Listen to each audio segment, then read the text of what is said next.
I'm not ready for this. I am not ready for this. I'm not ready for this. I am not ready for this. And I'm so mad right now. I think everyone's going to be mad. We not only got ambushed, even I got ambushed. Okay.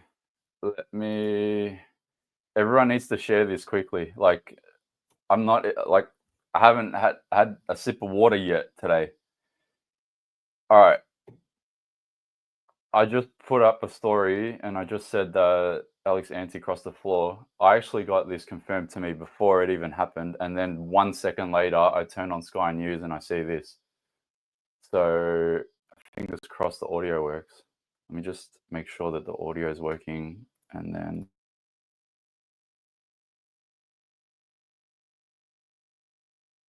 Thanks so much. We will stay across the story with you throughout the day. Now back to Canberra, where the social media age ban is going to go through Parliament, but not without a little bit of messiness around the edges for the coalition. Andrew Clennell is with me live in the studio, and you've got someone crossing the floor. Alex Ante has told the party room he'll cross the floor, the Liberal senator, and a couple more might as well. Keith Pitt, Matt Canavan and Bridget Archer say they'll reserve their positions on potentially voting against the bill. They say it's too rushed.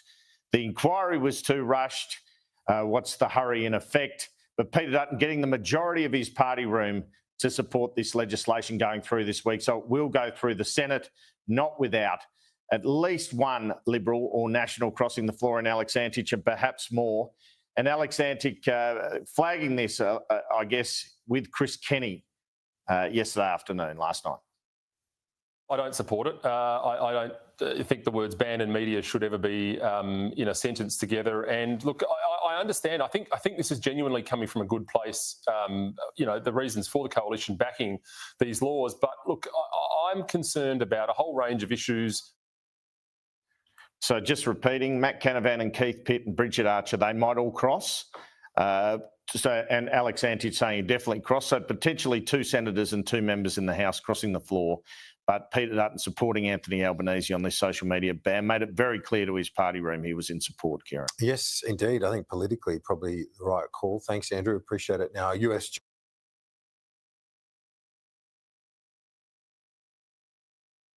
Okay, now I'm unmuted.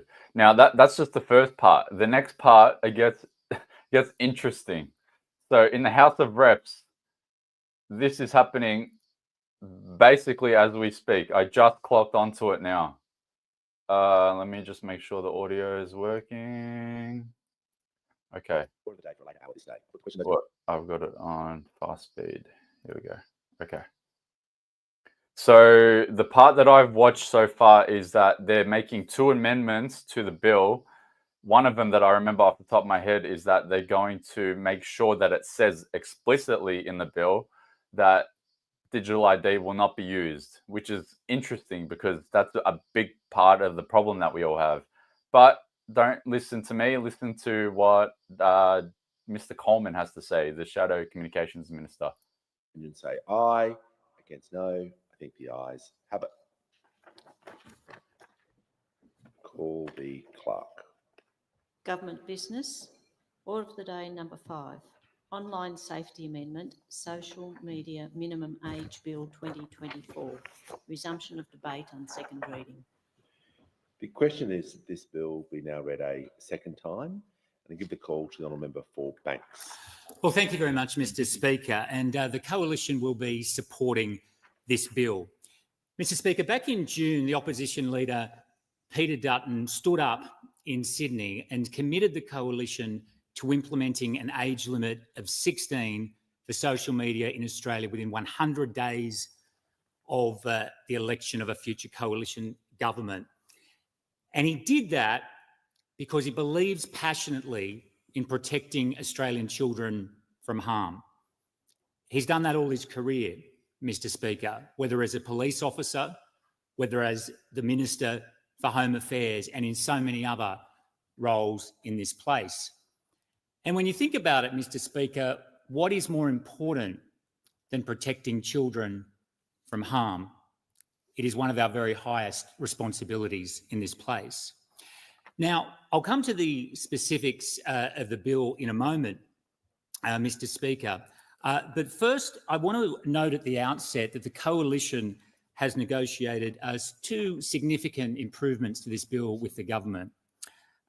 These have been agreed with the government and will be presented in the final version of the bill to be presented in the Senate. Firstly, the legislation will include a specific provision that nothing in the bill allows a social media company to compel the provision of digital ID or government-issued identity documents such as passports or driver's licences. This is an important addition and further strengthens the privacy provisions in the legislation. Secondly, the government has agreed to a coalition request to provide the minister with a clear power to specify steps that are not required to be taken by social media companies to comply with the legislation. While the E-Safety Commissioner will be responsible for formulating guidelines on what constitutes reasonable steps under the bill, the minister may direct that specific actions are not required in order for the platforms to satisfy that reasonable steps test. This is also an important addition as it allows the minister to ensure that enforcement of the legislation is always appropriate and proportionate. These are both significant changes and we look forward to their inclusion in the final bill to be presented to the Senate. Now, to come to the bill, Mr. Speaker, and the issue which is at its core. It's been my view for a long time that the protection of children from social media is one of the defining issues of our era. Every parent worries about this. We worry about what our kids are seeing.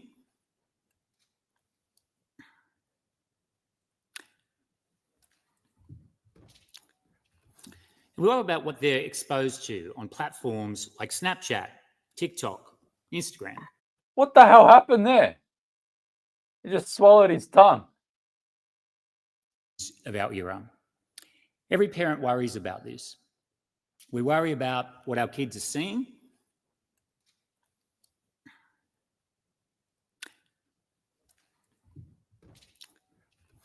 We worry about what they're exposed to on platforms like Snapchat, TikTok, Instagram.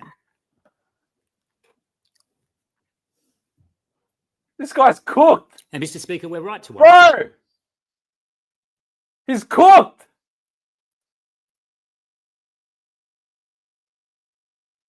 %, he's on the rack.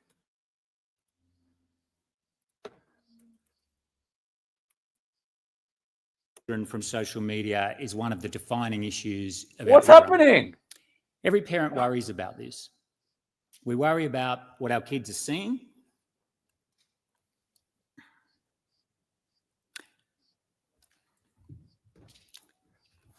We worry about what they're exposed to on platforms like Snapchat, TikTok, Instagram.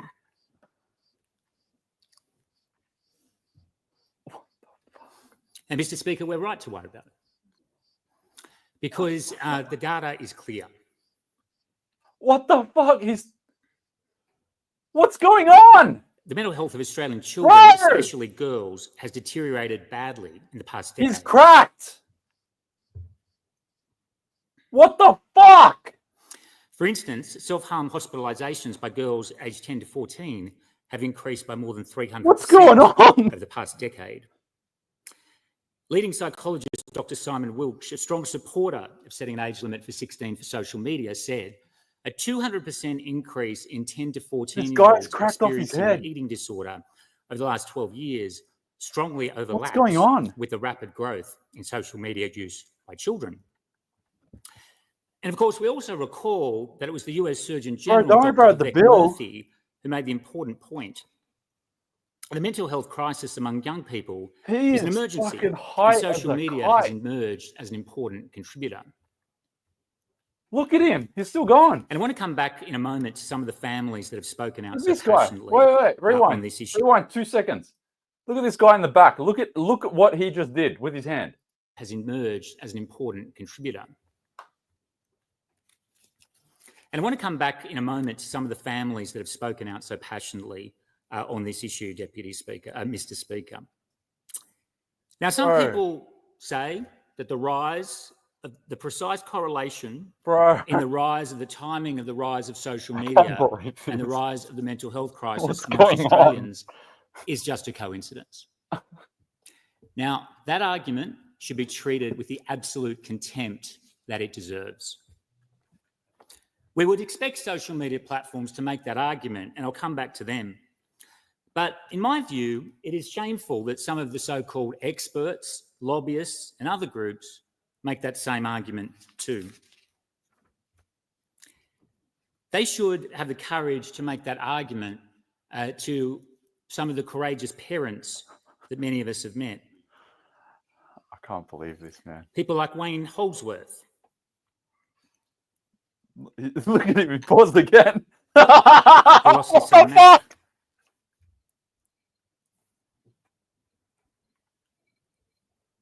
Bro! People like Matt and Bro! Kelly O'Brien, who lost their daughter Charlotte. People like Rob Evans. Bro, what's going on? I've been very privileged to meet with many parents over the past months, Mr. Speaker. And when we come together today for vote for this legislation, that's who we're fighting for. Bro, you want to fight for the kids? You need to go to rehab. Oh my God. What's going on? Can everyone share this like real quickly? Everyone needs to see this. This is happening like live. This is only 20 minutes ago, 30 minutes ago now. He's cracked off his head. We're fighting for every child who's been devastated by social media. We're fighting for the children who are still too young to have experienced these toxic environments. And we're fighting for the children who are yet to come. Did you see what he just... Now, Deputy Speaker... Did you see what he did with his tongue? He just shoved his tongue into his jaw. No, I can't zoom this in anymore. Just look at this. Look at this. Yet to come. Look at that. See that? Fighting for the children who are yet to come. Now, Deputy Speaker, the key provision in this legislation is a requirement on social media companies to take reasonable steps to identify and remove underage users. And I want to say, Mr. Speaker, this is a very similar provision to what we see in similar legislation in the United States, in states like Florida and Utah and Louisiana. Those states use terms like reasonable steps or reasonable endeavours and then empower a regulator to oversee that process. It's the right structure. And it's the right structure because it requires social media companies to actually do something to remove underage children from their platforms. As opposed to what most of them do now, Mr. Speaker, which is nothing. Now, if they don't take reasonable steps under the legislation, they can be fined up to $50 million. So this will get their attention, Mr. Speaker, and will require them to take action. And we know they can do it. Chapped like hell. And one of the reasons we know is because TikTok has told the Australian Parliament that it can do it now and does do it now. So TikTok gave evidence to a parliamentary inquiry. This is a very important point, Mr. Speaker. Gave evidence to an inquiry of this place saying that in 2023, they removed 76... Did you just wipe his nose? Important point, Mr. Speaker. Gave evidence to an inquiry of this place saying that in 2023, they removed 76 million users. What is going on? Platforms, including 1 million in Australia. Now, they did that without requiring any provision of documents by adults or any digital ID or any of these sorts of things that they're seeking to talk about now. And they did that by using their technology. These are the most sophisticated technology companies in the world, Mr. Speaker, except when it comes to protecting children. Meta is worth 2 trillion Australian dollars. Imagine if they got $1,000 every time they identified an underage child. Do you think they get pretty good at it? I do.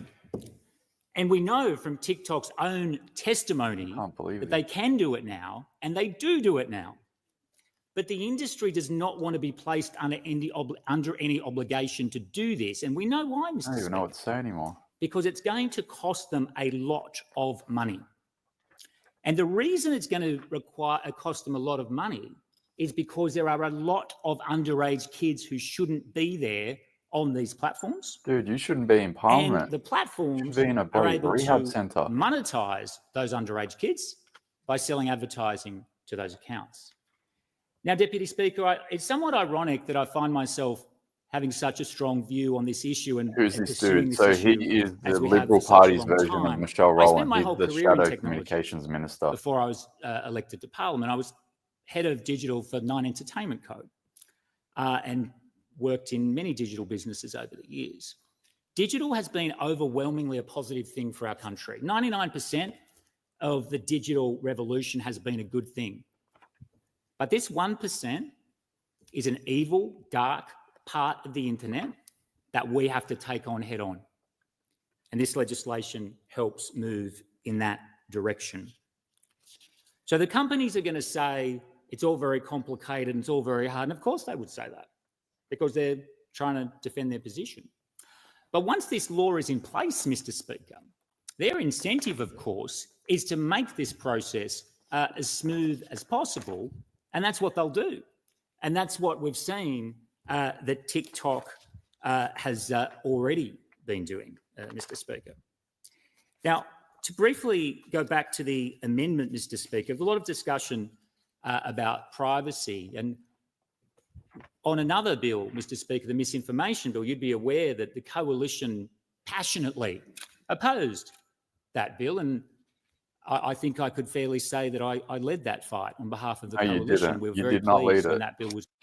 Motherfucker, you did not lead shit. You can go fuck yourself. And fuck your mother as well. You did not lead shit, mate. We fucking led this shit. Withdrawn. It was an appalling piece of legislation that would have compromised the free speech of Australians. This bill is not that.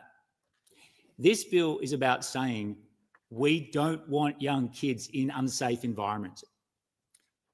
Mr. Speaker, for decades we've had rules about classifications for movies and TV shows.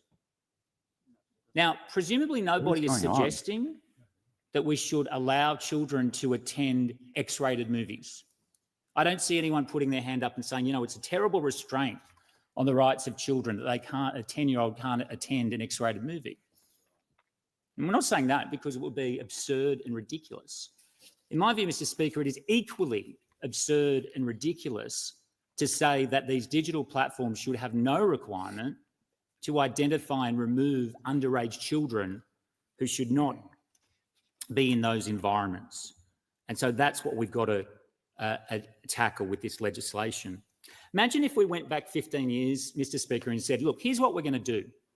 We're going to create this thing called social media, and we're basically going to allow any child on earth to enter into that environment.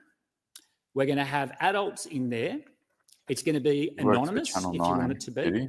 You'll be able to provide that child with any information or images or videos in that environment. You'll be able to bully that child or harass that child or provide material to that child that's entirely appropriate for them at that stage of their life development. Imagine we went back and said, we're going to do that. Imagine there'd been a bill in this parliament to say, let's do that. We would have said that's outrageous. You can't do that. But, Mr. Speaker, that's what's happened.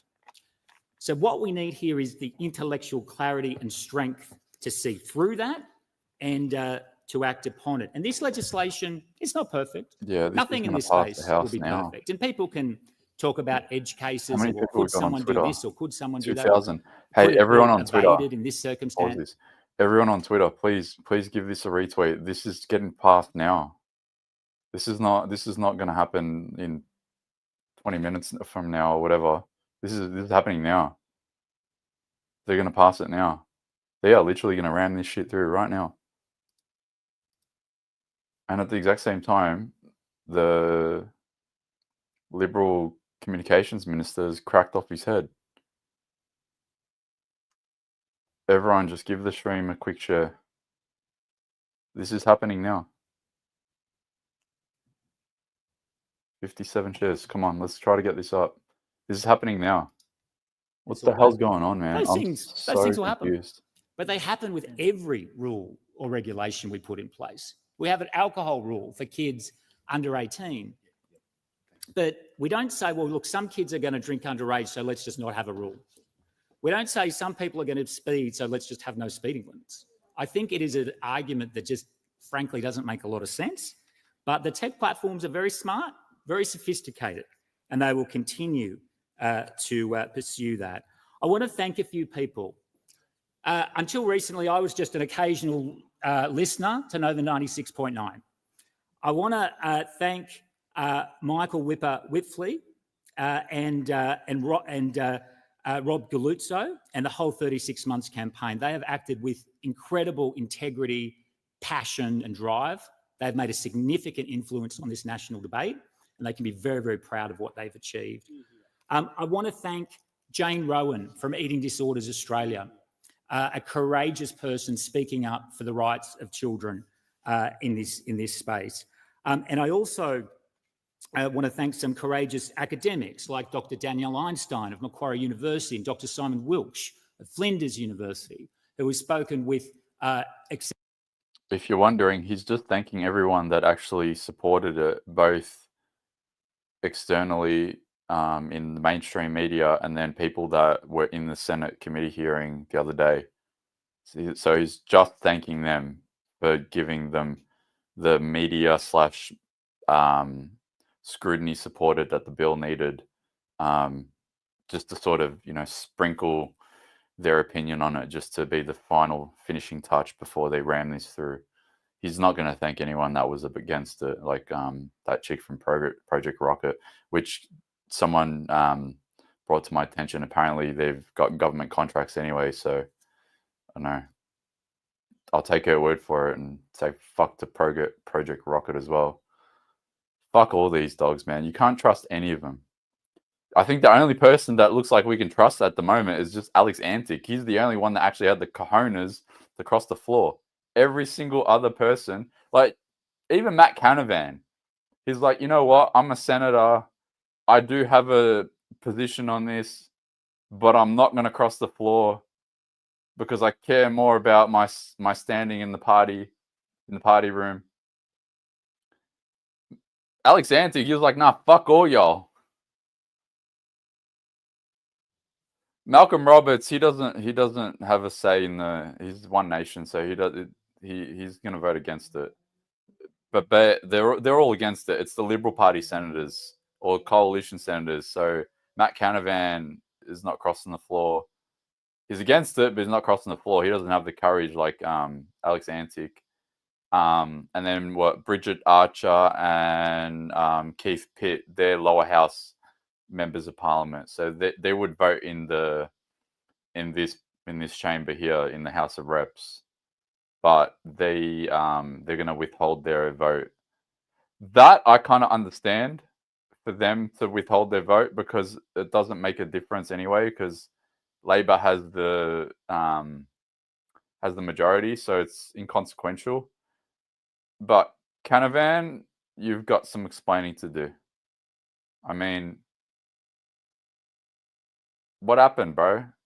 Stand with your man, Alex Antic, and tell them to go fuck themselves, basically. Seriously. Don't worry about your position. Worry about your bloody moral compass. Exceptional passion on this issue. Dr. Wilkes and Dr. Einstein have called a spade a spade. Dr. Wilkes organised a letter signed by more than 100 of Australia's top mental health professionals and professionals dealing with eating disorders that basically said enough. We've got enough research, we've got enough experience, we've got enough of a track record of the horrendous data that we're seeing. Enough. Time to act. Put in place an age limit of 16 for social media. It won't be perfect, but it'll be infinitely more perfect than what we've got now. And Dr. Simon Wilkes is worthy of immense respect for his work. Equally, Dr. Danielle Einstein of Macquarie University, I think, has very much lived up to her name, Deputy Speaker. She has shown an immense ability to marshal the research in this area, to demonstrate the appalling statistics that we're seeing for the mental health of Australian girls and kids more broadly, and to say that the time for action is now. And so to Dr. Einstein and Dr. Wilkes, I want to thank them. I also want to thank Danny Alachi and the Heads Up Alliance in Sydney.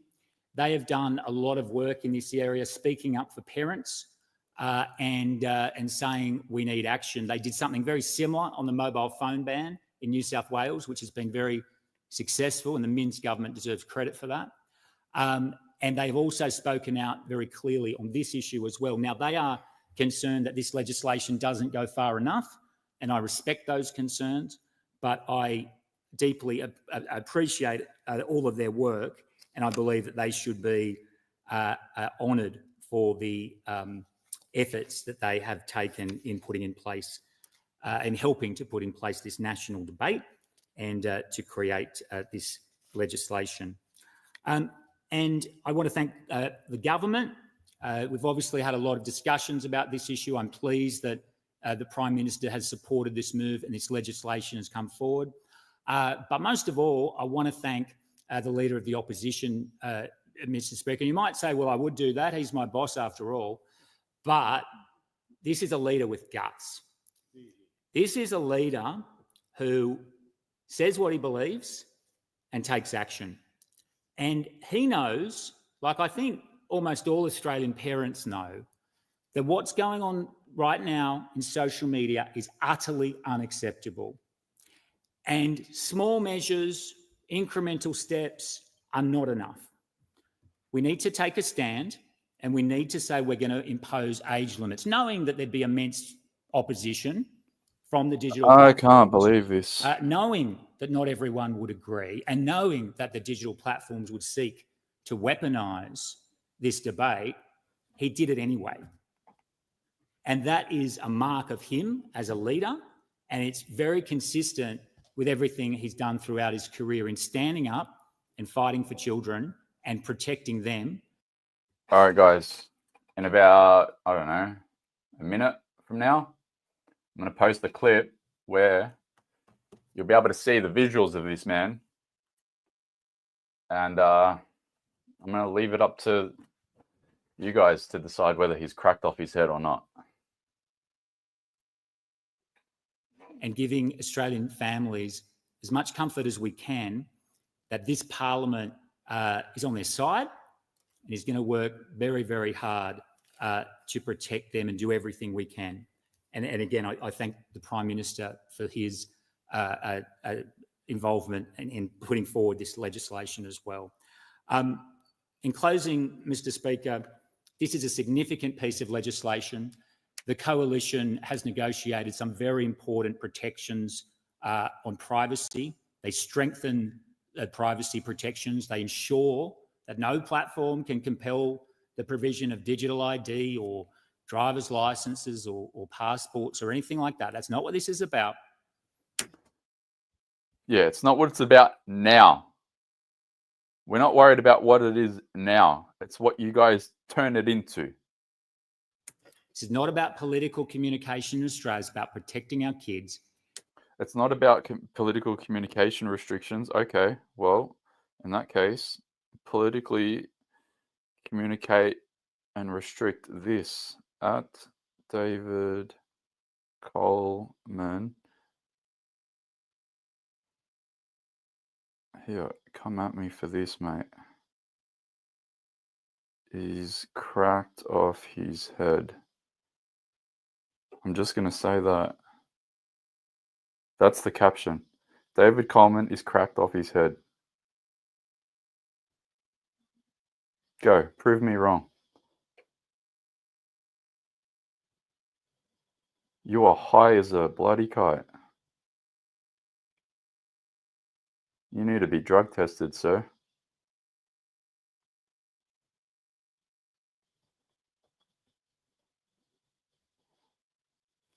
It won't be perfect, but it will be infinitely perfect than what we have now.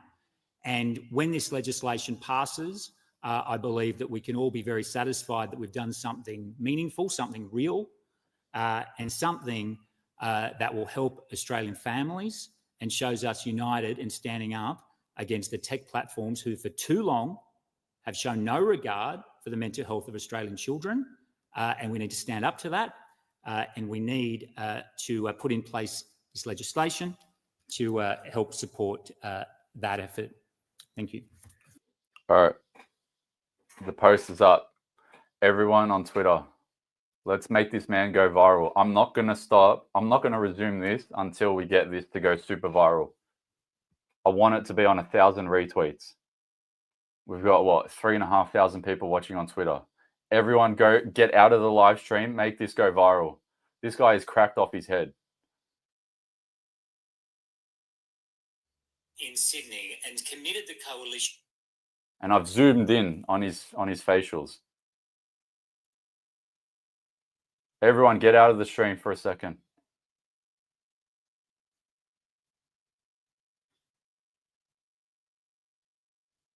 Make him a celebrity.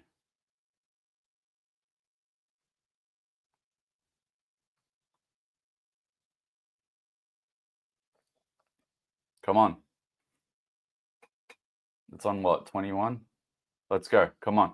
Everyone, get out of the stream. Make this guy a celebrity. He's off his head.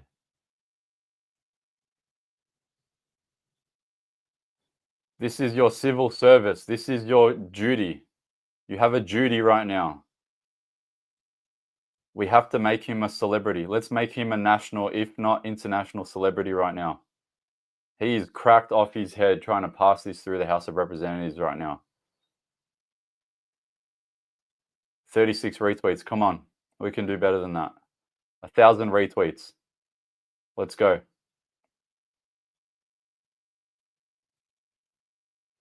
And he's quote tweeted in this, so he will 100% see this. He will step out of that chamber. He will open his phone up and it will be blown up. He will be like, holy shit. I thought I was able to hide it all. Nah, mate, it is screen recorded. It is set in stone. You are now a celebrity. You are a cracked out celebrity.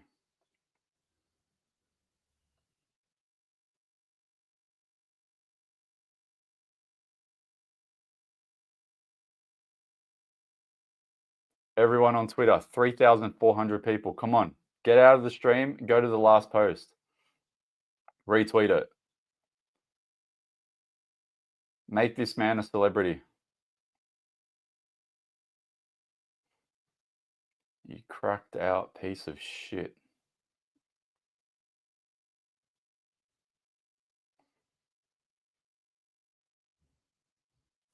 I'm gonna post it everywhere as well.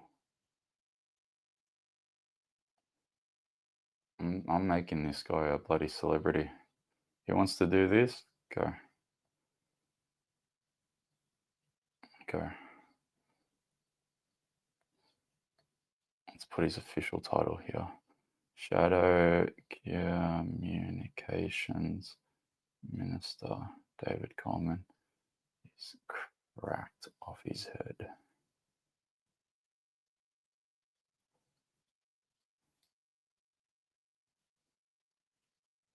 Even if you don't even have, even if you have one follower, it doesn't matter. Send it to everyone. This guy's ramming through this bill and he's high as a kite. Look at him. Look at his posture. Everything. Everything's just weird. The left want to call others weird. Look at this crap, man. Look at this guy's posture. He looks like he weighs 50 kilos.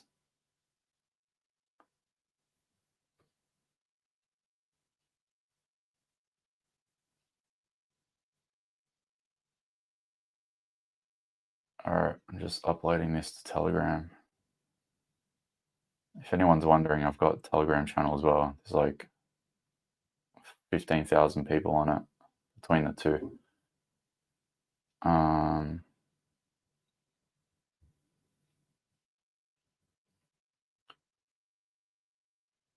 Okay, forward. Oops. All right, what are we on for retweets? 74, 70. Come on. Send this man to the moon.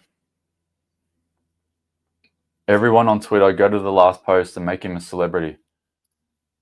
I thank the honourable member for Banks. The question is that this bill be now read a second time, and I call the honourable member for Riverina.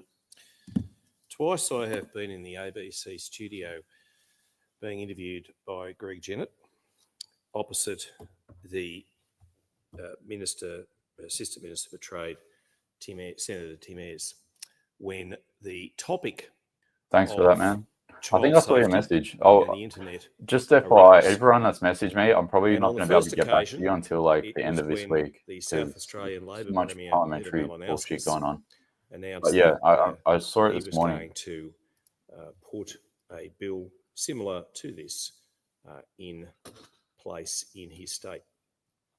And I was asked off the cuff what I thought about it. Thank you for that, Rob. And sometimes you get blindsided in a presser, in a media conference, about things that have just arisen. And yet, when it's good legislation, when it's good for society, you don't mind backing it in, even though it might come from the other side. And I know Mr. Malinauskas reasonably well. And I know he was concerned enough to put forward this particular motion at the time for South Australia. And I welcomed it.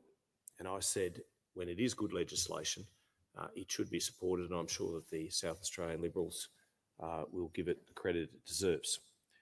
And just yesterday, again, I found myself in the studio when I was asked the question about this particular federal legislation before the House. I'm just going to speed this up because we're a little behind, and only that, I really can't be fucked listening to these stooges anymore. My patience has now gone down to zero. Yesterday, and put on the spot, I said, well, don't necessarily ask me this question about. I don't know if we're going to be able to pull it off, but everyone on Twitter, let's see if we can make that a what is it? A trending hashtag. Cocaine Coleman. Everyone try to make that let's try to get that trending in Australia today. But ask the parents of those young people who have been bullied to the point where they felt it necessary to take their lives. What would they think? What would those families think?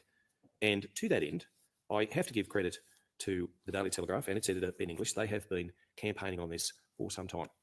And I know the Shadow Communications Minister, member for Banks, has just praised the opposition leader, and I share that praise. I know that the member for Dixon announced this in June 2024, that a coalition government would implement an age limit of 16 for social media within 100 days of being elected. That's what he said at the time. And I'm in the chamber at the moment opposite the member for Richmond, another Labor member, but she served as a police officer on the Gold Coast for 7 years. Not an easy beat. She would know, as do we all do.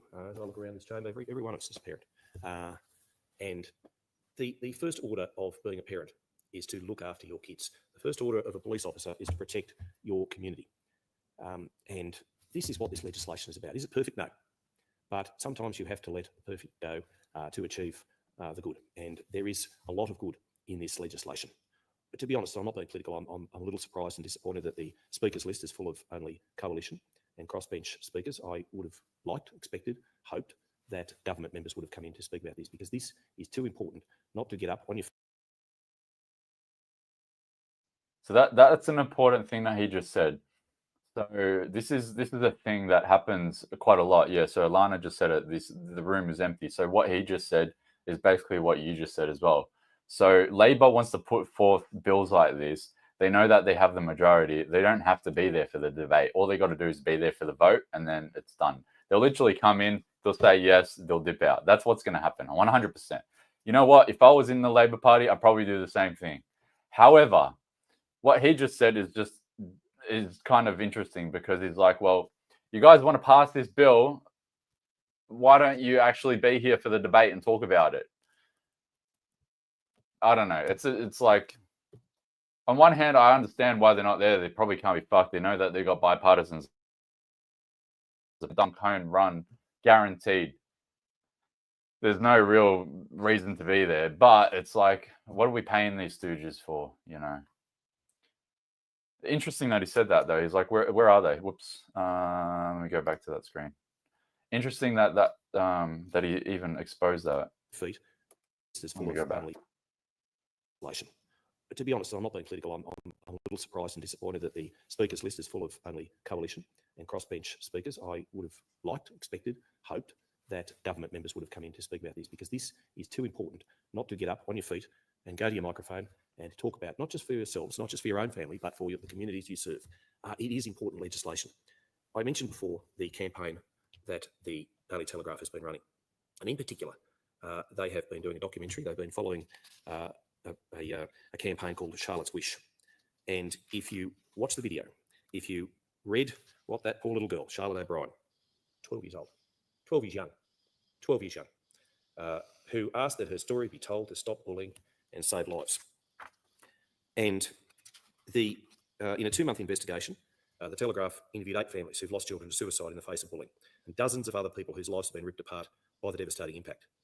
And so for all of those people who will contact our officers, who will say you're siding with Labor, who will say that children who are age 14 or 15 should be able to have social media, think of Charlotte O'Brien.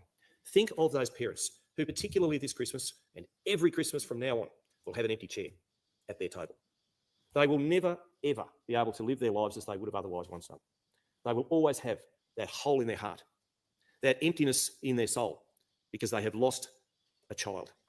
And in the I'm not quite paying attention to what he's talking about, but I did get the points that are important. Let me pull it up because I saw it last night.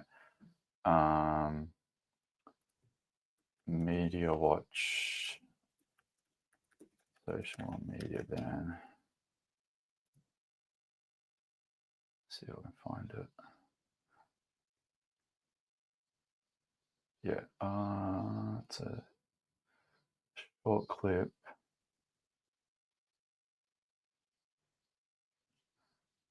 I'll continue to play that. In the English language, there is the word orphan. It is a word to describe a child who's lost their parents. There is the widow and widower for a spouse who's lost their loved one. There is no word in the English language for a parent who's lost a child. And do you know why that is the case? The reason that is so is because parents should not lose a child. They should not lose a child. It's not nature's way. It's not the normal thing. But the O'Briens and so many other families interviewed by the Telegraph found people who belong in that category of parents who've lost a child. And the investigation that the newspaper undertook uncovered a disastrous patchwork of school-based policies, skills and enforcement to support families as bullying evolves, and a tech-driven wave leaves victims with no escape. And there is no escape. And I Shut up. All right, I got it. So this is the part that needs to be exposed. So Media Watch ran a story on this. They uploaded it an hour ago, but it was last night.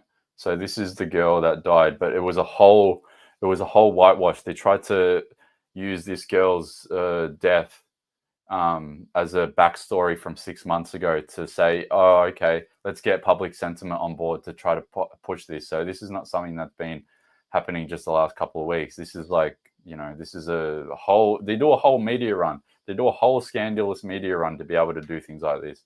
They're very, very articulate. It's just government, the way that they pull off shit like this, far out. They're real mafia. It's not even government. It's just mafia. It's literally like the art of RICO type offences. It's unbelievable. The country's loudest media company, which was boasting this month. This is a major win for News Corp's Let Them Be Kids campaign. That News Corp campaign, launched 6 months ago on the front pages of its Sunday tabloids, had one main aim: to pressure the government into barring access to social media for anyone under 16, arguing that the age limit is desperately needed because teenagers are facing the greatest crisis of a generation. Parents are losing the fight against multi-billion-dollar tech platforms that continue to knowingly expose children to harmful content that is affecting their mental and physical health. And across the News Corp papers, the editorials all hit the same note. We need to do it for our kids, and we need to do it now. News Corp also ran a petition for government action, collecting 54,000 signatures, and supported a day of action for people to unplug from social media for 24 hours. And on News Corp's Let Them Be Kids homepage, there are dozens of stories on what it calls the scourge of social media, on children lost to suicide, the warning signs for parents, and personal experiences from sports stars and celebrities. And in case you missed the message, there's also this plea by a mother, read by an actor. I continuously tried to take social media off her, but there was no fighting it. Its gritty presence won her over. Take the phone out of the bloody hand, put it in a safe if you have to. What are we doing here? What are we doing here? I'm not even a parent. That's all you got to do. Just rip that shit out of their hand. Or tell them to get the hell out of the house. That's what I would do. That's what my mum did. Literally. My mum and dad was like, you don't listen to me? Get the fuck out of here. Literally. What are they going to do? They might kick it at the park for a couple of hours and they'll be like, shit, I got to go home. That's literally what I did. Over every time. Not surprisingly, you'll be hard-pressed to find a story in the News Corp papers that counters that narrative, or one that proposes alternatives to the government's blanket ban for kids under 16. And also barracking for the ban is Whipper from Lachlan Murdoch's Nova Entertainment, who's been running his own campaign. As 2GB's John Stanley noted last week, It's being pushed by News Corp, some very, very, very prominent figures in the media. The coalition's on board as well. There's not likely to be a huge amount of pushback on this one. He's not wrong there. And as he adds, it's got other media in line. So to go against that, you'd be essentially inviting a media storm on you. You don't stand up against a tsunami, do you? Well, only the brave, especially when social media really is leading kids to take their own lives. Bully. All right, I'm going to end it there. But yeah, basically, it was a whole media scandal that's been brewing over the last 6-7 months to make sure that when they came to this this crescendo this week, that they would be like, all right, well, we've done all the groundwork to be able to pass this through. We've got the moral public sentiment grounded in people's minds. Now we can just ram this shit through. It's been a long, long time since I've been to school, more years than I care to remember. But when I went to school, there were bullies. There were bullies in the schoolyard, in the classroom. We were strapped to within an inch of our lives by the Christian Brothers, so I probably deserved every one I got. But that's by the by. I think I grew up okay. But once we got on the school bus and once we arrived at the front gate at home, the bullying stopped. There was no bullying. But these days, a lot of kids have got these. They got an iPad, they got a laptop, they got a computer, and the bullying never stops. It's ceaseless. And whether it's bullying about how you look or what you wear or how your body shape is, or just the fact they don't like you, it continues. And I have to say the member for Forrest has been a champion at having conversations and conferences about this very thing, about bullying. And I say to every school group that ever comes into Parliament or I ever go to their classroom, when you get social media, don't write something on social media you wouldn't like to have said about yourself. Don't do it. Because it's wrong. And some kids cope better than others. Some kids are more resilient than others. And sometimes it's more than just friendship issues, it's more than just exclusion issues, but it's those things and so much more. And, we look at little Charlotte O'Brien. What a beautiful young girl. What a happy soul she seemed to be. And then, of course, we had Dolly Everett. She was just 14. She took her own life. 12 years old, 14 years old. Oh, sorry, I should have said the word young.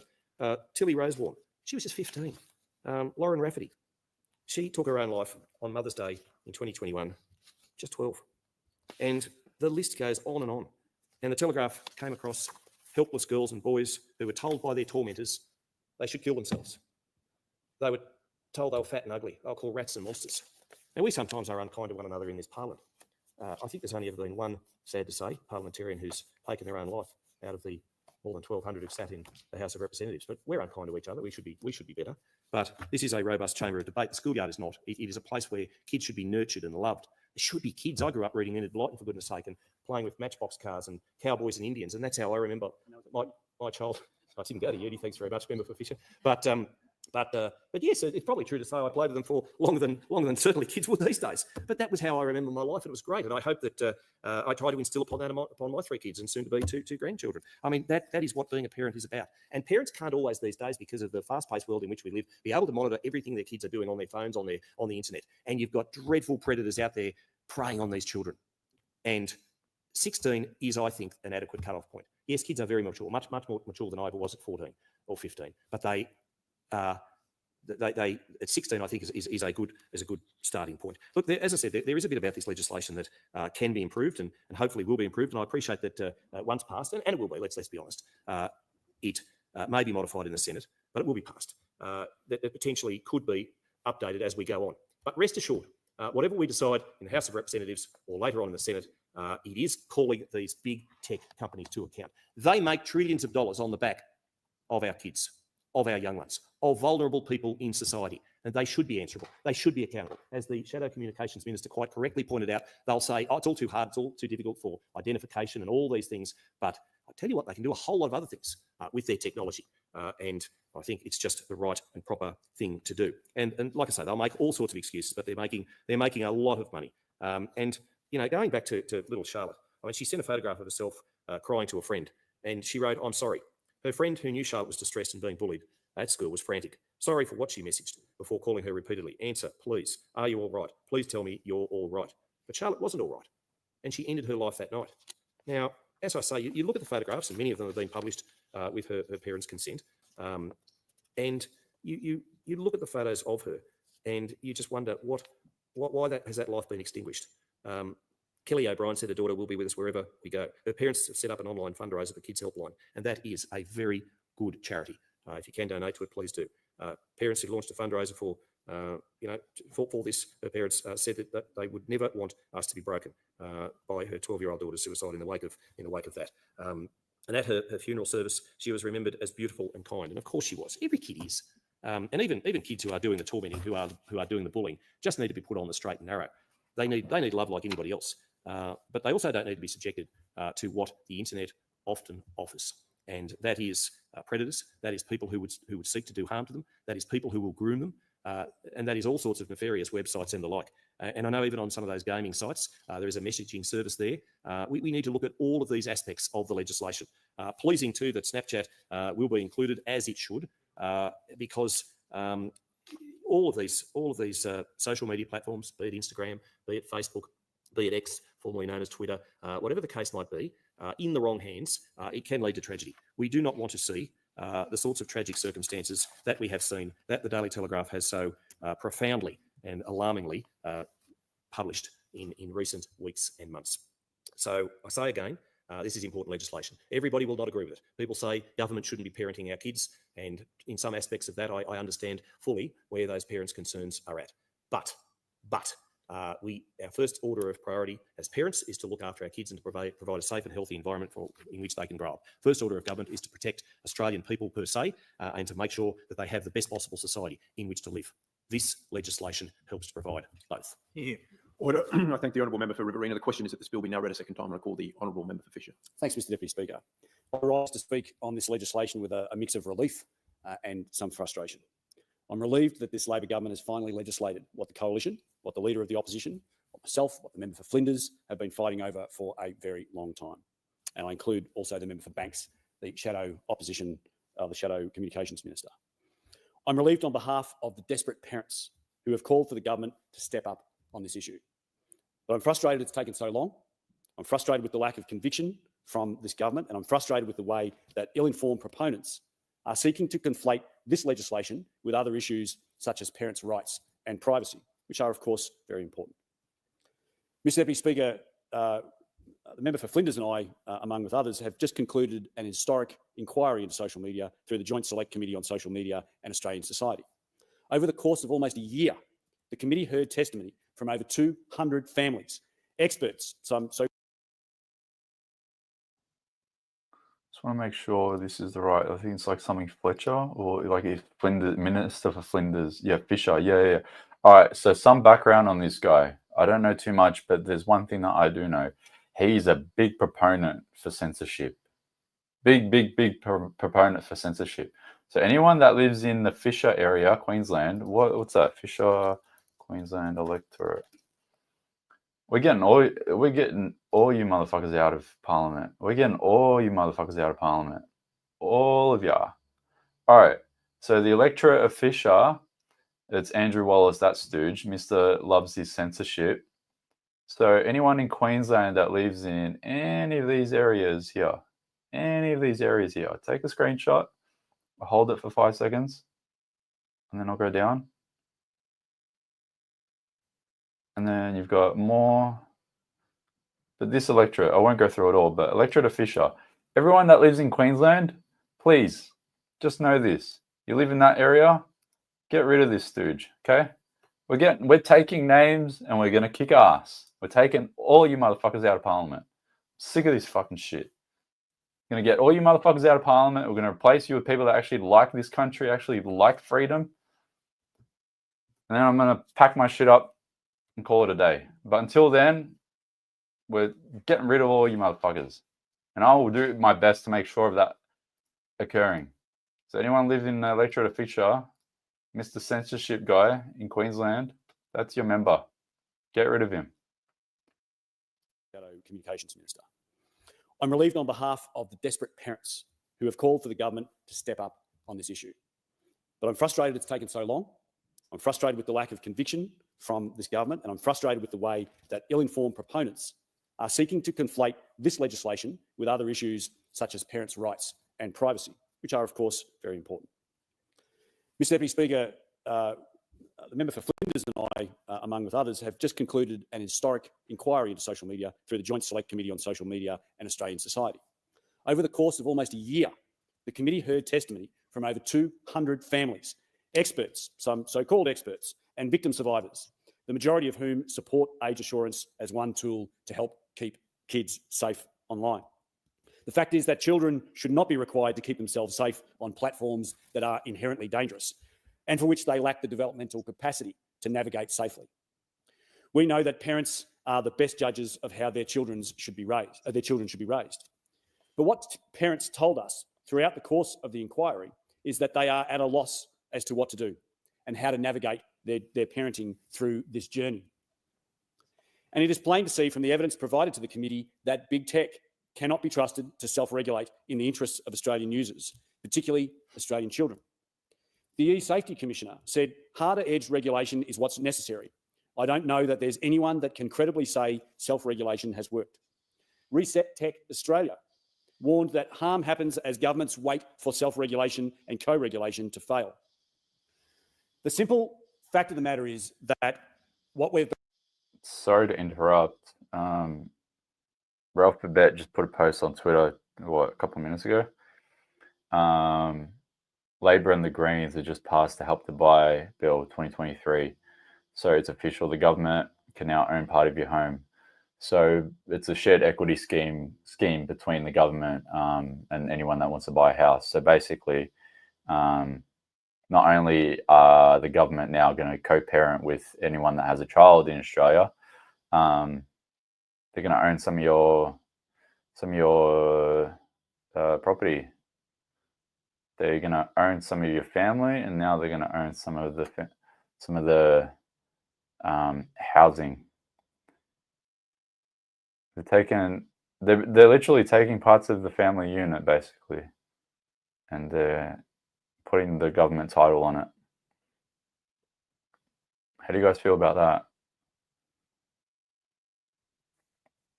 Anyone want to co-parent with the government and then also have a shared equity deal with the government so that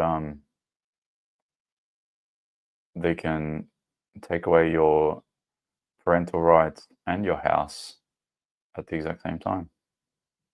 And it's all just conveniently happening in the same day, in the same week. How convenient. It's almost like a beautiful disaster. Been doing is not working. We need change, and we needed change, and we needed it yesterday. Now, those that would say that the status quo should continue are either living in a delusion or they are complicit. Research highlighted in the roadmap for age verification showed that nearly half of all 16 to 18-year-olds had first encountered pornography before the age of 16. Over a third of them through social media feeds, ads, messages and group chats. Now, Mr Deputy Speaker, this is not the pornography of yesteryear. This is hardcore, violent, misogynistic pornography, which is impacting upon what young people consider what constitutes a normal sexual relationship. Early exposure to pornography can significantly harm a young person's sexual development and their mental health. Yet in a public hearing on the 28th of June 2024, TikTok representative Mrs Woods Joyce claimed that there's no pornography on TikTok. On the same day, Ms Antigone Davis appeared on behalf of Meta as its vice president and global head of safety. And she said, "We don't have pornography on our site." So let me just correct that statement. It's not just pornography either. Pedophiles, predators, criminal gangs are using social media to sexually exploit and abuse young Australians, especially our young boys. In the 22-23 financial year, the ACE, the Australian Centre to Counter Child Exploitation, received over 40,000 reports of child sexual exploitation. The AFP charged 186 offenders with 925 child exploitation-related offences. In the first 6 months of 2024 alone, the ACE received 560 reports of sextortion. These are just the reported cases. What about the thousands of cases where young men, young Australians and families were too embarrassed to report them to authorities? The AFP shut down over 1,800 bank accounts linked to offshore organisation sextortion gangs. Evidence supplied to the committee named Meta, Snapchat, TikTok, WhatsApp, Skype, Discord, Telegram, GChat, Roblox, and so many other social media and digital platforms as facilitating abuse by predators. And when asked how many child sexual abuse material reports were made by Australian end users, platforms redirected their answers, proving adept at the politician's pivot. The obfuscation and opaque responses to questions from this parliament show that you cannot trust big tech to keep kids safe from sexual harm. At the same time, the use of algorithms is driving mental and physical ill health.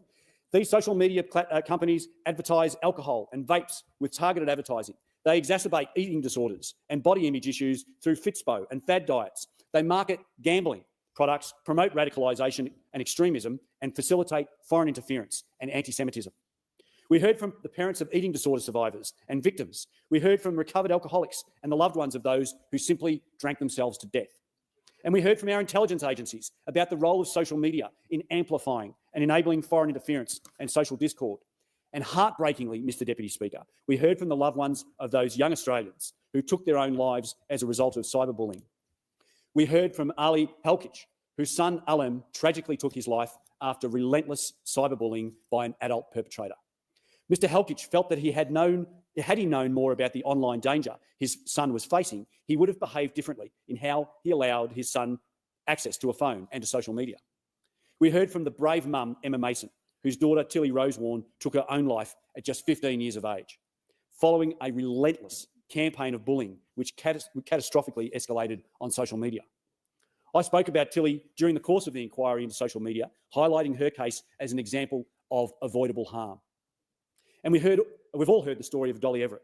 After a chilling and tormenting campaign of cyberbullying and physical violence, this promising 14-year-old student who had the world at her feet tragically took her own life. Dolly's brave parents, Tick and Kate, have since worked hard through the Do It for Dolly initiative to raise awareness around cyberbullying. After Dolly's death, I convened a meeting of the DigiGroup, the peak body for these online platforms, and I left that meeting feeling like I'd just met with Big Tobacco last century. The platforms have consistently refused to acknowledge their role in the harm perpetrated against young Australians. I promised then that I would be a thorn in their side. Since then, I've pushed for age assurance, restrictions, transparency and liability for these big tech companies. Australians can depend on one. Did you hear that? So I wasn't lying. He's been trying to do this for ages. This guy's a big advocate for online censorship. He wants to be able to put a mandate on social media platforms. So, like I said, this is him. This is his electorate. Anyone that's watching from Queensland, you live in the electorate of Fisher, you live in these postcodes, and there's a whole bunch of them, get rid of him. He, just like a lot of other members of parliament currently sitting, just love censorship. They love it. I don't know who's pulling their strings. I don't know what the hell is going on. But the names and faces that we do know, we need to get them out of parliament. Thing, and that is that the leader of the opposition, that this opposition, the shadow communications minister, me, the leader, the member for Flinders, and members on this side of the House will hold big tech to account. The question many have asked is, will age assurance fix these problems? Mr Deputy Speaker, be under no illusion. Australians should be under no illusion. There is no silver bullet. There is no panacea. Keeping kids safe online will require a multi-pronged approach. However, we know that age restrictions and age assurance will slow down and deter some users who would otherwise have a free pass to inappropriate content and contact. There are elected parliamentarians, corporate shills, misinformed public spokespeople who continue to spout untruths about this issue. Let me remind Australians, just because you see something on social media, even from a trusted source, doesn't mean it's true. You have been misled by vested interests at the big end of town. Age assurance is not identity assurance. It is not new. It is not a tool for parents. This stooge. Go back to what he said. Truths about this issue. Let me remind Australians, just because you see something on social media, even from a trusted source, doesn't mean it's true. Quick 10-second poll. Who do you trust more? This guy? Or our little social media community here? And I'm not just talking about me. I'm talking about everyone that shares content. Like, let me just try to pull up some random names just quickly. Like even, what's her name? I forgot your name, but your account. What is it? Courage is the Cure. Us Integrity, Australian Talks, Matthew Kamanzuli, Brian Marlowe, Dave Right Now. Man, even Joel Davis, for God's sakes. Maria Z, of course. Nathan from Milk Bar TV. Even Leo from 6 News. Who do you trust more? Please tell me.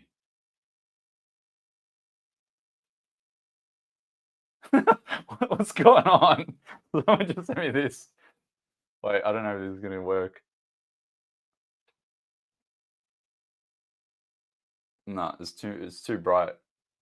I'm going to retweet it. Check this photo out. I just retweeted it. What's going on here? That's funny. Yeah, us. What are these stooges on about? You have been misled by vested interests at the big end of town. Age assurance is not identity assurance. It is not new. It is not a tool for parents. It is a tool for parents. It is not a substitute for parenting. He misspoke. Whoops. Wrong one. This one. Go back. Of town. Age assurance is not identity assurance. It is not new. It is not a tool for parents. It is a tool for parents. It is not a substitute for parenting. You dumbass. For parents, it is a tool, not identity assurance. It is not new. It is not a tool for parents. It is a tool for parents. You dumbass. I'm gonna play that one more time. Assurance. It is not new. It is not a tool for parents. It is a tool for parents. Dumbass. It is not a substitute for parenting. When you prove your age to purchase alcohol, access a discount, or enter an adult store, your data is not stored. You are age verified, not ID verified. But I want to send a huge shout out to the member for Banks, the shadow opposition Minister for Communications, who secured an incredibly important amendment to this bill, which means that any government cannot require under this bill, and nor can any social media platform under law require a user of a social media platform to provide digital ID or provide government ID in the form of a passport or a driver's license. That will be expressly prohibited under this bill. And See, the problem that I have with him saying that and with these amendments that have been proposed now, which will 100% pass, there will be added, is that it's not what this law and what these amendments say now that I'm concerned about. It's what they become in the future. And not only that, these amendments just mean that someone else can come in a later time, in a later government and say, hey, you know those provisions that we ratified in 2024 saying that digital ID is not going to be used to verify users in Australia to access social media? Well, guess what?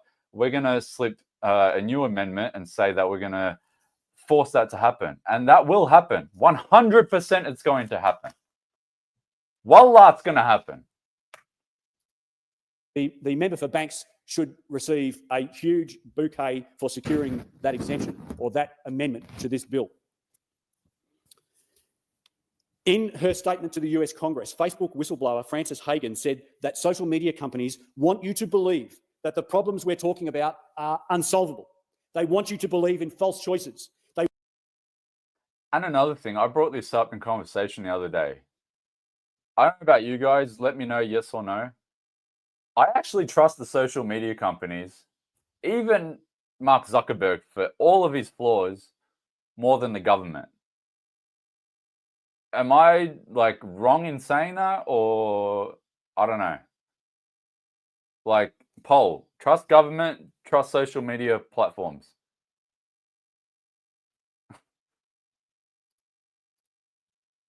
They want you to believe you must choose between connecting with those you love online and your personal privacy.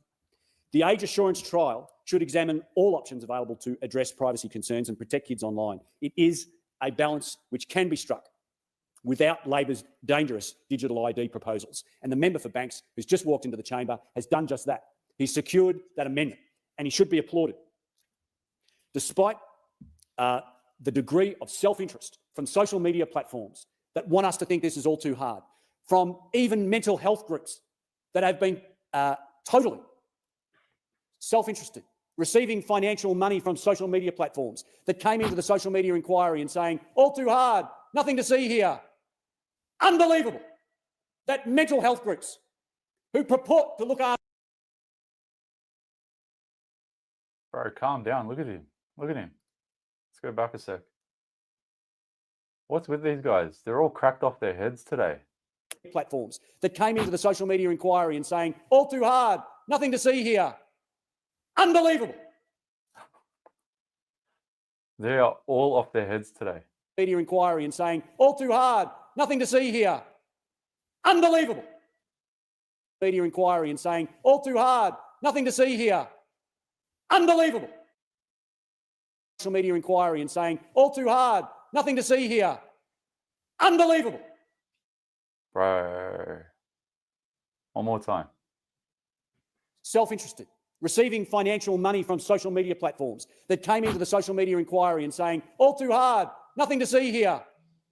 Unbelievable that mental health groups who purport to look after the welfare of Australians could be bought with 50 pieces of silver.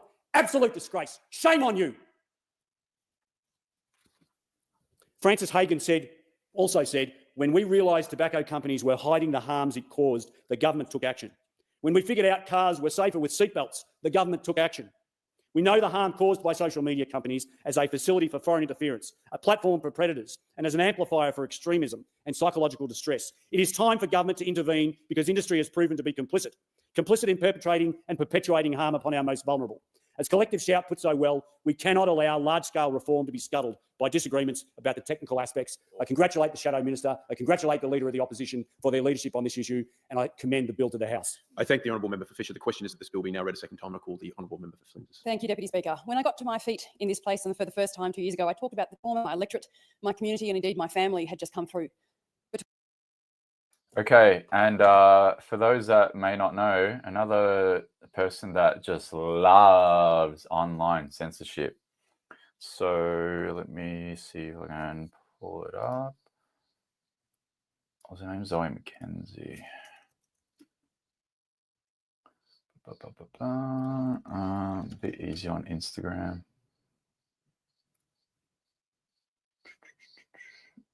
This was her in the federal chamber not that long ago. So she's also cracked off her head. They're all cracked off their head. But yeah. This was her comments in the federal chamber 6 days ago with regards to wanting to ban social media because you're because parents, families are so busy working 2 jobs to make ends meet. Support for a social media ban. Unmute. Okay. For kids under 16 was a bad move. It should be up to families to govern access to social media, he said. It's a fair point. It's a reasonable point, one with which on a matter of principle I would normally agree. But today's culture of breakneck busy parenting makes that a painfully optimistic view. Families do not govern access to social media. Parents are flat chat, working 2 jobs to cover their surging mortgage repayments. And in Melbourne, 36 weeks of digital homeschooling smashed all semblance of digital diet moderation. In a recent conversation with a good friend, I was told that bipartisan support for a social media ban for kids under 16 was a bad move. It should be up to families to govern access to social media, he said. It's a fair point. It's a reasonable point, one with which on a matter of principle I would normally agree. But today's culture of breakneck busy parenting makes that a painfully optimistic view. Families do not govern access to social media. Parents are flat chat, working 2 jobs to cover their surging mortgage repayments. And in Melbourne, 36 weeks of digital homeschooling smashed all semblance of digital diet moderation.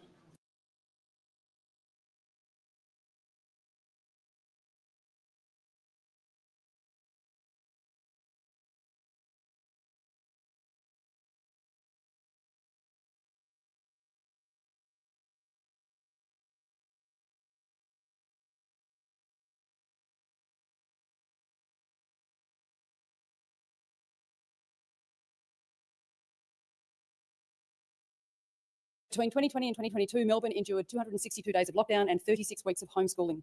And in my maiden speech here, I said, my kids' generation is intrinsically digital. Their access to information is limitless. 262 days of lockdown in Metro Melbourne embedded their generation's relationship with screens, social media, and other online content.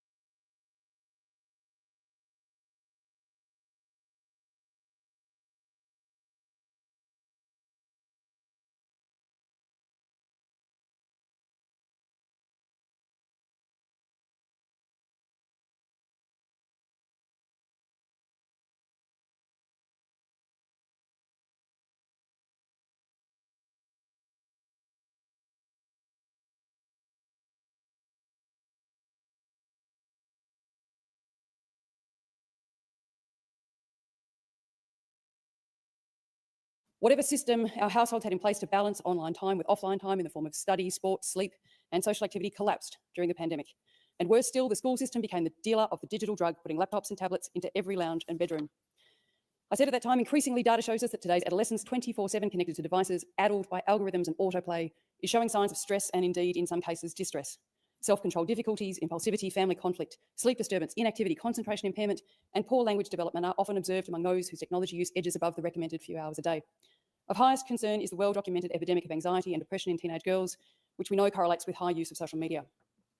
When I gave this speech in this place in 2022, I admit there were few fellow travellers on this topic. And now there are so many.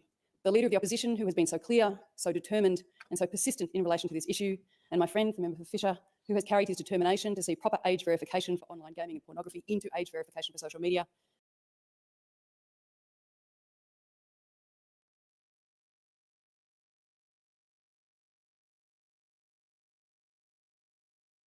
Nine hours of leisure-based screen time every day. That is the figure that the Australian Gaming and Screens Alliance will shortly publish, 9 hours a day.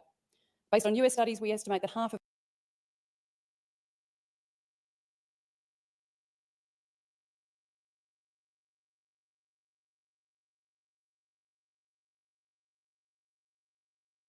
that is dedicated to social media. That should come as no surprise because social media is designed for addiction, a feature which no one has made much of an effort to hide.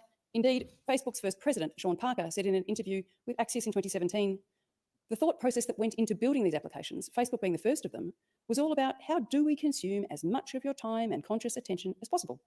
And that means that we need to sort of give you a little dopamine hit every once in a while because someone liked or commented on a photo or a post or whatever.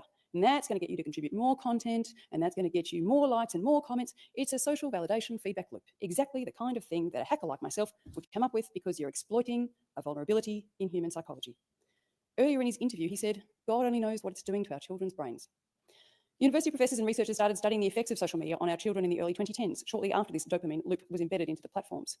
In their 2015 Atlantic essay, The Coddling of the American Mind, Jonathan Haidt and Greg Lukianov started to identify the behavioural, societal and cultural changes of the generation which had grown up with a smartphone in their back pocket.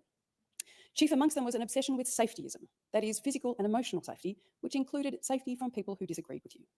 And in their later book of the same name, they referred to the work by Jean Twenge, iGen, which connected safetyism to two attributes: the extension of childhood and delayed transition into adulthood, manifested in young people not getting their driver's license or a job or a first boyfriend or girlfriend, not even drinking alcohol or having sex until well into their 20s. She also remarked an explosion in rates of depression and anxiety, which were first identified in 2012, especially for girls and young women. Jean Twenge's book iGen, published in 2017, served as the first real scientific study of the impact of technology, and specifically smartphones and social media, and what it was doing to young people worldwide. Now, Jean Twenge has visited Australia twice this year, the first to talk at the Festival of Dangerous Ideas, where I spent a couple of hours with her talking through her work, and the second at the Social Media Summit hosted by the governments of South Australia and New South Wales last month.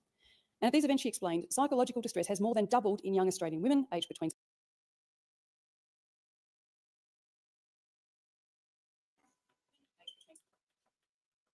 Can you hear me now?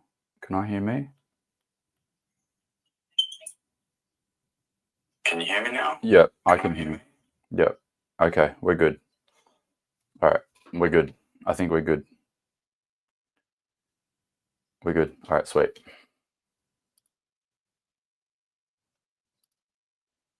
...16 and 24, between 2013 and 2020, and the percentage of Australian girls who feel lonely at school has almost quadrupled between 2003 and 2022. Similarly, boys have increased markedly from around 7% to a high of 17% in 2018. In her presentation to the Social Media Summit, which you can watch on YouTube, she goes through the evidence proving that this plummet in wellbeing is directly related to social media and time online. Her data was brought to life in the hearings of the Joint Select Committee on Social Media and Australian Society, where we heard testimony of parent after parent of how their confident, sensible, sporty, popular, hardworking, balanced, wise kids had gone down the social media slide into misery as a result of scamming, sextortion, bullying, ostracism and abuse. These were not inattentive parents.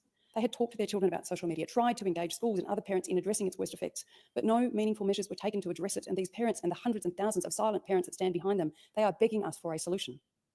So the question is this bill the right solution? So let's look at what the bill does.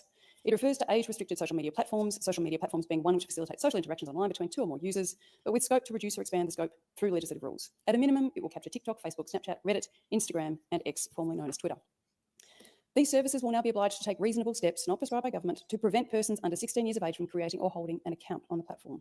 The government has announced it will use rulemaking powers to carve out messaging services, online games, and services that support the health and education of users. And while I strongly support the latter, I'm not yet convinced about the former, but in the interest of not letting the perfect be the enemy of the good, this is a sensible starting point. And it sends a clear message to the market that if you want to find a way to reach teenagers, you better find a better design for safer platforms with which to do it. Other platforms which will be exempted include Facebook Messenger Kids, WhatsApp, Reach Out's Peer Chat, Kids Helpline, My Circle, Google Classroom, and YouTube. We will all need to keep a keen eye on the extent to which some of the most harmful behaviour on social media moves to these exempted platforms. And for that reason, as well as others, it is sensible for there to be a 2-year review of the whole scheme.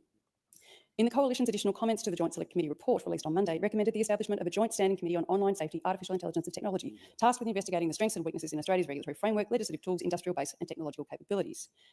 This regulation cannot be set and forget, and the advent of generative AI will create new risks. In February of this year, a 14-year-old boy took his life after forming a deep emotional attachment with an artificial intelligence chatbot created on the character.ai website. Saul knew that the chatbot wasn't a real person. He was interacting with a large language model, but over months, that LLM had become his best friend. Please come home to me as soon as possible, my love, the chatbot called Danny wrote to Saul. What if I told you I could come home right now? Saul replied. He picked up his father's handgun and pulled the trigger. From here, it just gets worse. Today, this parliament sends a big signal to big tech that it will not accept reckless damage. Shut up, Zoe. Just want to pull this up. So this is Lorraine Finley, the Human Rights Commissioner for Australia. She just posted this an hour and a bit ago.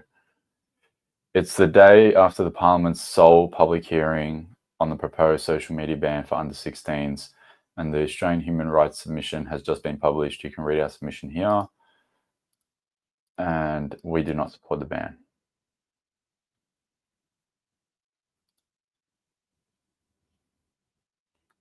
So I'll retweet that if anyone wants to check that out and show Lorraine some love, because I don't know about what her provisions were with regards to COVID. I think even her, from what I remember, she wasn't too outspoken with regards to COVID. I think she just sort of kept her mouth shut.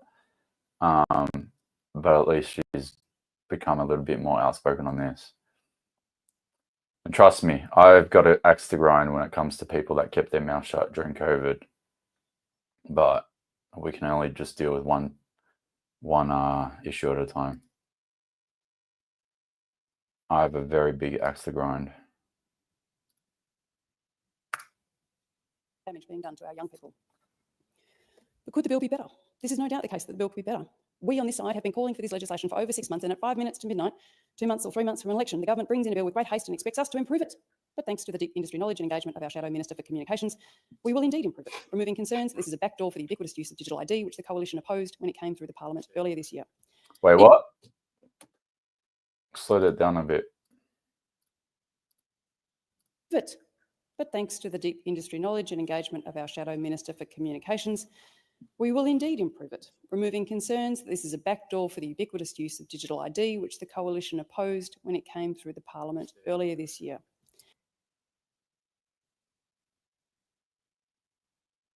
Interesting. Thus to improve it. But thanks to the deep industry knowledge and engagement of our Shadow Minister for Communications, we will indeed improve it, removing concerns that this is a backdoor for the ubiquitous use. It is a backdoor for the ubiquitous use of digital ID. What are you talking about? We don't need to be concerned about it. We know it's going to happen. You don't have to say it's not going to happen. We know it's going to happen. You know why we know it's going to happen? Because you're saying it's not going to happen. Thus to improve it. But thanks to the deep industry knowledge and engagement of our Shadow Minister for Communications, we will indeed improve it, removing concerns that this is a backdoor for the ubiquitous use of digital ID, which the Coalition opposed when it came through the Parliament earlier this year. Equally, our Shadow Minister has ensured that no government-issued identification, whether that is passports or driver's licences, can be demanded. And furthermore, through that vigorous discussion, it has been confirmed that that reasonable steps to ensure under 16s do not have accounts on platforms will not be targeted at 20-year-olds, 30-year-olds, 40-year-olds, 50-year-olds, 60-year-olds, 70-year-olds. Okay, so now she's saying that, one, we're not going to use it to ubiquitously sanction or impose digital ID on people. And now she's saying that it's only going to be for people under the age of 16. They need to validate their age, or they're going to be prohibited. Anyone above the age of 16 is not going to have to authenticate their age. So they're saying that they're not doing it now, but trust me, I'm going to clip that part, because when it happens, and trust me, it's going to happen, we can go and reflect back on Zoe Mackenzie's words and be like, hey, remember what you said on the 26th of November, 2024? It's in Hansard. We got the video footage of it. You lied. Equally, our Shadow Minister has ensured that no government-issued identification, whether that is passports or driver's licences, can be demanded. And furthermore, through that vigorous discussion, it has been confirmed that there are reasonable steps to ensure. The one thing that I'm really upset about is that because I have to live stream this, there's so many clips. Like, there's probably about 3 really important clips from this reading that I need to get, if not just for posting reasons, but just to preserve it in the archive. I'm just glad that you can go back and find it all. I need to go back to the start where David Coleman, Mr. Crack Cocaine, was talking. All right, I found it. So I'll post the clips a little bit later. So we're all watching it live and in person. But once I finish this live, I'll go to the recording of it and I'll clip it and then I'll post it so everyone will be able to share it. Under 16s do not have accounts. And just FYI, I'm pretty sure she's the last speaker, maybe a couple more. that crazy bitch. I'll bring her up because she said something outrageous as well. And then we've got a Peter Dutton lookalike. We got Barnaby Joyce. I'm interested to see what Barnaby Joyce has to say. We've got the member for Wills. I used to live in the area where he was my member back in Coburg in Victoria. And I remember I met him one day and he was like, "What do you do for work?" And I'm like, "I work as a personal trainer." "Oh, can you train me?" Man, fuck you, Peter Khalil. You've become the tyrant that you once looked like you weren't going to become. Fucking hell. They all eventually bend the knee. We've got Bob Catter. All right. Then we've got this dude here. He blocked me. Looks like debate goes on for a little bit. I don't know if it's about the same bill. Andrew Charlton, he's a World Economic Forum, I think, young global leader as well. He's definitely associated with the World Economic Forum. Okay, and then question time. Yeah, it's past 2 o'clock. All right. Let's see how long this shit goes for. Accounts on platforms will not be targeted at. You know what? Let's just skip this shit. I don't know. There might be some sound bites. Let's just go. 20-year-olds, 30-year-olds. We'll get this done and then we'll go. 70-year-olds. And do not think the platforms do not know your age. By golly, they do. TikTok admitted this year it had removed 78 million accounts for under 13-year-olds, of which 1 million were in Australia. Instagram launched Instagram Teens overnight. Mind you, they didn't mention that they were going to do that at any time during the inquiry's hearings. But overnight, it moved Australian teens who are under 16 to their teens platform. You see, it can be done. Additional privacy measures include preventing any material used for age verification to be retained by the entity that does the verifying. Finally, I want to address what I feel has been the best argued point among those who have raised concerns about this bill, and one with which I have enormous empathy. The question of whether this bill usurps parental authority. To this point, I have received many sensible contributions, one from a constituent in my electorate of Flinders with whom I've been corresponding all weekend. I found her approach to this issue inspiring. I have edited her comments to protect her identity and for brevity, but she describes with such care the efforts she has made to protect her child from the perils of social media. She wrote to me, "One of the rules for having this phone is that she's not to join any social media groups like Facebook or TikTok or Instagram, and I've taken time to sit down with my daughter to explain my reasoning behind it. My daughter very eloquently had relayed back to me that it's not yet the time for her to access it and understands that she's not yet ready to be exposed to it. When it is the right time for her, will currently be my decision. The right time for her will not be the same time as the right time for my younger son. Right now, I do, however, sit with her and go through my own social media pages with her and discuss with her the elements of my feed. This has been enormously beneficial because it has shown her what she needs to look out for, the pitfalls, but also the benefits. The key is learning how to navigate it, what the pitfalls are and what to watch out for. This cannot be achieved without the conversations, without the access. Remove social media from their hands and they will get it anyway, but without the guidance from the parents, without the support, without the teachers from school teaching them how to properly navigate it, they will be on their own and will be prone to all the pitfalls. They won't have anyone to discuss this with and very unlikely to seek help out of fear of getting into trouble. It is my responsibility to ready my child for this world. I have unbridled admiration for this mother, her patience, her diligence, her kind exploration of these issues, not to mention the remarkable presence of mind of her 12-year-old daughter. I recognise that parents who have made real and enduring efforts to control technology and guide the use of social media have a reason to feel frustrated with us. But this experience from my Flinders mum is the exception and far from the rule. The experience of most parents was beautifully put in a post by Heads Up Alliance, one of the many organisations, including News Corp's Let Them Be Kids and Melanie Pilling from Courier Mail, who have expressed so beautifully what parents have demanded of us. Heads Up Alliance said in a post, as a general principle, except in cases of neglect and abuse, it isn't the role of government to interfere in everyday parenting. Isn't allowing a 14-year-old access to Instagram just like any other parenting decision that families should be free to make without government interference? The question sounds fair enough, but it rests on two significant assumptions. Firstly, it assumes that parents allow their tween and early teen children on social media of their own free will. In reality, most parents have serious reservations about social media use for their children, and they feel pressured to allow it too early.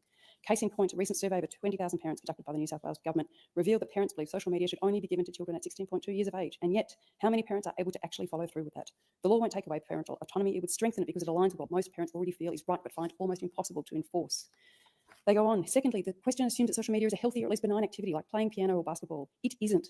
Whereas music and sport nurture growth and development, social media is inherently harmful for the vast majority of children for the vast majority of the time. It disrupts brain development, interferes with sleep patterns, and wow, negatively impacts 10,000 people now. It is addictive by design, exploiting vulnerabilities in young minds, pitting them against some of the most cunning and manipulative corporations. This is crazy.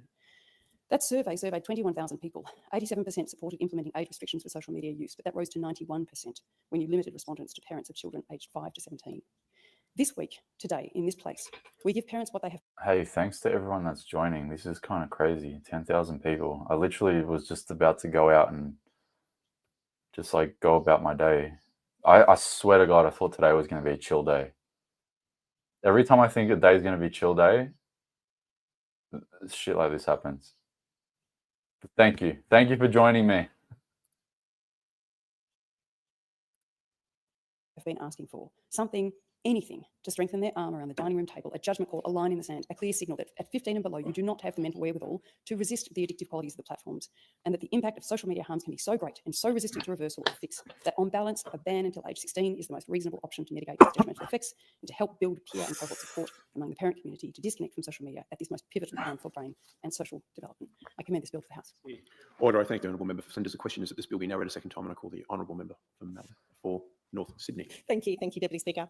You know, in the 2.5 years I've been in this place, I've learned good government policy is created collaboratively, while poor policy is developed for others through a top-down approach that does not involve those who stand to be most affected. Policy developed this way is frequently a recipe for disaster, as unintended consequences swamp a good intention.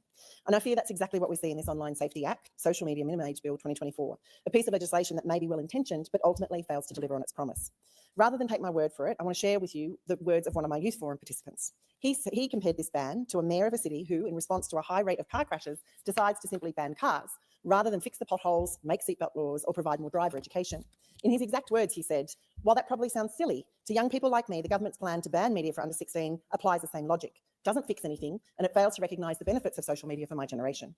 With those words ringing in my ears then, I stand today to put forward a contention that the policy that the government is moving appears to be more about quick political wins rather than doing something meaningful for our kids. They're not fixing the potholes. They're just telling our kids there won't be any cars.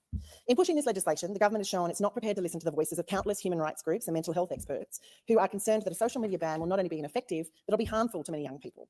They're also indicating they do not care that this reform threatens to stop young people accessing much needed mental health services and information and isolate them from social communities, all whilst driving them towards less regulated services. Perhaps even more gallingly, the legislation relies on the promise of an age assurance that would be unenforceable and could require all users, including adults, to share highly confidential private information with platforms. Whilst this legislation claims to be about protecting young Australians, it doesn't hold platforms to account to make their systems or their content safer for younger people. It's not just the contents of this bill that are... Bro, look at this chamber. Fuck, I did it again. Look at this. Look at this. Look at this. This stooge is on his phone. This stooge is shuffling papers. She's just probably playing Call of Duty. This lady's falling asleep. What's going on here? What the fuck is going on here? hold platforms to account to make their systems or their content safer for younger people. It's not just the contents of this bill that are problematic, however. My community of North Sydney are equally frustrated by the government's determination to rush this legislation through Parliament without proper scrutiny, particularly as this idea of a social media ban for under 16s was originally a thought bubble offered by the Prime Minister during a press conference where he was being peppered with criticism on why we're seeing inaction around the legislation of a ban on gambling advertising. So while this legislation was rushed into the House last Thursday, referred to a one-day Senate inquiry and will be pushed through the Senate this week, the gambling reform legislation is still nowhere to be seen. Insultingly, those who wish to make a submission... I need her name for a second, Kylie Tink. I have a post about this crazy bitch.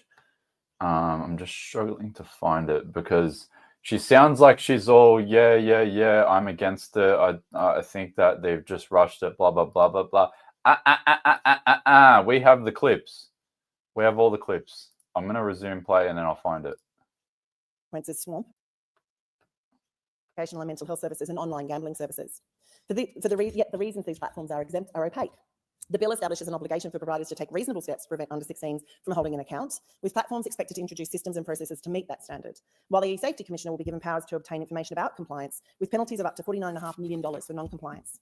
The ban will commence no sooner than 12 months from royal assent, while the government continues to fund an age assurance technologies trial.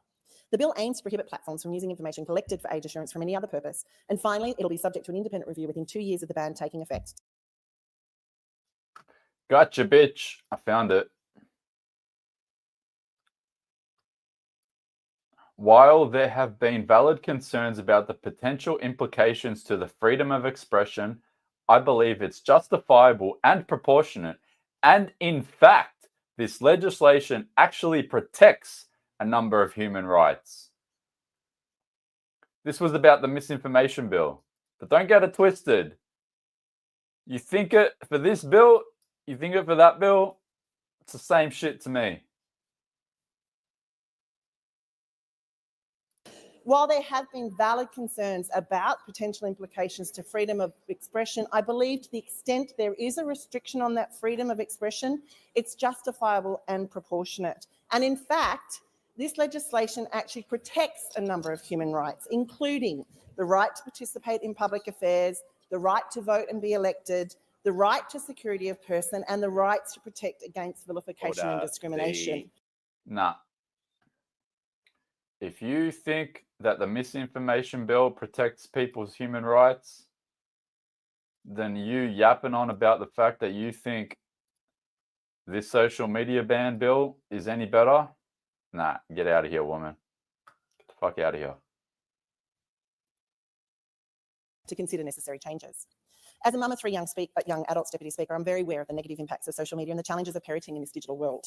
I also, however, recognise my children are digital natives and are very literate about how these platforms work. For this reason, I encourage everyone involved in this debate to ensure they are listening to the voices of young Australians when it comes to this decision-making process, rather than assuming that the grown-ups in the room know best. Prevention United's recent news survey found that young Australians rated fears about the future and cost of living as the largest negative influences on their mental health, while social media was only ranked 12 out of 20 factors evaluated. For this reason, I fear we are grabbing at this as a simple answer to a challenge that is far more complicated. After all, young people understand the good and the bad of social media better than anyone. Surely the issue here is not that social media as a whole is harmful, but these tools are designed to be addictive and young people can be exposed to inappropriate content. If we want to solve that issue, then we need to do more than just impose an age ban. Ultimately, the addictive nature of social media platforms, coupled with the fact there's no regulation governing their content, means inappropriate content, harmful body images and mis and disinformation will still be dished up, whether someone accesses that platform when they're 14. What did I say? What did I just say? What did I say? Yeah, exactly, here. 100%, Newspeak, 100%. What did I just say? There's always a second part. There's always a second part to the spill. Always is. Look at that face, man. Look at it. Look at that face. What's going on here, man? Challenge that is far more complicated. After all, young people understand the good and the bad of social media better than anyone. Surely the issue here is not that social media as a whole is harmful, but these tools are designed to be addictive and young people can be exposed to inappropriate content. If we want to solve that issue, then we need to do more than just impose an age ban. Ultimately, the addictive nature of social media platforms, coupled with the fact there's no regulation. See, we need to do more. We need to do more. Then we need to do more than just impose an age ban. We need to do more than just impose an age ban. We need to make sure that misinformation is dealt with. Ultimately, the addictive nature of social media platforms, coupled with the fact there's no regulation governing their content, means inappropriate content, harmful body images and mis and disinformation will still be dished up, whether someone accesses that platform when they're 14. And there it is. There it is. There's the wording. See, she does not care about children. She's using the fact that she has adult children as a way to glaze over and try to make herself seem like she can relate to the story, but nah. Don't get it twisted. We have the clips. You want to impose bans and prohibit people from having open and free discourse on social media. We have the clips. 14 or 17. We also can't ignore the fact that social media is being used by young people in positive ways, including to help them find community around shared interests or problems and fostering belonging. In fact, a recent study by the Black Dog Institute found these platforms offer adolescents opportunities to enhance wellbeing by strengthening existing relationships and reducing loneliness. Crucially, social media is also increasingly being used as a gateway to access mental health services and information, with research conducted by Reach Out finding that nearly half of their youth service users access their services via social media, while the same number of young people use social media as a substitute for professional support. In this context, I can understand why many from the mental health sector are alarmed by the proposed ban. The truth is the demand for these types of services already far outstrips supply, and closing an important substitute pathway could be disastrous. As the bill's own explanatory memorandum says, young people vary substantially in how they use social media. I ask them, why is the government introducing such a blunt instrument that fails to differentiate between positive or problematic uses of social media? It's difficult to see this bill as anything other than avoiding dealing with the problems of social media head on, as it ultimately fails to hold platforms accountable for their online environments. Separately, the government has announced plans to develop a duty of care framework to keep users safe, prevent online harm and hold platforms accountable. And thank you. The debate is interrupted in accordance with Standing Order 43 and the member will be granted leave to resume speaking when the debate is resumed. Are there any statements by honourable members? I give the call to member for Petrie. Thanks, Deputy Speaker. I stand here today to say thanks to my electorate of Petrie. To all the men, women and children in my electorate, thank you. It's been an honour to be your federal MP once again this year in 2024, and it has been my privilege to serve our community. I want to wish every single one of you a very Merry Christmas and happy holiday season. I hope that They are campaigning for ongoing support for research to find a cure for type 1 diabetes. Okay, so I think this was the 90-second speeches. So I'm going to guess they've adjourned it and then they'll resume. So let me find out when they resume. Supporting the next phase of the search for a cure for type 1 diabetes through a $50.1 million investment in the Australian type 1 and a cure for type 1 diabetes lives. Every now and then I revert back to my accountancy days and try to get some details on numbers that the Labor Party government provide. They've given us this astonishing figure. Okay. So they've probably adjourned. They're doing their speeches and then it's question time. All right, I have a question for everyone here. Far out, 11,000 people. Should I end it here? Should we watch question time together? Or, I don't know. I'm gonna have to like order food because I haven't eaten all day.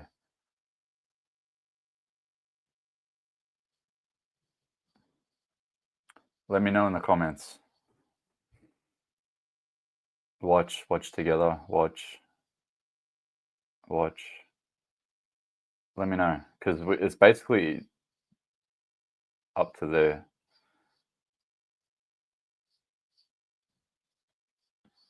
Do they ask questions about this bill? You know what? They probably will.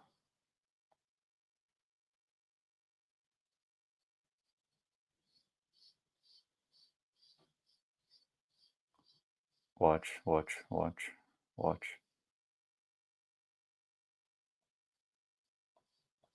Order pizza. All right, I'll cut a deal with you guys.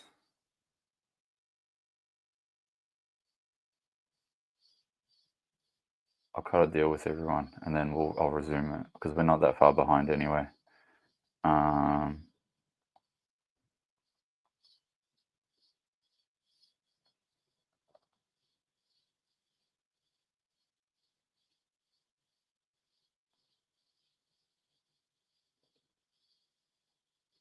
Okay.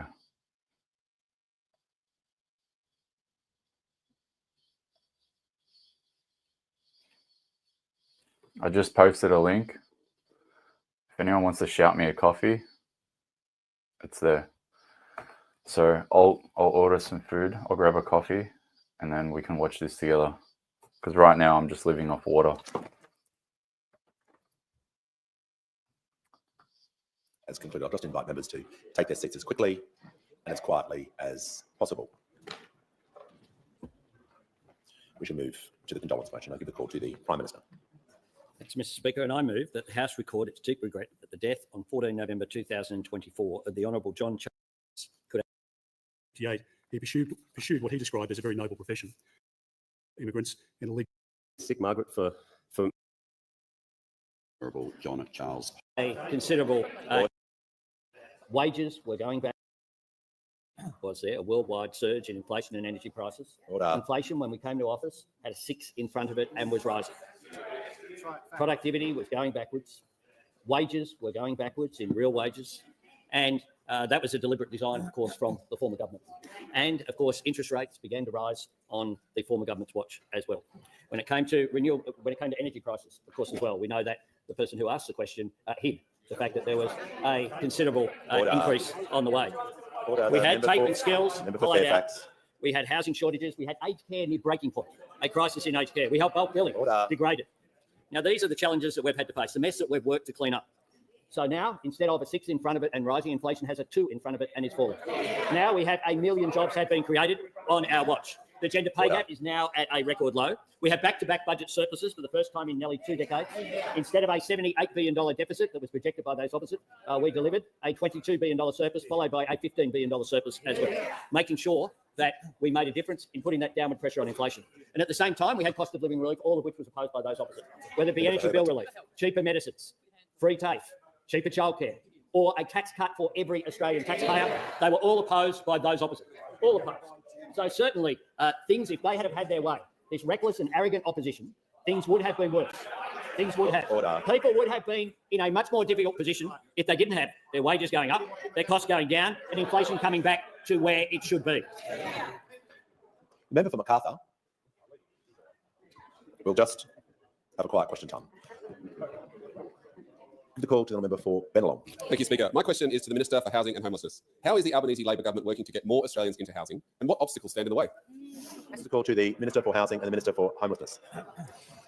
Thanks so much, Speaker. And I really want to thank the member for Bennelong for this question. He is an absolutely staunch advocate for housing in his community, and he's got runs on the board, Speaker. While the member for Bennelong was a local councillor, he approved 17,000 new homes in his local area, 11,000 as Mayor, Speaker. And it's fantastic to see him here bringing that advocacy to the national stage. Speaker, today is a good day for aspiring homeowners on low and middle incomes right across the country.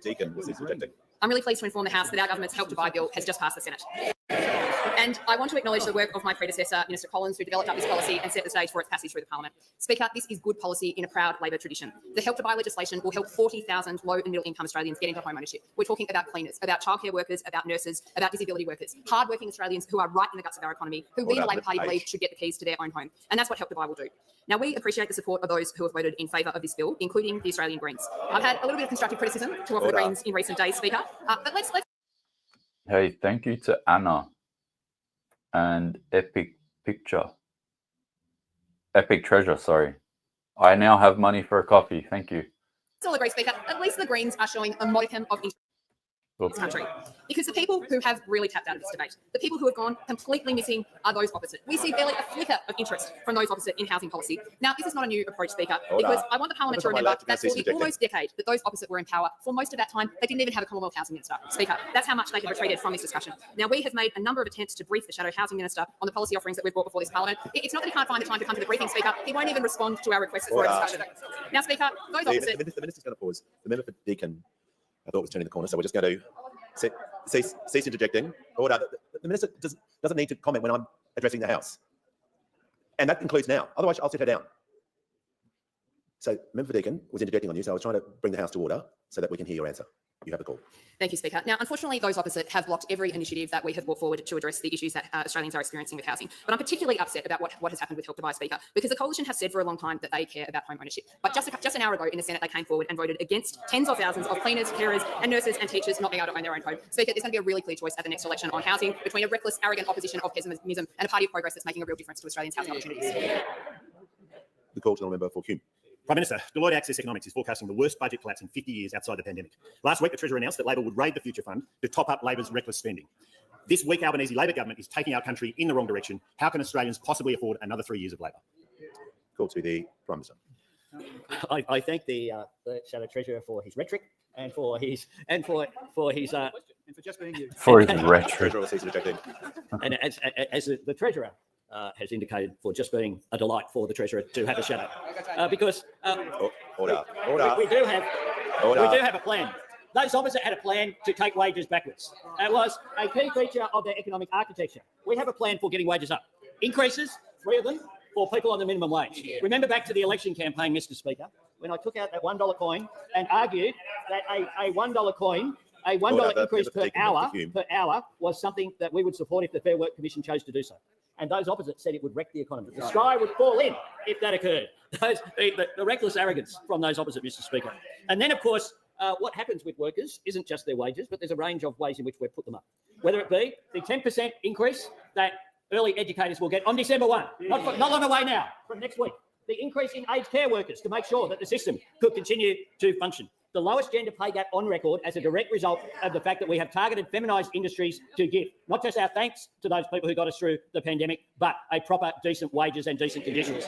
And then there's people who I've met who benefited directly from same job, same pay, including a miner who benefited by $34,000, another by $27,000, meaning they're earning exactly the same as the people they're working side by side. But it's not just that, Mr. Speaker. As well as that, they're getting a bit more of what they earn. Because we changed the tax cuts to make sure that every taxpayer, not just some, got a tax cut, all 13.6 million of them. In addition to that, we're bringing costs down, cheaper medicines, more bulk billing, energy rebates, cheaper childcare, all of that opposed by those opposite. Inflation had a 6 in front of it, now it has a 2 in front of it and is going down. And on top of that, we have delivered back-to-back budget services, something those opposites couldn't possibly recognise. Call to member for Governmental.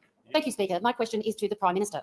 How is the Albanese Labor government working to comprehensively address housing issues in our country? And has there been any opposition to this?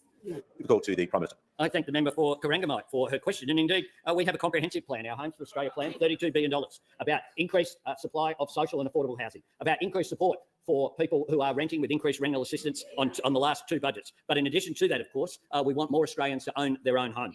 We have a plan to build 1.2 million homes by the end of the decade. We're training more tradies, we're funding more infrastructure, and we're delivering more social housing. And we are seeing results. We have helped 120,000 people into home ownership sooner, twice as many as occurred under the former government. And this week, two of our most important measures will be voted on in the Senate. Just before Help to Buy passed the Senate with the support of everyone except for the Coalition and One Nation.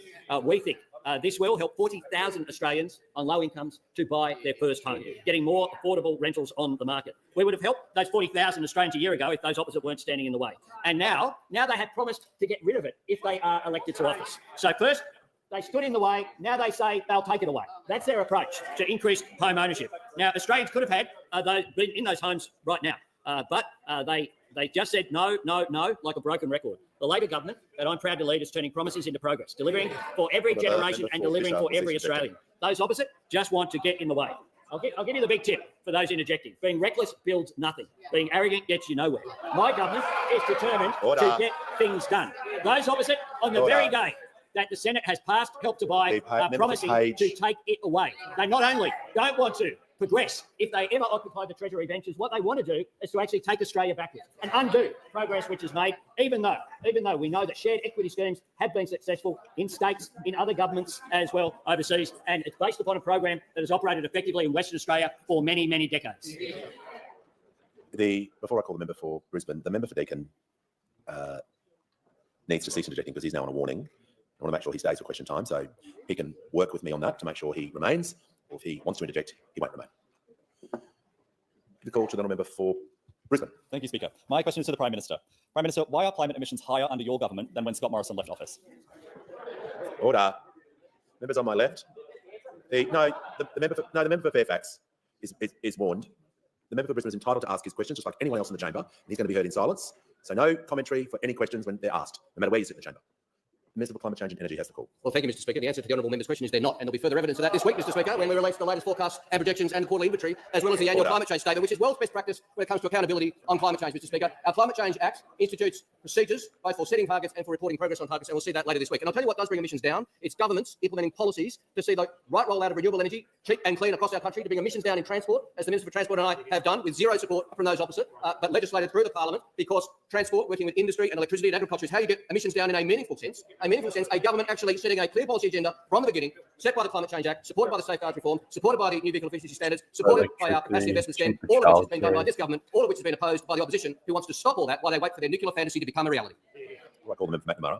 I'm pleased to welcome a delegation from the Solomon Islands, led by the Honourable Jimson Tanangara, the Minister for Police, National Security and Correctional Services, and the Honourable Glaze Roha, the Minister for Justice and Legal Affairs. I notice we have students from Carey Baptist College in the electorate from Burt, and also the winner of the 20 years ago, when we instituted a process in this Parliament whereby they would come here, meet with their local members, either here or in their electorate, and educate us about the experience that they have in dealing with diabetes and the courage that they show. And every one of them never tells you a hardship story. They're always upbeat. It's always a pleasure to meet with them. And I'm very proud that my government announced $50 million in funding for the foundation today to coincide with that. It's an important research area, and I know from at least one member of my staff who has been in that situation and is dealing with it and leading a very fulfilling life as well. So I did want to join with the Speaker in welcoming particularly the young Australians, but also their parents and carers and others who are here today. And Dr. Steve, Leader of the Opposition. Thank you very much, Mr. Speaker. I'll join with the Prime Minister in welcoming all of those participants in the JDRF programme who are in the House today. And as the Prime Minister says, we've been meeting with people, particularly children affected by type 1 diabetes, for many, many years in this place. I want to give a big shout out to Alyssa, her mum Linda from my electorate. I saw them on the plane on the way down on Monday. And we have had, as members of Parliament, engagement with young advocates, as they refer to themselves, who are really telling us about what it is to live with type 1 diabetes and what it means for their parents, the uncertainty, particularly as kids get older, and the complications of life and sport and being away from home, wanting to go to parties, travel, etc., etc.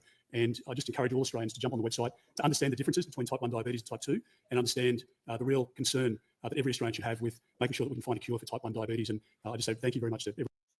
So this is the guy that is going to support the bill.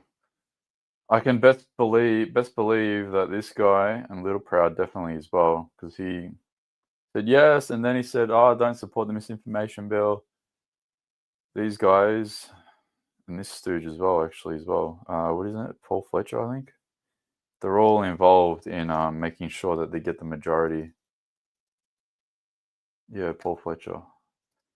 It's a sad day in Australia when I know these people just like that by their first and last name now. It's a sad, miserable day.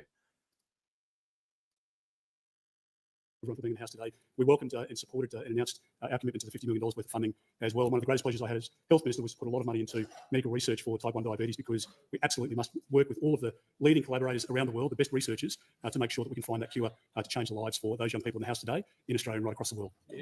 Called it on number 4. Thank you very much, Speaker. My question is to the Treasurer. How's the Albanese Labor government investing in building more homes and making housing more affordable for Australians, and what obstacles are standing in the way? Call to the Treasurer. Thank you, Speaker. The member for McNamara is a real champion for renters and first home buyers in his beautiful, vibrant part of Melbourne. I thank him for the question. Look, housing is one of the defining challenges in our economy. It's one of the substantial pressures on people right now, and that's why it's a big priority of the government to address this challenge. And when we came to office, as the COVID report laid bare, the housing construction pipeline was a mess. In the report that the Health Minister and I released, it made really clear that home builder was pulling demand forward and adding to inflation while supply chains weren't up to scratch. And partly because of that, and partly because of other pressures, Mr. Speaker, we just don't have enough homes in our communities, and that's putting pressure on costs and it's putting pressure on those communities. Now, rents have been one of the biggest drivers of inflation, but they'd be higher still were it not for the 2 substantial increases in rent assistance that we have delivered as a government. Now, Mr. Speaker, these challenges in the housing market didn't just pop up in May of 2022, and they'll take time to sort out as well. But we are doing our bit as a government. We are investing more in housing than any government ever has. More than 10 times what those opposite invested in almost 10 years, Mr. Speaker. And this is a tribute to Ministers O'Neill and to Minister Collins, the Prime Minister and others, this commitment that we have to investment in housing. Now, in our first budget, we had the Housing Australia Future Fund, Help to Buy and the Housing Accord. In our second budget, tax breaks for build to rent. Our third budget, tackling infrastructure bottlenecks. In the last 2 budgets, those increases to rent assistance, big investments in skills in every opportunity. And that's because we've got an ambitious target to build 1.2 million homes in 5 years. It will be hard, but we can get there if everyone does their bit, and we are doing our bit. The states need to do their bit, the local governments, the peak groups, the builders, the investors, and there's a role for the Senate as well, Mr. Speaker, as we know this week, and we call on the senators to pass our build to rent changes this week. Now, if those opposite really cared about housing and cost of living, they'd support this investment. But we know that they're a risk to housing because we know their record. They made a mess of the pipeline, they voted against more homes, and they cut investment in housing at the worst possible time. And we know from their behaviour today and in the Senate this week, Mr. Speaker, that the biggest risk to housing and the biggest risk to household budgets is a coalition government. This side of the House is getting inflation down and wages up. We are strengthening Medicare and building more homes, and we welcome the progress made in the Senate this week in that light. Call to the Honourable the Leader of the Opposition. Thank you very much, Mr. Speaker. My question is to the Prime Minister. The Prime Minister promised before the last election that Australian families will be better off under a Labor government. But under Labor, groceries are harder to buy, rents and mortgages are up, and energy is more expensive every month. Now, with Labor's attempt to raid the nation's piggy bank, the Future Fund. How's the audacity of this bloke to complain about the cost of living crisis, the cost of COVID crisis, for those that remember last night, and yet they're so busy having party room meetings talking about forming a coalition with Labor to back the social media minimum age bill. Mate, you don't care just like Labor does. Stop pretending to point the finger. Oh, you guys don't care about the cost of living. Mate, you're hosting party room meetings at 9 o'clock in the morning talking about trying to get your bloody senators in line so they can vote for this bill. It's all fraudulent. They're all frauds. All of them. This week, an incompetent government is taking Australia further in the wrong direction, looking more like the Whitlam government every day. How can Australian families and businesses possibly afford another 3 years of Labor? Order. The member for Fremantle is warned. I don't know how many times I have to tell people, but we're going to keep doing it the right way. The Prime Minister has the call. Thanks very much, Mr. Speaker. Well, that wasn't the tightest question that I've heard in this place, but I'll do my best, Mr. Speaker, and I'm sure that it will be relevant because the fact is that when we came to office, real wages were going down, and now they're going up. 4 quarters in a row. 4 quarters in a row they have gone up, not by accident, but by design. Just as they went down by design as a key feature of their economic architecture, under this government, this Labor government, wages are going up deliberately as a result of our design, our policy, our legislation, whether it be same job, same pay, whether it be specifically dealing with those sectors that were struggling to keep workers, let alone attract workers, such as early childhood education and aged care. And we have made a substantial difference. And in terms of the question that was asked as well about costs and cost of living, the fact is that the measures that we have introduced have all been opposed by those opposite, whether it be cheaper medicines, more bulk billing, energy rebates, cheaper childcare, tax cuts for every single Australian worker and taxpayer. They have all been opposed by those opposite. Now, we know people are under pressure. We know there's more to do. The difference between us and them is that they acknowledge people are under pressure, but want it to be worse. Want no support for them, want no cost of living relief, want lower wages, and want higher inflation. And those opposite also would wouldn't have assisted by producing budget surpluses. How do we know that? Because their projections were there. $78 billion deficit. They produced a budget in March, just 2 months before the election, which showed just red ink forever, no budget surpluses. We have worked hard through the Expenditure Review Committee to make a difference, to bank any of the upward figures or forecasts, but to make a difference. Now, the real question those opposite have to answer is, how would any Australian have been better off under them? Would they have been better off with lower wages under them, with more expensive medicines, less bulk billing, fewer houses, less rent assistance, no free take, no HECS debt relief, a privatised NBN? They have no positive plans whatsoever, just reckless arrogance in their approach to the pressures that Australians are under. We're about acknowledging it, but doing. I'll hear from the member for Macquarie. Thank you, Speaker. My questions to the Minister for Social Services. What impacts are the Albanese Labor government's back-to-back increases to the maximum rates of Commonwealth rent assistance having on rents? What alternative approaches are there? Call to the Minister for Social Services. Well, thank you, Speaker. I'd like to thank the member for Macquarie for her question. Of course, our government recognises... Don't care. I'd like to hear from the Deputy Leader of the Opposition. My question is to the Prime Minister. Last month saw the highest number of Australian business insolvencies of any month on record, with 1,364 businesses going bust. Since this Prime Minister took office, over 25... If anyone's wondering, Deputy Leader of the Opposition, Susan Ley, she also wants to ban social media access. They're all in on it. Wallah, they're all in on it. We don't have an opposition. We don't have an opposition in this country. Oh, back. Of any month on record, with 1,364 businesses going bust. Since this Prime Minister took office, over 25,000 Australian businesses have gone. Wallah, I just want to go to the gym. 25,000 businesses is an owner who has gone broke. I'm a prisoner. This weak Albanese Labor government is taking our country in the wrong direction. Oh, I'm still a prisoner. Another 3 years of Labor. Call to the Prime Minister. Well, the facts are just wrong that the Deputy Leader has put forward. Half the level that it was under John Howard's government. And the minutes of the RBA's monetary policy meeting in September, 24th of September, said this: the cumulative level of insolvencies was still below the pre-pandemic trend. Who was in government pre-pandemic? Who was in government during the pre-pandemic? Those opposite. Those opposite. So go and have a look. Or the RBA governor, appearing before the House Standing Committee on Economics in August, said it's not at historical highs. Said it very clearly. The Prime Minister is answering the question. He couldn't be more direct with information to members. The Deputy Leader, I was careful to make sure she was heard in silence. So how about everyone gets a fair go? Deputy Leader can help the House by ceasing interjecting. The Attorney General can also add to that cause by ceasing interjecting, so we can listen to the Prime Minister. I was quoting Michelle Bullock and her appearance before the House Standing Committee on Economics. She said this: in fact, if you look at the trend of insolvencies over time, we're not even back to where we were pre-pandemic trend-wise. Just the RBA governor. Just the RBA governor. Just someone fact-checking the Deputy Leader of the Opposition. But I'm asked about the last month, Mr. Speaker. Well, I'll tell you what we've been doing in the last month, indeed, in the last 2 weeks that this Parliament has sat. Free take legislation, opposed by those opposite because apparently you don't value it, which explains why they don't support Medicare, they don't support take, they don't support public schools or public hospitals. Fixing HECS indexation for a fair go for young people. The most significant aged care reform in a generation. Future Made in Australia with production tax credits introduced to make a difference. Protecting our children with the social media reforms. Delivering for every generation of Australians. Protecting who with the social media reforms? Significant aged care reform in a generation. Future Made in Australia with production tax credits introduced to make a difference. Protecting our children with the social media reforms. Protecting our children. Sorry, what? For young people. The most significant aged care reform in a generation.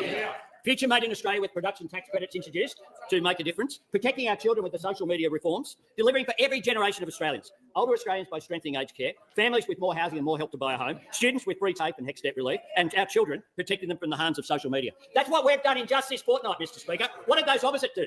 They support privatising the NBN and won't support it staying in public hands. They want to increase migration and won't support the sensible measures put forward. They want to stop free take.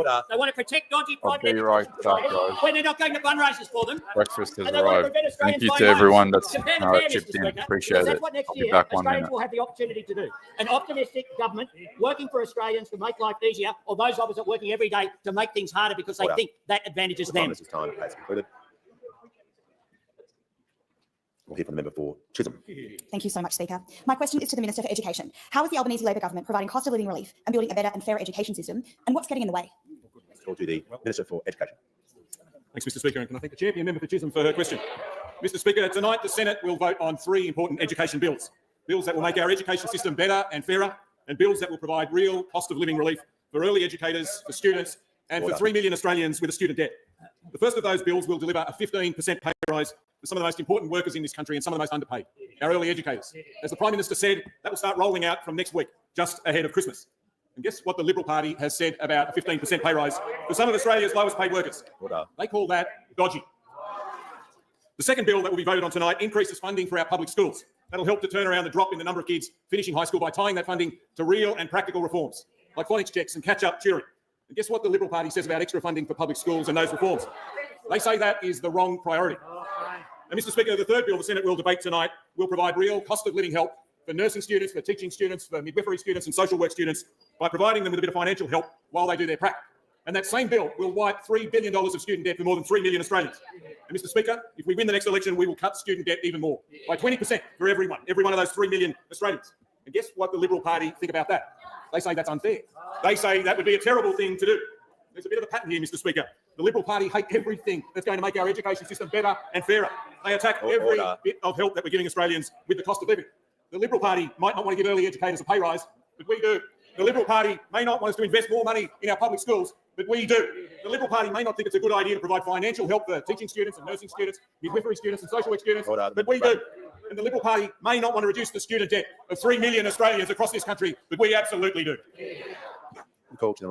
The one thing that I hate is when they have those things like the cheaper energy, cheaper childcare. Him, it's like, but we do, but we do, but we do. Terrible thing to do. There's a bit of a pattern here, Mr. Speaker. The Liberal Party... There is a bit of a pattern. Here's the pattern. Hate everything that's going to make our education system better and fairer. They attack every bit of help that we're giving Australians with the cost of living. The Liberal Party might not want to give early educators a pay rise, but we do. The Liberal Party may not want us to invest more money in our public schools, but we do. The Liberal Party may not think it's a good idea to provide financial help for teaching students and nursing students, midwifery students and social work students, but we do. And the Liberal Party may not want to reduce the student debt of 3 million Australians across this country, but we absolutely do. The call to member for Malik. Oh. Were they supposed to join in? But we do.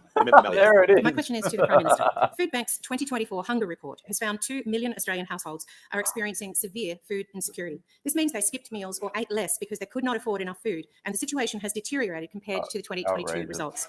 This weak Albanese Labor government is taking our country in the wrong direction. How can Australian families and businesses possibly afford another 3 years of Labor? Call to the Minister for Social Services. Well, thank you very much, Mr. Speaker, and I thank the member for her question. Of course, we've been very focused on cost of living pressures that Australians are facing. We understand that people are doing it tough, and we are responding with cheaper medicines, cheaper... People are doing it tough. I'm sitting here, locked in my place right now, paying rent, can't go to the gym, and have to facilitate for 13,500 people to expose all of your crimes. childcare. And when it comes to supporting those particularly doing it tough, we have had a base rate increase to JobSeeker. We have record increases in Commonwealth rent assistance. We've extended the single parenting payment to children aged 14. And when it comes to food relief, we really appreciate the work that our non-government sector does right across the country. We've actually increased in this budget extra funding to support emergency relief and other important support, financial counselling. I was very proud to deliver, for example, the industry-funded model, something that those opposite couldn't deliver. I was able to deliver the industry-funded financial counselling model, which we now have over $30 million from organisations contributing to. So we will keep looking at all the ways that we can support people with cost of living, whether that's through emergency relief, food relief, but importantly, through the cost of living measures, including tax cuts to every single taxpayer, something that those opposite were never going to do. Can we call to the member for Tangney? Is to the Minister for Aged Care and Sport. How will the Albanese Labor government's historic aged care reforms deliver dignity and quality in aged care? Can we call to the Minister for Aged Care and Sport? I thank the member for Taney for his question and for the way that he never stops fighting for the older people in his electorate. Mr. Speaker, the Royal Commission found that previous governments had brought an appalling level of ambivalence and timidity and detachment to their approach to aged care, and that ended with the election of the Albanese government. From day one, we took action. From the very first act of the 47th Parliament was passing aged care reform legislation, beginning the process of putting security and dignity and quality and humanity back into aged care. And because of these reforms, right now there is a registered nurse on site in aged care 99% of the time, or 23 and a half hours out of 24 in Australia. Older Australians are receiving an additional 3.9 million minutes of care every single day, 1.7 million of which are delivered by a qualified and registered nurse. There has been statistically significant decreases in the proportion of residents experiencing polypharmacy, antipsychotic medication use, falls that result in major injury, use of physical restraints, significant unplanned weight loss, and consecutive unplanned weight loss. And for the first time, the prevalence of one or more pressure injuries is declining over time. We have made aged care more transparent, with We don't care. aged care for all Australians. Call to the member for McKellar. Thank you, Speaker. My question is to the Minister for Health. My community of McKellar is served by the only public-private partnership hospital in New South Wales. HealthScope, which runs the Northern Beaches Hospital, has recently terminated the contracts of the private health insurers who they believe are failing to adequately reimburse patients for their care. This means my constituents will either have to pay significantly more for their private care or travel to other hospitals. Will the government support the AMA's call for a private health system authority to resolve such disputes and ensure my community is not left in the lurch and paying big bucks for their healthcare, please?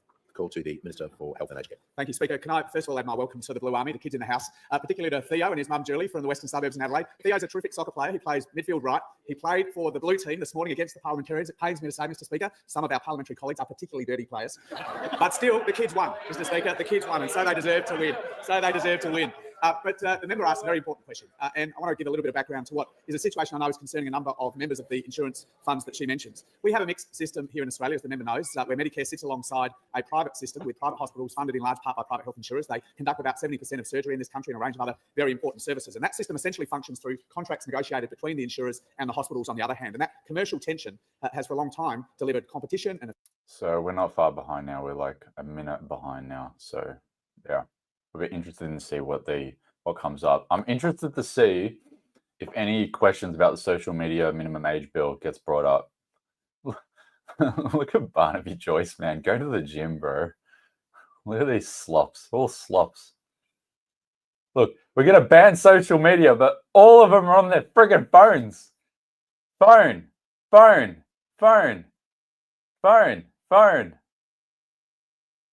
a phone or an iPad there. Barnaby's definitely on his phone. Mr. Cocaine Boy, David Coleman, allegedly, he's scratching his head. And Peter Dutton just sitting there, looking all stoic and stone-headed. What's his name? Alex Pereira. He's got the charmer look on his face. Efficiency, which ultimately has been to the benefit of patients. But like many sectors, this sector has suffered a price shock from COVID, and there are a range of other changes happening, a shift away from overnight stays to more day surgery, which impacts the business model of many hospitals and other things as well. As a result, I asked the Secretary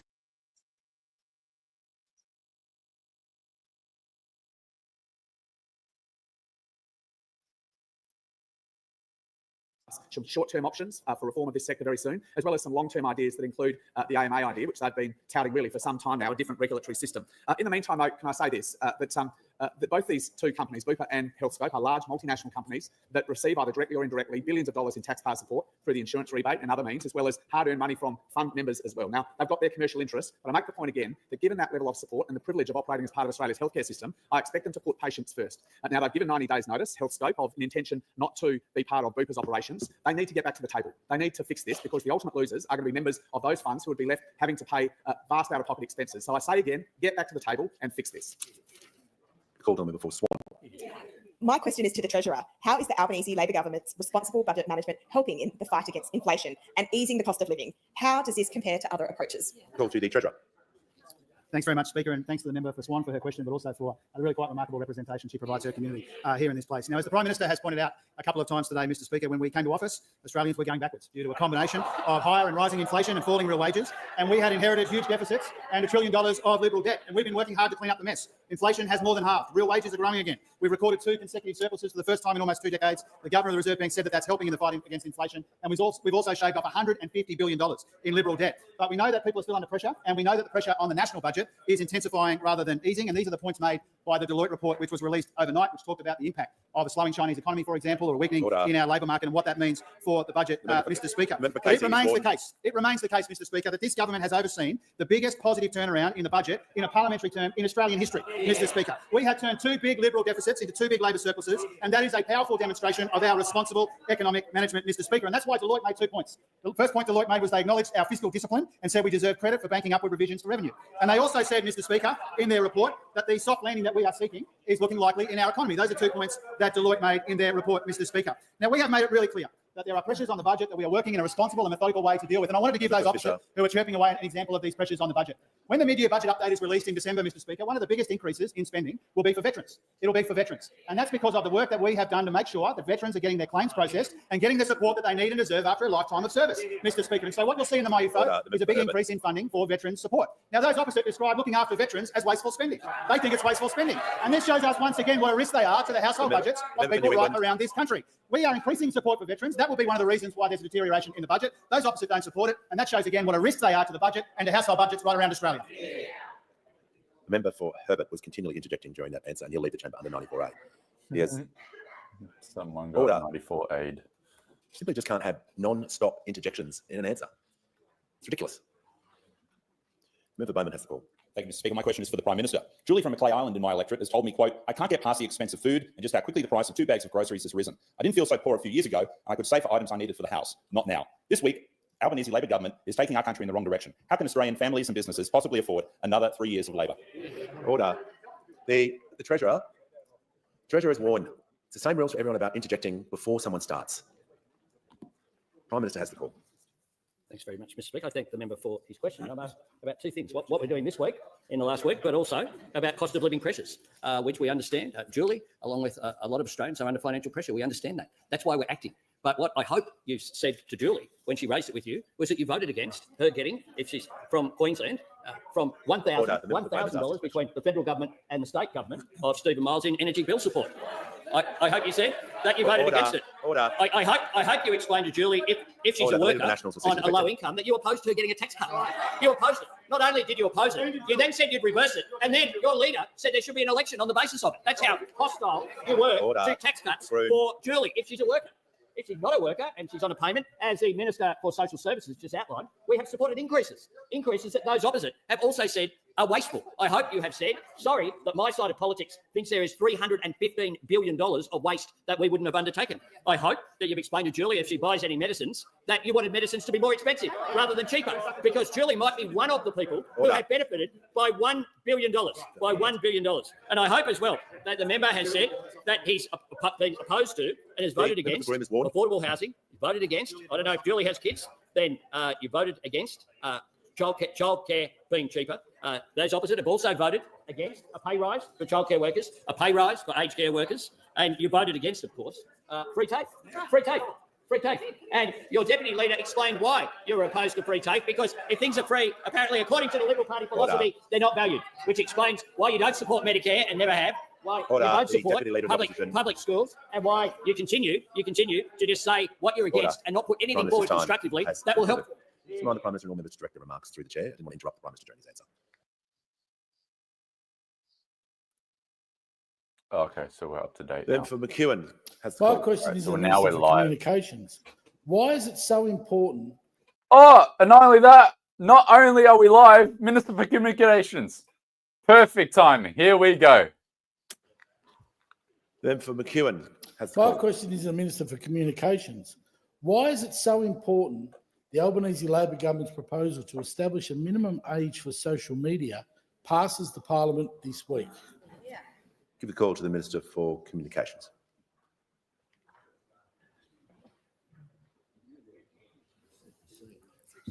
Thank you, Mr. Speaker, and I thank the member for his question. The Albanese government takes seriously its obligation to online safety and the reduction of harms facing Australians. Now, we know that parents are rightly concerned about these harms as they impact on their children, and we've taken a decision to support them. We also want young people to imagine a world where social media does not have to constantly fuel their thoughts, drive their anxieties, or determine their sense of fitting in. There are enough pressures already in the teenage years, and the Albanese government is taking a stand to say that access to social media does not have to define connection in this country. I say to Australia's young people that your voices are important, and we have been listening. One of the key features... Your voices are important, and we have been listening. Young people, did you hear that? Look at this cow. The Albanese government is taking a stand to say that access to social media does not have to define connection in this country. I say to Australia's young people that your voices are important, and we have been listening. One of the key features of our legislation is its implementation timeframe. We are committed to using this time to engage with young people and the organisations that represent them. And I thank the many young people for their engagement already and for outlining their concerns. And I say to them that we will work with you over the next 12 months and beyond to ensure wraparound supports for young people remain accessible. The Minister for Communications, I don't know why the member for Fisher feels the need to just continually interject with this rolling commentary with every answer, but it's completely unacceptable. And he, more than anyone in the Parliament, should know that. Would you say only important if they agree with So ALP? he's warned. Yeah, of course. It's just amazing how much Because perfect everyone wants to get a fair cohesion go here. and You've got to treat everyone fairly as well. cooperation that they have between the two Minister of parties. It Communication is has the call. it's both Thank you, Mr. amazing Speaker. and To the disgusting. importance of this bill, the legislation allows for rules to be made for definitional carve-outs for messaging and gaming. We want young people to remain connected to their family and friends and to be able to participate in digital environments that are age appropriate. The rules will also allow for educational and health apps that function in a similar way to social media to remain available to connect with young people. The aim here is to drive innovation and digital connections in spaces that are designed for the needs of children, because their education, health and wellbeing are paramount for this government. Mr. Speaker, this work is not constrained to the communications portfolio. We are working collaboratively across government, and I acknowledge the contributions of many colleagues, including the Attorney-General, the Ministers for Education, Health, Youth and Social Services, and the Assistant Minister for Mental Health. They have worked hard to consider policies that complement our bill and build support for young people where and when they need it. Collectively, we are continuing to ensure the views and perspectives of parents, young people and communities remain central to the policies we take forward to support them through the implementation phase and beyond. And allowing this time for the law to come into effect will strengthen how it operates in practical terms and enable us to continue working with young people. Allowing time for this law to come into effect. If you have a 12-month period between now and when it comes into effect, why ram it through the Senate tomorrow? For those that don't know, 15,000 people, the update that I have to give you on this is going to piss everybody off, and it's already pissing me off just thinking about it. Let's listen to this crazy bitch and then we'll go there. And the sectors that represent them. All right, that's it. It goes on to the other the other psycho bitch. All right, so the update is this. They adjourned debate on it about an hour ago while we were playing catch up on the second reading. Now, I've got the notice paper here. I'll bring it to my share screen. And this is where it's going to piss everybody off, and it's already pissing me off just thinking about it. And we're going to run another poll in the comments very shortly, so get your fingers ready. So we were up to here.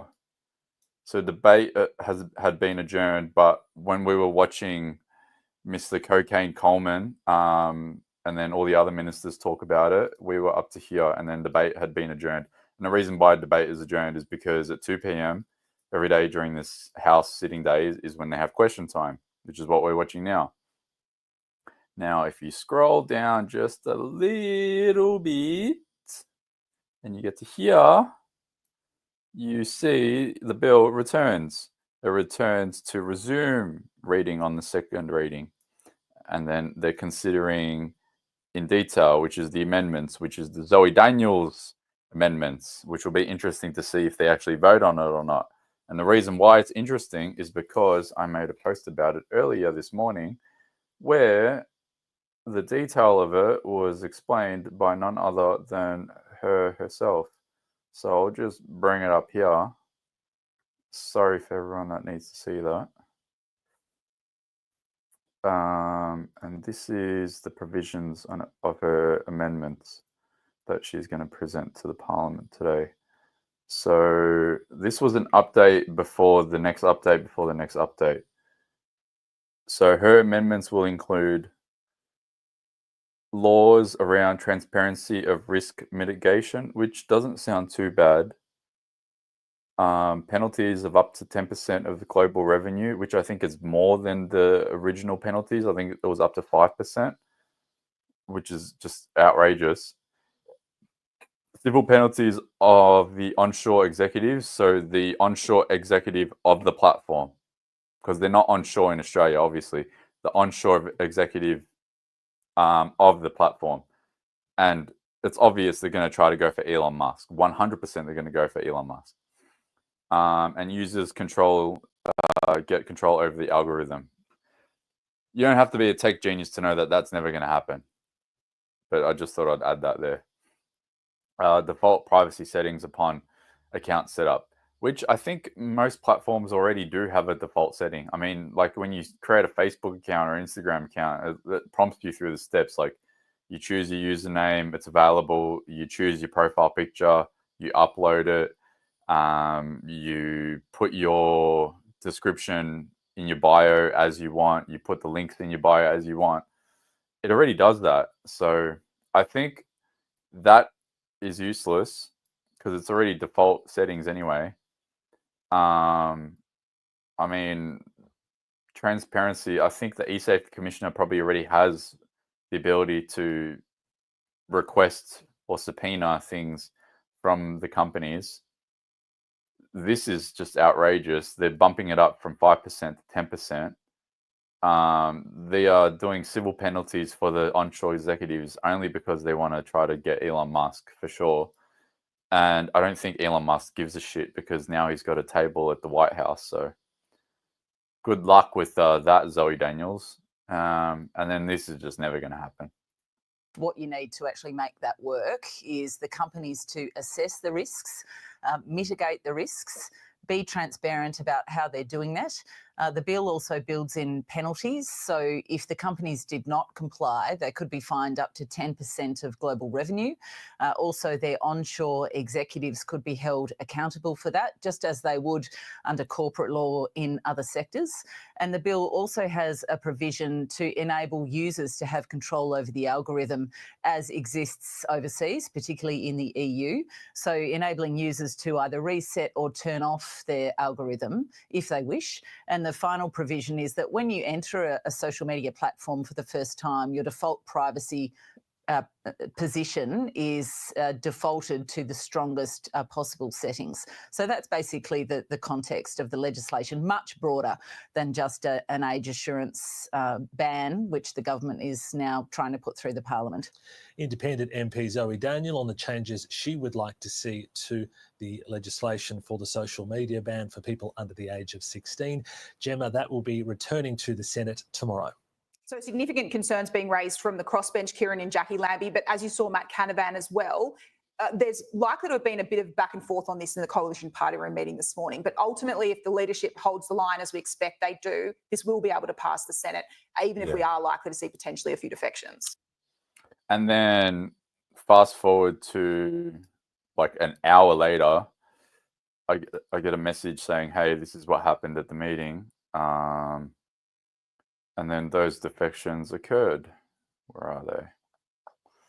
So for those that might not know, Alex Antic had crossed the floor. He had a conscious vote, if you want to call it that.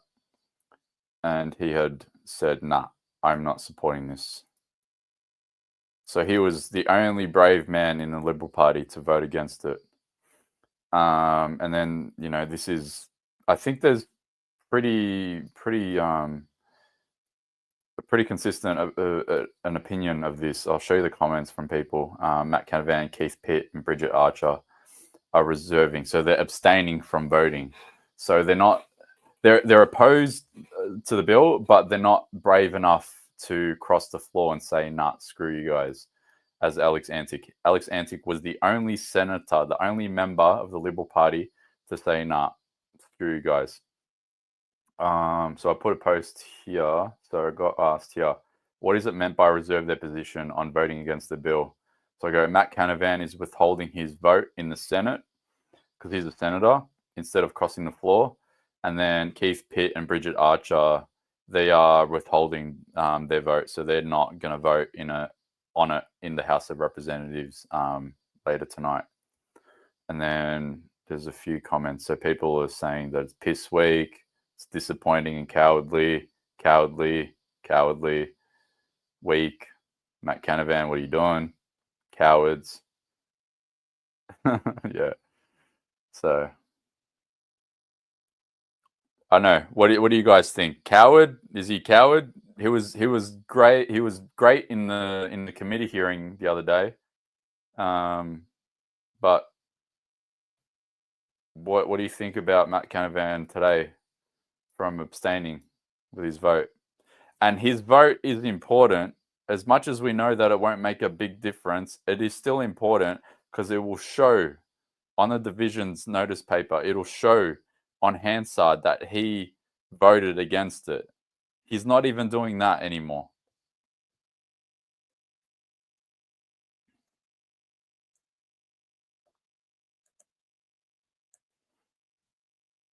What do you reckon?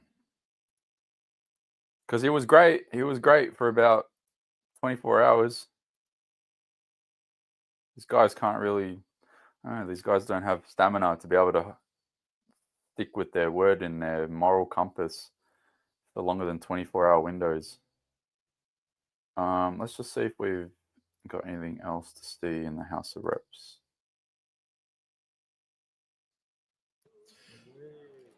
Give the call to the honourable member for Curtin. This is a question for the Minister for Social Services. A crisis payment is meant to be available for women escaping domestic violence, but the conditions exclude half the women who... Respectfully don't care. And aged care. Well, thank you, Speaker. And I thank the member for Werrow for her question. She is such a strong supporter of our work to strengthen Medicare and make medicines cheaper at the counter, making a real difference at a time. Mr. Speaker, I ask for the questions to be placed on the notice paper. Okay, Communications Minister comes up again. Here we go. Another round. We all ready? 3, 2, 1. Call to the Minister for Communications, who's seeking a personal explanation. I'll just slow it down. Call to the Minister for Communications. Mr. Speaker, I wish to make a personal explanation. Do you claim to be misrepresented? Most grievously. You may proceed. This morning in the Sydney Morning Herald, there is an editorial by Bevan Shields which says the following, and I quote, TV and gambling executives met with Communications Minister Michelle Rowland in August. That is false. Call to the Deputy. Is that all? All right. You want to have a crack at journos? Okay. Communications Minister Michelle Rowland takes money from gambling company. Let's see what comes up. I just typed in a whole bunch of random words.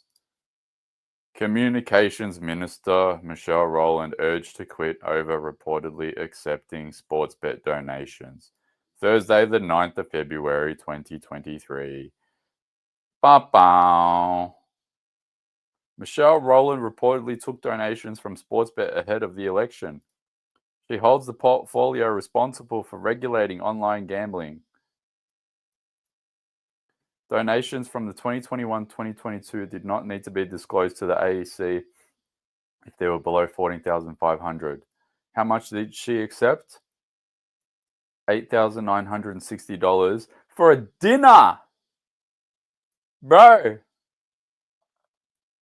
why are you having a $9,000 dinner? According to 9 newspapers, gambling giant Sportsbet paid $8,960 for a dinner to support Miss Rowland's election campaign in March and made another donation of $10,000 in the days before the May poll.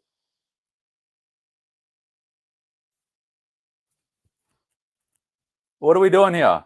You're interjecting in the House of Representatives to take a snub at a journo. The journo is probably a prick, but whatever. And yet you're having a $9,000 dinner and taking another $10,000 donation from Sportsbet.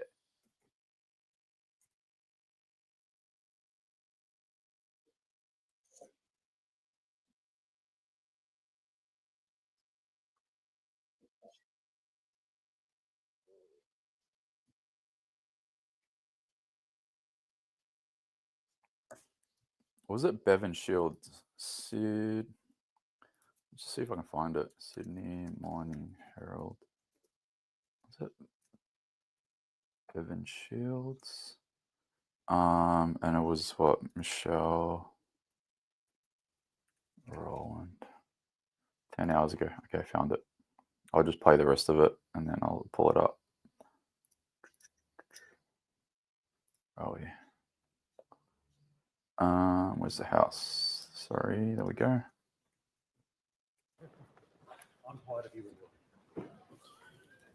Call to the Minister for Communications. Mr. Speaker, I wish to make a personal explanation. Do you claim to be misrepresented? Most grievously. You may proceed. This morning in the Sydney Morning Herald, there is an editorial by Bevan Shields which says the following, and I quote, TV and gambling executives met with Communications Minister Michelle Rowland in August. That is false. Call to the Deputy Leader of the Opposition, who's also seeking a personal explanation. Mr. Speaker, I seek leave to make a personal explanation. Do you claim to be misrepresented? Yes. You may proceed.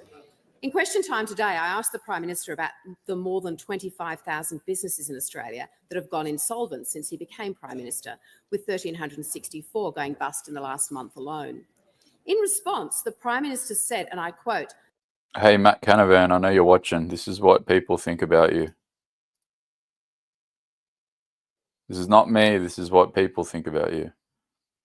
We'll put a poll up.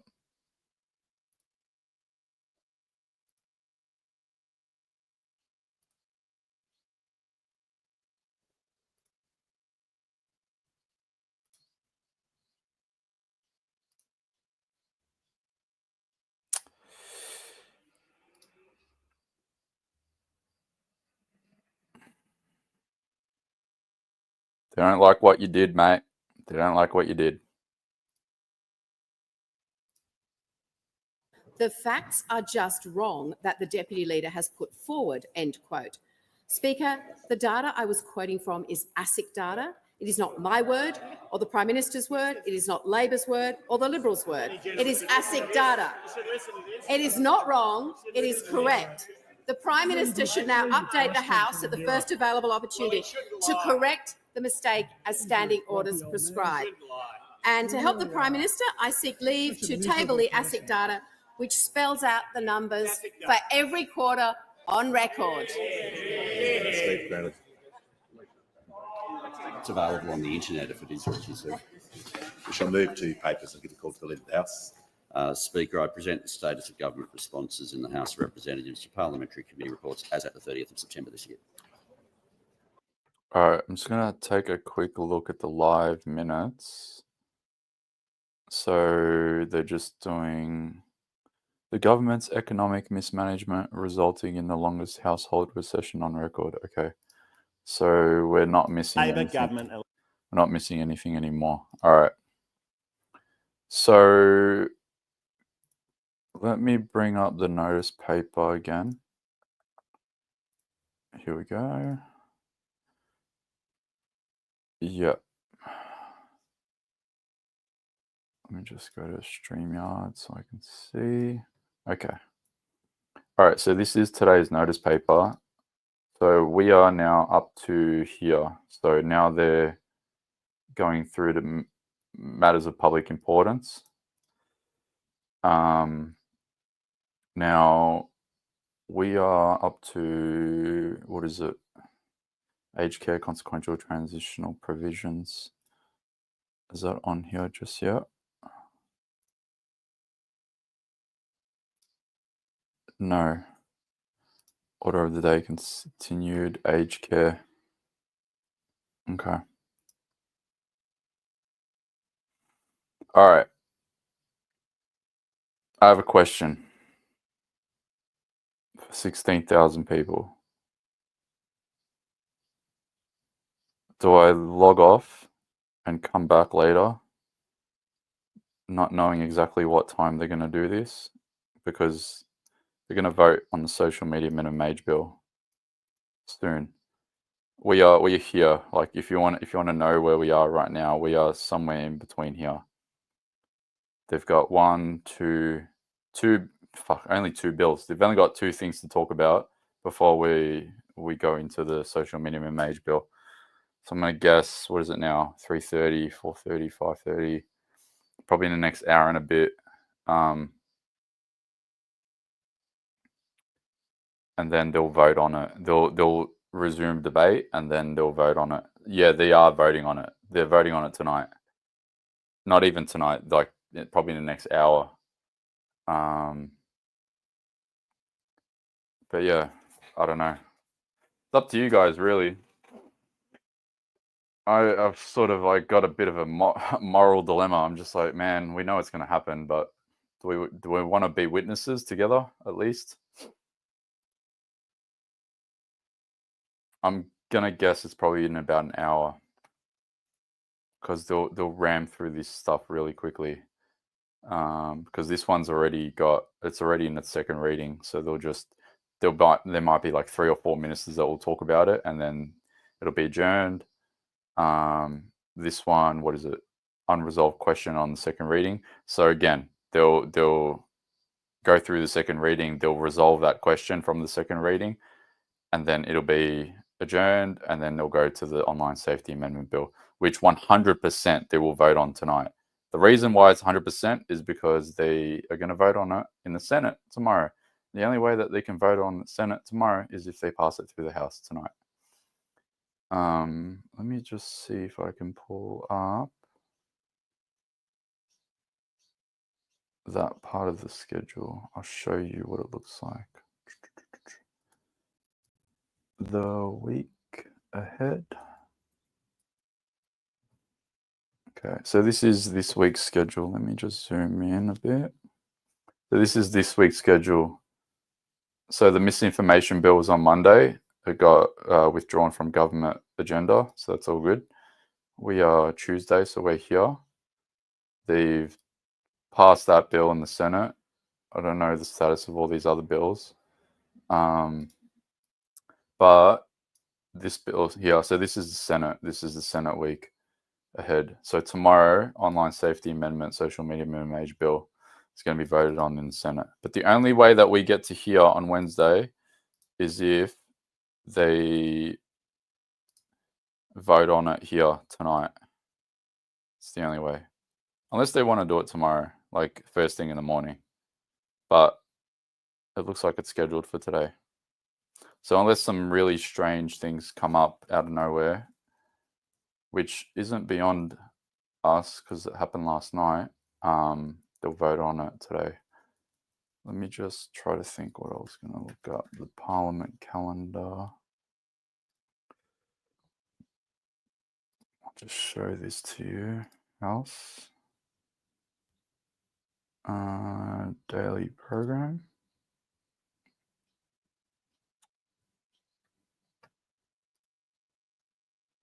Notice paper. Yeah, so House meets at 12. And when does it end? 60 pages. What are they doing here? I know there's another way that you can find the time. It's just really annoying to try to always pull them up.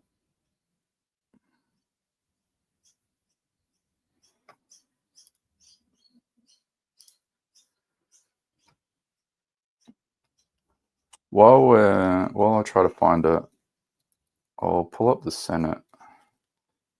See if they're doing anything in the Senate.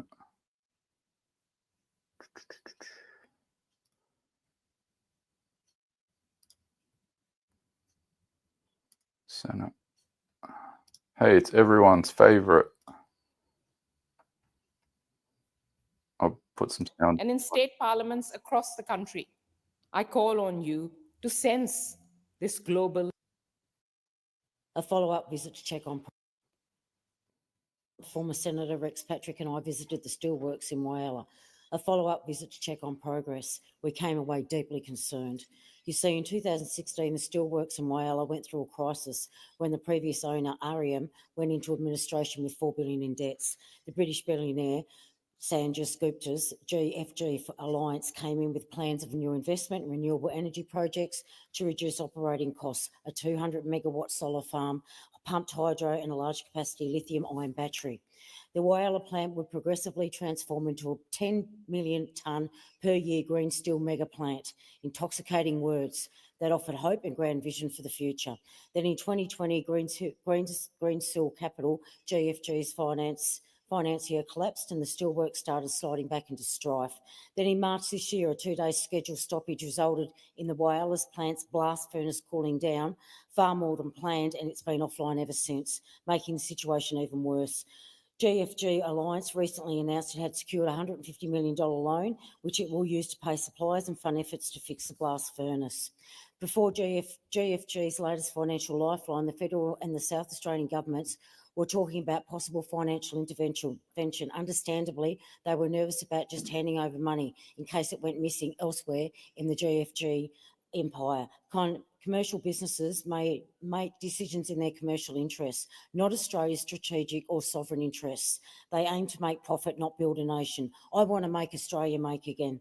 If the Prime Minister really wants our future to be made in Australia, he needs to get involved and not be somewhat interested bystander running around a cowboy hat. If the Albanese government can gift $10 billion into the US and UK shipyards, he can surely invest a few billion in critical Australian industry. Prime Minister, you need to act now, help Australian industry and help the community in Whyalla, and do what you promised in the last election and make Australia make again.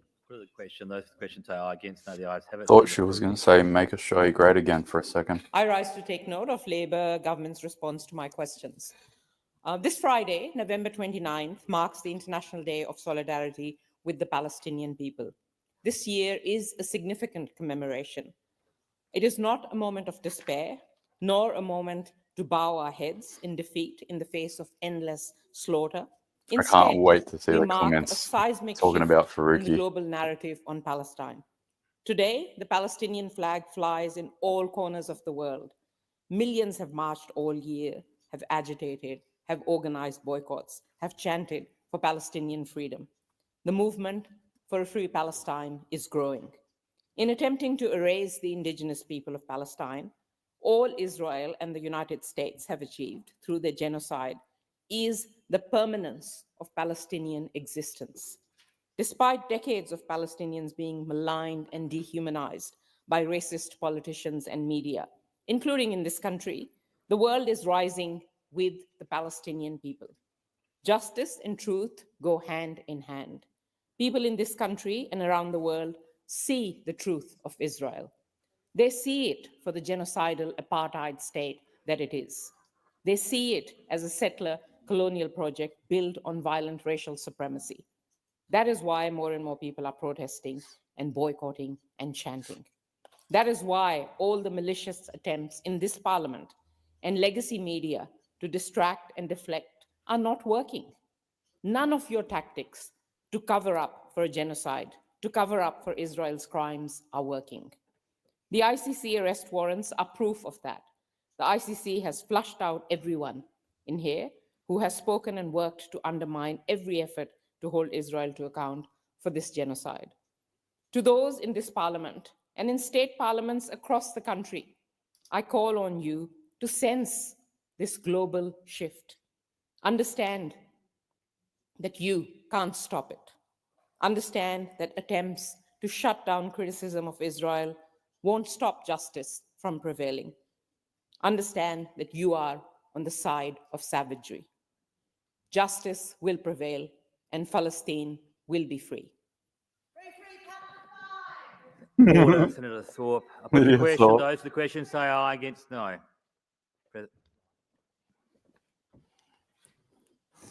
Look at Lydia Thorpe. Senator Thorpe.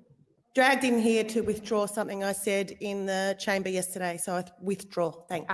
Senator Thorpe, I'm going to ask you to address the chamber correctly. You've been asked to come in. You were asked yesterday. Senator Thorpe, please don't interrupt me. You were asked to withdraw yesterday. You were asked again this morning. So I'm withdrawing. Thank you. Thank you, Senator Thorpe. I would just like to add, in relation to the language used, senators from across the chamber have expressed their concerns to me. making it clear that the language is not culturally safe. Earlier this week, the Senate agreed to a reference co-sponsored by Senators Thorpe and Faruqi. It referenced the need to improve safety and respect in the Senate chamber. All right, hold up, woman. So here. So I'll make this, oops, make this a little bigger. So this is a bit better for me as well because it tells you the times. So we are, this is running until what? I don't want to misread it like I did last night. So 8 p.m. Debate to be adjourned if business concludes, or at 10 p.m. or a later time specified by minister. So it could be 8 p.m., but it could be as late as 10 p.m. depending on what happens. But, and what is it? Questions expected to be proposed. Questions expected to be proposed at 7:30 and debate to continue until 8 p.m. otherwise ordered. Okay. So they're going to resume debate on the second reading for all these bills today. And then at 7:30 is when they're going to ram through the vote. Okay. I think that's right. What's time now? Almost 4. Well, I'm not going to be able to go to the gym tonight. What do you guys reckon? Should we just stay or take a break? How long have I been streaming for? 3 hours. Actually, it's actually less than I thought. We did 9 hours like 2 weeks ago. I would encourage Senator Thorpe and all senators to reflect on the language used in this place and their role in improving the safety and respect. What does in the gym Senate. achieve? Thank you, senators. Stay healthy and strong. Are there any notices of motion to be given for another day? Senator Chisholm. I give notice that on the next day of sitting, I shall move that the provisions of paragraph 5 to 8 of Standing Order 111 not apply to 8 bills as set out in the list available on the dynamic read, allowing them to be considered during this period of sitting. I think what I'll do is Statements of reasons justifying the I'll need take a for these break. bills to be considered during these sittings. I'll and go get simply some have sun, statements incorporated go in for a these. walk, Is leave granted? Leave is granted. try to Senator Chisholm. de-stress, and then I'll Any keep other tabs on the live notice of minutes. motion to be given for another And day? if No. anything comes up, I I'm not will calling the clerk, no. bolt I back shall now home. proceed to the placing of business. Is it desired to postpone or rearrange the Yeah. business? I'll call the clerk. I'll just President, quickly postponement notifications have been bring provided up. in respect of business of the Senate notice of motion number 1 for today, postponed to the 27th. Oh, here we go. Yeah, something's happening. And general business. I knew notice of something was motion number happening. 684 for Stop. today. Yeah. I knew they were going to talk about it. Word on the street about what? Did I just see what's his name? Okay, so we didn't miss anything before that. So the Nationals were here talking about the social media ban bill. You would learn to swim. In my view. And they would hate to see. Well, Sky News is taking politics out of the people to see what you make of the big issues in Parliament House. The Nationals are raising concerns over the government's plan to impose age limits on social media apps. Our reporter Monique Van Hayden is in Adelaide. Mom, the Prime Minister says this ban will be about supporting parents. What's the reaction with people you've been speaking to? Well, Tom, this continues to be a topic which really divides the people that we speak to. Of the South Australians we had a chance to have a chat with today, a lot still think that a social media ban really isn't the right way to protect young people from the kinds of harmful content that they can access online, but rather educating them about online safety would be the better option in the long run, because as a lot of the people we spoke with like to point out, young people always seem to find a way around the barriers adults like to set for them. And they would hate to see young people also lose out on the benefits that come with with social media, being able to communicate with their friends, learn about cultures around the world, and of course, even access the news. But for those who are in support of a ban, they believe that the risks to children's mental health and their safety clearly outweigh those benefits, especially for children that are under the age of 16. But even those that are in support of a ban, a lot of the ones we spoke with today said that the government has been very ambitious with the timeline for this legislation. They do think that maybe more consultation is needed. But for both parties on both sides of the argument, whether they are for a ban or if they are against it, one thing they all seem to agree on is that they don't want to see parents front the fines, so it should be the tech companies themselves. I believe it is a good idea because I'm from New Zealand and we can see the case it's causing the young girls, especially 12, 13, 14-year-olds. It definitely has damaging effects, so it's probably for the best that it's restricted. Yeah, no, I do think it's a good idea that, you know, kids are not exposed to all the social media at that age. Well, I think we should be very careful banning anything, including social media. I think it's probably better for the... At least they got one person that has their brain screwed on properly. I believe it has damaging He knows effects. about prohibition, doesn't he? Where is he? Blue man. There. Round of applause for blue t-shirt man. We should be very careful. I believe at that age. Well, I think we should be very careful banning anything, including social media. I think it's probably better for children to be prepared and to learn the ways of social media, just the way you would learn to swim. In my view, social media and the whole bloody thing should be just knocked on the head. It's stuff in society, it's stuff in culture, it's stuff in everything. Anyway, it's not going to happen, so whatever they can do, good. Look at the demographic of people that they asked. Let's go. All boomers. Except for this chick. Boomers and older. And support the regulations, according to YouGov, 77 today. Well, a bit late, isn't it? Yeah, it is. Too late. The government moving to pass the social media ban, of course, by the end of this sitting week. New polling is revealing an overwhelming majority of Australians support the regulations. According to YouGov, 77% of Australians support the ban. It's a big increase from the 61% recorded in the last poll in August. So support growing. 87% surveyed support the introduction of strong penalties for social media companies as well, but failed to comply with new laws. Joining the panel now, Nationals MP Keith Pitt, who is reserving his position on this. So it's something Peter Dutton said. Yeah, so this is one of two lower house members of parliament that are not against it like as strongly as Alex Antic is. He's just abstaining from the vote.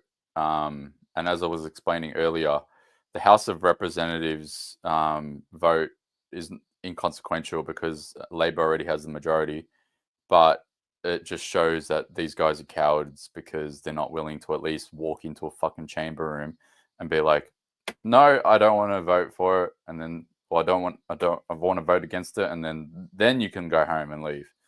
Doesn't even want to do that because too busy, too scared to step on party room toes. So he's a Liberal Party member. And then Bridget, what was the other name? Something Archer. Bridget Archer. She's the same as him, a Liberal Party member of Parliament. And then you got Matt Canavan, that's also abstaining Nationals MP, National Senator.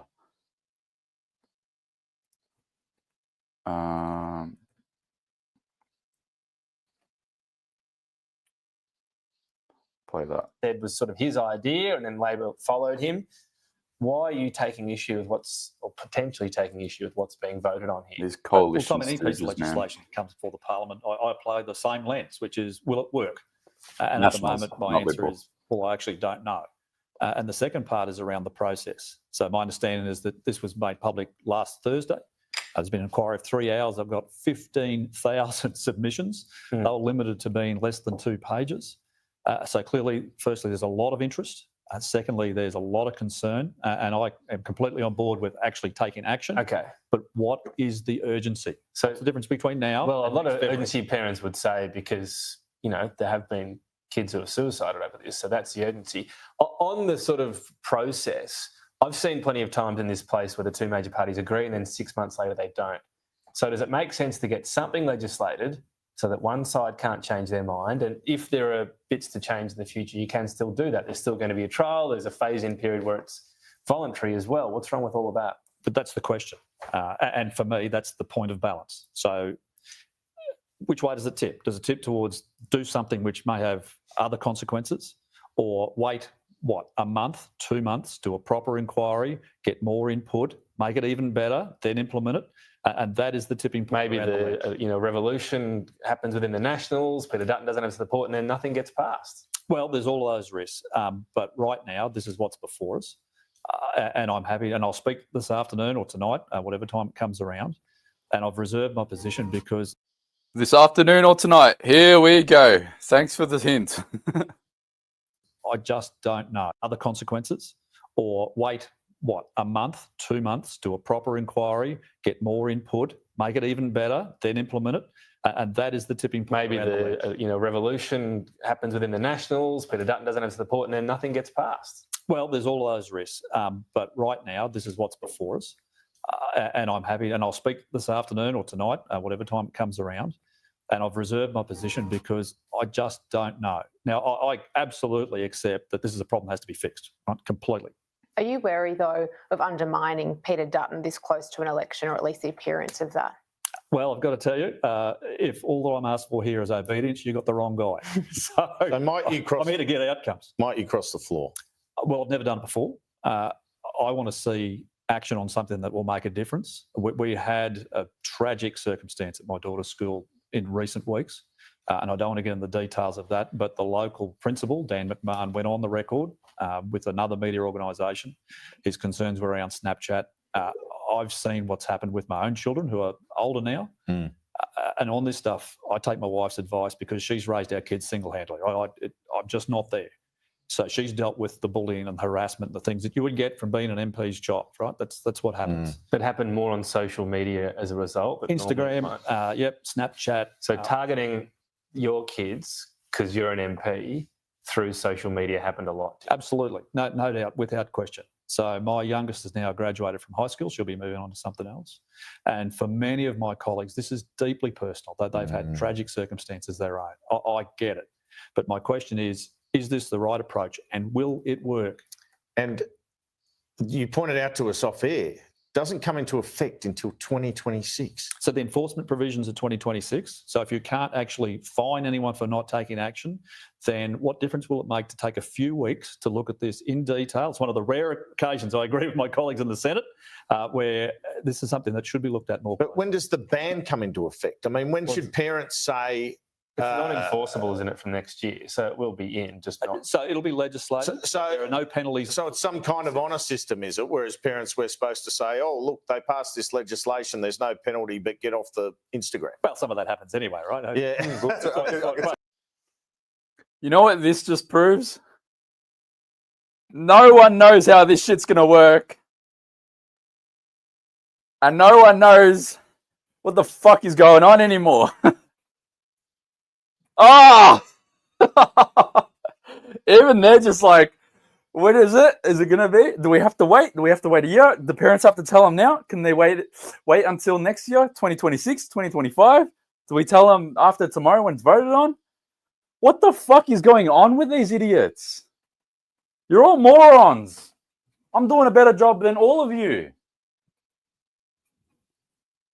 All of you suck. I could tell you it's happening already, and this is the point. This is why I think the argument about whether the mechanics work is that this has already shifted the dynamic in many families. I can't believe this. Parents can say, "Look, this is being banned," and it's giving parents something to work with. But that's why it's so popular. Parenting is parenting, right? You stop your kids from doing sort of dumb things all the time. But if every other kid in the class is also being told the same thing, it carries more weight. This is shifting the balance of the broader debate. Yeah, that's why it should be voted. The reality is they can get around it quickly, right? Of course, you can go around and get a bottle of bourbon. Yeah, but that's a different argument. This is highly technical. I'll guarantee you, every kid under 16, someone goes into a bottle shop every day of the week. No at the doubt. age of 7. Wallah, it's not the same, bro. I was watching something last night just before I fell asleep. I saw people saying, I saw a funny, it was, what's his name? Dave. What's his account name? Dave.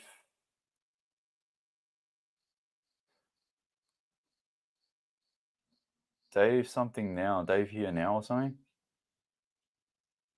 Dave right now. I watched the replay of you guys last night, the stream with Nathan and a couple of the other guys. What you guys were saying, it was hilarious. One of the guys was like, you can create like a market on eBay and like sell something for 1 cent and then DM the person that you bought it from and just use the eBay live chat. That's cracker. And then what was the other thing? Then it made me think, I'm like, MSN can come back. Those were my days. MSN Messenger. Those were my days. I miss MSN Messenger when you used to be able to toggle, like nudge the person. I think it was a nudge. Yeah. Yeah, here we go. Send a nudge. I don't know if anyone remembers this. But yeah, it was like a little nudge thing. And it made like this annoying sound. Far out. I'm having throwbacks now. 17 with a fake card. Yep. They'll get around it. It's the same thing. So under 16, they know more about this than me. There's no doubt about that at all. This has infiltrated every part of their life, whether it is playing net. Oh yeah, and then not only that, the guys were saying there's going to be like a black market for social media accounts. Like, who's going to stop me from making an account and then I'll just sell it to a whole bunch of teenagers? I mean, what's going on here? And then,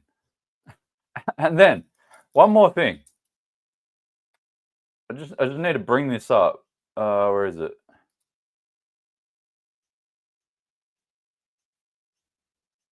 I just want to make sure there's no personal information here. Yeah, it's all good. Thanks to the government, I'd like to make it publicly known that, hi Anthony, great news. Your account has been approved.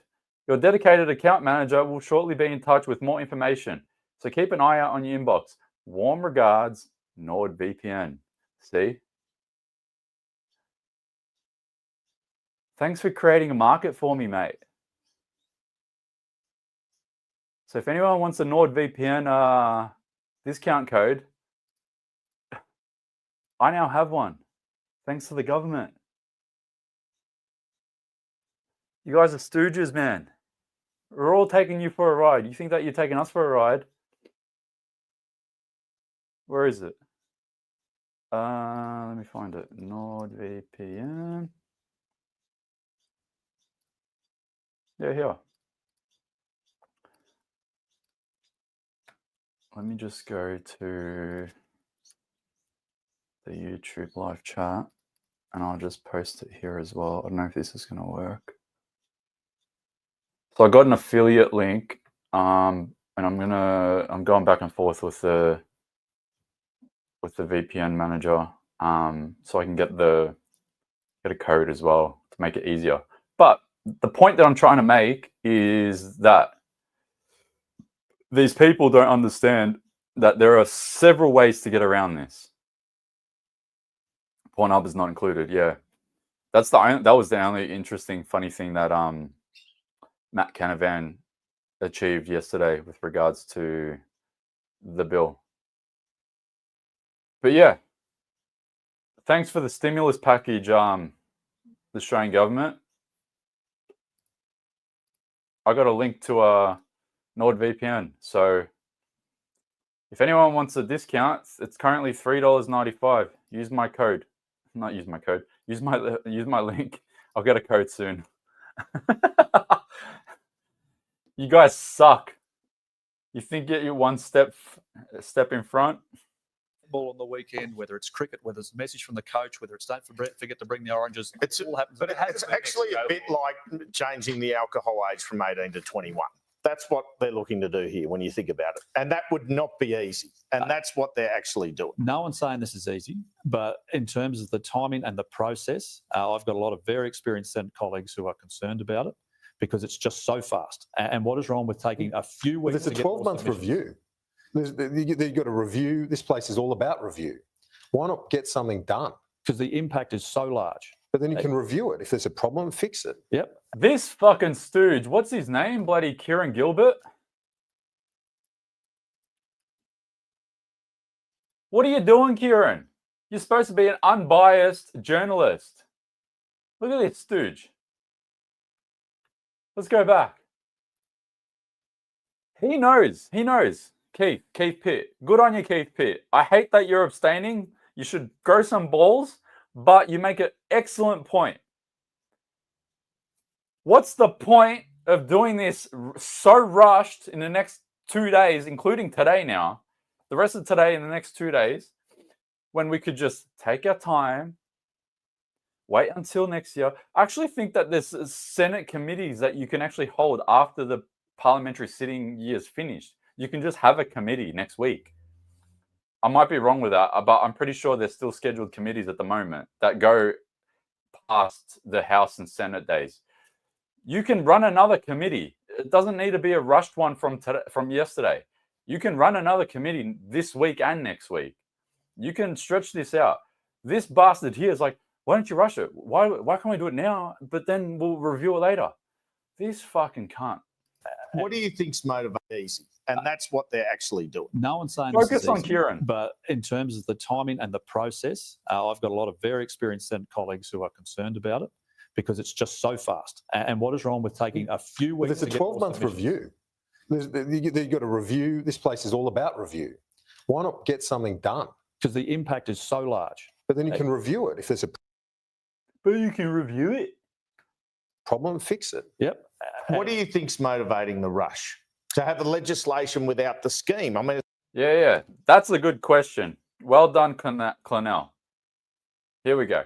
it's like you've got the legislation without how to implement. Well, this is a question for the leadership and for the Albanese No, government. but what's your suspicion? Well, my suspicion is politics will be involved. That's not unusual. They just want to get this up to have a big win at the end of the year. Well, there's and, always a win at the end before of the the year. election. Well, the Greens have How is this a win?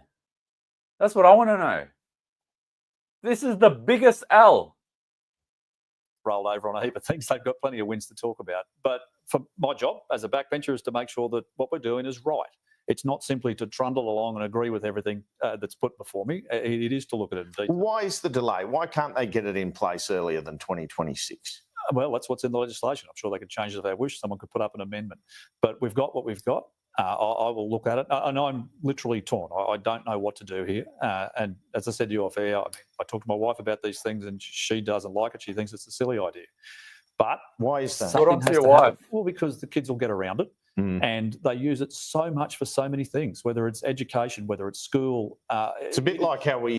All right, Keith Pitt. I apologize just a little bit because I was slamming you.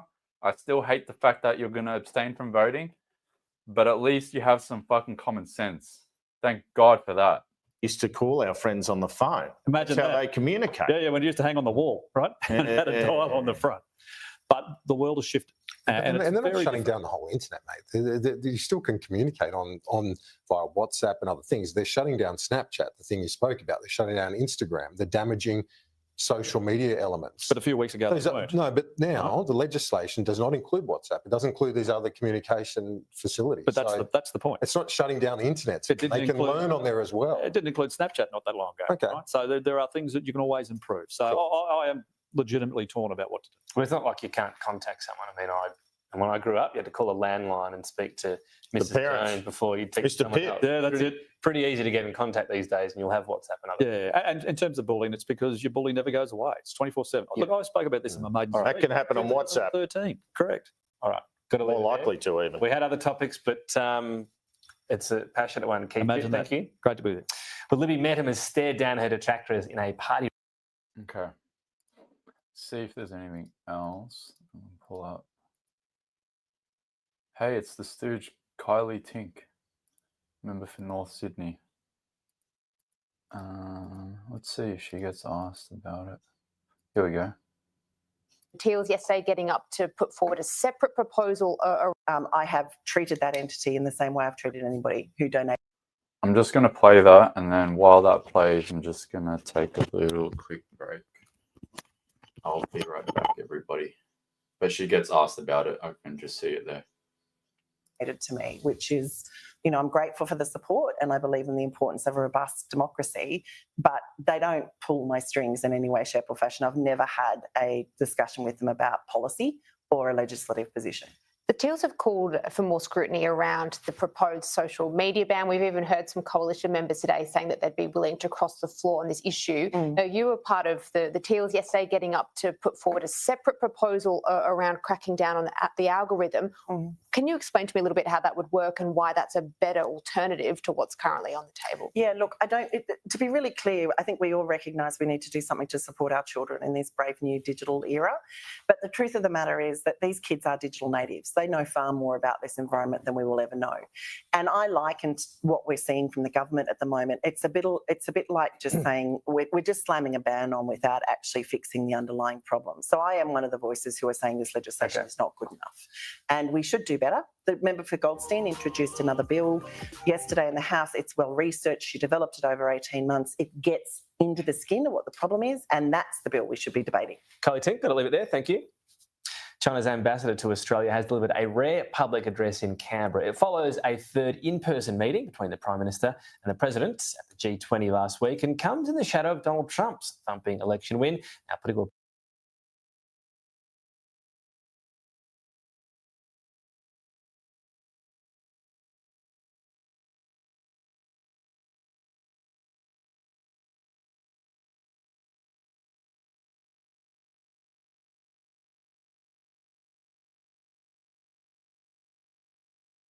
Unmuted. Sorry.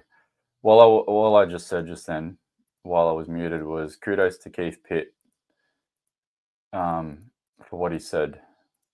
Like, I gave you shit, and I still give you shit for abstaining from your vote, but at least you're standing on business with regards to telling them what your position is. What's being voted on here? Well, Tom, any piece of legislation that comes before the Parliament, I apply the same lens, which is, will it work? And at the moment, my answer is, well, I actually don't know. And the second part is around the process. So my understanding is that this was made public last Thursday. There's been an inquiry of 3 hours. I've got 15,000 submissions. They were limited to being less than 2 pages. So clearly, firstly, there's a lot of interest. Secondly, there's a lot of concern, and I am completely on board with actually taking action. Okay. But what is the urgency? So what's the difference between now? Well, a lot of February? urgency parents would say because, there have been kids who have suicided over this, so that's the urgency. On the sort of process, I've seen plenty of times in this place where the two major parties agree and then 6 months later they don't. So does it make sense to get something legislated so that one side can't change their mind? And if there are bits to change in the future, you can still do that. There's still going to be a trial. There's a phase-in period where it's voluntary as well. What's wrong with all of that? But that's the question. And for me, that's the point of balance. So which way does it tip? Does it tip towards do something which may have Surely I'm other now the consequences? biggest political commentator Or in wait, Australia. What, a month, 2 months, Surely. to a proper I inquiry? don't even think get Friendly more George has input, got make it views even this better, big then implement it. on his and channel. that is He's the got like tipping over 1 point. million subs. Revolution happens within the Nationals. Peter Dutton doesn't have support, and then nothing gets I'm passed. so overwhelmed. There's all of What do I those do? things. But right now, this is what's before us. And I'm happy, and I'll speak this afternoon or tonight, whatever. Yeah, there we go. That's what I wanted. This afternoon or tonight. So we're all anxiously waiting to know when this is going to happen. Let me check the House minutes and see what they're talking about at the moment. Matters of public importance. So nothing's happening just yet. Let me just bring the live up.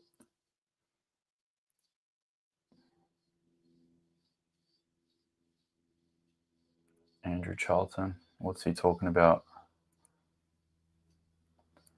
I'm proud to say that I campaigned against Andrew Charlton. Not me, I helped run a campaign against Andrew Charlton in Parramatta the last election.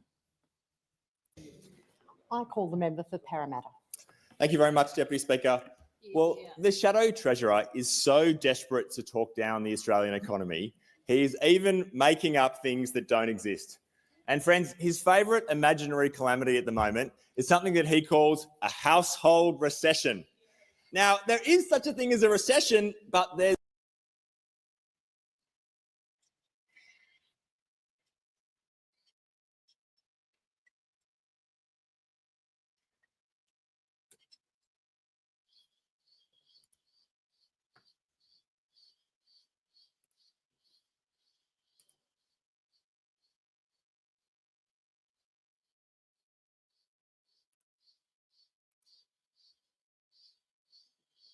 I think my point's been made, eh? As a household recession.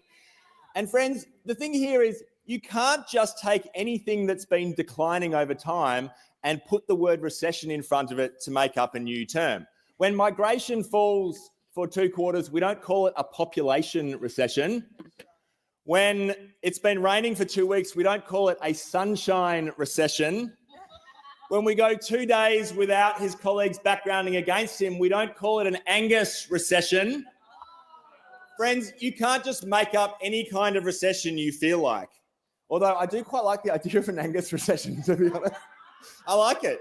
I think I would define it, if I had to, as a significant lack of economic imagination going for over 2 quarters. Or maybe an Angus recession would be 2 months in which Angus doesn't get a question in question time. Or 2 months without dodgy made-up statistics about Clover Moore. That could also be an Angus recession.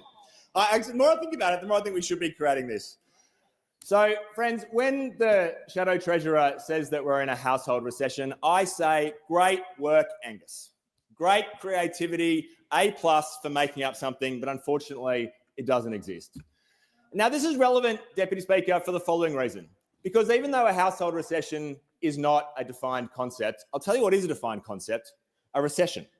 A recession is a defined concept. And there are many countries around the world that have experienced a recession over the last 2 years when they have been battling with exactly the same challenges that Australia has been facing.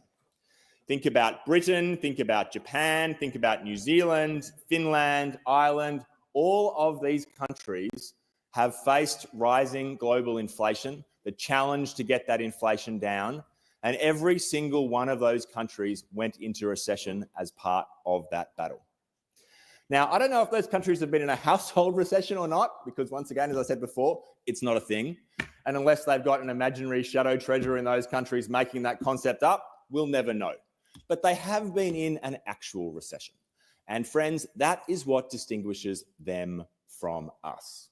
Because despite how much the shadow treasurer might want Australia to be in a recession, despite how much he might think it's in his political interest for us to be in a recession, despite how much he's desperate to talk down the Australian economy, the truth is that the Australian economy has been one of the more remarkably resilient economies around the world. We have halved inflation without a recession. We have halved inflation. We have brought interest rates, the Reserve Bank has brought interest rates up by 400 basis points, and there has been no recession. I can't listen to this, man. I just want to see you guys pass this goddamn bill. We already know what's going to happen. I just want to see you guys do it so I can pull up all your names. We're taking names and we're kicking ass. Oh, wow. 19,650 people. This is insane.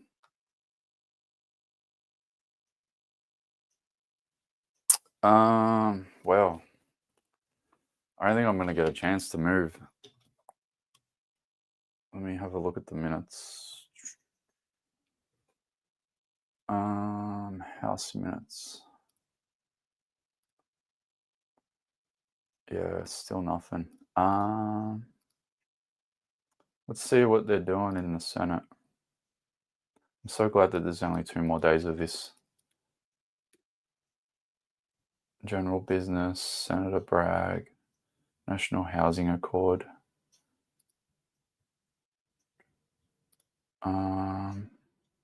Just gonna quickly mute this. See if anything else comes up on Sky.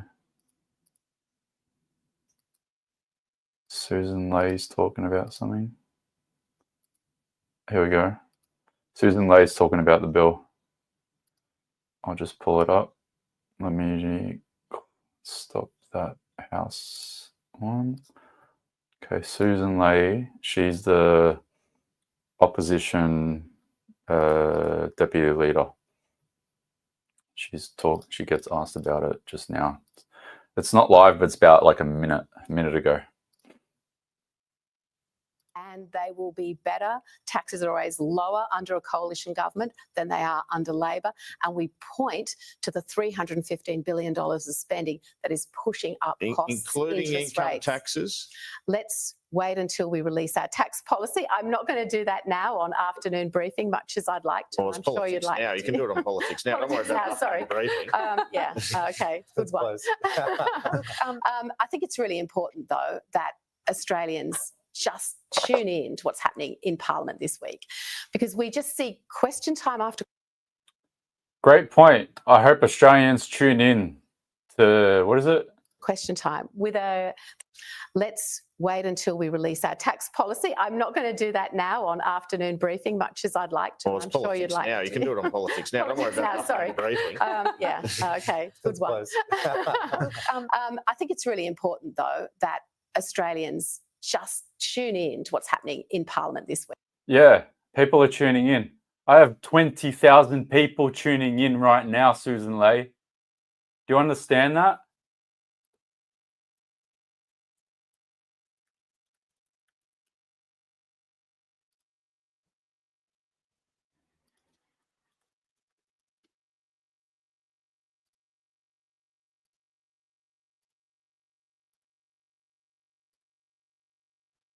Bro, I have like an Australian Open final watching. What are you on about? We are all tuning in and we are all watching you. Screw us.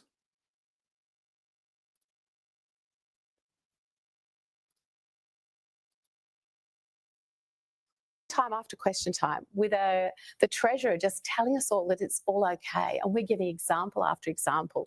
As I said, record insolvencies, and I think you on this program should challenge the Prime Minister to come into the Parliament and correct the record. He can't accuse me of lying. It's not about me. It's about his integrity. It's about his lies, and it's about his obfuscation.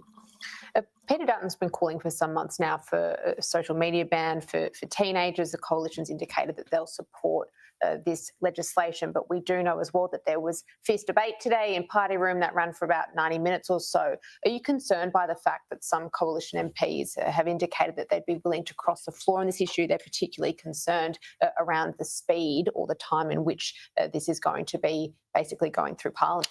I'm never concerned about debate in our party room. I wouldn't have called it fierce, but good debate is a good thing and happens within the Liberal and National Party rooms all the time.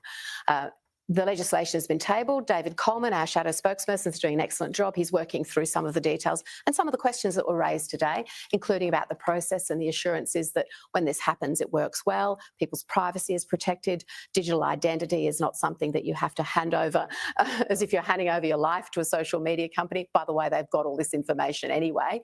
But just making sure that we put those checks and balances in place by way of amendments where necessary to the government's social media bill. And I think it's in a good place with the work that that David is doing, but importantly, the work that the community is asking of us to do, because this is, you know, that classic barbecue stopper wherever you go.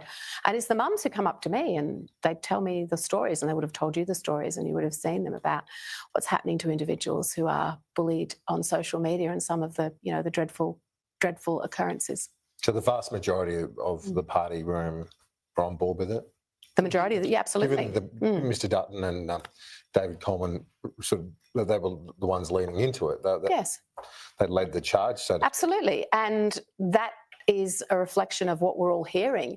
Now, yes, there was debate. Yes, people raised questions. I'm not going to step away from that because I think that's a good thing. Remember, in the Labor Party, if you're Fatima Payman and you have an issue with something, you're out the door. If you're in the Liberal Party and you have an issue with something, and I'm not forecasting, by the way, that anyone is going to cross the floor, but if they do, that's okay. Turned out she sort of showed herself the door. She survived for a little bit. She knew the rules, Tom. She knew there wasn't a future for her inside a party that wouldn't let her have a different view. On income tax, though, so clearly Labor made changes to your plan. Nah. New South Wales government avoiding COVID fines. Here we go. This is going to be funny. I don't have any COVID fines in New South Wales. I just got thrown into jail. Straight to jail.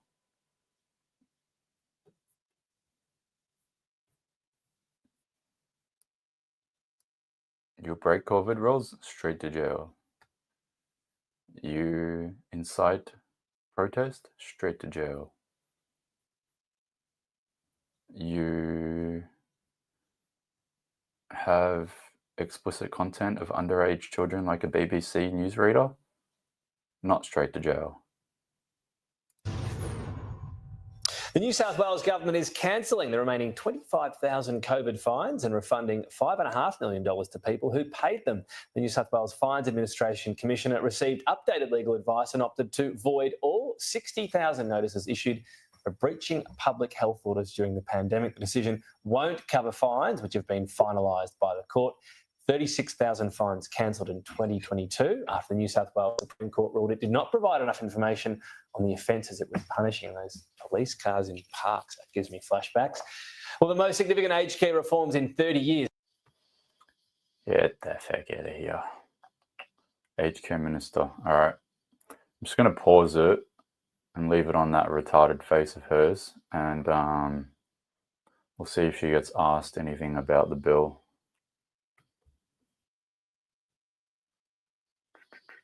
Are you a Victorian? Originally a Victorian. I now reside in Sydney. I got thrown in jail during COVID and I wasn't allowed to leave New South Wales because I was on parole. And when I was on parole, I was just like, screw it, I'll just stay here. May as well. I've made New South Wales my home for a number of months. Yeah, here. For those that don't know, this is why I'm doing what I'm doing right now. The key anti-lockdown protest organiser has been sentenced to a maximum of 8 months in prison for helping plan an unauthorised demonstration in Sydney, as well as multiple breaches of public health orders. See, they're waiving people's fines, but you know, I get thrown straight to jail. Anthony Kaloof, one of the organisers of last month's anti-lockdown protest and a key figurehead in a broader movement surrounding it, was arrested by police in Sydney on Thursday after travelling from Queensland in breach of public health orders. I appeared in Hornsby Local Court on Friday, charged with breaches of public health orders, including travelling from Queensland to Sydney and his involvement in planning an unauthorised protest for the weekend. Pled guilty, and I'll tell you why in a sec, for 4 counts of not complying with a direction relating to COVID-19, encouraging the commissions of crime and false representation in police investigation. I pled guilty because I had the choice between 3 months in jail and 8 months in jail. And to prove that, here. So we appealed it. And when I appealed it, there's this system in New South Wales where you get a Parker warning. And a Parker warning is this. A Parker warning is a warning given by a district court in New South Wales to an appellant whose sentence is being redetermined. And basically, when you get a Parker warning, the judge, which was Judge Symes, I'll never forget it. I'll never forget that woman's name. Several reasons, but the reason why I pled guilty is because when she gave me a Parker warning, it was basically like, we're giving you 3 months non-parole, we're giving you 8 months. So it's like the lingo is basically 3 months on the top, 5 months on the bottom. Do you want 3 months on the top, 5 months on the bottom, or do you want 8 months? I'm on the phone with my lawyer. I'm like, heck. So yeah, I basically had no choice. I'm like, well, 3 months it is. I got to take the lick, unfortunately. I didn't want to do 8 months. Fuck that. Ain't no way. Where are we here? New South Wales Police said in a statement on Friday afternoon he was sentenced to a maximum of 8 months in prison with a non-parole period of 3 months. So there's that. Kaloof is the founder of Australians versus the Agenda. It's always so weird reading this out loud. One of the larger anti-lockdown groups with more than 12,000 followers on Telegram. Originally from Victoria, last year he was charged with incitement for allegedly helping to organise a protest in Melbourne. Kaloof's channel was also a key in helping organising protests in cities across Australia, sharing graphics promoting the Australian Freedom Rally and asking for help distributing thousands of paper flyers for the Worldwide Rally for Freedom. So yeah, if you're wondering what led to me being here, it's that.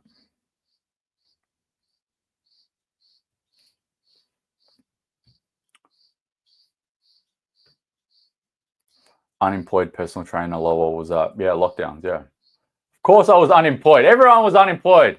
The only people that weren't unemployed were friggin' public servants. Everyone was unemployed. Why'd you even have to say that? Unemployed here. Unemployed personal trainer. Look, 2021 from Victoria.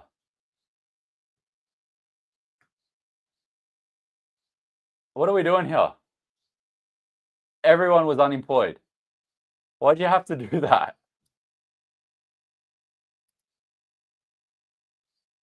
Oh yeah, I remember that. I made that video. I think that video is somewhere saved on my hard drive. I don't know if anyone's OG follower, but yeah, I remember that video that I made. That was probably one of my favorite things I ever did. I did what's his name? What's that actor's name from that stupid movie with the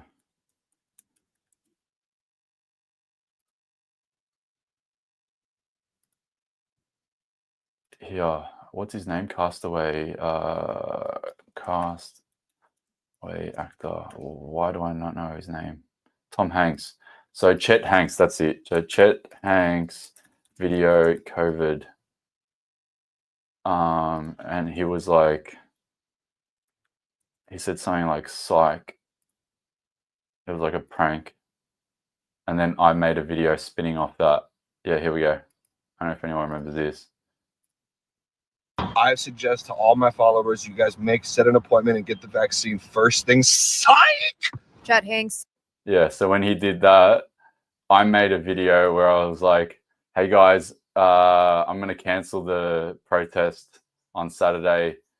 I'm scared. Here, days after the planned gathering, he uploaded a social media video jokingly conceding that the potential protest was a super spreader event and called for it to be cancelled before declaring. And then I said what Chet Hanks said, and he goes, psych. Set an appointment and get the vaccine first thing. Psych! Chet Hanks. And then I go, nah, fuck that shit. I'll see you guys this Saturday. Oh, good times.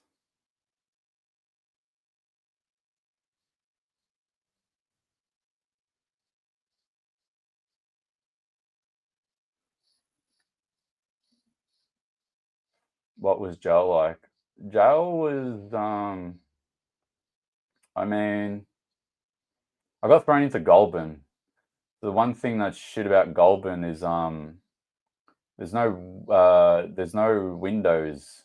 So just imagine you're in a really, really rundown prison cell. I mean, like super rundown. Like how old's Goulburn? Goulburn Supermax. Yeah, so I got thrown into Supermax, by the way, if anyone's wondering. Where like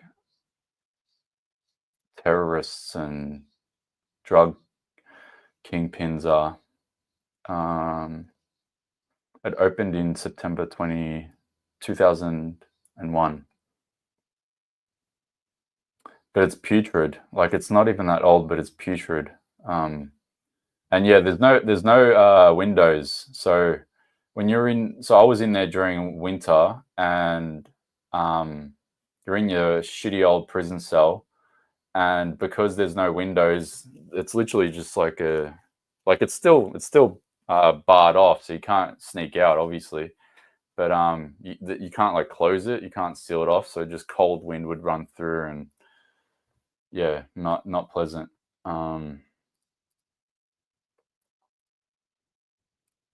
But yeah, I went through that for the cause, and now they've created a monster. Let's see if this lady gets asked any questions. Aged care minister. So she is a member of parliament.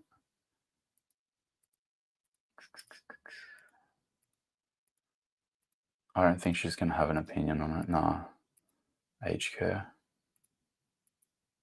All right, business now. All right, so nothing's going to come from Sky News anymore. At least not. Yeah, once Business Now is on, Sky News becomes an irrelevant show to watch or channel to watch.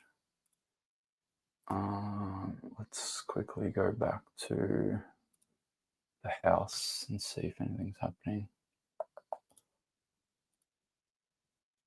Aged care consequential. Okay, here we go. Bills are being read. So they're going to be ramming through the thing through the House soon. I'll pull it up in a sec. They're starting to read bills again, which means the social media minimum age bill will come up very shortly. And I'll tell you why I know that. It's because there's division in progress. And divisions means votes. And votes means names. And names equal, we're going to put them on the list. We're taking names and kicking ass.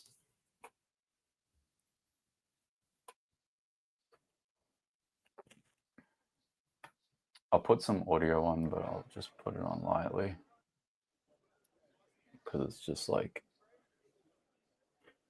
random shit.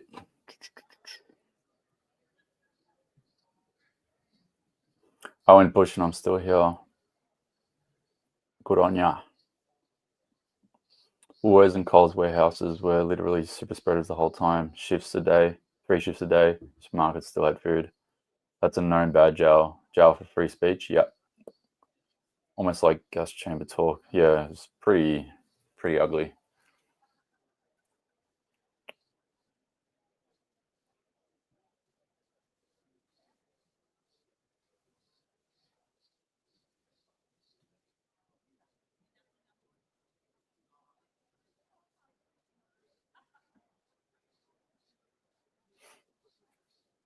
Division in progress. That could be good. So the current division is on, just refresh, the aged care bill.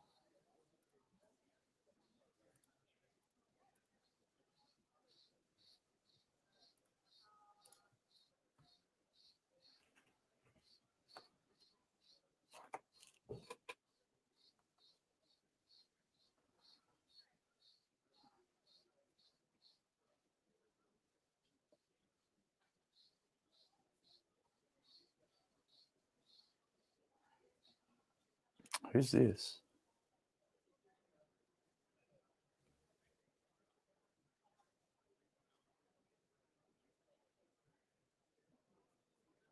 Interesting.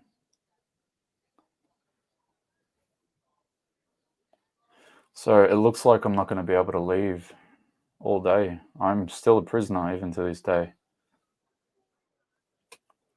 But if anyone wants to shout me some dinner/lunch, because I've only eaten a little bit of this. I've had half of this. What is it? I don't even know. Egg and bacon roll, but it's not that good. But it looks like I'm going to have to hang around here and grab takeaway all day today. Yeah, this sucks. I'm going to ask for a refund on that. That was putrid. If anyone wants to shout, pinned post on Twitter. You're paying all these people through your taxes, and they're not even doing nothing. So if you want to shout me a coffee, I've got a link there to buy me a coffee. And thanks to everyone that already did. I'll read out the names. Because there was a few that came up.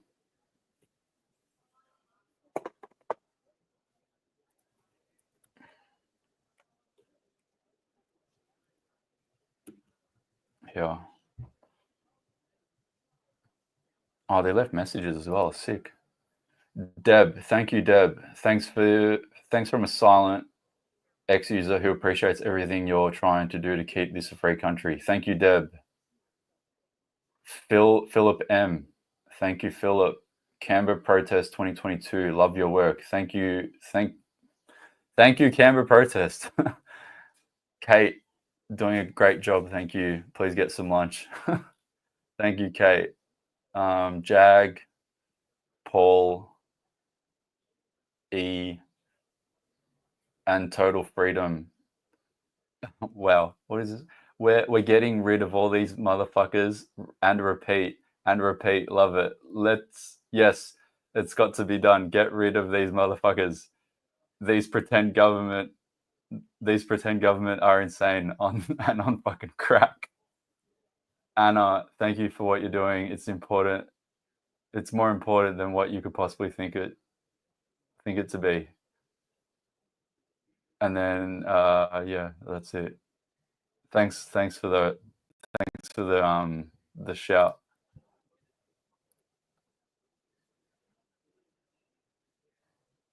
So yeah, if anyone wants to give us a shout, click the link in the pinned post on Twitter, and I'll read out your message as well. I've got it up here now. The result of the division is ayes 54, noes 84. The matter was resolved in the negative. The question now is that this bill be agreed to. I'll put the question. Those opinions say aye, against no. The ayes have it. This bill has been agreed to.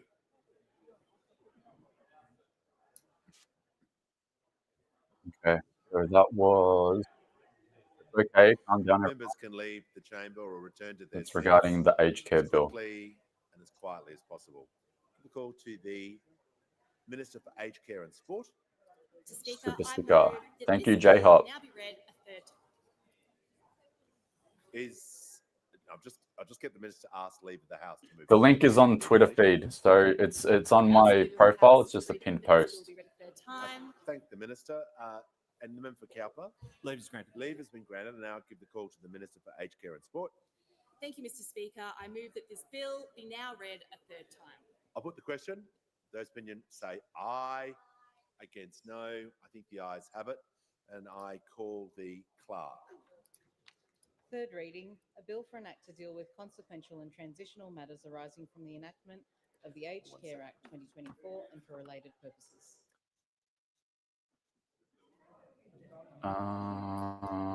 Just need to close a couple of tabs. I've got a lot going on here right now. I have to report that the Federation Chamber was unable to complete its consideration of the Migration Amendment prohibiting items in Immigration Detention Facilities Bill 2024 and has Where's the returned notice bill paper? to the House with an unresolved question. I Here we present go. the bill, a certified copy of the bill together with a schedule. Oh wait, don't worry about the notice paper. I'll bring up the one that I had up before because it shows you the time here. Of which the schedule of the question, which the Federation Chamber was unable to. I'll keep that running. I'm just going to switch screens here. So they're on the aged care one. So aged care is what they're reading now and debating. Federal Chamber, that's a different chamber, so don't worry about that. Migration Amendment. So it'll be Migration Amendment after this one, and then it'll be the social media one. So we're not that far behind now. We've got, give or take, maybe an hour. So it looks like we are all hanging out here.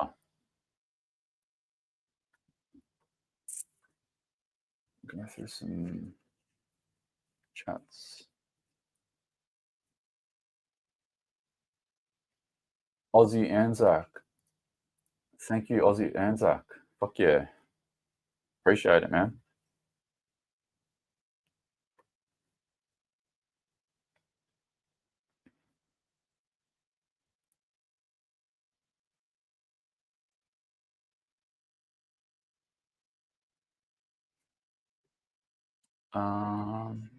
Okay. I've had so much water. I need to go take another little break. I'll be back. Let me bring this back up. Crank that up just in case something happens. I'll be back. Give me Give me a minute. I'll be back.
Okay.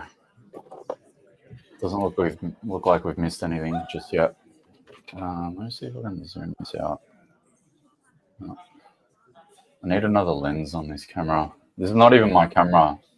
Someone let me borrow it. Lock the doors. The question before the House is the bill be read. I've been doing everything on a shoestring budget for like the last 4 years, basically. Yeah.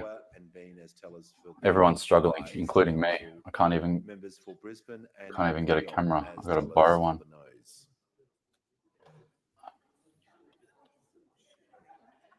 I'll do whatever. Okay. Is this still the aged care one? Report from Federation Chamber. Okay, so we are up to, let me bring this up. We're up to here. So they've just finished voting on this. Is that big enough? Yeah. Actually, that was okay, yeah. So they just voted on that, the aged care bill. Now we're up to here. So they're on the Federation Chamber. There's something, it's probably about this one, the migration bill, migration amendment. And then once that's done, which, I don't know, I'm going to guess 20 minutes or so, they'll go to the social media bill. So we're not far now. We're very close. Well, I'm glad I didn't leave because I would have missed it. 100% I would have missed it. I would have been outside, gone for a walk, and Monique Ryan, what's she doing? I would have been out, and then I would have seen that. I would be like, shit. Second reading, a bill for an act to amend the Migration Act 1958. Yeah, Migration Act. See? Wallah, I was right. There we go. So we're here. We're almost there. We're almost going to get royally screwed. A sick leave Mr. Speaker, that this bill now be read a third time. Thank you, Minister. And I give the call to the member. Are we excited, everyone? Leave has now We're all about to get royally screwed. Thank you, Mr. Speaker. I move that this bill be now read a third time. Thank the Minister. I'll put the question. Those opinions say aye. Against no. Oh, sorry. My apologies. The question before the House is that the bill be now read a third time. And I give the call to the member for North Sydney. Thank you, Mr. Speaker. As my understanding of the process of consideration in detail is that actually this is a stage of the legislation progressing through the House where I can ask questions of the Minister about the intention behind the bill. But I note that the Minister is not currently in the chamber. So I'm just looking for direction on how that stage of consideration in detail may proceed. Consideration in detail will be with, obviously, when the bill is being considered in detail with amendments before the House, just as we just did with the Aged Care Consequential and Transitional Provisions Bill 2024, where the amendment had been circulated by the Just Deputy responding Leader to a of the couple of Opposition, messages. I haven't checked anything for like properly for a bit. So unless there are detailed amendments being put forward before the House. I wish Alex Antic would turn the comments on his Twitter account, on all of them. So if anyone's wondering, the reason why So the way the process works, when the Minister did, and I was very clear about seeking leave, and the Minister did formally ask leave of the House, wait, and then the a few things opposition, happen. or any member can deny leave. I'm just going to pause this for a sec. What's his name? Gerard Rennick replied to a post that's tagged with me. So someone screen recorded me on live, Indy, and then tagged Matt Canavan in it. And then Rennick responded, Matt's in the Senate, not in the lower house, i.e. he's a senator, not an MP. He's going to cross when it comes into the Senate. Yeah. So that's exactly what I said. I think this person's just misunderstood how things work, that's all. But yeah, it still stands. He's not crossing the floor. He's just abstaining from the vote. He might change his mind if we put some pressure on him, but yeah, no. Well, what's it going to do? It's just probably going to piss him off at this point. I'm sorry, Matt, but you know, we are within our rights to piss you off. I make no apologies. I just want to make sure I didn't miss anything. I'll resume that. Doesn't necessarily have to be an opposition member. It can be another member of the House who can deny leave for the third reading to be moved immediately. So we went through that stage. And obviously, if there were detailed amendments, and in that stage, that's where we get to the nuts and bolts of the consequential amendments. So there being no further objection, I'll just state the question before the House again, now that leave's been granted, that the bill be now read a third time. So I'm going to put that question before the House. Those opinions say aye, against no. The ayes have it. The ayes have it. And I'll call the clerk. Third reading, a bill for an act to amend the Migration Act 1958 and for related purposes. And I'll call the clerk. Government business, order of the day number 5, online safety amendment, social media. Here we go. 2024. Presumption of debate on the second reading. The question is that the bill be now read a second time, and I give the call to member for Mallee. Thank you, Speaker. I rise to speak on this bill, which addresses a serious concern in our communities, and thank the many constituents who've contacted me about this bill. As member for Mallee and as Shadow Assistant Minister for Regional Health, I want to work through this debate on a principled basis. The concerns parents have raised about social media, the concerns parents have raised about their authority to determine what their children do.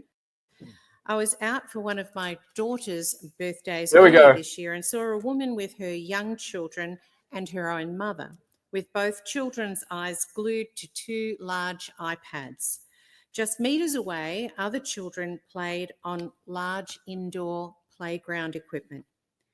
We cannot simply stand by and watch our children's childhoods be stolen. Imaginative play, physical activity and fitness are slipping away.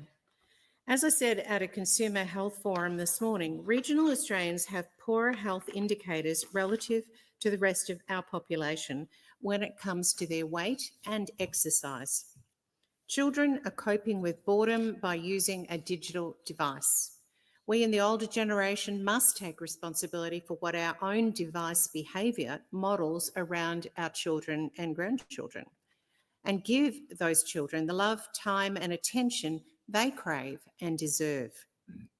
In Canberra, we recently debated the influence of tech giants in Australians' lives and the impact that negativity on social media is having, particularly on children.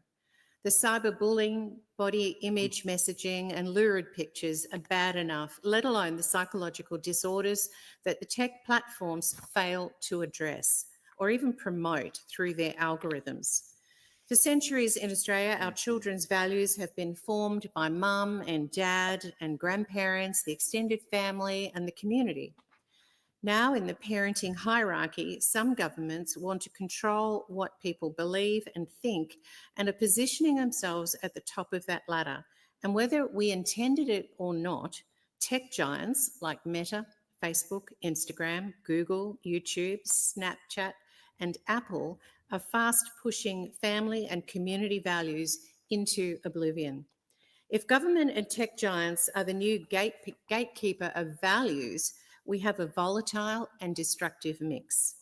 I want to focus, as I did as a member of the Parliamentary Committee I was on in 2019-20, on protecting, and I quote, protecting the age of innocence, the title of our February 2020 report. We recommended then age verification for online wagering and online pornography. As the tech giants design their apps and devices to be addictive, the age verification debate has broadened to social media. I digress for a moment to highlight the comments I made earlier this year about the systemic multinational tax avoidance of the tech giants. It is hard to bend an ear to their concerns given the harms they bring to our society and given the way they don't pay their fair share in this country. The Leader of the Opposition committed in his budget reply speech that the Coalition would, within 100 days of taking office, require an age limit of 16 for social media and other potentially harmful platforms. Today, we are debating how we implement that initiative after the government accepted the Coalition's position. The Coalition tried to legislate for age verification trial in November, but the Albanese government opposed it and are still months away from any real action. The Coalition has been at the forefront of advocating for this crucial change because we believe it is essential for the safety, health, and well-being of our children. There is growing evidence that social media is having a serious negative impact on the mental health of young Australians. Over the past decade, mental health conditions among children, especially girls, have significantly increased, and social media is a key contributor to this distress. On these platforms, children are exposed to unfiltered content from anyone, anywhere, often anonymously. Much of this material is inappropriate and unhealthy for young audiences and their developing brains. Children frequently encounter bullying, harassment, and other harmful behaviours. Additionally, these platforms are designed to fuel addiction, and we don't yet fully understand how the algorithms employed by social media companies work and how or who they can be influenced by. As a society, we would never have intentionally allowed our children to be exposed to such dangers, yet this is happening every day on social media. This is unacceptable. Again, as Shadow Assistant Minister for Regional Health, I want to pick up on a comment an Optometry Australia representative made to me about the way devices are affecting children's eyesight, with a distinct increase in myopia attributed to devices. Banning social media access for children under 16 won't fix that directly, but indirectly removing one of the reasons to be on the devices will certainly help. I come now to the very important subject, arguably no more important subject in public policy, namely respecting and preserving parental authority.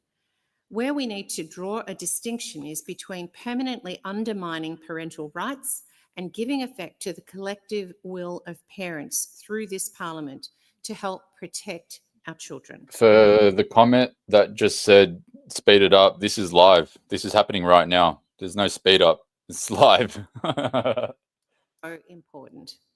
As a member of the National Party, I champion individual responsibility and therefore understand concerns about government interfering in parental decision-making. But it is clear to me that this is a public health issue where nuanced policy making is required to protect children from all walks of life, including those whose parents are not aware of, are not concerned about, or don't have the digital skills or capacity to control their child's use of social media themselves. Let me be clear.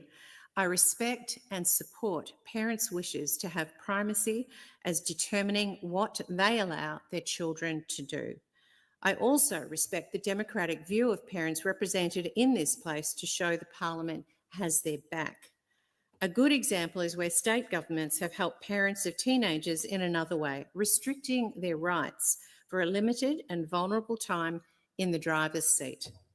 States control the hours that provisional drivers licence holders, P-platers, can drive, how many people can be in their car, even in some cases the power of the engines those young people can drive.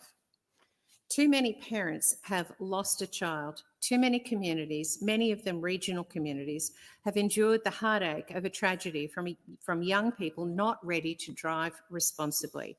The tragedy is not the same, but equally tragic when it comes to young lives lost to the negative impacts of social media.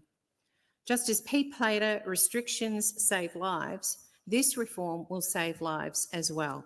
P-plater restrictions help parents who in some cases either or both struggle to control or know what their children's behaviours are. A control on when and how children under 16 can use social media helps parents who can have greater difficulty exercising their authority over teenagers. Similarly, as the Shadow Minister said earlier in this debate, state governments have imposed mobile phone bans in schools to keep school children focused on their schooling. The dominant feedback from teachers, as I understand it, has been overwhelmingly positive about the impact these bans have had in the classroom and around the school grounds. The Coalition strongly believes that protecting online privacy is fundamental to the successful delivery of this ban. That is why we opposed the Albanese government's digital ID laws earlier this year, citing concerns over privacy implications. It is crucial that any social media regulations safeguard the privacy of Australians. Some in the community have tried to politicise this issue and whip up hysteria about it. In reality, that's not what this legislation is about. While this bill is not perfect, it's another tool to support parents in their challenging role. We should not conflate this with digital ID. In her second reading of this bill, the Honourable Minister for Communications, We should Michelle definitely Rowland, conflate this with the said, and I digital quote, ID. "The bill makes it explicit that platforms must not use information and data collected for age assurance purposes for any Look, other she's just purpose yapping anyway, unless the so it doesn't matter individual if I has rewind a little bit. provided." In her second reading, we should not conflate this with digital ID. It is definitely going to be conflated with digital ID. I don't care if you put an amendment to say that digital ID will not be used. It is 100% going to be used. Don't lie to me. While this bill is not perfect, it's another tool to support parents in their challenging role. We should not conflate this with digital ID. In her second reading of this bill, the Honourable Minister for Communications, Michelle Rowland, said, and I quote, "The bill makes it explicit that platforms must not use information and data collected for age assurance purposes for any other purpose unless the individual has provided their consent." And I would say, watch what you tick. Also, she says, once the information has been used for age assurance or any other agreed purpose, it must be destroyed by the platform or any third party contracted by the platform. The Minister told Question Time on Monday, and I quote, Okay, I just need to screenshot this quickly. Anne Webster. In the words of Chris Jericho, you just made the list. Have made clear the digital ID framework is not in scope and would not be used for age assurance. As an opposition and prospectively as the next government, we will hold the Minister accountable to that pledge. I highlight again that earlier this year, the Coalition opposed the government's half-baked digital identity bills. The key principle here is protecting children from harm while ensuring privacy is protected. That said, I am critical of this government for limiting consultation on this legislation so tightly and preventing adequate community input and debate in the Senate. Only 24 hours was provided for public submissions on this bill, and a turnaround time of 3 business days was imposed on the Senate Environment and Communications Legislation Committee to report on this bill. There were a mere 3 hours of public hearings held yesterday. These impediments to parliamentary process are unnecessary and unhelpful in finding the right balance between health and safety, supporting parents in their authority and privacy. Labor has been driving with the handbrake on when it comes to this bill, taking their sweet time to get moving and take steps towards tangible action. Now we are in the final sitting week of the year. The brake has suddenly been taken off and the pedal is flat to the floor. And Labor is racing to get this legislation to the finish line with limited due process. Slow The down, inevitable Kermit. result will be unintentional consequences and I just caught improvements it up. need to Now be we're live made again. by the next government. I must reiterate, this is Labor's bill. The Coalition acknowledges the imperfections in this bill, but remains keen to see parents provided with support to protect their children from the harms of social media. I call the honourable member for North Sydney to seek leave. Yes, thank you, in Deputy Speaker. I continuation. seek leave in continuation. Is leave granted? It's granted. Leave is granted. Please proceed. Thank you, Deputy Speaker. Now, this is exactly what many have been calling for. I therefore encourage the government to focus on the duty of care legislation rather than rushing this blunt bill. After all, there is a positive precedent for duty of care approach with the EU's Digital Safety Act obliging companies to design and operate their platforms to ensure people aren't harmed. Likewise, the United Kingdom legislation prevents access to content that promotes eating disorders or suicide. Here, I want to acknowledge the work of the member for Goldstein, who this week introduced her online safety amendment, Digital Duty of Care Bill 2024. In stark contrast to what we have in front of us, this alternative bill has been developed over a period of 18 months in consultation with experts, carers and young people. Importantly, the member for Goldstein's bill addresses the underlying issues relating to online harm. I therefore thank her for her work and urge the government to withdraw their bill and bring hers on for debate. To proceed with the legislation as it currently stands sets us up for failure, as evidenced by the failure of bans in other jurisdictions, including France and Canada. Concerningly, a ban has the potential to create a false sense of security for parents and complacency for platforms, leaving children who circumvent it with no protection against harmful content. Even if a ban could be enforced, there is a real risk it would drive young people to less regulated services where adults or regulators have less oversight. The government has also indicated online gaming services would fall beyond the scope of this legislation, despite games displaying many of the features cited as the core problems with social media, such as addictive features and potentially harmful content on social feeds. And I can't let that exclusion go unchallenged, as I have personal experience with friends who have had their kids refuse to go to school because of their gaming addiction.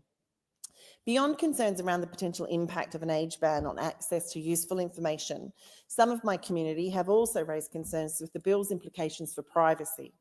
The age assurance trial is set to examine methods from estimation to inference to full-blown identity verification.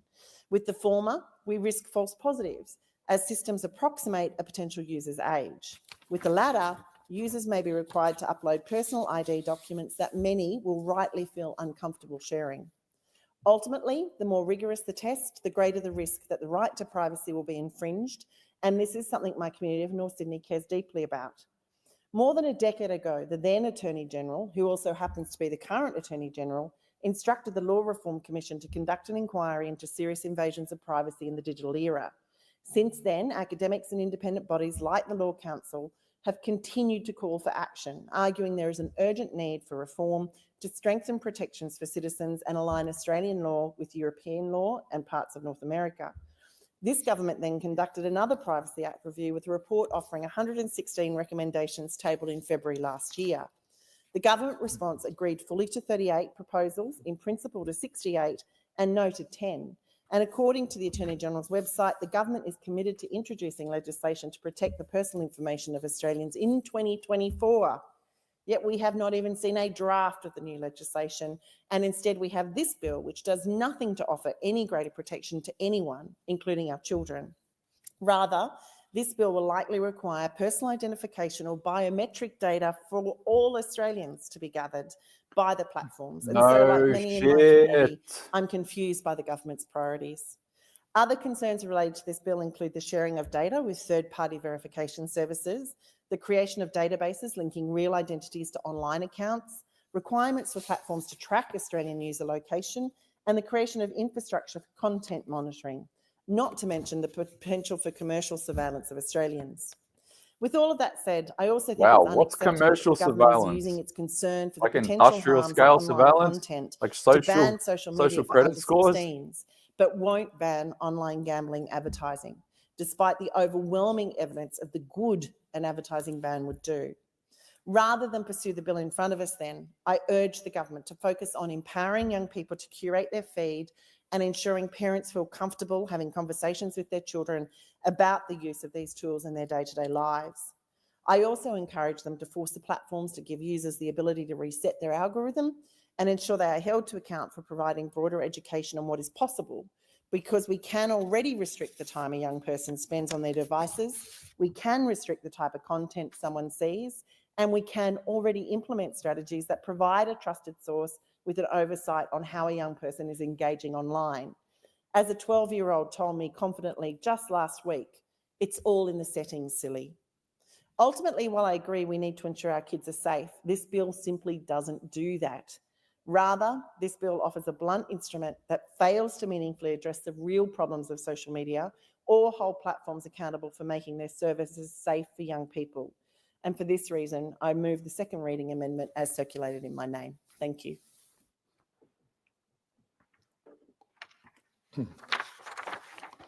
Is the amendment seconded? I second the amendment and reserve my right to speak. Seconded by the member for Warringah. The original question was that this bill be now read a second time. To this, the Honourable Member for North Sydney has moved as an amendment that all words after that be omitted with a view to substituting other words. The question now is that the amendment be agreed to. And I call the Honourable Member for Warringah. Thank you, Mr Deputy Speaker. I'd like to bring attention to the state of the House. Is quorum required? Ring the bells for 4 minutes.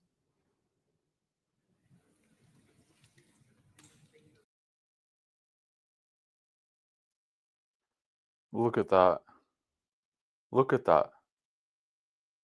They're screwing everyone and no one's in there.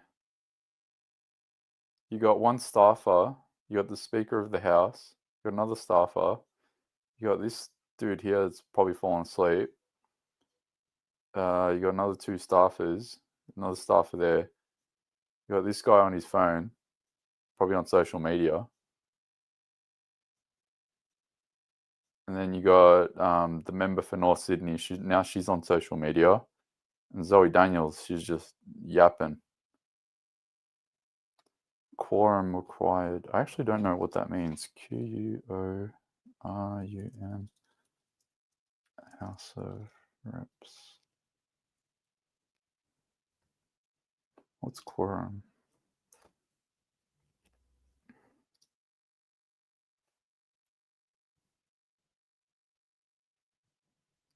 Quorum is the minimum number of members required to be present in order for the House. Okay, so that's why it's so empty. So it's the minimum number. What's the number? What, 2? 3? There's no one in there. What's going on? They need to fix this shit, man. This system is so fucked. It's not even funny. The minimum number appears to be like 1. What's even happening?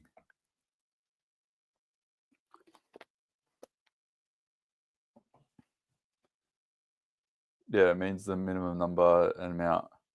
This is embarrassing. This is legit embarrassing. Oh, this whole system's so fucked up.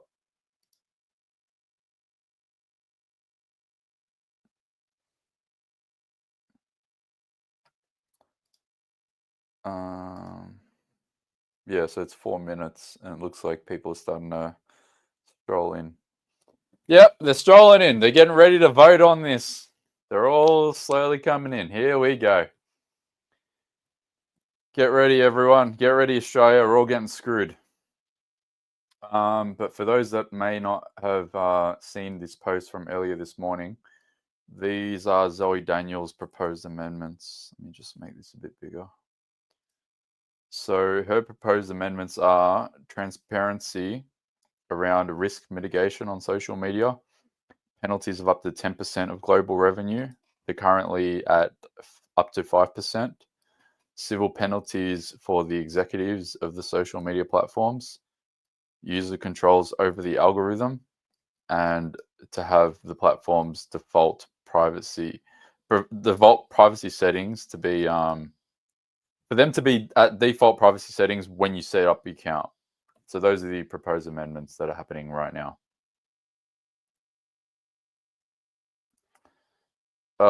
Shit. Wit and the capacity. Barnaby Joyce, here we go.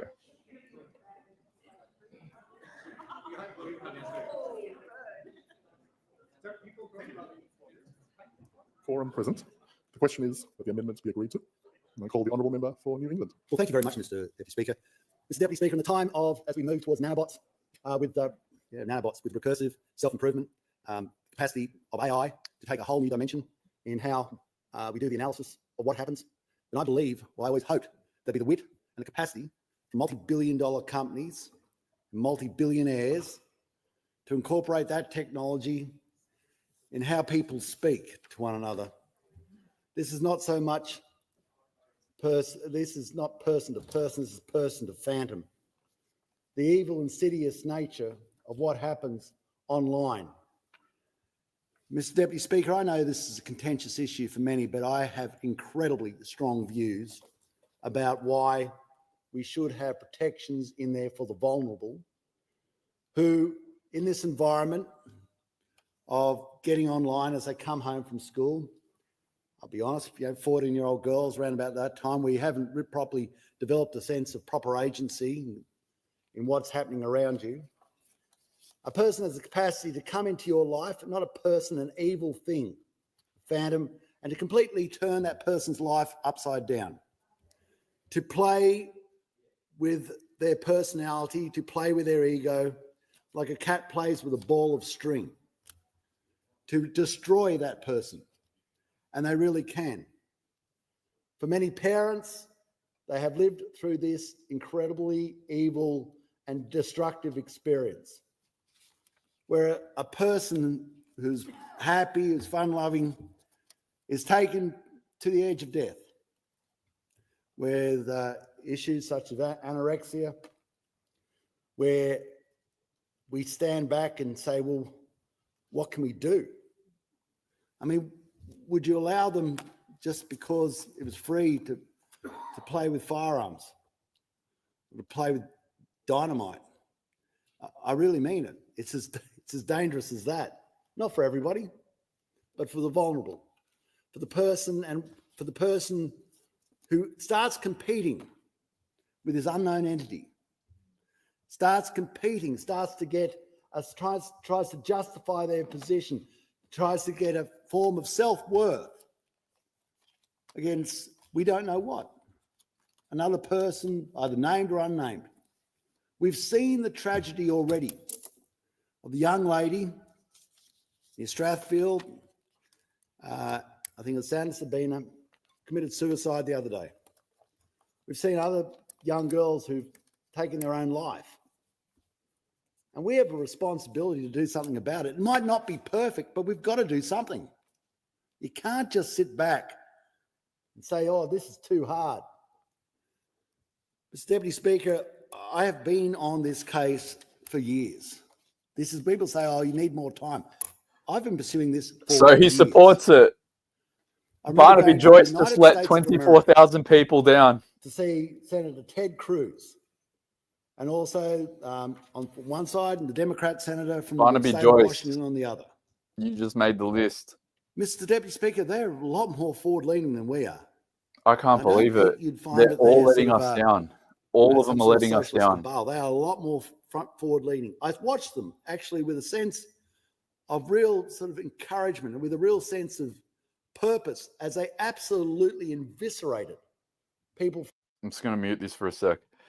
Not only is he letting us down, I don't know if you guys remember the video that I posted maybe a week, 2 weeks ago of Barnaby Joyce, where he said that if you support this bill, Labor, the misinformation bill, if you support this bill, we will take votes off you. Fast forward to a week and a half later, the motherfucker is just stabbing everyone in the back. What are you doing, bro? The problem. They choose not to. They choose not to because they make an incredible amount of money from advertising, having this group of people as part of their cohort. This is not the misinformation and disinformation bill. That one's been parked into oblivion, and I have not heard an obituary raised by those in the Labor Party or the Greens about how they're sad about the misinformation and disinformation bill. I just said it. It went without a whimper. It died. They're so predictable. I just said it. But there's a fundamental difference about that. No, there isn't. See, what that is about is your right in passive observation to assess information that is before you and make your mind up as to whether you believe it or not. There's no difference. As to whether you absorb it, as to whether it informs you or not. As long as it's not even on criminality, it can't inform you to murder someone. It can't inform you that there's some sort of differentiation on DNA between humankind. But that information does not talk back to you. You observe it, and then you make your mind up about it. When you read a paper, the newspaper does not talk back to you. When you watch a television, the television does not talk back to you. You make your judgment about what you are seeing.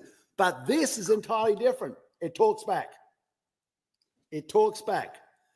And it says the most vile, horrendous things to people, beautiful, young people who at that point in their life are looking for self-affirmation, who are looking for the capacity to see themselves amongst their peers, and who get sucked into this vortex that destroys lives. And it really does. The reason this is supported by some media houses is not because the media houses believe that it's a winner, because mums and dads think it's a winner. Because mums and dads want this dealt with. And we have a responsibility to do something about it. Now, is this the perfect solution? No. Nothing that goes through this chamber is a perfect solution. It's the best attempt. It's us trying to do what we can, but it's not perfect. You know what the great thing about the Parliament is, Mr. Speaker? If it's not perfect, we can fix it. It is not beyond our wit to say, oh, well, if in the future changes need to be made, we will make them. And hopefully we'll make them in the same bipartisan way as what we're doing this. Because I don't believe for 1 second that either on either side believes that in the majority that this is a tenable situation. So what we are attempting to do with this bill is find a way to start the process to alleviate the problem that we have before us. We have made vastly more contentious moves in the past, and obviously the one that comes to mind was obviously after Port Arthur was control of firearms. And I acknowledge Member for Solomon, myself, we've had it. This all went downhill for Australia since Port Arthur. I don't think any of us would go back now and say, well, you've got to have semi-automatic weapons in your cupboard and, take them out for a run in the park. No one believes in doing that. I was probably like at the time there was tremendous uproar, massive uproar. And I live on the land. I own rifles. But if someone said to me, I want a Kalashnikov, I'd say, 4 years old. Why? You don't. Even I know. I need a F-88 Steyr. No, you don't. Not unless you want to join the army. Then you can be issued one from the army, trot around with it, full kit. But this is, I believe in the future, will people say, well, why didn't you do that earlier? It is something that is before us now. And as we go to a period in the next year where it'll be the fog of the election. I've seen this is everything something about that we it. can deal with now. pleaded with the then Prime Minister Scott Morrison that we had to do something about this. It was one of the things I brought up continuously. When are we going to do something about Mr. Zuckerberg and Mr. Bezos and all these other cohorts that are capitalising on the misery of so many families? It's an amazing thing, Mr. Speaker. People say, oh, you just tell your kids to get off it. Yeah, if that was the case, there'd be no one who smokes. You just say to them, don't smoke. But 10% of people do. 10% of people do. And I would say 99% of that 10%, no, it's no good for you. But they do it. They do it. And when you see a child and they're on their tablet and swipe right, swipe left, and bang, bang, bang, their fingers move so quickly and they're all across it, and you can see that interaction, and it is the most amazing, scary thing from a very young age. From a very young age, when they start Minecraft, when they wake up early in the morning, go to the side of your bed, take the charger off you, sneak off, get on your phone, do all those tricks, just wake you up slightly with the phone in front of you. You look at it, facial recognition, thank you, off they go, back onto it. When they can actually download programs. Now that's starting at a very young age. That's starting at a very, very young age. And what's in the back of your mind is, yeah, Minecraft, it's passive. Them engaged with the thing, but it's the start of the process. In the end, you say, I know it's coming. Instagram, I know it's coming. TikTok, I know it's coming, where they will engage in that swill, in some nice things, but that swill of those evil people looking for the vulnerable. They get a kick, Mr. Deputy Speaker, out of hurting people.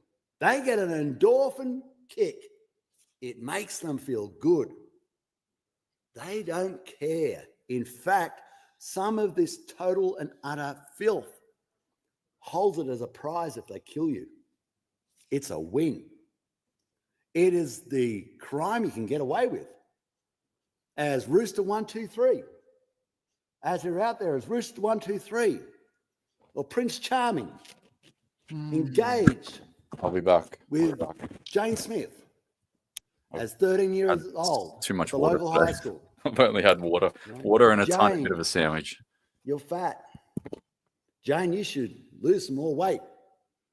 Jane, you're a loser. You should lose some weight, Barnaby. Jane, you should kill yourself.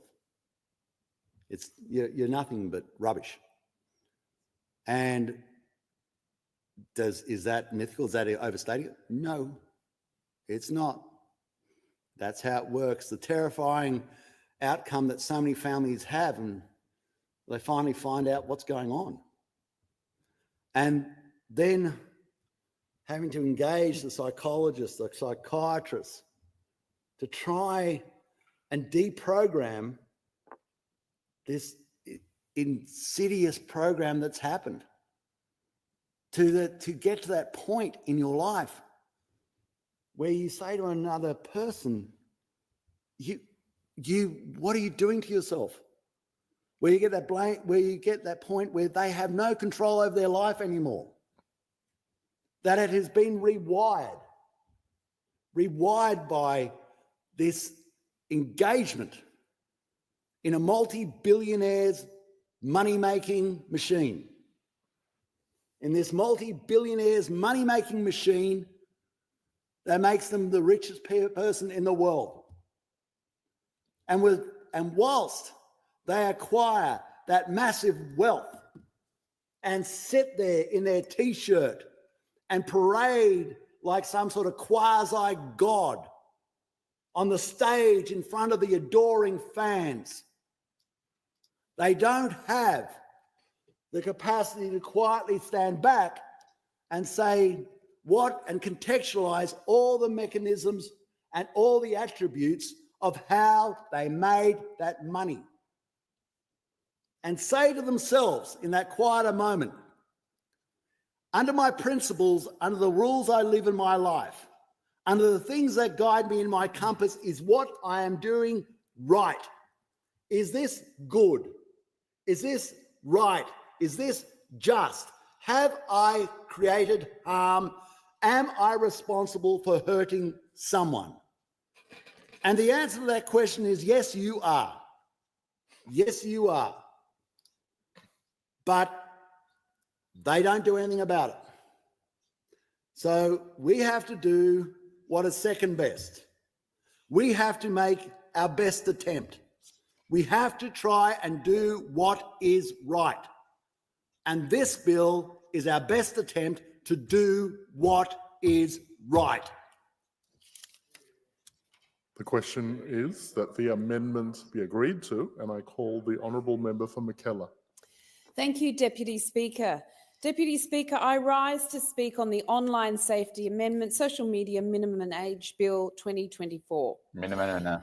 Deputy Speaker, I am a mum to 3 teenage children, and I know that parents across McKellar find themselves in a similar predicament to me, and that is trying to help our children navigate their childhood and teen years in the digital era. Not an easy task. I'm also a member of a generation which is so pleased to have lived through our formative years without a screen and without social media in particular. Social media encourages us to constantly compare ourselves to others and can serve up unsolicited, harmful content, neither of which is conducive to good mental health. And it's difficult for everyone. Technology changes far more quickly than policy, than academic analysis, than legislation, and than governments do. It's hard for everyone to keep up. But federal governments are elected to do hard things, and this should be no different. Before getting to the bill itself, I'd like to commend the government for tackling this challenging but incredibly important topic in its first term, as the need is urgent. I think it's important to recognise that the intention here is to protect our children and young people from harm. This, of course, is commendable. And let's be clear, there are significant harms being dished up to our children every day as they scroll through social media. Eating disorder content, violent pornography, the normalisation of misogyny, and gambling, alcohol and junk food promotions that are specifically targeted to them. A 2023 eSafety Commission report found that 75% of all 16 to 18-year-olds surveyed in Australia had seen online pornography, and almost 1/3 of those had encountered it before the age of 13. It found that 60% of young people were exposed to pornography on social media, often unintentionally on popular sites including TikTok, Instagram and Snapchat. All the while, young people's online activity and data is being harvested by these large corporations, with thousands of labels being attached to them, and this data sold to innumerable companies for the purpose of targeted advertising. I recently conducted a social media survey myself in the electorate of McKellar to get a feel for what people were thinking about this social media ban for those under the age of 16. It was split down the middle, for and against. Everyone on Twitter, 25,000 people. Wow. Can everyone share the stream, please? Because the vote's going to happen soon. Everyone share the stream, please. Really appreciate it. But basically, everyone agreed on one thing, and that was that something must be done to protect young people online. Many, however, felt that the ban that we are debating today was too blunt an instrument, that it would not be effective and could be easily circumvented. Some argued that rather than introducing a ban, other measures should be introduced to make the online environment safer. One constituent summed up this issue by compromise. And so, Deputy Speaker, I now seek to introduce the second reading amendment circulated in my name. Sorry. The second reading amendment highlights the problems with this bill, and they can be summarised quite easily. Firstly, there are no grandfathering provisions. It is entirely unclear how platforms will be required to manage the many millions of existing users who are now set to be excluded and deplatformed. Those children under 16 who are already on the designated platforms have been on it for years and who will now, in theory, be required to step away from it. Secondly, the legislation is far too vague in stipulating how social media platforms are to comply with their obligation to prevent under 16s from having an account, stating only that it will likely involve some form of age assurance as a means of identifying whether a prospective or existing account holder is an Australian child under the age of 16 years. For what is supposed to be world-leading legislation, this doesn't seem adequate. Thirdly, under 16s will still be able to watch videos on YouTube and see content on Facebook. The ban is only designed to stop them from creating an account. But without legislation in place that imposes a duty of care on social media platforms to ensure that harmful content cannot be shared, young people are still at risk of harm while supposedly relaxing in their bedrooms. I do acknowledge that work has commenced to create duty of care legislation to compel social media platforms to prevent harm from occurring on their sites. But of course, as with all things political and legislative, there is no guarantee that this legislation will come to fruition for years, if at all. A case in point is the gambling advertising ban bill, which, despite being so urgent and necessary, has been kicked off to the long grass by the government this week as all too hard and all too scary with the looming election. In much more general terms, however, I remain concerned that this bill has the potential to actually negatively impact children by severing their access to vital mental health resources and social supports, which are critical for the very large number of young people already experiencing mental health challenges. There are also significant privacy concerns. Population-wide age verification raises serious concerns about data security and privacy affecting both minors and neither of which we have to do. Bitch, what's your name? Agreed. Age Bill 2024. Deputy, find them. Sophie Scams, okay. Children under 16 years old will be able to bypass the age restrictions, thereby finding themselves inhabiting unregulated, darker spaces that they would otherwise not have found themselves in. This may have a chilling effect on young people. They may find themselves in even more harmful spaces than they would have been otherwise in were it not for the ban. And being on these platforms illegally may mean they don't seek the support and help they need because they're worried about the legal repercussions, that is, getting into trouble. Fundamentally, though, the problem with simply evicting children from the platforms is that it absolves the social media companies from their responsibility to create safe, well-designed services for young users. Our laws should demand platforms take reasonable steps to resolve issues of safety and addictive design, while also offering better experiences for children. And that's where the danger of this superficial appeal of this legislation becomes most clear.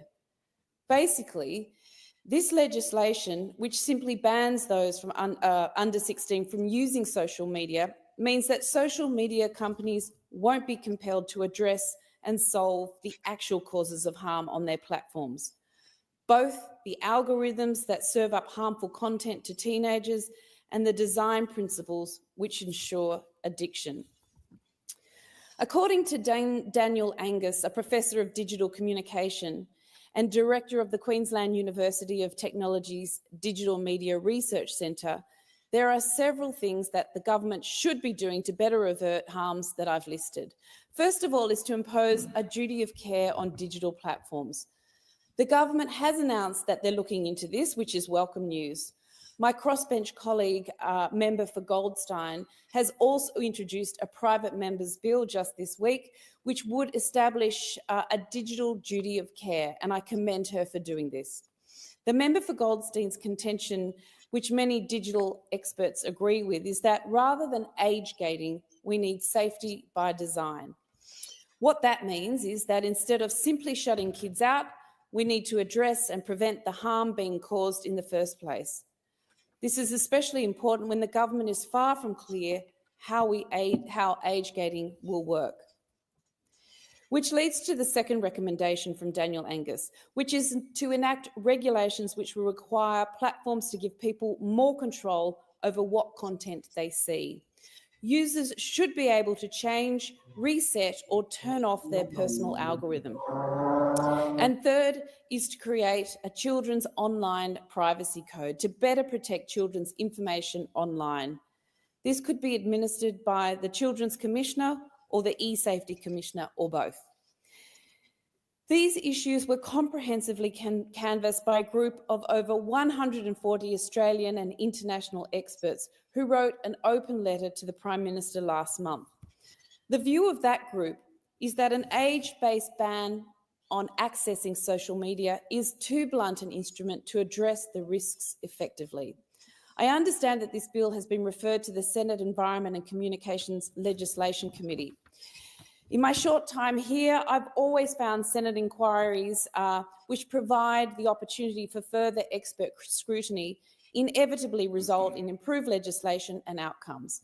I particularly hope that the committee is actively seeking input from the children this bill seeks to regulate. The experts are telling us that children want safe online environments in which to socialise and be entertained. I look forward to reading the committee's report, which is actually due out today, and I will carefully review their recommendations as well as the input from my community of Mackellar, as ever, in making my final decision about whether to support this bill. Thank you. Just for a moment, just for clarity, when the honourable member for Mackellar, I think you may have mentioned that you were going to introduce an amendment. For the sake of hindsight, I just need you to move that amendment and then I'll call on your seconder before we move on. Thank you. I move the second reading amendment as circulated in my name. I do thank the honourable member. Is your amendment seconded? I second the amendment and I reserve my right to speak. I thank the honourable member for Fowler. So the original question was that this bill now be read a second time. To this, the honourable member for North Sydney moved as an amendment that all words after that be admitted with a view to substituting other words. The honourable member for Mackellar has now moved an amendment to that amendment that all words after house be admitted with a view to substituting other words. The question is now that the amendment moved by the honourable member for Mackellar to the amendment moved by the honourable member for North Sydney be agreed to, and with that, the question is that the amendments be agreed to, and I give the call to the most honourable member for Hughes. Thank you very much, Deputy Speaker. I rise to speak on the Online Safety Amendment Social Media Minimum Age Bill 2024, and it is a great pleasure for me to do so. That this is the person that replaced Craig Kelly. This hag. She literally looks like the human manifestation of Miss Piggy. You got to be joking me, bro.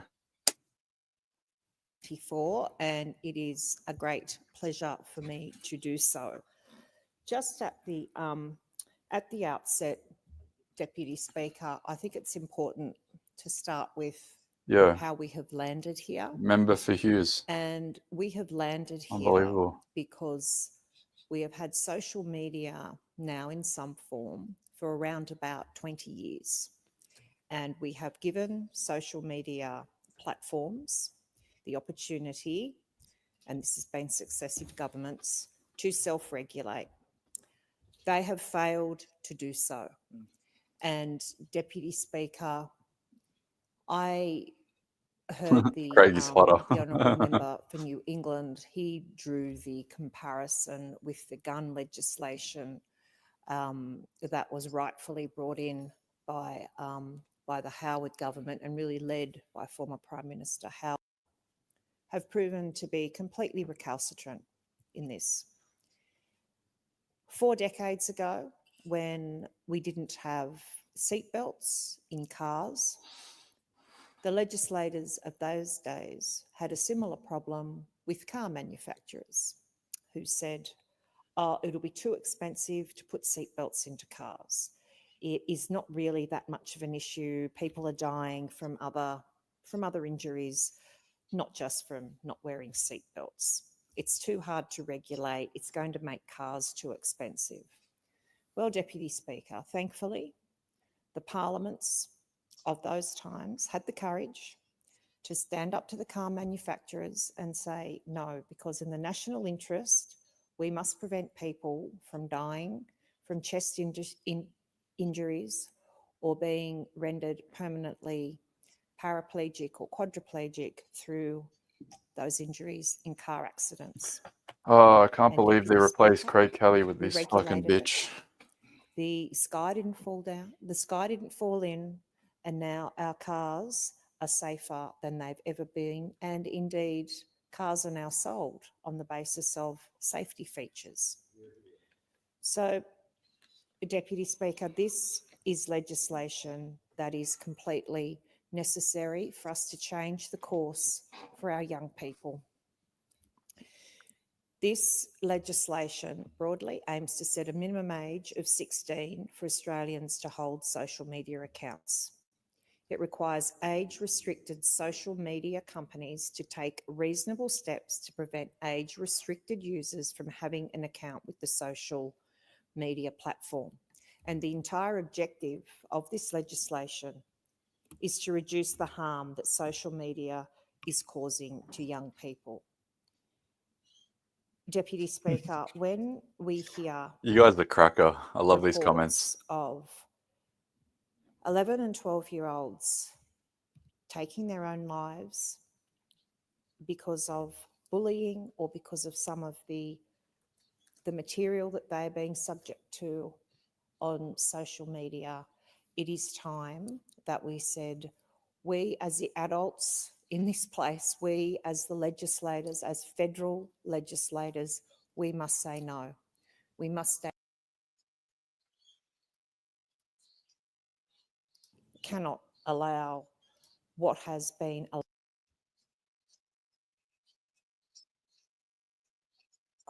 to continue. And this is at the first breath about protecting our children going forward. And secondly, this empowers parents, Deputy Speaker, because I know as a parent, the hardest word to say to your children is no, but it is also, when it is the hardest to say, that is also the time when it is the most necessary to say it. And some of the arguments that have been put up against this I can't. I just legislation, can't. I got to kick my to me feet up. simply don't make sense. And Oh. I say this particularly, I was here for the member for McKellar, and I have a lot of respect. I hope you for the guys don't honourable mind. member. I'm kicking my feet But up. I can't deal with this shit A anymore. couple of the arguments that have come about have been around children with disabilities, or we are cutting off vulnerable youths from supports that 5 are hours. only on social media. Well, Deputy Speaker, don't we then have to change it so that those supports are available in other forums? This is not a ban on the internet.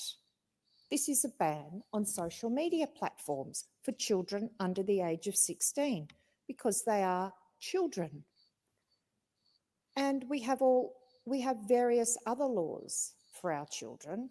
We say to them, you cannot drive a car under the age of 16 because we know that that is too dangerous. We say you cannot smoke cigarettes. We say you cannot drink alcohol. We say you should not be having sex under the age of 16. And these laws have all come in place over a period of time where our society has come to a point where it has been necessary to bring in prohibitions. And I am not usually a person who wants prohibitions brought in, Deputy Speaker, but they must be brought in when the harm, the activity that is to be prohibited, There's always the a danger but. of prohibition is far less than the danger that the activity is currently causing. Because I I can't recall at the age of 11 or 12 knowing what suicide was. And the fact now that not only do Australian 11 and 12-year-old boys and girls know what suicide is, but they I can't know believe there's how to take their 26,000 own people life, watching. and they are taking their own This is life. insane. This is an absolute tragedy. And we are in a place now where we can do something to prevent it, and so we need to do something to prevent it. We are not, the argument that, well, some kids are still going to get onto Take a social screenshot media. of that. Okay.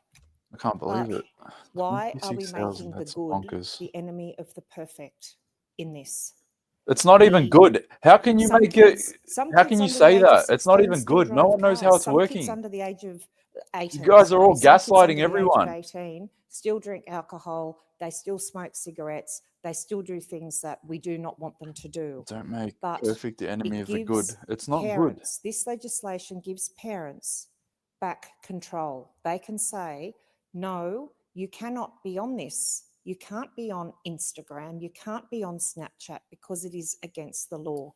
And Deputy Speaker, Wallah, they're going to my be on boys now are Instagram. 18, and I just wish that this law had been in place when my husband and I were grappling with this when ours were younger.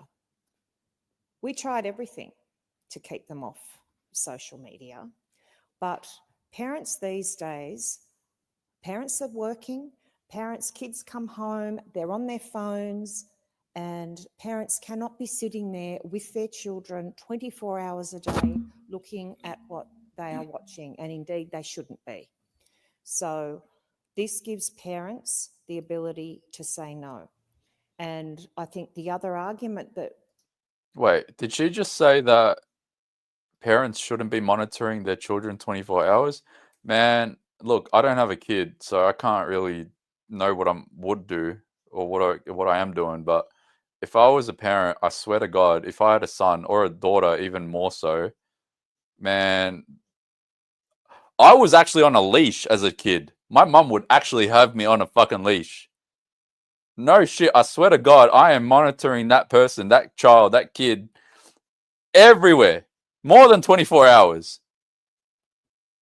I swear to God, I'm tracking every single move that person's doing. What do you mean? That's 100% I would be tracking for 24 kids hours. come home, they're on their phones, and parents cannot be sitting there with their children 24 hours a day looking at what Yeah, they she are said it. watching, and indeed they shouldn't be. So this gives parents the ability to say no. And I think the other argument that I just cannot accept is the argument that, oh, but what about the current 13 and 14-year-olds that are on social media? Oh, we're going to have to now say to them, you have to come off it. Yes, that's exactly right. We're the adults, we're the parents. Yes, 14-year-old, it's now the law, you have to come off it. And then they can go and they can whinge to all of their friends because, Deputy Speaker, this... Just take the phone off them. What are you doing? It doesn't have to be law. You just take the phone off them. Why do you need a law to do that? What are we doing here? This is a time when parents have to have the ability to be able to unite together and say, no. They have the ability. Take the phone off them. We are all as a wall here saying, no, that's what it gives parents. It gives parents back control, and it gives parents the ability to not be the only parent in the group that says, no, you cannot be on social media.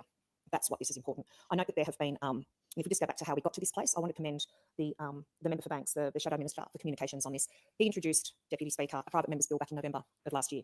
And it's now up for its 12-month anniversary. And I'm very glad to see that the government, the Communications Minister, has, after 12 months, decided to now come on board with a policy and legislation that initially originated from the Liberal Party. In this place to reduce the harm of social media on our children. So, Deputy Speaker, I thank all of those. That's the phone that I had when I was a kid. This exact model. That color, red. Seriously. What are we doing here?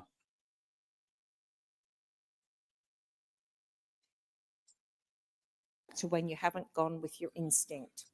And parents have the correct instinct on this. They know that their kids are seeing things on social media, are being subject to bullying, they're being subject to various sites and other other graphics that Other they graphics. know they do not want their children Did you want to say porn? see.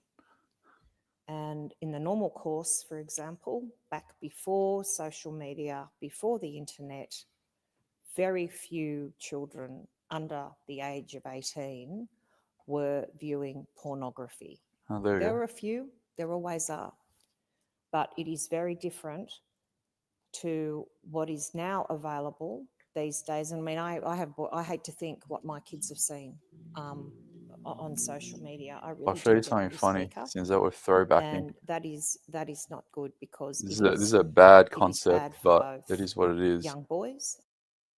This is a terrible concept, but my dad had a phone. I think he might still have it.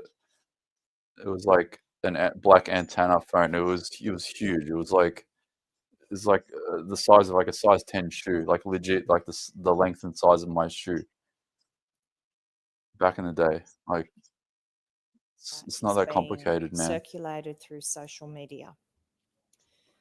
One of the other Just take issues the that phone I off know him. that a lot of us have grappled with is about the protection of privacy. Are parents that shit And these it is days? very pleasing to see that the government has agreed to amend the legislation to include a We need to clear lift up the provision standards of stating that a parenting in this person country. cannot be That's what I've learned compelled this week. to provide digital ID or other personal. Wait, what'd you say? Has agreed to amend the legislation to include a clear provision stating that a person cannot be compelled to provide digital ID or other personal identity documents such as passports. And I know this is a big issue for who? some of my coalition members, particularly in the other place.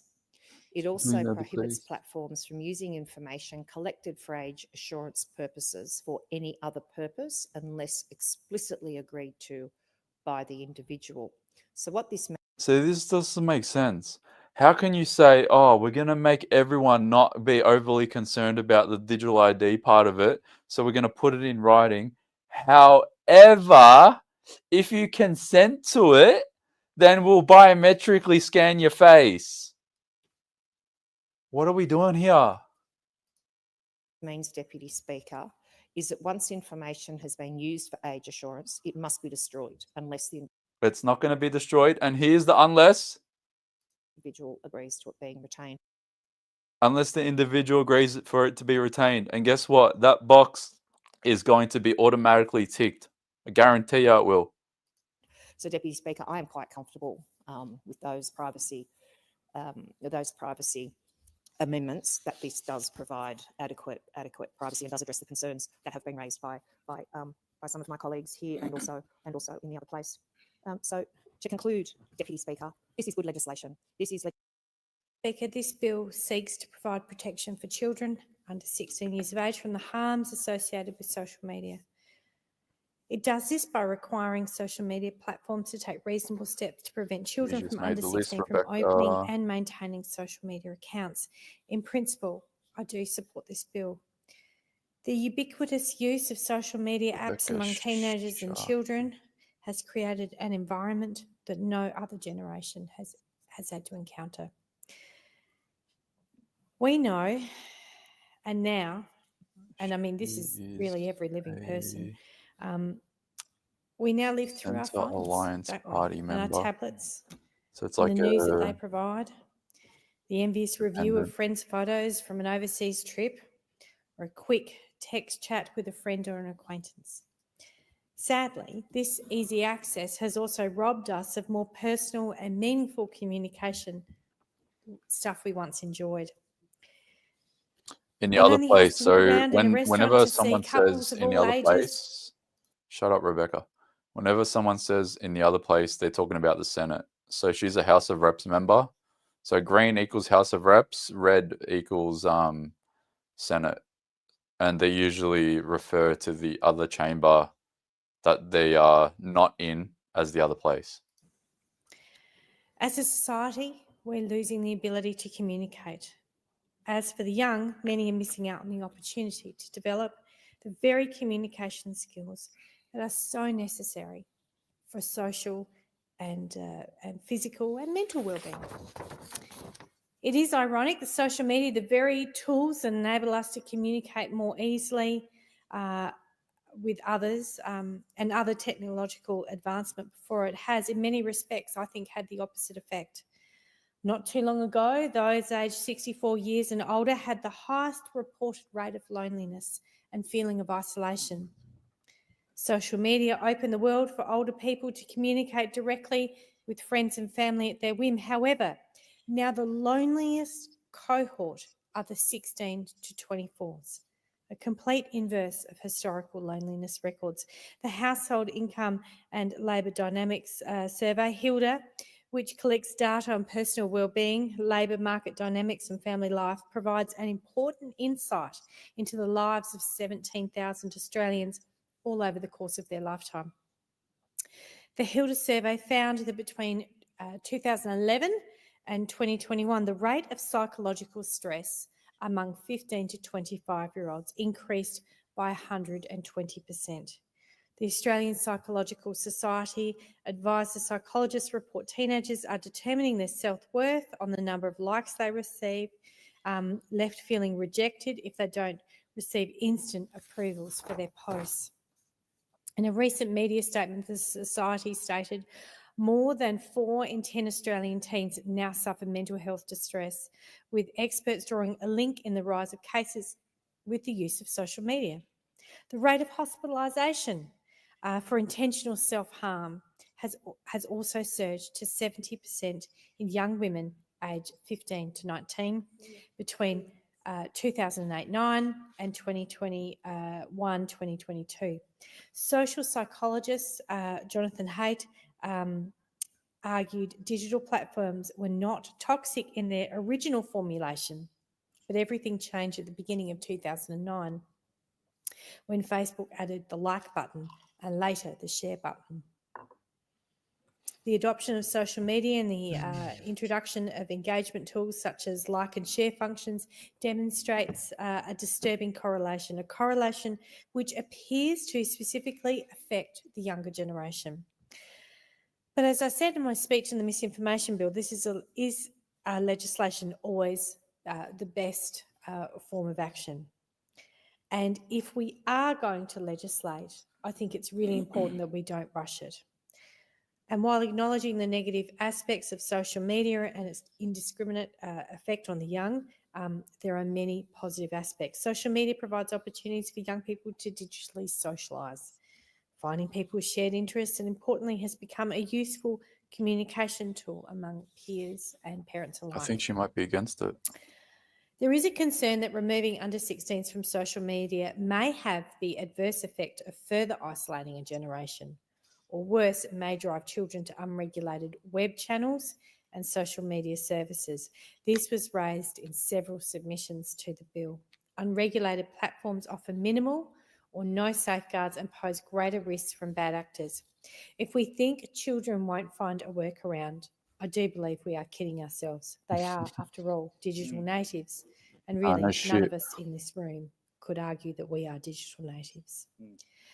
The merits of protecting our children are not up Things for that debate. it's not law. It is a must. I'm not inciting What is people up to for break a debate law is how just yet. we achieve So this. if any And I kids think we want need to to do this learn how to very carefully. get through Rushing these legislation potential has demonstrated barriers, time and send me a time again message and I'll help to you be out. a futile exercise. In fact, you could even say a dangerous exercise. It's We not know from incitement past experience that good because it's not a law legislation, yet. particularly on major Wallah, reforms it's not such a law as yet. this, I have until requires tomorrow. extensive consultation and sufficient time for due diligence by members. And yet here we are, a bill where the government gave a mere 24 hours for feedback to the public. 24 hours. This is the antithesis of good legislative practice. And I think that's where my real concerns sit, Deputy Speaker, is that there is just, this feels like it's so incredibly rushed for legislation that's Not good supposed to process. not What really are you be in talking about? operation It's horrible for process. more than a year, I think she perhaps just two. misspoke. A bill that requires age verification to be undertaken by social media platforms, but is silent on how this occurs. We're told that these details will be worked out later. I can't recall a single piece of legislation being passed where the details of operation were not known. My concerns reflect those of many in my community. Yes, parents want a safer digital environment, but they're also adverse to tech giants having even greater access to personal data that they already have. The suggestion that these companies will only hold data for 24 hours provides no comfort. Neither does the thought that these companies are mining our social media accounts to guess what age we are. These intrusions are deeply problematic and simply do not address the underlying issues. They just delay the inevitable. The statistics on mental health deterioration, psychological distress, and self-harm don't magically stop at 16. This bill does not necessarily make social media safer. It simply delays the danger until a young person turns 16. Good policy identifies a problem and, where appropriate, identifies a legislative fix. And this bill suggests children are the problem and delaying their access is the fix. And that just can't be so. It does nothing to protect children 16 years and over, and in doing nothing, it actually creates data risks that were previously not there. We know in the business world that data is gold, and it appears like we're going to be gifting it to the social media monoliths by the pallet load. I've circulated amendments that I'll speak to later to provide necessary personal identification protections to the millions of social media users that will potentially require age verification if this bill passes. And I'm pleased to hear that apparently the government in the Senate will be putting forward amendments that pretty much mirror the amendments that I'm putting to this House. And so I'm not sure why we couldn't support it in this House and somehow try and improve this bill that's going to inevitably pass in this House before it gets to the other place. Deputy Speaker, I, like every other Australian, like every other parent, want to protect children, our nation's children, from the harms caused by social media.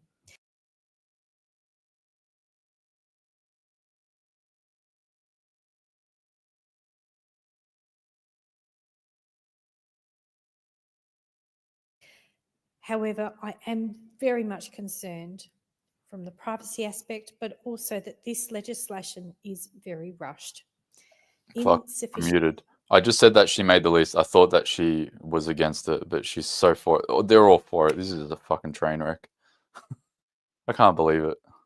Consulted on and fails to address human rights concerns and consequently perhaps may not achieve the desired outcome. I just fail to understand why we are in such a hurry to do this in the last days of this year's parliamentary term. Why could we not have seen this bill months ago? Why can we not? She's like half for it and half against. I don't know what's going on anymore. Pick a side, woman. Come back and look at this next year if it's not actually going to be in operation for a very long time. Since the minimum age obligation will not be activated for at least 12 months, there really is no justification in rushing through this bill. I think it's just here to serve a political imperative rather than a safety imperative. And so, Deputy Speaker, at this point, I'm very vexed on how I should vote on this bill. I really am. It's a flawed bill. The principle is great. The principle I understand. The principle my community understands. But this legislation appears to be incredibly flawed. Thank you. The most honourable member for Kooyong. Thank you, Deputy Speaker. The question of an increase in the... You're joking. Of all people, Monique Ryan. You're joking. This is like, this is worse than capital punishment right now. The threshold for creation of social media accounts from age 13 to age 16 has been brought into political consideration over recent months because of concerns regarding the impact of social media on the mental health and wellbeing of Australian children. The advent of social media has fundamentally transformed how humans spend their time and communicate. The repercussions of these changes are profound. The amount of time that children spend online is linked to accumulating research associating excessive and addictive use of digital media with adverse physical, psychological, social and neurological consequences. Researchers acknowledge a link between mental health disorders and you guys social watch. I'm media taking another usage. break. I'll be back. But it's important to note that that relationship does not confirm causation. The thesis of parents groups and a recent pretty strong campaign Enjoy by the Monique Ryan, everyone. is that I'll be back. increasing the age of those allowed on social media from 13 to 16 years would protect vulnerable young people from the dangers of social media. Deputy Speaker, it is true that if age verification could be comprehensively and effectively enforced, children and young people would be better protected from risks like cyberbullying and online predators. Limiting social media access might increase time for children to make other, more healthy lifestyle choices, like exercising or socialising in person with others, and that could improve their mental health, their sleep and their academic performance. Restricting access to the digital world might empower parents and guardians to better guide their children's online activities. A complete ban, where that possible, might also help with online privacy concerns. Social media platforms collect vast amounts of personal data from users. Children and adolescents simply don't understand how their data is collected, used and monetised. Banning access for younger users might mitigate privacy violations and limit the exploitation of personal data by large technology companies. Each of those concerns does carry some truth. We do need to address the harms caused by social media platforms. However, the overwhelming weight of expert evidence in this area is against this government's simplistic proposal of a blanket ban for young people aged less than 16. Speaker, this country has a confusing array of laws around young people. You can be criminally responsible at 10. You can join the Labor Party at 14. You can join the Liberal Party at 16. You can work full-time from 16 and you can vote at 18. The fact is that digital media are vital for young people's civic, social and cultural participation. This is a point which is often stressed in qualitative research involving young people. How can we tell growing adults that they need to hold off becoming fully fledged citizens and contributing members of society until they're 16? Young people have a right to freedom of expression and access to information. They also have an implied right to political communication, which has been flagged by some tech platforms as a possible basis for legal challenges to this legislation. Social media is a vital information source and a means of expression for many members of the LGBTQIA community, for Indigenous Australians, for young people from culturally and linguistically diverse backgrounds, from children who live in isolated areas, and for children and young people with a disability. This bill would block young people from the channels and the groups that are their public spaces, which are the forum for their everyday communication with their people. Young people access their news via social media. They know that legacy media doesn't reflect their interests. Legacy media makes little effort to engage with them, and it doesn't afford them the opportunity to communicate with each other in the way that they want to, IRL. The only exception to that rule, of which I'm aware in this country, is that of Six News, a streaming channel founded in 2019 by Kooyong resident Leo Puglisi. Leo has employed a number of young Australian journalists as young as 13. Wallah, Leo just got a shout out. The only news and current affairs channel which presents the perspectives of people their own age. Young people conduct their businesses via social media. They use it to engage with other platforms, digital services, products, apps, and Everyone sites. tell Leo For that he example, just got YouTube shouted out by compilation Monique Ryan. videos of TikTok content. It's not really going to impress sharing a me, story but, on Instagram, which is then going to Facebook and then to X. It's not easy to disentangle social media from other platforms. This is most obvious with the Chinese platform Weibo, which is integrated as a matter of course with multiple functions like posting, group chats, and a digital wallet. Australians, young people, do know what they don't want to experience online. They don't want to experience unwanted content or contact, unwanted surveillance and use of their data. But they tell us they would like to see better guidelines and boundaries and to understand the acceptable use of online spaces. They want better education and training on online safety. I feel bad for you, Leo, as if Monique Ryan is your local member. God, that must suck. Told us that instead of reforming age verification laws, protection should be improved with stronger technology such as digital passwords and secure apps. They want improved monitoring, swift action, and they want accountability regarding online safety practices rather than reversing the onus and placing it purely on the user, a user who is physically and neurologically immature. Speaker, the advice of academics and other experts has been largely ignored or misinterpreted in the framing of this legislation. The bill even misrepresents the literature it cites about developmental ages and risks. It has dismissed the literally hundreds of Australian and international experts who have raised serious concerns regarding lack of benefit and potential harm resulting from the bill. It ignores the more than 100 submissions to this ridiculously and appropriately brief ticker box Senate inquiry into the bill, which was held earlier this week. The legislation is going to rely on effective age assurance or verification processes being adopted. That means that all Australians will be required to prove their identity to access social media. Exactly how that is going to happen is completely unclear. The Minister has claimed that we won't be compelled to hand over our personal identification. But I note that that statement is at odds with the explanatory memorandum for the bill. The government has committed $6.5 million to a study of new age verification technology. I can't believe we have to agree with Monique Ryan at this point in time. What's going on here? For the process over to the digital platforms, even though even Google and Meta say that they think it would be better to wait for the result of the review. Deputy Speaker, age verification is rife with privacy and digital security risks, as well as critical effectiveness and implementation issues. It is not a cure-all safeguard for children and for their data protection. Children's location data is extremely sensitive. There is significant potential for more, not less, data harvesting from children if we hand over to the platforms the power to verify and assure children's age. Meta has already told us that it will undertake age assurance using facial recognition, digital ID, and other forms of software. Now, the international benchmark for digital governance, the EU's General Data Protection Regulation, clearly defines individuals as the owners of their data. It states that consent for data use has to be freely given, specific, informed, and unambiguous.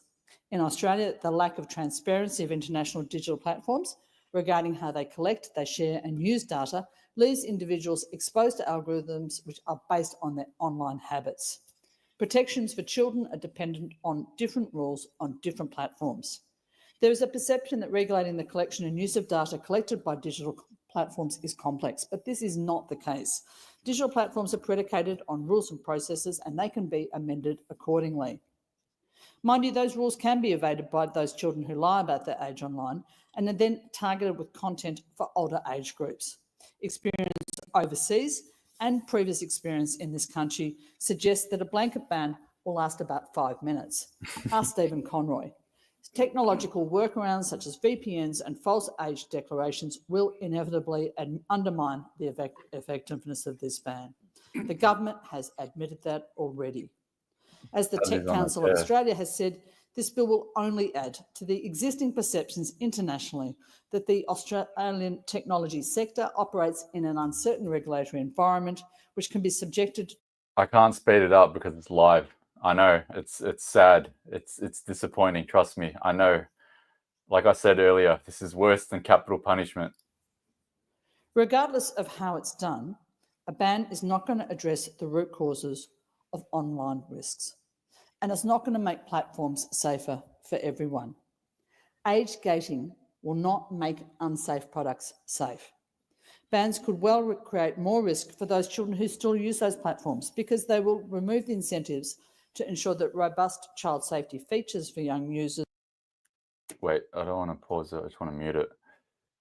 There's 28,000 people watching. I know you members of Parliament are watching.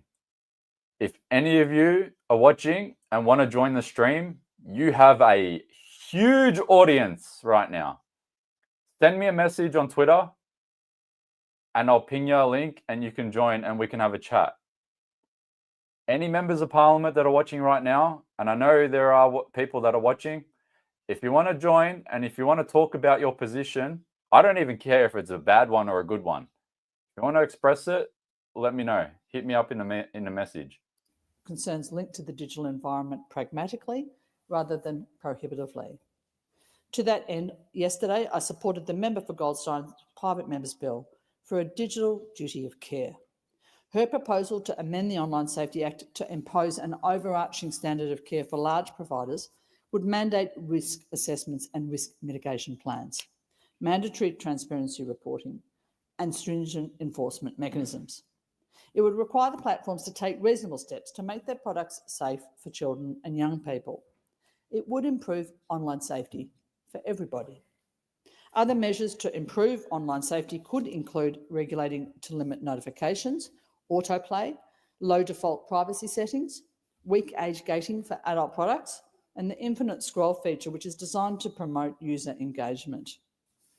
We need to also help children and young people better navigate online spaces by ensuring that the national curriculum includes a specific focus on digital literacy and online safety. Young people should be taught to think critically about what they see online and how they engage with social media. Parents and teachers also need better tools and resources to help them provide appropriate guidance and support. This work will take time and effort, the sort of time and effort that the government has not put into this legislation. But that time and that effort would be worthwhile. Speaker, we all know and we acknowledge that social media carries significant risks for children and young people. As a parent, as a paediatrician, as a politician, I know that those risks need to be addressed by this government. We do have a duty of care to make changes in this important area carefully, judiciously, but with a mind always to the rights and the needs of young people. In this last sitting week of 2024, with no apparent cause and no rational justification for their unseemly haste, both major political parties in Australia are rushing to ban social media for young people. Their proposals are broad in scope, but they are short on detail. They abdicate all responsibility for the program to digital providers. They are not evidence-based. They risk being ineffectual and they risk potentially significant unintended consequences. And they will drive cynicism from young Australians who see that this government hasn't got the bottle to take on online gambling advertising, but is happy to rush through this legislation without appropriate consultation or thought. Systemic regulation will drive up safety and privacy standards on all platforms for all children. This approach is supported by the experts in mental health, digital literacy, and child psychology. This approach will protect our children. Age assurance is rife with privacy and digital security risks. It's rife with critical effectiveness and implementation issues. It is not a cure-all safeguard for children and their data protection. It could well increase risk for young Australians in the digital space. You know what the ironic thing is? Like, you take a screenshot of that comment because I can almost promise you she'll vote yes. She'll still support it. After this whole fucking 10-minute speech, she'll still support it. Interests of all Australians, but most particularly are young and are vulnerable. This bill will not do that, and for that reason, I cannot commend this legislation to the House. I thank the Doubt it. member for the contribution, and the question before the House is that the amendments before the House now be agreed to. And with that, I give the call to the most honourable member for Wannon. Thanks, Deputy Speaker. And I want to start by highlighting what the Coalition has negotiated when it comes to this bill. And it's negotiated some incredibly important amendments, which we expect to see reflected as amendments in the Senate debate. And these were important changes. She said no, but her no doesn't count just yet because there's no vote just yet, but the vote will be coming soon. And they're changes which all members in this House should note. In our view, they have significantly strengthened this planned piece of legislation. Now, the first area where we have improved this legislation is in relation to privacy. And I can't be clearer as to how important this is. There will be new provisions stating that people cannot be compelled to provide digital ID. Now, that's worth repeating. People cannot be compelled to provide digital ID. Liar! You're a liar! And they cannot be compelled to provide government-issued identity documents, such as a driver's licence or a passport. So under this legislation, you cannot be compelled to provide a driver's licence or a passport, and you cannot be compelled to provide digital ID. Full stop, period. Liar. That is what the legislation will say when it is amended in the Senate. Apologies. Secondly, following our discussions with the government, changes will be made so that the communications minister, the minister, will be able to make rules specifying actions that social media platforms are not required to take in order to comply with the legislation. So the minister can make sure that they can set rules that will dictate to the social media platforms about the things that they do not have to undertake. And this means that these rules and the person who governs these rules will not be the e-safety commissioner, it will be the minister. So the minister can be held account by the Australian people. And if the minister doesn't do the right thing and doesn't instruct the social media platforms accordingly, then we have a way to deal with that. And the problem about holding our communications ministers to account right now is that we have one that was on a massive cocaine bender this morning, and we have another one that looks like Michelle Rowland. We need to hold both of them accountable. We don't want either of them. Way we can deal with that is that there will be an election. And if the minister cannot justify what they've done, then the minister obviously will be held to account by the Australian people. Now, these are incredibly important changes, and they're incredibly important changes to an issue which is incredibly important. And it's one that goes back a long way. It's not like that we've come to this chamber today dealing with this issue for the first time. When I was... yeah, it is, because this whole bill is filled with holes as big as the gap in front of your front teeth.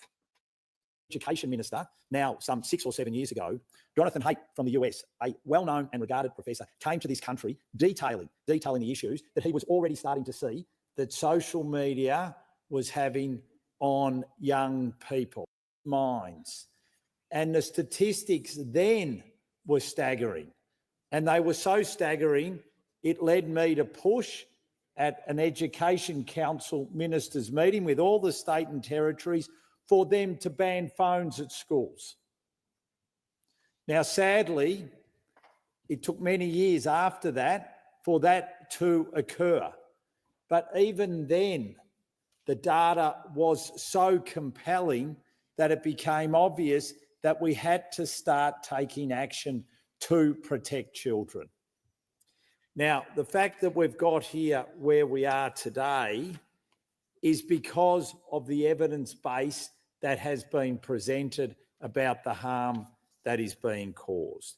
And we've seen it in newspaper articles in the last 5 to 6 years or more, whether it be with regards to the impact that bullying has had, whether it is the impact that we've seen with regards to youth suicide, young people sadly taking their lives, whether it's the impact that we've seen through eating disorders, whether it's the impact that we've seen through anxiety.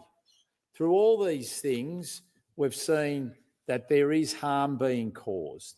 And the question that we all have to answer is, why would you give people, young people under the age of 16, access to information, to sites that we prevent them from having in the real world?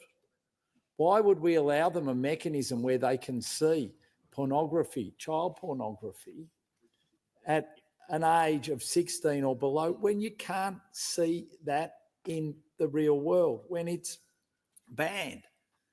Child pornography obviously banned, full stop, illegal. Brother, did this guy not see the inquiry yesterday? Did he not see the whole thing about Pornhub? What are you doing, Dantien, whatever? What are you doing, bro? Pornography only available to those over 18. Yet we're providing a mechanism for those under 16 to see it. Now, absolutely, parents have a role to play, but parents also need help and some guidance from lawmakers, from us. Parents need guidance from lawmakers. Hey, any parents in here? 28,300 people. Any parents here? Do you need help from lawmakers? Yes or no? Do you want help from lawmakers?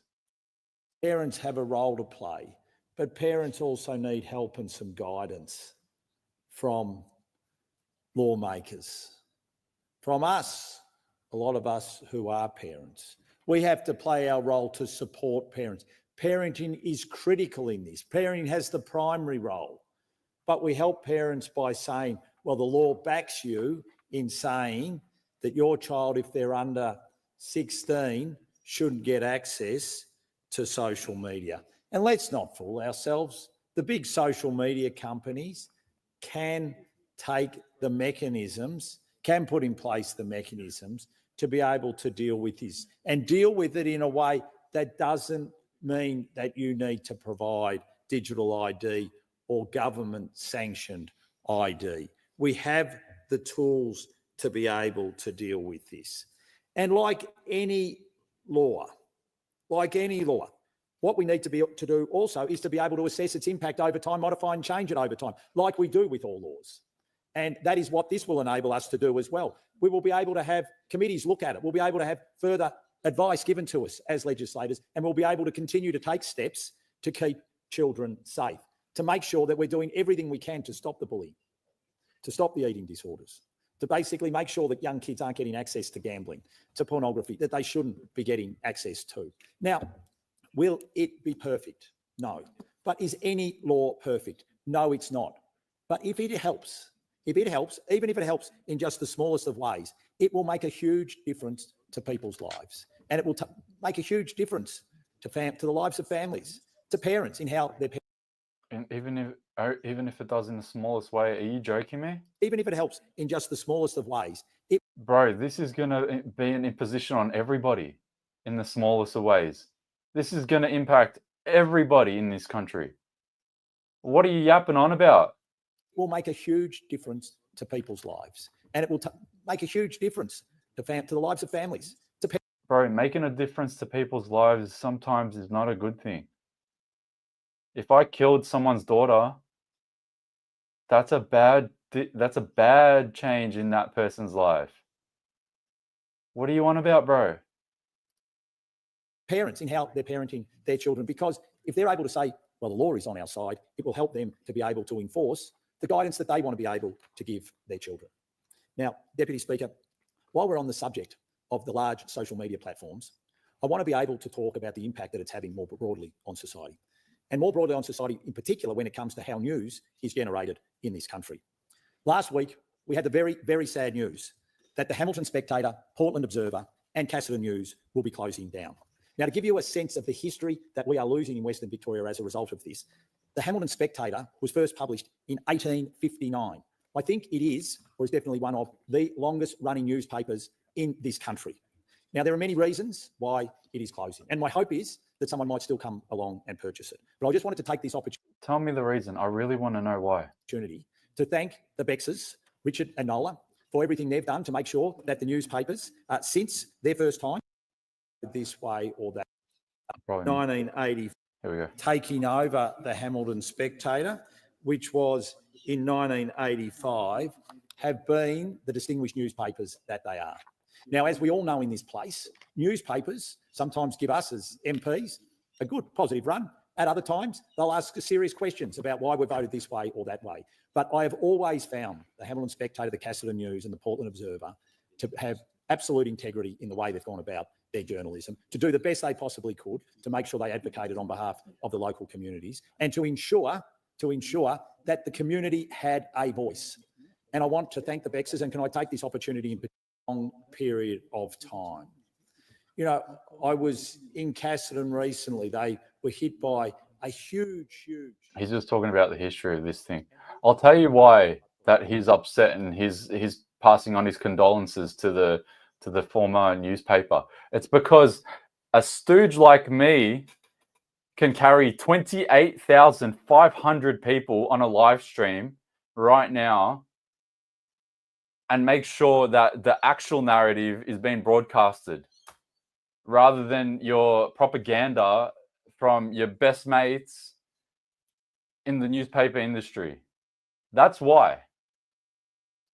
For Port and its future, in the same way that the Spec has done it year in, year out, for all that time, dating back, as I said, to 1859. Thank you to the Bexers for what you've done. Thank you to all those journalists who have worked for those 3 newspapers over this long and distinguished period. It is a sad day for our community, and as I've said, my hope is that someone might step in and purchase them so that that community presence. What would be great is that if we could fundraise enough money to purchase it right now, just in spite of him. Imagine that. To a later hour this day. The question is that the debate be adjourned. All right. Debate. The Minister. I move that the debate on this bill be adjourned to a later hour this day. The question is that the debate be adjourned and the resumption of the debate be made in order of the day for later hour this day. All of that opinion say aye. Those against say no. I think the ayes have it. For the benefit of the member for Brisbane, we've just got some ledge come back from the Fed. We'll deal with them and then we'll come straight back to with an amendment. I present the certified copy of the bill together with a schedule of the amendment by the Federation Chamber. Okay. I understand it's the wish of the House to consider the bill immediately. So the question is that the amendment made by the Federation Chamber be agreed to. All of that opinion say aye. Okay, so right now they've adjourned the reading for a later time tonight, and the House of Representatives is going to run till no later than 10 p.m, but it could be ending at 8 p.m. So we might be in for a little bit of a long haul. But at the moment, they've now bounced off to surveillance legislation, Bill 2024, which, you know what, I don't know if anyone's looked into it, but it could probably be some weird shit in there as well that we don't even know about. And for the benefit of talking about it, I may as well pull it up and see if there's anything there in it that is worrisome. I feel like if they can't fuck us with one thing, they'll fuck us with another thing. Let me have a look.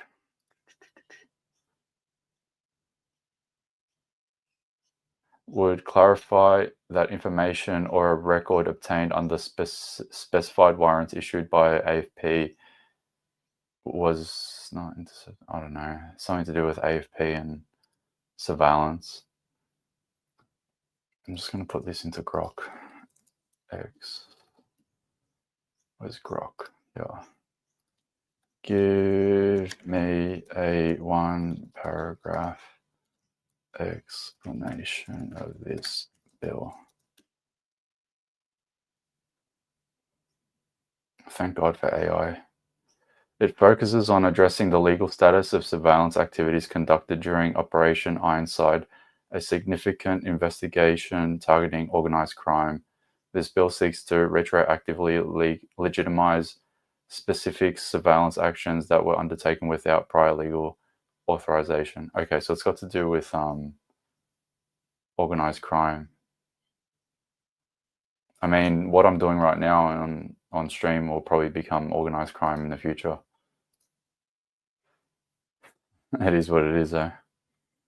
How many bills can we fight in one day?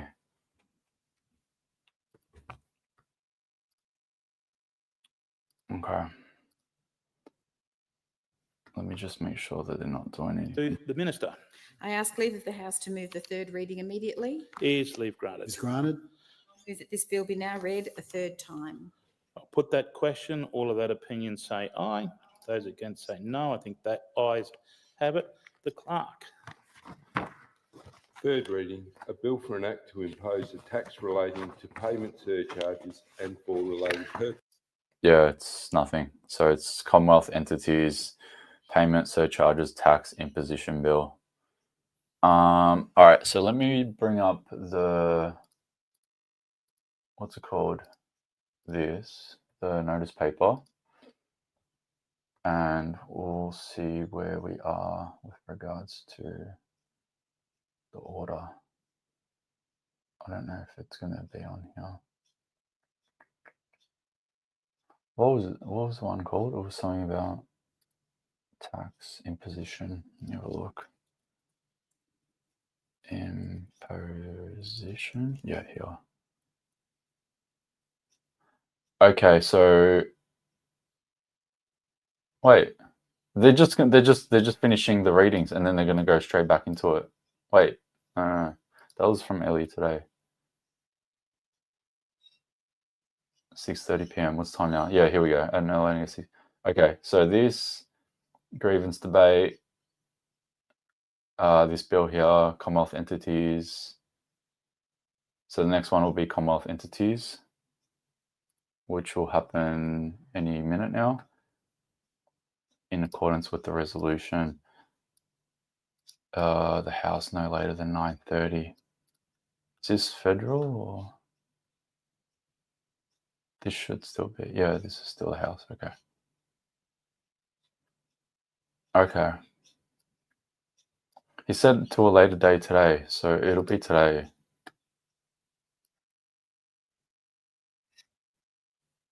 Amendment moved by the member for North Sydney.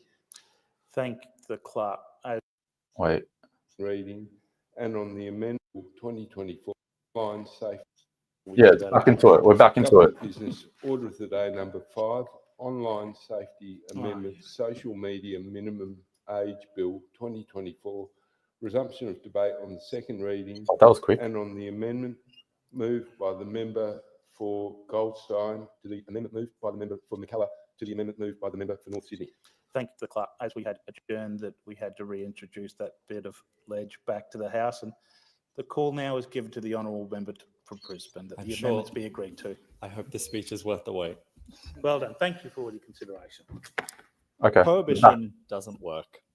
Prohibition is not how you make social media platforms safer or empower young Australians to navigate the online world in a safe way. This bill is not going to resolve the root causes of online harm. It's simply just not going to work. All of us want to see more accountability for social media platforms and greater transparency for users, but this bill provides neither. And let's not forget how rushed this process has been. The government allowed for a consultation period on the bill for just 24 hours. The Senate hearing for the bill was just 3 hours, and young people were essentially locked out from having their voices heard because of this process. We absolutely need to protect young people online, especially the targeting, harvesting, and selling of their data. A blanket ban, though, as well. Yet here we are again, with the government and the coalition teaming up, ignoring the evidence, and ramming this bill through in the final sitting week of the year. So why won't it work? Well, this bill inserts a new definition of age-restricted social media platforms, which effectively puts a blanket ban on all social media platforms. The government has indicated that some platforms will be exempt, but again, we don't have the detail before us that we need to properly scrutinise this legislation. Leaving exemptions to regulations puts a lot of trust in the follow-through. You know what's weird? This is he's a Greens House of Reps member. This is interesting. The Greens are against it. Interesting. Sending a message to social media companies to clean up their act, end quote. The reality is that many kids, not just some, many young people will find a way to access these platforms anyway.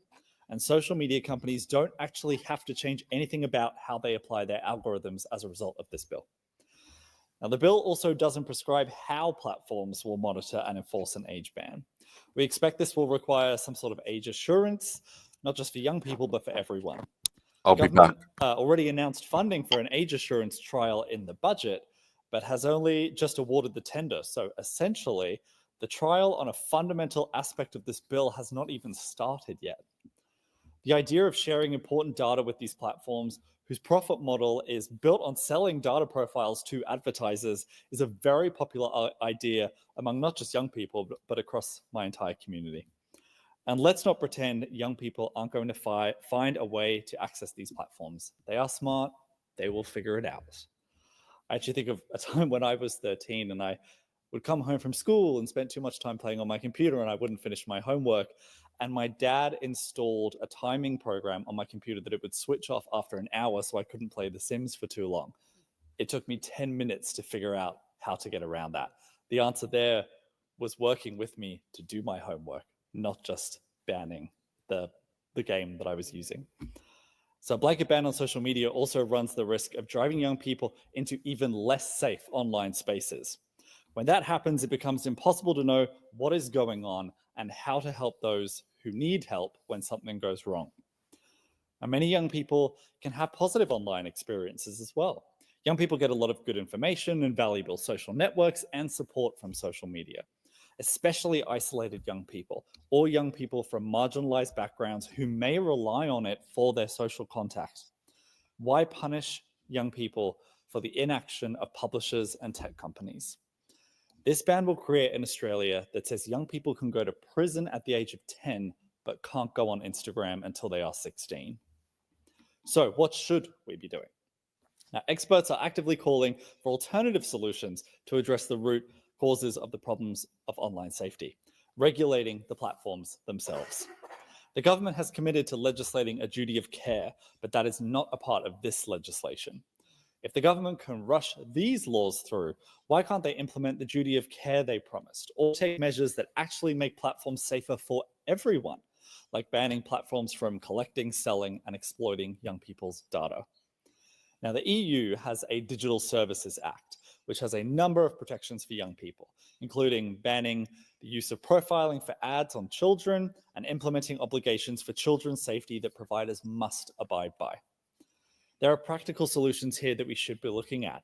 That ban on the targeting, harvesting, and selling of young people's data, a digital duty of care platform, EU-style guardrails to limit the toxicity of algorithms and extreme content, the ability for users to turn down and opt out of unwanted content, the full release of the Online Safety Act review, and investment in education for young people and their families to help develop digital literacy and online safety skills and equip them with the tools and resources they need for positive and responsible online use.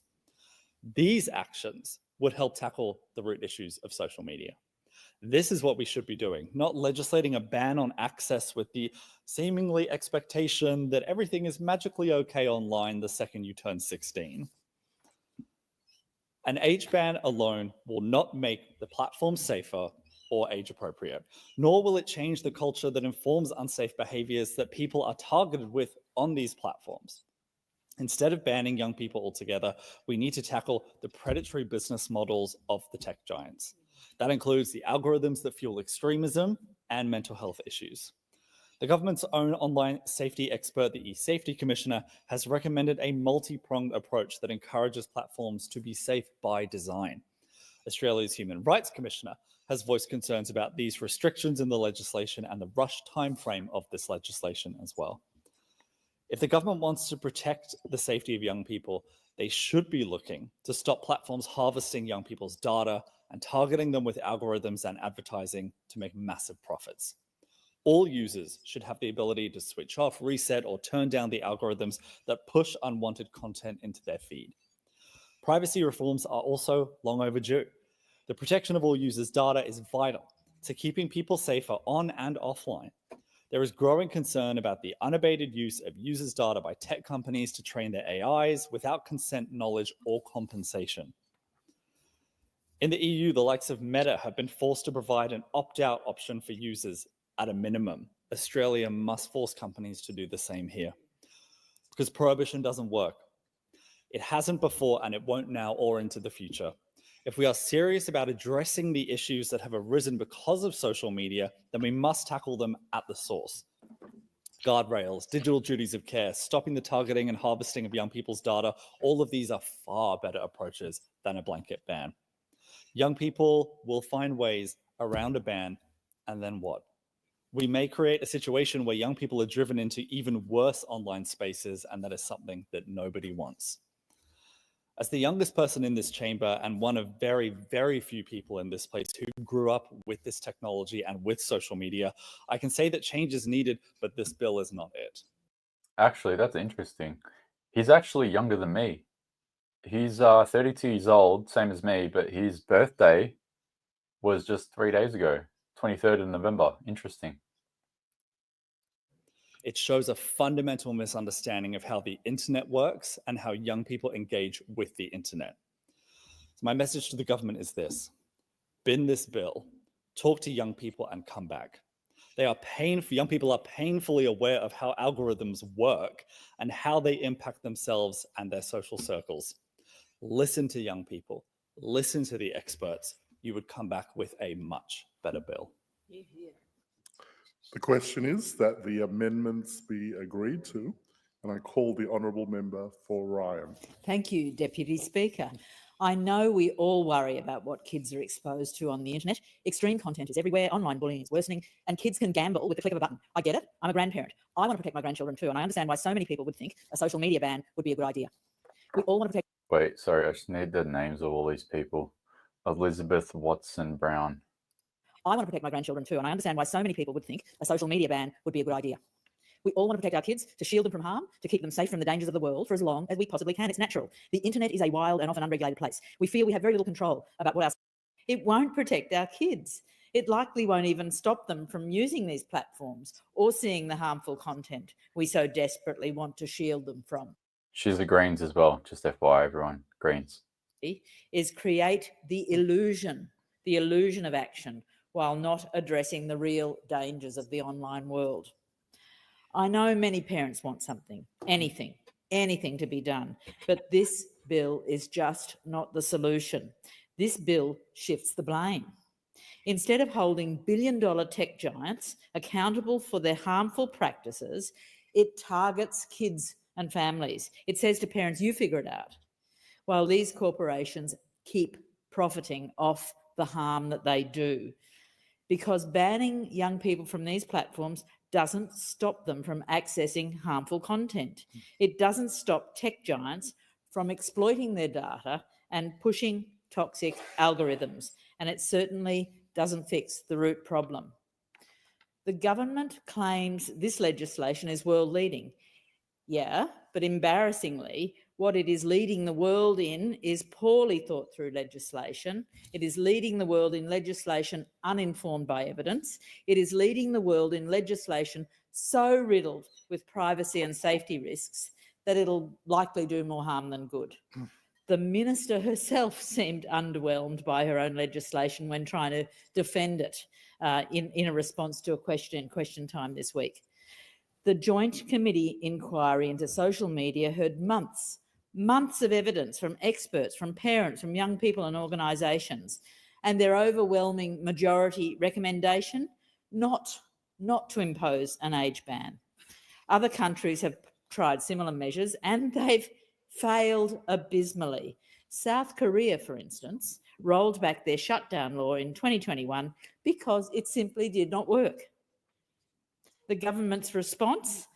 Ignore the experts, the months of evidence, and instead rely on a 16-page evaluation report by the Office of Impact Analysis, a report widely criticised as thin on evidence.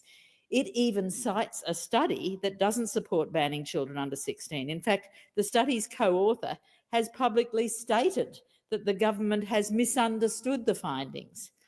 Completely unsurprising from a government that has made a name for itself comprehensively misunderstanding the real needs of everyday Australians, hanging them out to dry while corporations are continuously let off the hook.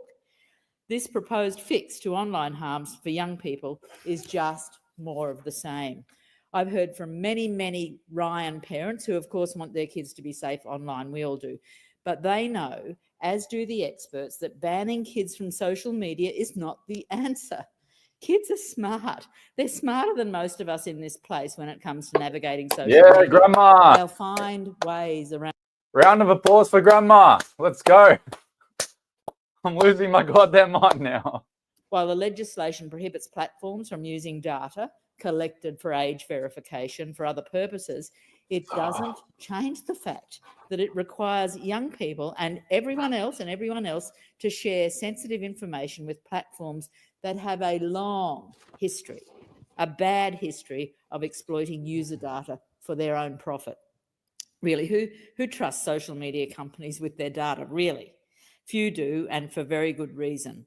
Platforms like Facebook have repeatedly shown that they will prioritise profit over privacy, often at the expense of their most vulnerable users. Yet, Labor proposes we hand them more of our personal information. It's insanity. Prohibition isn't safe. Prohibition is a band-aid that fails to address the fundamental problem, which is the toxic business models of tech giants. These platforms profit from harmful algorithms that push extreme content, exploit personal data, and target young people with predatory advertising. It's their business model. Experts have made it clear that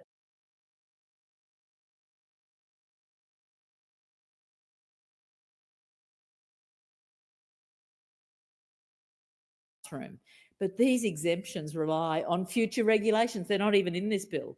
If those regulations aren't passed in time, or if a new government chooses not to follow through, kids could lose access to online. Whoops, I was muted. She's Greens. She's Greens. That was all I was saying. Greens. Drive a truck through them.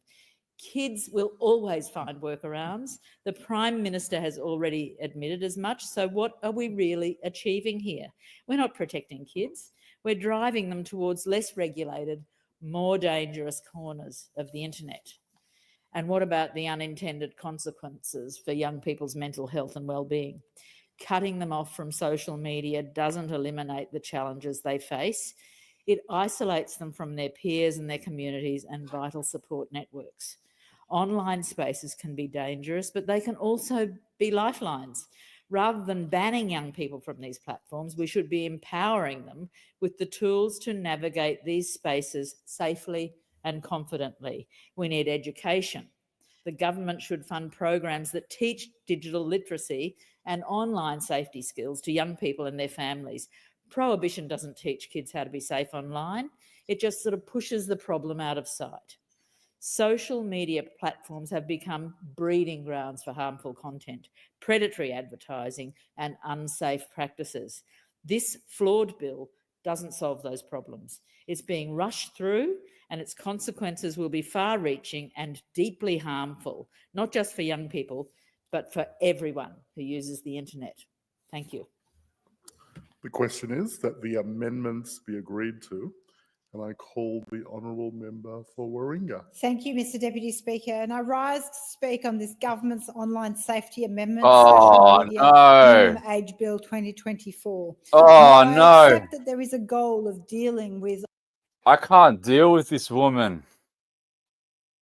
online harms and protecting young people. I think this is incredibly misguided, and it is a window dressing attempt by the government to look like it is Who's doing this? something about harm without actually doing anything that is going to be meaningful. Shut up, Zali. I didn't know you live in Sydney now. Let me take you out to lunch soon. You deserve it. Send me a DM. I don't even know who that is. Do we know each other? Do we know each other? Social media companies accountable for moderating harmful content, which will still proliferate on these platforms.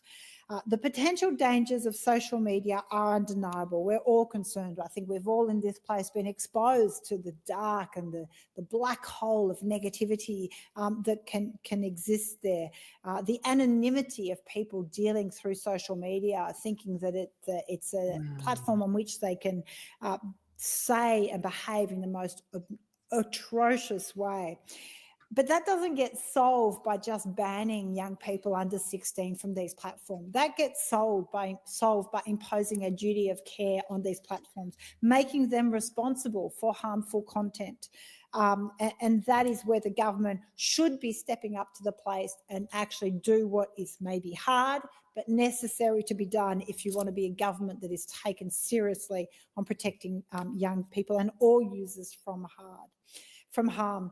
There's no doubt we need to get the balance right. And of course, protecting children is so important. But we have to, let's get real for the average age of this place, right? We are in a whole different age category. Young people have grown up online. For many, social media is not just a pastime, it's an important communications tool that connects them with their peers and wider community. And it's been really interesting to listen to some of the justifications by members of government to talk about, and the Prime Minister has done it, talking about how we want to see the kids back on the footy field and playing and all of those things. Of course we want them to be active. But the suggestion that somehow banning social media is going to immediately result in this uptick of physical activity or social interaction without additional measures or any real research in how that's even going to happen is just taking Australians for fools, I think, in how this legislation is being drafted and presented and the time in which it's being put forward. Because what we also know is young people find their community through social media, and it's been fascinating for me as a mum of young adults now. But what You know what's just baffling to me? I can't believe this. 90 people are watching the House of Reps right now. 91. 30,000 people are watching this stream. No one would know that this shit's happening if I wasn't streaming right now. Oh my God. years through friends relaying their experiences, and that will all be lost. Now, I don't dispute there is a dark side to the internet, to social media, that urgently needs to be addressed. But we also need to be really clear. Young people tell me about the positive ways they engage on these platforms. They build their communities, they explore creativity, they start businesses, they learn, they get an opportunity to see beyond the boundaries of just the national issues or like legacy media's take on events, and they can connect with young people all over the world. This is something that has been unique to their generation. And we know, of course, it also allows them to stay connected with families and friends. I think, anyone like grandparents, how do you stay connected with a young person? Actually, through social media gives you a window into their world that you don't have in any other way. So sadly, the government is not respecting the voice of young people here. And I think it's telling to see just how little that's really being reflected in the government speeches. And instead, it is people in this place imposing their will on young people. Rather than representing them, they are imposing their will on them. It's a blunt policy tool that punishes ultimately young people while letting perpetrators of harmful content and the platforms that host it completely off the hook. The bill seeks to restrict users under the age of 16 from having a social media account by relying on social media companies to take reasonable steps for the age assurance of their users. Well, and in all my queries to the Minister and the government of what are those reasonable steps and how will this age assurance process work? They don't know. This is a complete unknown. It is completely putting the horse before the cart when it comes to, the cart before the horse, in terms of this legislation. The government has no idea how this is going to work, and yet it is taking up vulnerable time.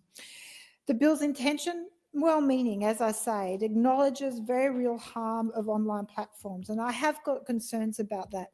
But the effectiveness of this bill is highly in doubt, and there are serious concerns about unintended consequences to this bill. So I do seek to move the amendment circulated in my name that seeks to adjourn the debate in relation to this bill, that it should not be rushed through this Parliament the way it has been. We should have a comprehensive understanding. Wait.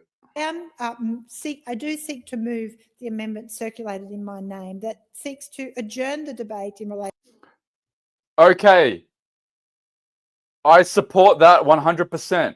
Her amendments are seeking to adjourn debate on this, which means that it would stop until next year. If that's actually in the amendment, oh, please vote for that. Please, yes, vote for that. Please vote for that. to this bill, that it should not be rushed through this parliament the way it has been. We should have a comprehensive understanding of how these measures can be implemented and the unintended consequences to the legislation. We know that the government has just awarded a tender for the age assurance trial, which will inform advice of the implementation and enforcement of the ban to the government and the e-safety commissioner. I ask the government to not call a vote on the second reading speech until a final report with the results of the age assurance trial has been presented to Parliament, so that parents and users can be informed. The government is being selective on the harms that it wishes to protect young people from, and it is prioritising a blunt social media ban over protecting young people from the harm of many real things such as gambling advertising and the algorithm and how it works. Gambling advertising poses a significant concern for young people and is well-documented links to increased gambling participation. So the government is absolutely being selective about which harm it's choosing to prioritise. And I don't think it's a coincidence that when the government was under the pump about introducing a ban on gambling advertising, that all of a sudden we get the posturing and the big announcement around an age ban. Come on! Ban. The ban on gambling advertising was unanimously recommended by a multi-partisan committee following an in-depth inquiry into the harms of gambling. The government has accepted that recommendation. Oh my God, we're 80 people away from 30,000. Come on.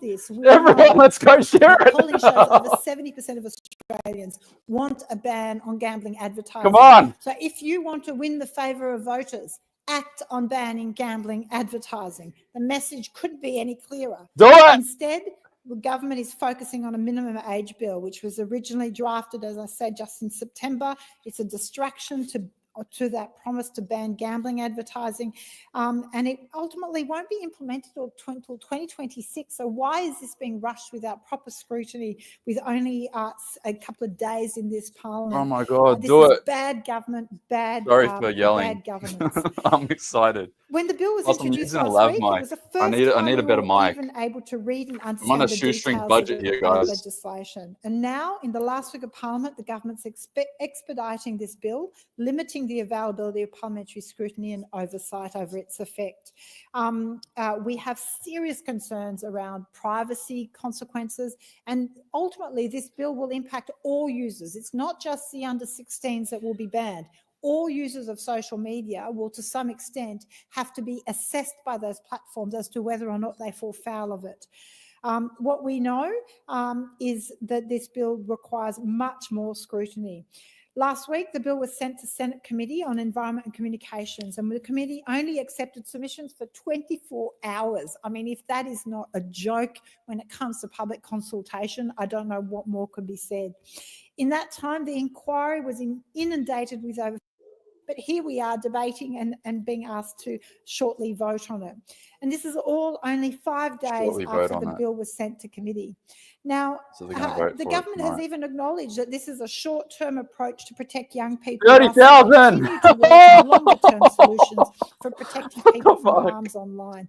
Well, the member for Goldstein has already put to the Parliament tabling a private member's bill that addresses much of those harms. So if the government is not capable of coming up with proper legislation, adopt the work the member for Goldstein has done, and let's get on with a real protection of people online through a duty of care. There's no details from the government about any of their plans to legislate further protections. It's a bit of a trust me, we've got this, we'll get to this. But all we've got is this band-aid solution of just imposing a ban on under 16s. If the government was serious about safeguarding young people from harms online, they could have introduced a temporary ban or fast-tracked to implement a statutory duty of care for online platforms, start dealing with bots online, start dealing with anonymous accounts, force some accountability and some monitoring of harm, do something about the algorithm. So I ask the government why it's prioritising this legislation to rush through Parliament, knowing that it won't be implemented for time. It doesn't even have a proper process. In contrast, gambling advertising is something that needs to be done. Now, when we talk about harm from online platforms, we know it's ever present, and certain groups such as children and young teenagers are at greater risk of this harm. Young people more than ever are feeling isolated and excluded, and some teenagers do use social media platforms, have regularly reported, some find lower life satisfaction than those who don't use online platforms. But we also know that others who feel isolated find their tribe and find great comfort out of social media as well. We know that online platforms enable young people to endure cyberbullying, hate speech, online abuse, as well as harmful content. All these potential harms are not to be understated and create a real and ongoing threat to their mental health. And I agree that online platforms must be made to be responsible to keep everyone safe on their platforms. They should be forced to promote respectful, honest, authentic content. A responsibility these platforms often fail to do. But nothing about this proposal does this. The blanket ban on social media is not the answer. In fact, the Butterfly Foundation, who represent Australians impacted by eating disorders and body image issues, they've stated that a blanket ban takes the onus off platforms to do better, and it could negatively impact people looking for help who are socially and physically isolated. Restricting access to under 16, the government has neglected the opportunity to regulate platforms to materially improve online safety for everyone. And so I really ask the government Thank you, to Ronan. do better. Surely you can do better than this, than trying to just grab a headline of just, trying to look like you're doing something about online when really you're not. I appreciate that for young parents, this is incredibly distressing.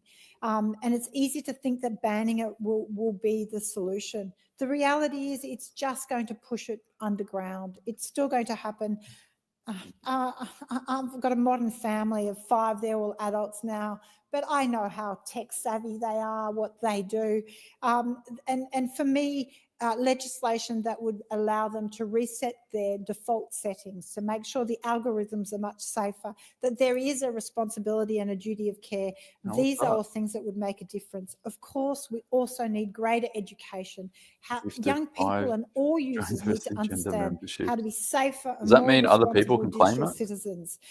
This is an important piece of the puzzle to keep young people I don't know safe. how that works. And instead, but of course, still the sort of government learning is the not back end of, focusing on that. YouTube. What could actually be done that would be, I think of where kids have found their tribe online. For example, schools strike for climate. Young people's lives have been online, and But if social other people media can has grab played them, an important role in amplifying young yay. people's voices on who they Wow, and they 30K may otherwise have just been on Twitter excluded, now. and their voice is not reflected in That's mainstream so crazy, media. man. For example, Lucy Flynn is Wow. a 14-year-old from our electorate who, after recovering from an eating disorder, she decided to make her own petition to call on the government to provide more public hospital beds for treatment of those with eating disorders. She harnessed the power of social media to tell her story and amplify the issues in eating disorder funding.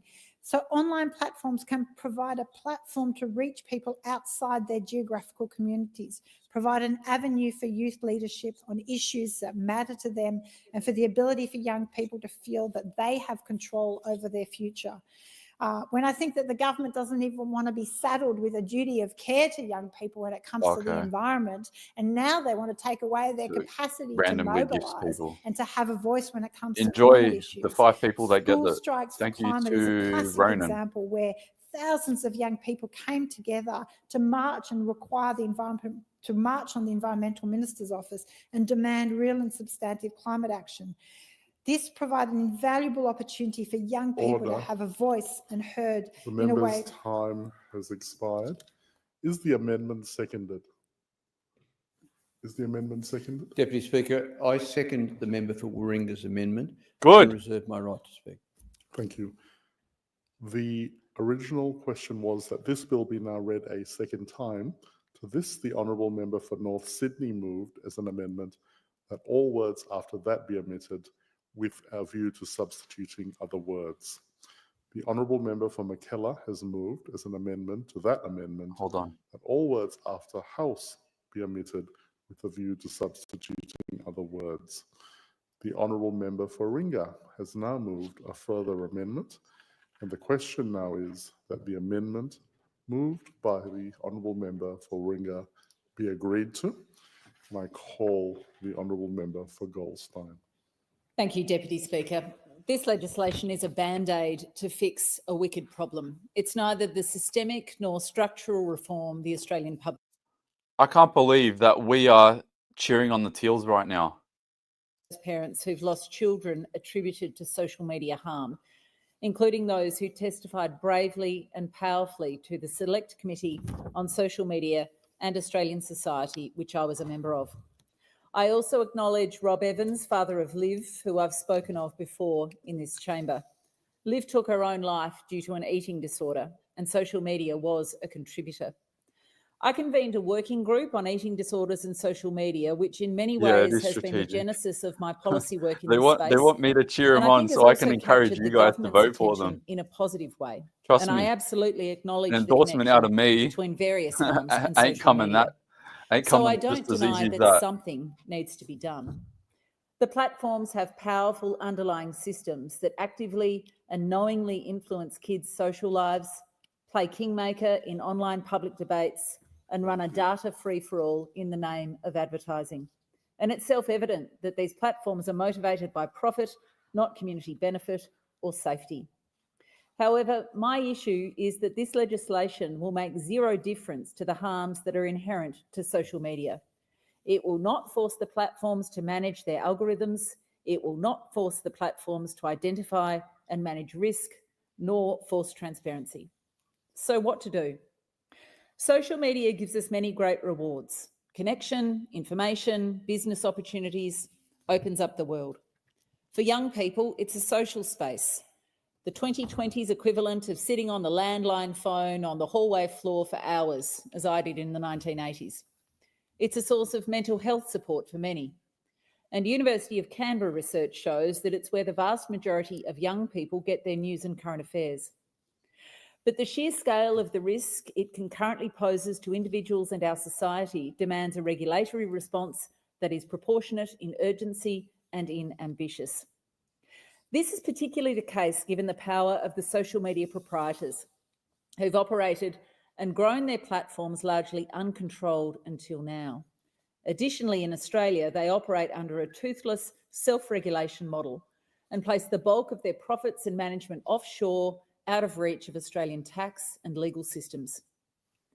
As a member of the Joint Select Committee on Social Media and Australian Society, it's fair to say that I've been thinking about all of this a lot. Hey, thanks for that, Rosie. If anyone wants to chop us out for some dinner, because not even dinner, breakfast, I barely eaten all day. I've just had water and a bite of an egg roll. There's a link pinned on my Twitter account and you can just shout us a coffee. I'm probably going to order some food now. The committee did agree to in its final report was that the government report the results of its age assurance trial to the Parliament. The trial is only just underway and it won't be complete for at least 6 to 12 months. Meanwhile, we're debating, and presumably the Parliament will be passing this legislation blindly because the idea is somewhat popular. Worse, it potentially allows big tech to tick a box without actually doing much at all. And what that even is unknown. The bill that was introduced just last week and sent to committee for one day, despite more than 15,000 submissions, contains no provisions on how the platforms are to keep the kids out. They're expected to take reasonable steps. What those are will be worked out by the platforms with regulatory input from the Minister later. It's backwards. And in many ways, this is policy that is also looking back to a bygone era, when we all played street cricket until dusk instead of looking at our phones, and found out where our friends were by riding around the neighbourhood until we found the house where all the Malvern stars were lying on the front lawn. I get it. We all want that life back for our kids. But our societies have become digitised over the last 2.5 decades. The entrenchment of digital communications platforms and technologies has been gradual, but it is enduring. We cannot look back to the technological challenges and solutions of last century and apply them to our contemporary context, such as the Online Safety Act does and age-gating social media would. This mindset cannot continue to guide contemporary Australian policymaking. It is time to think forward, not back. In my engagement with the Goldstein community on this legislation, the feedback has been varied. I've heard from some, and as a parent I understand, the uncertainty and feeling of lack of control over what our children can be exposed to online. These parents observe their children taking to the intentionally addictive qualities of social media and digital platforms, and I deeply understand the desire to solve this problem. I, like these Goldstein parents, wish that this legislation was the silver bullet we wish for that would comprehensively protect our kids from online harm. If it was, I would be its strongest advocate. But unfortunately, this legislation is nowhere close to what's needed to meaningfully protect our kids in their online experiences. The true objective of this legislation is not to make social media safe by design, but to make parents and voters feel like the government is doing something about it. There's a reason why the government parades this legislation as world leading. That's because no other country wants to do it, and for good reason. Modern policy problems require modern solutions, and obviously solutions that will actually work. Of all of the many pitfalls in this legislation, at the core of arguments put forward by those who oppose it is this: age gating is quite simply not the appropriate mechanism to use in this context. In fact, there is little evidence at all to suggest that an age-based regime of this nature could be effective. Instead of protecting our children from social media, it may also expose them and possibly Australia's adult population to additional risk. The bill does not specify how digital platforms will be expected to verify an individual's age, leaving open the possibility that Australians of various ages may be forced to hand over sensitive personal information to keep their accounts. I note the opposition amendments apparently negotiated with the government on limiting the requirements to hand over things like passport details, and this is a good step. But according to Digital Rights Watch, the information required might still range from birth dates all the way to face prints. I note that the legislation mandates the destruction of such information, but as so many Australians deeply understand, our nation doesn't have a strong track record of late in protecting the privacy of our citizens. I note the member for Mayo's consideration in detail amendment in relation to the provision of personal information, which I will support. It would be remiss of me, Deputy Speaker, not to point out the stunning irony of the Coalition's sudden reluctance to support this legislation following a tweet by one of big tech's oligarchs, Elon Musk. Misinformation spreading online sought to make the curious link between this legislation and the government's digital ID bill, both as part of a conspiracy to shut down free speech on the internet. This bill, one that ostensibly claims to challenge the awesome and concentrated power of big tech, was close to the chopping block via a simple tweet sent from those who stand to be regulated by it. Go figure. Perhaps this is more, though, than simple irony. Perhaps this is a testament to the disproportionate political and cultural power big tech have been allowed to accumulate, and the set of circumstances which have led us to this point. I just have to mute it there for a sec. So I just wanted to absolutely verify that her amendment is not just bullshit. It is in fact 100% true. So this is her amendment to the Online Safety Social Media Minimum Age Bill. And here, I was just reading it. So where is it? Basically everything that she said. So the bill has not been finalised, and further debate on this bill should only occur when a comprehensive report has been presented to the Parliament with results of the trial. So the age assurance trial that they're commissioning, because the trial is not done yet, she's saying we want to adjourn this passing through the House and the Senate until that, at least until that's done, which would mean that this would delay it until next year. Come on, Teals.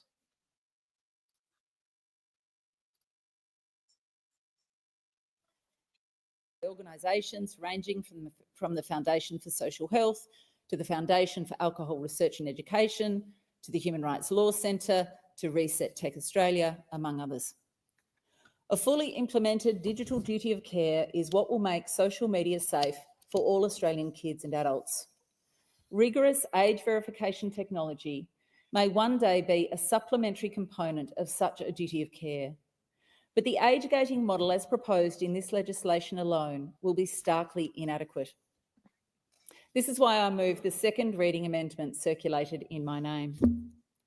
Australia was once a world leader in online safety regulation, and we can achieve the government's aim to reclaim that mantle, just not with this bill. Only with safety by design, a duty of care, risk management and mitigation, and a solid incentive to comply Will we make the digital platforms safe for our kids, ourselves and our communities? Something happened. Online safety regulation cannot truly be safe unless it's systemic. It is the systems that must be made to change, not the people. We need to reshape our vision of what online safety looks like and follow the models that are achieving meaningful behavioural change, namely the Digital Services Act and Digital Markets Act in Europe, that impose a duty of care on the companies to do no harm. And we won't achieve that by passing a bill that just makes us all feel better. Thank you, Deputy Speaker. Is the amendment seconded? And reserve my right to speak. Thank you. The member for Curtin. The original question was that this bill be now read a second time. To this, the honourable member for North Sydney moved as an amendment that all words after that be omitted with a view to substituting other words. The honourable member for McKellar has moved as an amendment to that amendment that all words after house be omitted.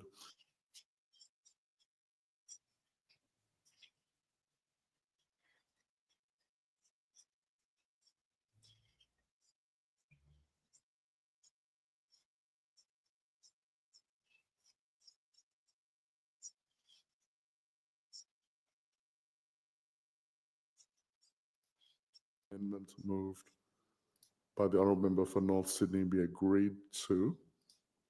So, sorry, in that order. To the amendment to the Goldstein. Thank you. All right, and I call the honourable member for Longman. That's right. Thank you, Deputy Speaker. I rise to speak on the social media minimum age bill before us today. Let me say from the outset, Deputy Speaker, I fully support the intent of this legislation, which is to protect our young people from the harms of online bullying, a scourge not only in our society, but globally. I'm sick and tired of hearing of another teenager that has taken their life due to online bullying. I'm tired of watching grieving parents plead for action on this serious issue. It is a common belief amongst those of us who have the privilege of being elected to serve that our first duty is the protection of all Australians. Deputy Speaker, my issues with this legislation are, as I said, not around intent, but I do have a problem with the mechanics and the rushed manner it is being rammed through, I suspect for vote-grabbing reasons. Why else would you rush legislation through that doesn't take effect, if passed, until 2026? Could it be that there's an election in the first half of next year? The Leader of the Opposition first announced this coalition policy over 12 months ago, saying we would implement it within 100 days after the election, should we have the privilege of winning government. This government have latched on to the Leader of the Opposition's initiative, but as usual, they have done the headline, vibe, whole thing, but haven't thought through the process. In contrast, the coalition has been methodically working through the many inevitable questions that arise from proposed legislation like this. So should we win the election, a sensible, well-thought methodology that addresses all aspects of the bill, including keeping children safe, as well as parents, social media and device hardware suppliers' roles in this initiative, while also considering protecting Australian citizens' privacy. I was pleased to see that the government agreed to the coalition's amendment where social media companies cannot force people to upload their digital ID, driver's licence, passport or other government-issued identification to verify their age. This is definitely a step in the right direction. However, I wasn't pleased to discover some of the proposed methodology to age verify users relies on social media companies effectively using data they accumulate on us all through algorithms and the like, determining that someone is under 16 from their posts, or they may have posted something as simple as having a 13th birthday party. The retort to this, of course, is that they already do it, which, by the way, I hate, Deputy Speaker, the fact that they collect all this data on us. But knowing and condoning and even being complicit in encouraging them to use AI to monitor and collect data on us, it's something that I simply cannot in good conscience support. There is also talk of using facial recognition software for age identification. Now, I know about this, but the thought that these companies are catching images with goodness knows what in the background doesn't inspire me with great confidence either. The other issue is that these social media companies can, and I suggest will, simply change algorithms so they begin to miss people's ages, as make no mistake, they will lose revenue and profits if this legislation passes through, as they will enjoy a smaller market and customer base. We haven't even spoken about the parents' roles in this.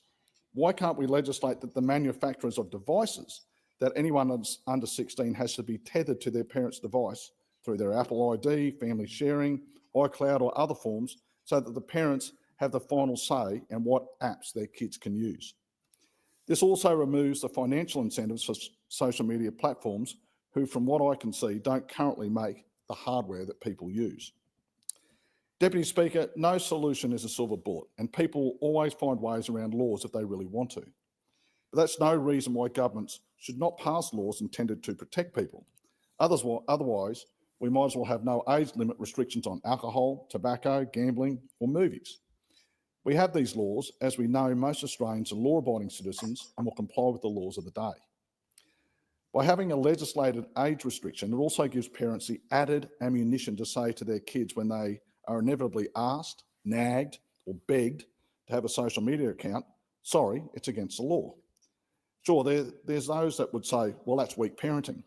But not all families or children are the same for a myriad of reasons, and governments must try to consider all family dynamics and personalities when they're legislating, knowing full well that we will never be able to appease everyone or receive everyone's approval, but we must attempt to address the concerns and needs of as many of the population as possible.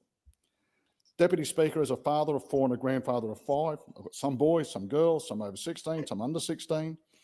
I've seen firsthand the trauma and harm that social media does to our youth. My personal observation has been that once people generally reach an age of 16, in the main, they have the emotional stability and maturity to make better decisions on what they put on social media and what they read on social media. There's exceptions both ways, of course, but this age seems pretty right for most. As I said at the beginning of my contribution, I absolutely support the intent of this bill in protecting and in some cases saving the lives of our young people, but I have reservations due to the rushed manner and the lack of detail or methodology that is currently proposed in enforcing the legislation should it become law. I believe that the lives and the mental health of our youth outweigh any possible implications around privacy.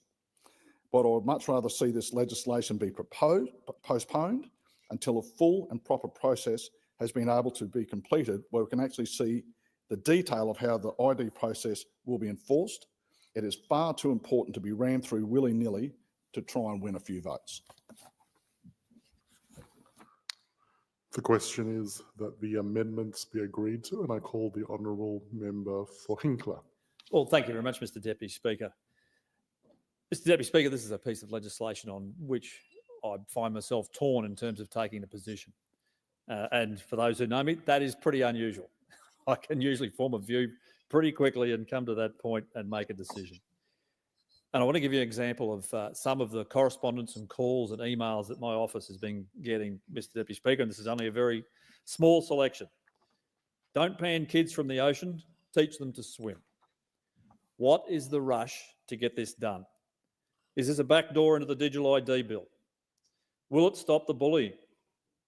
Several callers have said they will close all digital accounts if they're asked to prove their identity. Parental rights should not be taken away. This is a decision for the parent, not the government. It will force everyone onto dodgy apps that don't have any moderation. Making people create a digital footprint increases the information being available to hackers. Many workplaces, small businesses, sporting groups, community groups have social media pages to engage with their members. This would be reduced if these bans come in. What are the consequences for parents who allow their children on social media? There's not enough information about this bill or how it will work. Would this put DV victims at risk if they are forced to have real name accounts? So, Mr Deputy Speaker, this is a small sample of what's come into my office, and I suspect many, many others, because people are concerned. And I absolutely recognise their concerns, and one of our roles as members of Parliament is to put their concerns on the record in regards to legislation like this. Order, it being 7:30 p.m. I propose the question that the House to now adjourn, and I call the honourable member for Fowler. Thank you, Deputy Speaker.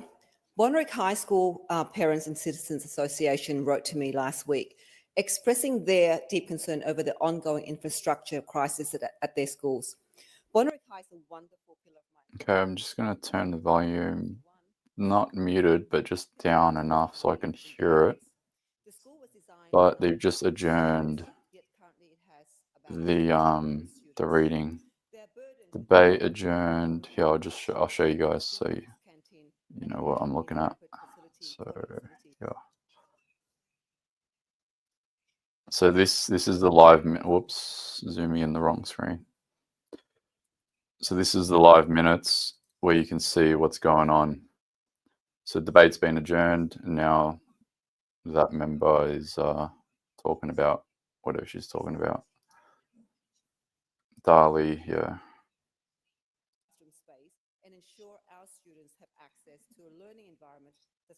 So we've been given a little bit of a timeout, but they'll still go.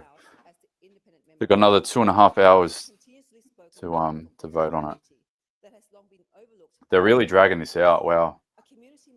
I haven't eaten, man. I need food.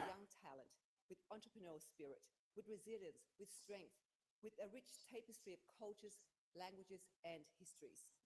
But it has repeatedly been ignored when it comes to critical I'm gonna order some food. in many areas like education, health, manufacturing, and infrastructure. Over several I'm just gonna grab that. I have witnessed Just grab some chicken. the government's failure to deliver for the people of Fowler, particularly when it comes to infrastructure funding. I can just hear it now. Election promises That'll do. Chicken. over and over again. Oh my god, 7-hour stream. Unbelievable. But the tangible actions and investments that our community desperately needs have not materialized, as highlighted in the case of Bonerick. And I'm gonna have to do this tomorrow, and I'm gonna have to do this on Thursday probably. I hope it's just tomorrow. I don't know. I don't know how long this is gonna go on for. To be disadvantaged, vulnerable, and reliant on government handouts. Well, we're not. We're not asking for handouts. We're asking for a fair share. What we ask is that this government, whether it be is that the government, whether it be Liberal or Labor, meets us halfway. One of the most important Debate's adjourned, so don't stress too much. It's adjourned for now. But once this is done, I'm gonna guess that they'll go back to the social media bill again. Turn her up a bit. Okay. The Western Sydney Airport is set to become a major hub of economic activity, and without a direct and efficient transport link, the people of Fowler will be cut off from the opportunities. I'll go through some of the comments that I Imagine the may have benefits of a missed. Metrolink: reduced travel times, less congestion on our roads. A and greater few dollar access reviews to for it. jobs Keep up the and good work. services. Thanks for opening and It keeping would open up Aussie new eyes open. possibilities Send for you a our DM. Oh yeah, residents, this is from earlier. allowing them to connect I with think the it's broader Stars, Sydney old region ones as and well. beyond. This is about equity and ensuring that all communities have the chance to participate in and benefit from growth. I'm a It's mum about of making 4 our adults community are a great inspected and city to confiscated. live, work, Are you and probably raise talking a about family. phones? Yeah. And this is not Yeah, just so about you know transport. better than almost The anyone Metrolink else. is a There's clear probably and tangible families or parents that have way to begin several this kids as process, well. But yeah, but it must be part of that's a what I was broader saying. commitment Just to take our that shit off them. community. Our community needs comprehensive investment in infrastructure across the board. We need better healthcare facilities, investment in our schools, and improved public amenities. These are the building blocks You of a are thriving literally the community, biggest and watched they are political essential for our independent future. commentator online today I in call on the Australia. major parties to I think I recognise probably the have importance of Fowler more viewers and to than invest in the what's his infrastructure name, that we need. At the last Stanley federal Geordies, election, the people of because Fowler he's been made their voices streaming heard lately on his loud and channel. clear. He's They got well over demonstrated 1 their million subs, frustration and with being ignored yeah, and taken for granted by this electing is an bonkers, independent man. Almost representative. 32K. This was a powerful Oh message wow. to the major parties. The people of Fowler will no longer accept being sidelined Yes, and buy me treated a as coffee. second-class citizens. I'm They demand I'm and deserve dying here. better. The people of Fowler can no If you want longer to shout ignore. me, Thank you, there's a Deputy link Speaker. that's pinned on Twitter. I call the member for Adelaide. Thank you, Deputy Speaker. Deputy Just flick Speaker, us a few tonight I'd like bucks. to I speak really about would an important appreciate it, event because that means that I can that I keep was doing proud what to I'm doing. co-host together with the member for Nichols last night. where we celebrated the launch Run for of the Parliament, give these Parliamentary Friends of career Albania group. politicians a run for their The money. co-chair, the I member for mean, Nichols, has a very big electorate. let me switch back to the live in the, comments. obviously the seat of Nichols. His seat contains a significant What do amount you of reckon? Australian Should I run Albanians in his or not? community in and around I'm Shepparton, in and the same Sydney. with me in the western suburbs. So this important celebration was held to highlight the strong relationship between Australia I and don't want to Albania, run, recognising the rich cultural but heritage it's found not in really my communities decision. across Australia. And members may be aware that Australia established Should I diplomatic run or not? relations with Albania in 32,000 1985. people. Let We me know, enjoy long-standing people-to-people links because with an fuck if I Albanian know. presence in Australia dating right back to the My late my 19th thoughts are I century. probably shouldn't, The first or Albanians, in probably. fact, were I just recorded think that I'm more in the equipped to amplify the 1850s message in rather than be Queensland. the messenger. Then the second wave But after you know, if I after World War if I One can in somehow the manage to very get enough early support, 20s, and then I again don't know. after World War Two, and then a small wave after 91, once communism collapsed in Albania. The first recorded Albanian to settle in Australia was Naum Konka, who arrived in Brisbane in 1885 with his English wife and decided to stay permanently. However, the first significant Albanian migration to Australia, as I said, started in the 1920s after the United States of I just America bought you placed 10 migration copies. Enjoy. quotas in Thank you, restrictions Gail. for Gail Southern Ash. Thank you so Europeans. much. I So really many who appreciate it. Thank arrived in you. the 1920s settled in rural areas or areas where there was market gardens, and in my electorate, in the western suburbs, there was lots of market gardens, and many of them settled around there. Deputy Speaker, the next wave was after World War II. Many were escaping communism for a better life, and many ended up in Australia. And of course, they went Thank you, on to Gail. Thank establish you so much. businesses. They worked in all sorts of industries and established themselves and their Actually, I'll bring families. up those And I'm very comments. proud to have a So large Albanian what I'll do community is, in the western suburbs of my let me electorate. just turn this down a bit. Deputy Speaker, So if you click the one link sentence, that's pinned on Twitter on my account, 1986, I'll show you. Australians declared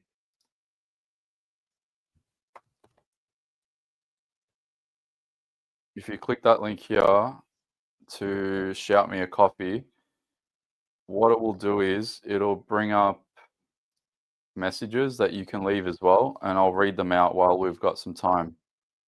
So thank you to everyone that's chipped in, and I'll read the comments as they come up while we've got some time to chill.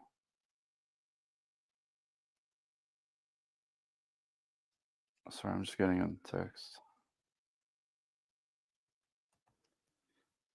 Tazzy Devil, you're a legend. Thank you, Tazzy Devil.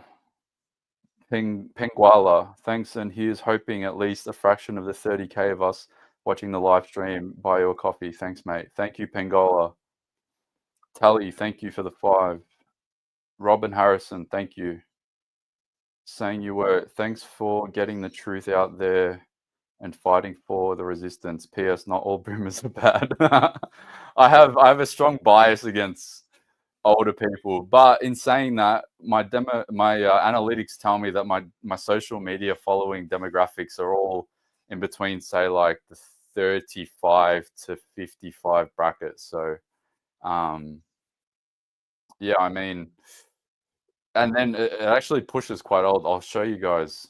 I've got an older following, which is kind of weird how I've been able to cultivate a much older demographic. I thought I would probably resonate with the younger people than the older people. But yeah, not all boomers are bad. Thank you for not shifting your line. I mean, like, just like not being like someone that changes their position. Yeah, I get what you mean. No dramas. Us integrity. We will correct this. Hopefully. I saw your comment before. You said what's called the obvious thing that we won't be able to stop it in the House of Representatives. Our only chance of stopping it in the Senate. Zali Stegel and what's her name? The other teal. I had it open before. Stegel here. Zali Stegel and Zoe Daniel.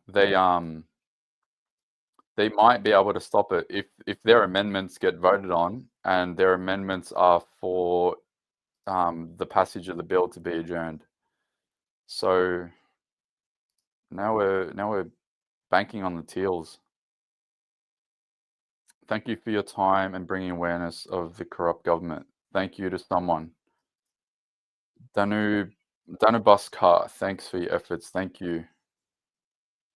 Thank you for holding this space for us. Enjoy coffee. You so deserve it. Thank you, Anna. Hope you get something tastier than whatever that egg thing was. Yeah, here, I'll show you. This putrid egg thing. It was, I don't know what the hell this was. I'm gonna like put an Uber request to get it refunded. It was bloody disgusting. And yeah, I read the other ones. I read these ones before. But thank you to everyone. Appreciate it. There's a link pinned on Twitter, so if you want me to read your comment and give us a shout, that's how you can do it.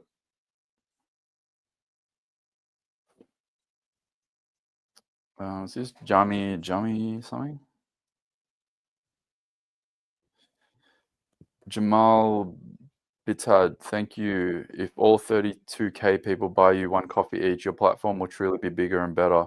God bless you. Thank you so much, man. Or woman. Probably man.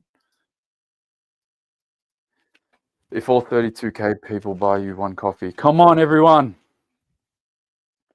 Because this is volunteer work. I don't know if you guys know, but this is legit volunteer work.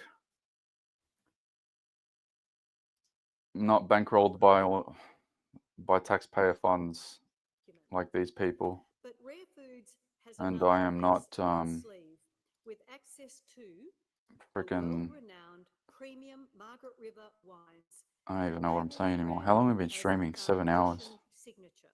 Yeah, this is all just a commitment to try to do the right thing. But yeah, thank you so much for that, Jamal. Jamal Bitad, thank you. Someone. See, this is the good thing. There's people here that want to be anonymous. That's cool. This is what it's all about. You want to be able to preserve your anonymity. Thank you to someone for 2 coffees.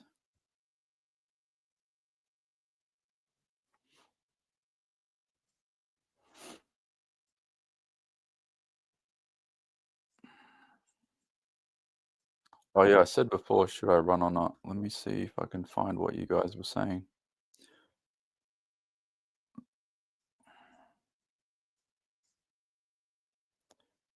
Run 62K. It's 32K. Yeah, 32K. Wow. 32,174 people just on Twitter. And then 131 on YouTube. Goddamn, YouTube is always shadow banning. We hit 16,000 subs last night, and I only have 129 people on there. Shockingly shadow banned. Thank God for Twitter.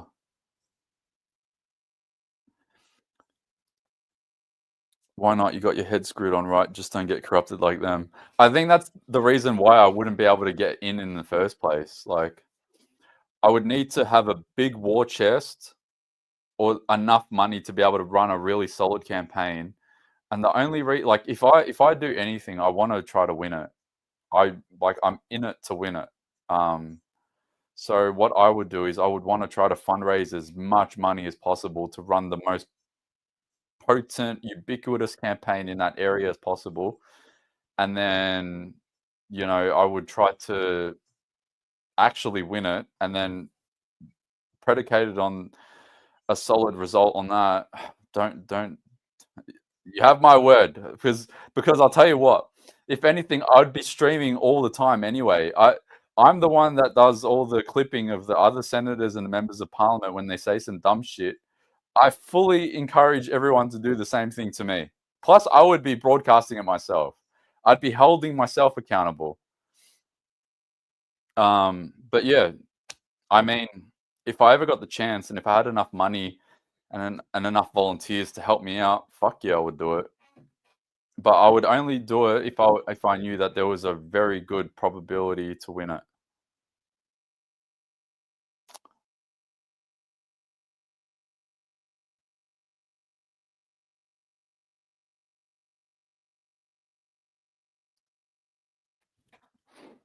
We are the news now. This is actually insane. 32,430 people. Go take a break. It's all right. At the latest, this will go until 10 p.m. and then I'm gonna go have a cold, ice cold shower. I'm probably gonna go for a walk. Honestly, just gonna go for a walk, stretch my legs, get my blood flow back, and we'll reconvene tomorrow. Boomers are 60 plus. Gen X are 46, yeah. So my following is Gen X and Boomers, mostly, with regards to my analytics. I'll show you guys. I'll show you. Phoenix, thank you, Phoenix. Thanks for the super chat. Just need to track my food. 22 minutes away. Okay, I've got time. Thank you for that, Phoenix.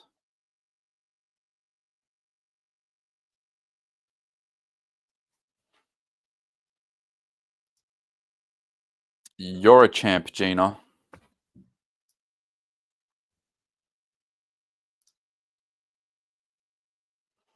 Appreciate your channel. I'm a new sub, and if I wasn't living in my car, I'd definitely buy you a cuppa. Thanks for your efforts. Don't worry. Don't worry. Bless you. Thank you. And I don't even know what to say with regards to I'm living in my car. Wow. Wow. Man, send me a message, Collective Conscious. You're on YouTube, but send me a message on Twitter or Instagram. Surely we can help you. You know what? I'll send me a message on Twitter. I'll flick you $100. If I wasn't living in my car, I'd definitely buy you a cuppa. We will shout you petrol. Send me a message on Twitter or on Insta. Probably the best too. Or if you don't have those platforms, email me. You can find my email. How can you find my email? It's in the description on YouTube, actually. Not on the live stream, but it's on the description of all my YouTube videos. Send me an email if you don't have Insta or Twitter, and I'll flick you $100.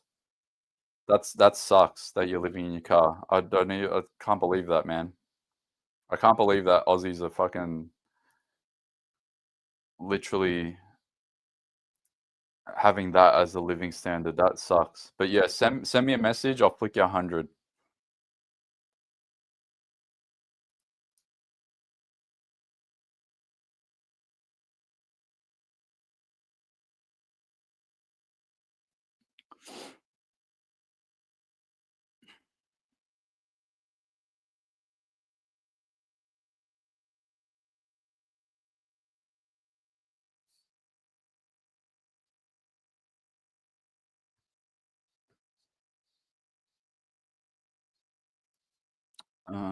Nothing's happening at the moment. It's just the member for Wills, Peter Khalil, talking.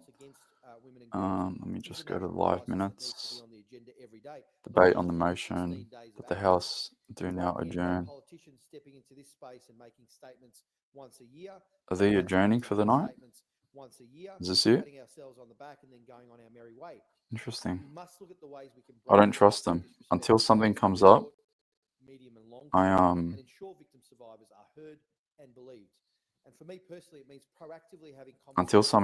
until they're finished with this, honestly, I don't trust them. They bamboozled us yesterday. I'm not letting that happen tonight. Modeling respectful behaviours to boys and men. That is what respect means to me and what I commit to do every day. The member for Griffith. Deputy Speaker, if you've ever been on Centrelink, the NDIS, or dealt with the aged care system, you might relate to this story. My office was recently contacted by a man in my electorate, a paraplegic man, who for this speech I'll call Michael, who had been receiving an aged care home package for the last 8 years. His provider had been, until recently, managing his important care needs diligently. Until one day, Michael's aged care provider number changed by a single digit. This small, seemingly... More coffees. Anon. Thank you, Anon. Someone, thank you. Gabby, thank you. Keep up the fight. Thank you, Gabby. Jonesy, thank you. Love your work, bro. Keep it up. Thank you, Jonesy. Thank you to someone. Thank you. Thank you so much.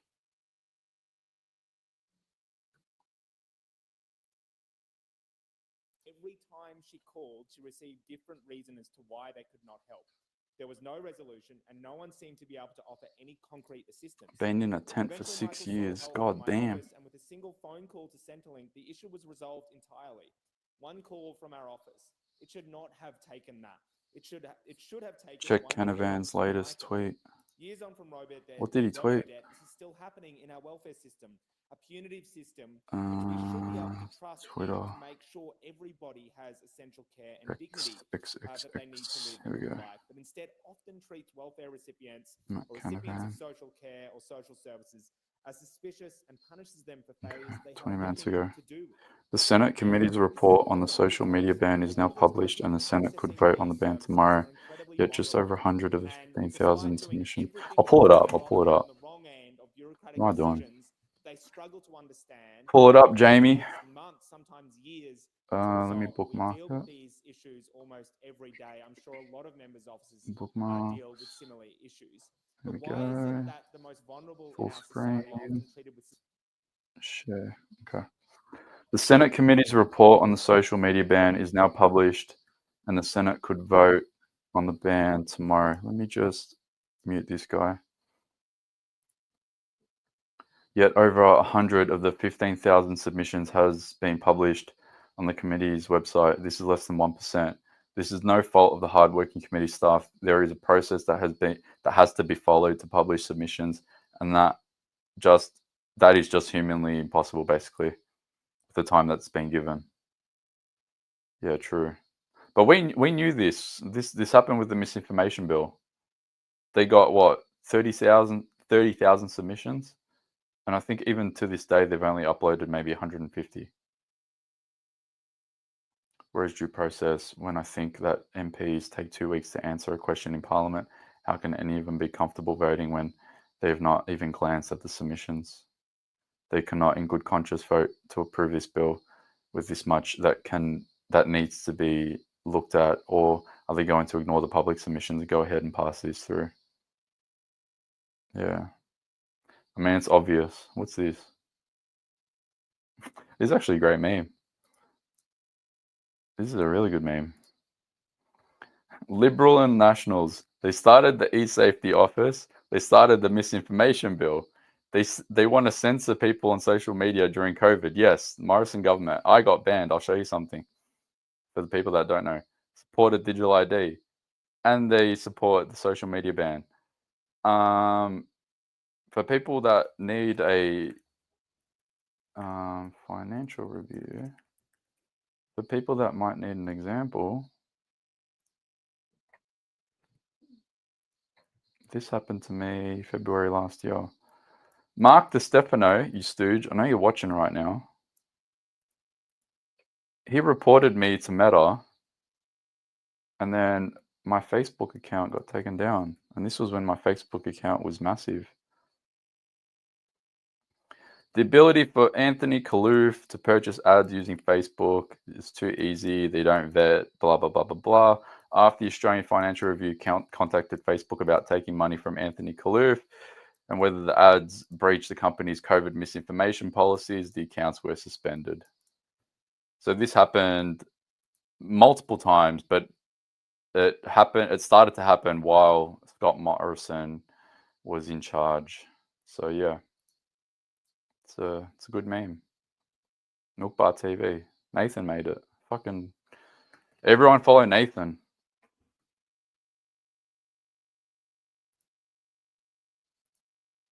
Yeah, so I got all the receipts. They definitely did it. They definitely do it. Let's go back to the house.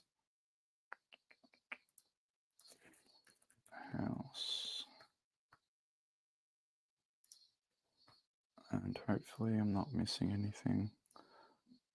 The one time that I switch out of it, I bet you they're punking me. Not adjourn. Everyone's favorite member of parliament,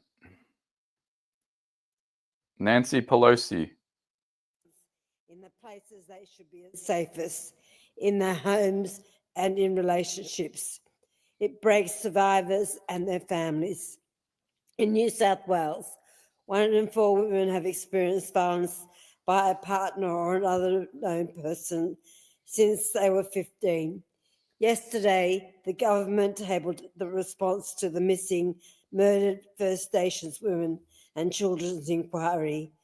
The inquiry heard from survivors and their families made submissions on behalf of their relatives. First Nations women are 33 more times likely to be hospitalised due to family and domestic violence.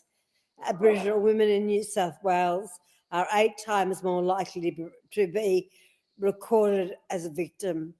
Of the 26 women nationally killed in intimate partner homicides since January, 7 of them were Aboriginal women. Events like Bayside Walk demonstrates the important change in our society around domestic and family violence. This change is an important piece of the puzzle in preventing violence and ensuring survivors know their community is behind them. But prevention and proper support is also essential. The Albanese Labor government has made addressing gendered violence a priority. The National Plan to End Violence Against Women and Children sets out what governments and wider society will do to end gender-based violence in one generation. Nancy Pelosi sounds like RFK. $4.4 billion in Commonwealth funding commitments will support that work. The government's response includes a standalone action plan and $194 million to support First Nations women's safety, improving criminal justice reforms to sexual violence and other pieces of the puzzle. Last week, the nation's Attorney General agreed to the terms of the new National Access to Justice Partnership. It is the biggest ever boost in funding to legal and community legal services, totaling $3.9 billion. It includes $838 million for Aboriginal and Torres Strait Islander legal services. This investment and strategy also focuses on our prevention. We've committed $104 million to Our Watch, and the plan supports early intervention efforts to address and prevent violence in men. Ending the scourge of domestic violence and family violence in a generation is an ambitious goal, but investments by government and the government and Isn't it crazy that at 8 o'clock at night, you've got Nancy Pelosi talking in an empty chamber right now? This is kind of crazy, man. Just thinking about it. The things that I'd rather be doing.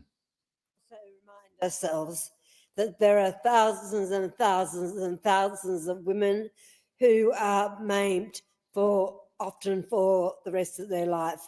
Brain damage, smashed jaws where you can't eat, broken limbs, scars that are both physical and mental, of course. And we can never forget the intergenerational effects that domestic and sexual violence has for the children of those women and those men. This is an issue that we all must face together. It is not a women's issue. It is not a children's issue. It is a societal issue. And I call the clerk. Government business. Order of the day number 5. Online Safety Amendment, We're back. Social Media Minimum Age Bill 2024. Resumption of debate on the second reading and on several. Whoops, sorry. To the member for Hinkler in a moment. I'll just read what I have in front of me. The original question was that the bill be now read a second time. To this, the We're honourable back. member for North Sydney moved as an amendment that all words after that be omitted with the view to substitute other words. Subsequent amendments have been moved by honourable members. The honourable member for Goldstein has now moved a further amendment. The question now is that the amendment moved by the honourable member for Goldstein be agreed to, and I call the member for Hinkler in continuation. Well, thank you very much, Madam Deputy Speaker. I've heard various commentary today about the reason for me speaking about this bill, all the way from it's to satisfy the member's ego through to the recent commentary from members of the Teals Party of the Coalition's recent announcements or decisions to speak around this bill. And I just want to put on the record, Madam Deputy Speaker, I first spoke about my concerns around bullying, harassment and social media in this place in my maiden speech in 2013. It is a long-held position, along with the fact that I don't think anyone should be on social media without a verified account. Now, I know that upsets some constituents and others, but the reality is Meta and others are making enormous amounts of revenue out of the fact. Brother, what? He just undid all of his good work with that one line. He just undid it all. Brother, what? Keith Pitt, you just made the list. Tell that to someone that's trying to run away from domestic violence. Here, I'll play back. Listen to this. Along with the fact that I don't think anyone should be on social media without a verified account. Now, I know that upsets some constituents and others, but the reality is Meta and others are making enormous amounts of revenue out of the fact that there are fake accounts that potentially they could sell to a customer who's looking to advertise based on the number of followers, the number of people. And once again, that has been a long-held view of mine. And this circumstance that we find ourselves in right now, I think is tragic for two reasons. The first one is this. If there was a way that I could prevent, stop, or go back in time and prevent some of the tragedies we've seen as a result of social media harassment, I would do it in a heartbeat. There was one at my daughter's school in recent weeks with the worst possible outcome for the young girl and her family. We've seen commentary from Dan McGrath, the principal of Shalom College, about his concerns. And I genuinely can't. I've spoken to any number of people, particularly parents, and I just don't know. But what I do know is there is an absolute tsunami of artificial intelligence coming that will make this situation even worse than it is now. I know that every kid under 16 knows more about social media and how to utilise it than I do in the entire country, and I accept that. In fact, on the rare occasions I was home to try and help my kids with homework, they only use an iPad, and for the maths, I have to use pen and a piece of paper to draw a graph because that's how it works for me. But for them, social media is part of their everyday life. It is how they do everything. It's how they contact their friends. It's how they work with sports. It's how they deal with schools. It is the communication method for them. And I think it's absolutely tragic that we see it utilised for things like bullying. And the reason I spoke about it in my maiden speech was because you cannot get away from it. Without this, you could jump on your push bike and go somewhere else. You could go to a friend's house. You could go home. You could get away from those bullies. But this is 7 days a week, 24 hours a day. It is constant, absolutely constant. So I recognise for many of my colleagues, this is deeply personal, deeply, deeply personal. And I feel for them, the situation they found themselves in previously. But will it work? And we look at some of the content of the bill. So it's the responsibility of the E-Safety Commission to write guidelines on reasonable steps to be taken by age-restricted social media platforms. And those reasonable steps are yet to be defined. So no one really knows how this will function. Yes, I accept that Meta and all of the others are enormous global entities that can basically do anything if they set their mind to it. And I accept that. But they are also looking to make a profit. And I look at the age limit of 16 and the things you can already do before you reach that age. I mean, in Victoria, you can get puberty blockers from 10. Puberty blockers. You can join the Labor Party. good luck to you. Knock yourself out. If that's your thing, that's fantastic. You can fly an aeroplane. You can't get a license till you're 16, but you can fly, and I'm told you can do a solo, and that's quite advanced. It doesn't impact things like Pornhub, and we know that there are terrible outcomes right now, particularly for young boys and men, because of the access to pornography. Now, we cannot block the internet. We cannot. It is so much a part of everyday life. It is completely different. If I could take social media and wrap it into a ball and throw it in the bin and set it on fire, Madam Deputy Speaker, I'd do it. And I'd do it tomorrow. But unfortunately, it has become so entrenched in the way that our kids live, in the way that they run their lives, in the way that they determine what they do every single day. Unfortunately, that is completely impossible. There have been a number of reviews, as we know. There is currently no legislated minimum age. But even the Australian Greens have criticised the bill, which is a surprise to me as well. But I will give them and pay them credit where it's due. They are well connected into the youth of Australia. They are. They utilise social media more than probably any other political party to be able to contact that youth group and make a proper connection with them. Also around the definitions. So an age-restricted social media platform will be defined in a proposed section 63C, which of course can be expanded. But can you imagine, Madam Deputy Speaker, how quickly you could set up a new platform if you have quantum computing that's successful, and you have AI, and you could roll over all of those contacts to a new, undefined and not yet existing category in a heartbeat. So I come back to my first point. I just don't know if it will work. And on the second point, in terms of the speed and the response that we saw, so this was made available last Thursday.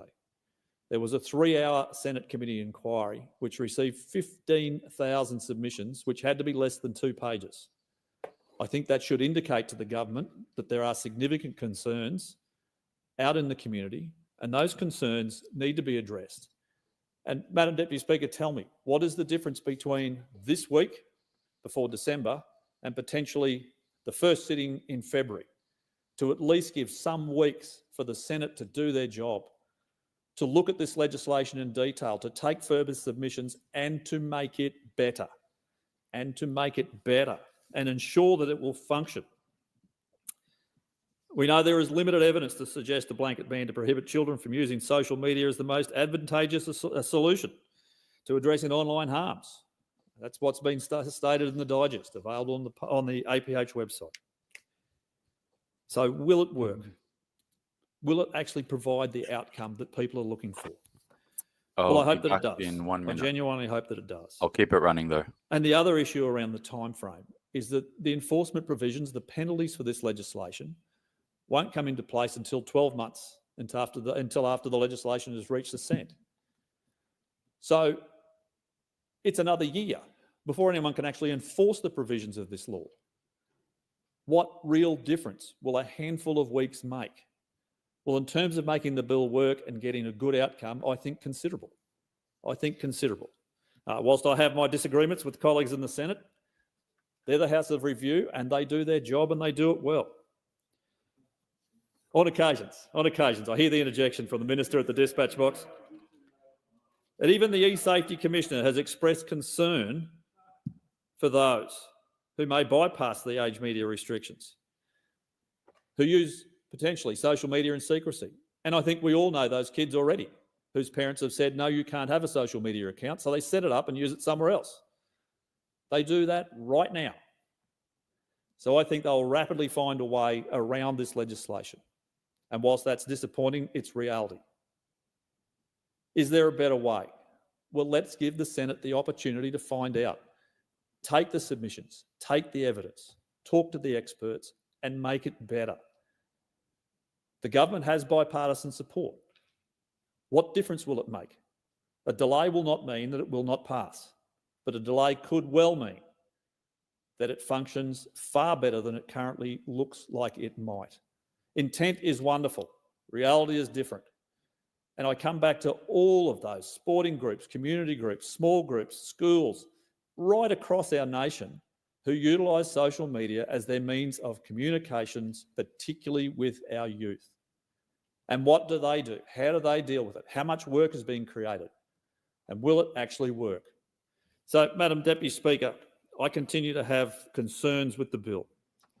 I continue to have the concerns about those two primary functions. Will it work, and why can't we do a proper inquiry? We've seen any number of inquiries. We've seen any number of pieces of legislation kicked off into the long grass into a Senate committee. That has happened hundreds of times.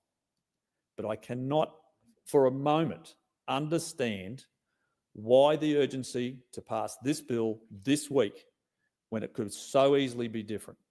So, Madam Deputy Speaker, I say to my community, to the people who send me to this place, I'm trying to put forward your views and your concerns.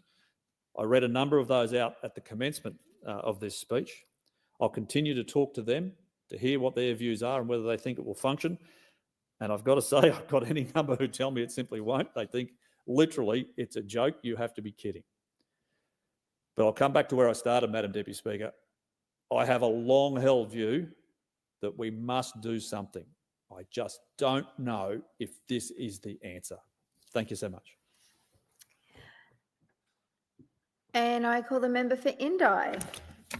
Thank you, Deputy Speaker. As a parent, one of our most constant concerns is the well-being of our children, from their first moments through... Any Arabs in the chat? Sucked in. Full potential. There are so many experiences we want them to have, and in parallel, we seek to protect our kids from things that we are worried about. I'm sure most parents would agree with me that being a parent is a lifetime gig. We shelter our kids as best we can, and then we learn to gradually let go as they make their own way in life. Every parent knows there are many challenges in raising a family and obstacles along the way that are constantly changing. And we second guess ourselves. We ask ourselves, are we getting it right?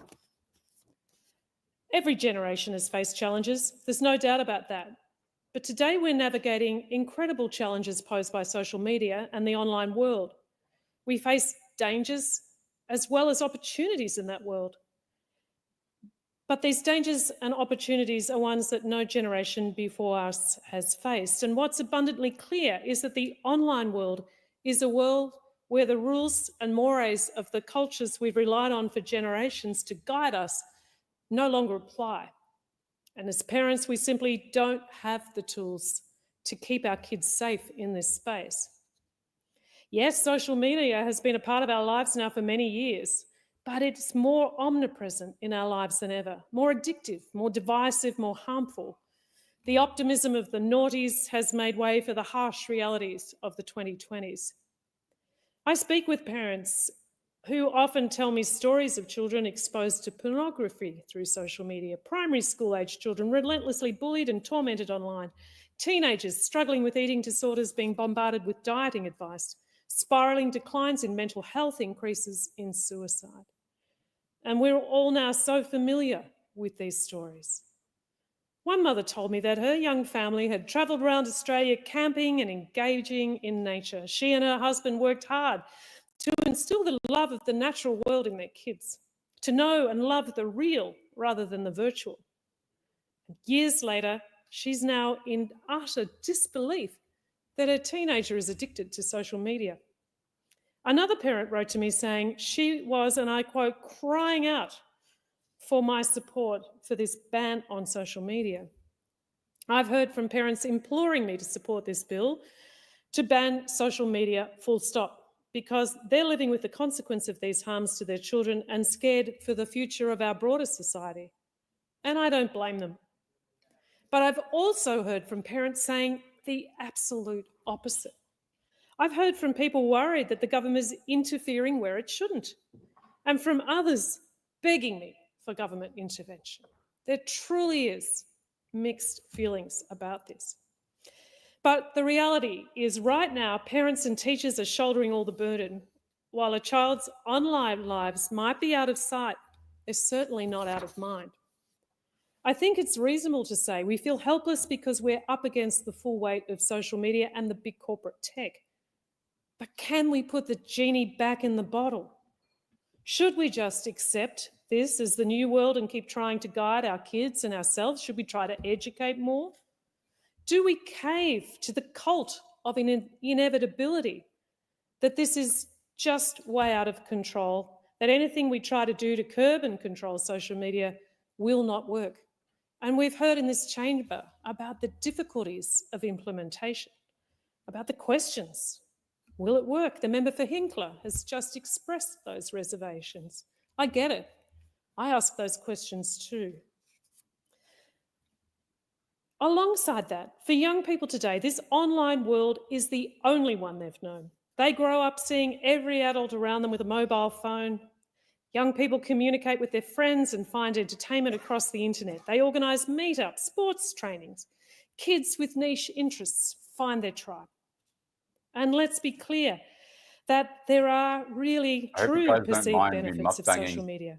Yesterday, while they Project do this. Rocket gave evidence to the last-minute Senate inquiry This into is the bill so that gave weird, voice man. to This is the crazy. under-16s who are I not in went the from room to watching speak people mukbang for to doing social it media, myself. for who social media has helped them figure out and become comfortable with their sense of self. Young people for whom social media has given them a voice when they might not otherwise feel like they do, or to find like-minded people they might not otherwise meet. And this is especially true for young people living in regional areas, for a person of colour or for queer kids. I really acknowledge this, and I've heard and considered the words of mental health experts who speak to this. But I would say that right now, the benefits feel like they are not outweighing the harms. If they did, we would see social media companies creating safe online spaces. But that's not what we're seeing. Instead, we're seeing platforms where children experience addiction, distraction, alienation, polarisation. Interestingly, maybe others have read this, but earlier this year, The Guardian reported on parents working at large tech companies saying they did not trust that their industry would prioritise child safety without public regulatory pressure. That's pretty telling. You know, if you want to know who a good surgeon is, ask the theatre nurse. This is the world that children face. We know parents are doing their best, but they cannot protect their kids or change social media platforms on their own. So as legislators, as a parliament, we have to back in our parents, the parents of Australia, which brings us to the bill today. The bill before us seeks to significantly limit children's access to social media. How should we tackle this problem? There's not a clear consensus on the right approach and whether a blanket ban is the right or best response for Australia. Deputy Speaker, as an independent member of the Parliament, every single bill that comes before me, I am forced to review it on its merits. But to be honest, this one is incredibly difficult to assess. The evidence base is complex to interpret, and the time to do so in this case is extremely rushed. Now, I acknowledge I knew this bill was coming, even though I only had it in my hands for a matter of days. So knowing that it was coming, I've sought to understand the views of my community, both for and against this vexing issue. I've heard and listened to the perspectives of people across my electorate. I've listened to my parliamentary colleagues. I've been briefed by the Minister and her department, and I've attended many briefings from other groups here in the Parliament. And importantly, I've spoken with young people who will be affected by this bill, and their voices really matter in this debate. The Online Safety Amendment Social Media Minimum Age Bill 2024 would require social media platforms to take reasonable steps to prevent children under the age of 16 from accessing their platform. The bill will do this by defining an age-restricted user, meaning an Australian child under the age of 16. The bill will also introduce a new definition for an age-restricted social media platform, which will be defined as a platform whose sole or significant purpose is to enable users to post material online and interact socially. The bill then introduces an obligation on providers of an age-restricted social media platform to take reasonable steps to prevent age-restricted users from having an account with the platform. The proposed model will include platforms such as Facebook, Instagram, TikTok and Snapchat. The government says it intends to prescribe rules that exclude messaging apps, such as WhatsApp, online gaming platforms and services, with the primary purpose of supporting the health and education of end users. And civil penalty provisions will enable fines of up to $50 million to apply to age-restricted platforms that fail to prevent children under 16 accessing their platforms. So that's what's in the bill, but there are many questions we still don't have answers to. For example, it's unclear how platforms will manage the existing users under 16. We don't know how the requirement to take reasonable steps will be assessed or defined. And my office has heard from many constituents concerned about how age verification will occur. Will all users be required to upload their identity documents? Will digital ID services be used or required? So I've raised these concerns with the Minister's office, and I understand the government intends to make amendments in the other place that will clarify that digital ID services will not be a mandatory part of online verification or assurance. However, the government's age assurance trial, meant to investigate best practice age assurance technology, hasn't even begun yet. Departmental officials tell me this trial will inform the government's rules for social media platforms, but we don't know what this will look like. There's also no certainty about how these bans will operate in practice, and a consensus that it won't be fully effective. And no matter how tightly designed, some young people will circumvent restrictions to access social media. Some will do this with parental approval and some without. Some will use VPNs. One constituent wrote to me concerned that a rushed social media ban will result in underground sites filling the void. There will be zero transparency and zero control for parents or authorities. And this raises an important question. If we know there will be gaps, will teens who bypass restrictions be vulnerable to even greater harm? Will the benefits outweigh any negative consequences? And that is why the government must commit to robust, ongoing scrutiny of this bill's implementation. We must be alive to the impacts of this bill on children and on the wider population, both positive and negative, and be prepared to adapt as circumstances change and more evidence becomes available. We need to be a flexible respondent to this. It also raises the question of whether this policy, this blanket ban, is the best way to reduce the harms young people experience on social media. For example, if addictive algorithms are the main problem, could these be targeted or regulated in another way? If exposure to violent or abusive content is the main problem, how would we ensure young people see less of this content while remaining on platforms and enjoying the benefits that social media can provide if properly designed? These are important questions that have not been adequately addressed in the public sphere. Both the government and the opposition have been quick to call for a total ban because it's easy to communicate, it's decisive, it seems to be popular. But this doesn't mean it's the best or only solution to the problem. It's why we must consider this proposal alongside other key reforms, many that were put forward by the Joint Select Committee on Social Media and Australian Society. For example, I welcome the government's intention to legislate a statutory duty of care for online platforms to reduce harms for all Australians, a key recommendation of the inquiry. I agree with the Minister that we must move away from simply responding to harms and embrace systems-based prevention that require the big tech companies to design platforms that are safer for not only children but for us. It's why we must consider reforms that give users, young and old, more control over the sharing and use of their online data. And it's why we must prioritise reforms to the Privacy Act, something I've said time and time again. The social media ban for children cannot exist in a vacuum. Madam Deputy Speaker, unfortunately, the major parties seem disinclined to properly scrutinise this bill, and it appears likely to pass the House imminently. The Senate inquiry into this bill had just a single day for submissions and a single hearing yesterday of only a few. Pass imminently. So it's definitely going to get voted on tonight. And now that I didn't even need her to say that, because it's past 8 o'clock, they're definitely running this till 10 p.m. So we're in it for the long haul. This will be a 10-hour stream. Goddamn. Step, and we don't have a full picture of what the unintended consequences may be, whether good or bad. And we must be vigilant as the social media ban is implemented, and we must be prepared to change course if necessary. But where I've landed is that there is a cause for intervention. We put in a limit on cigarettes and on drinking, but we continue to minimise harm, to educate, to inform.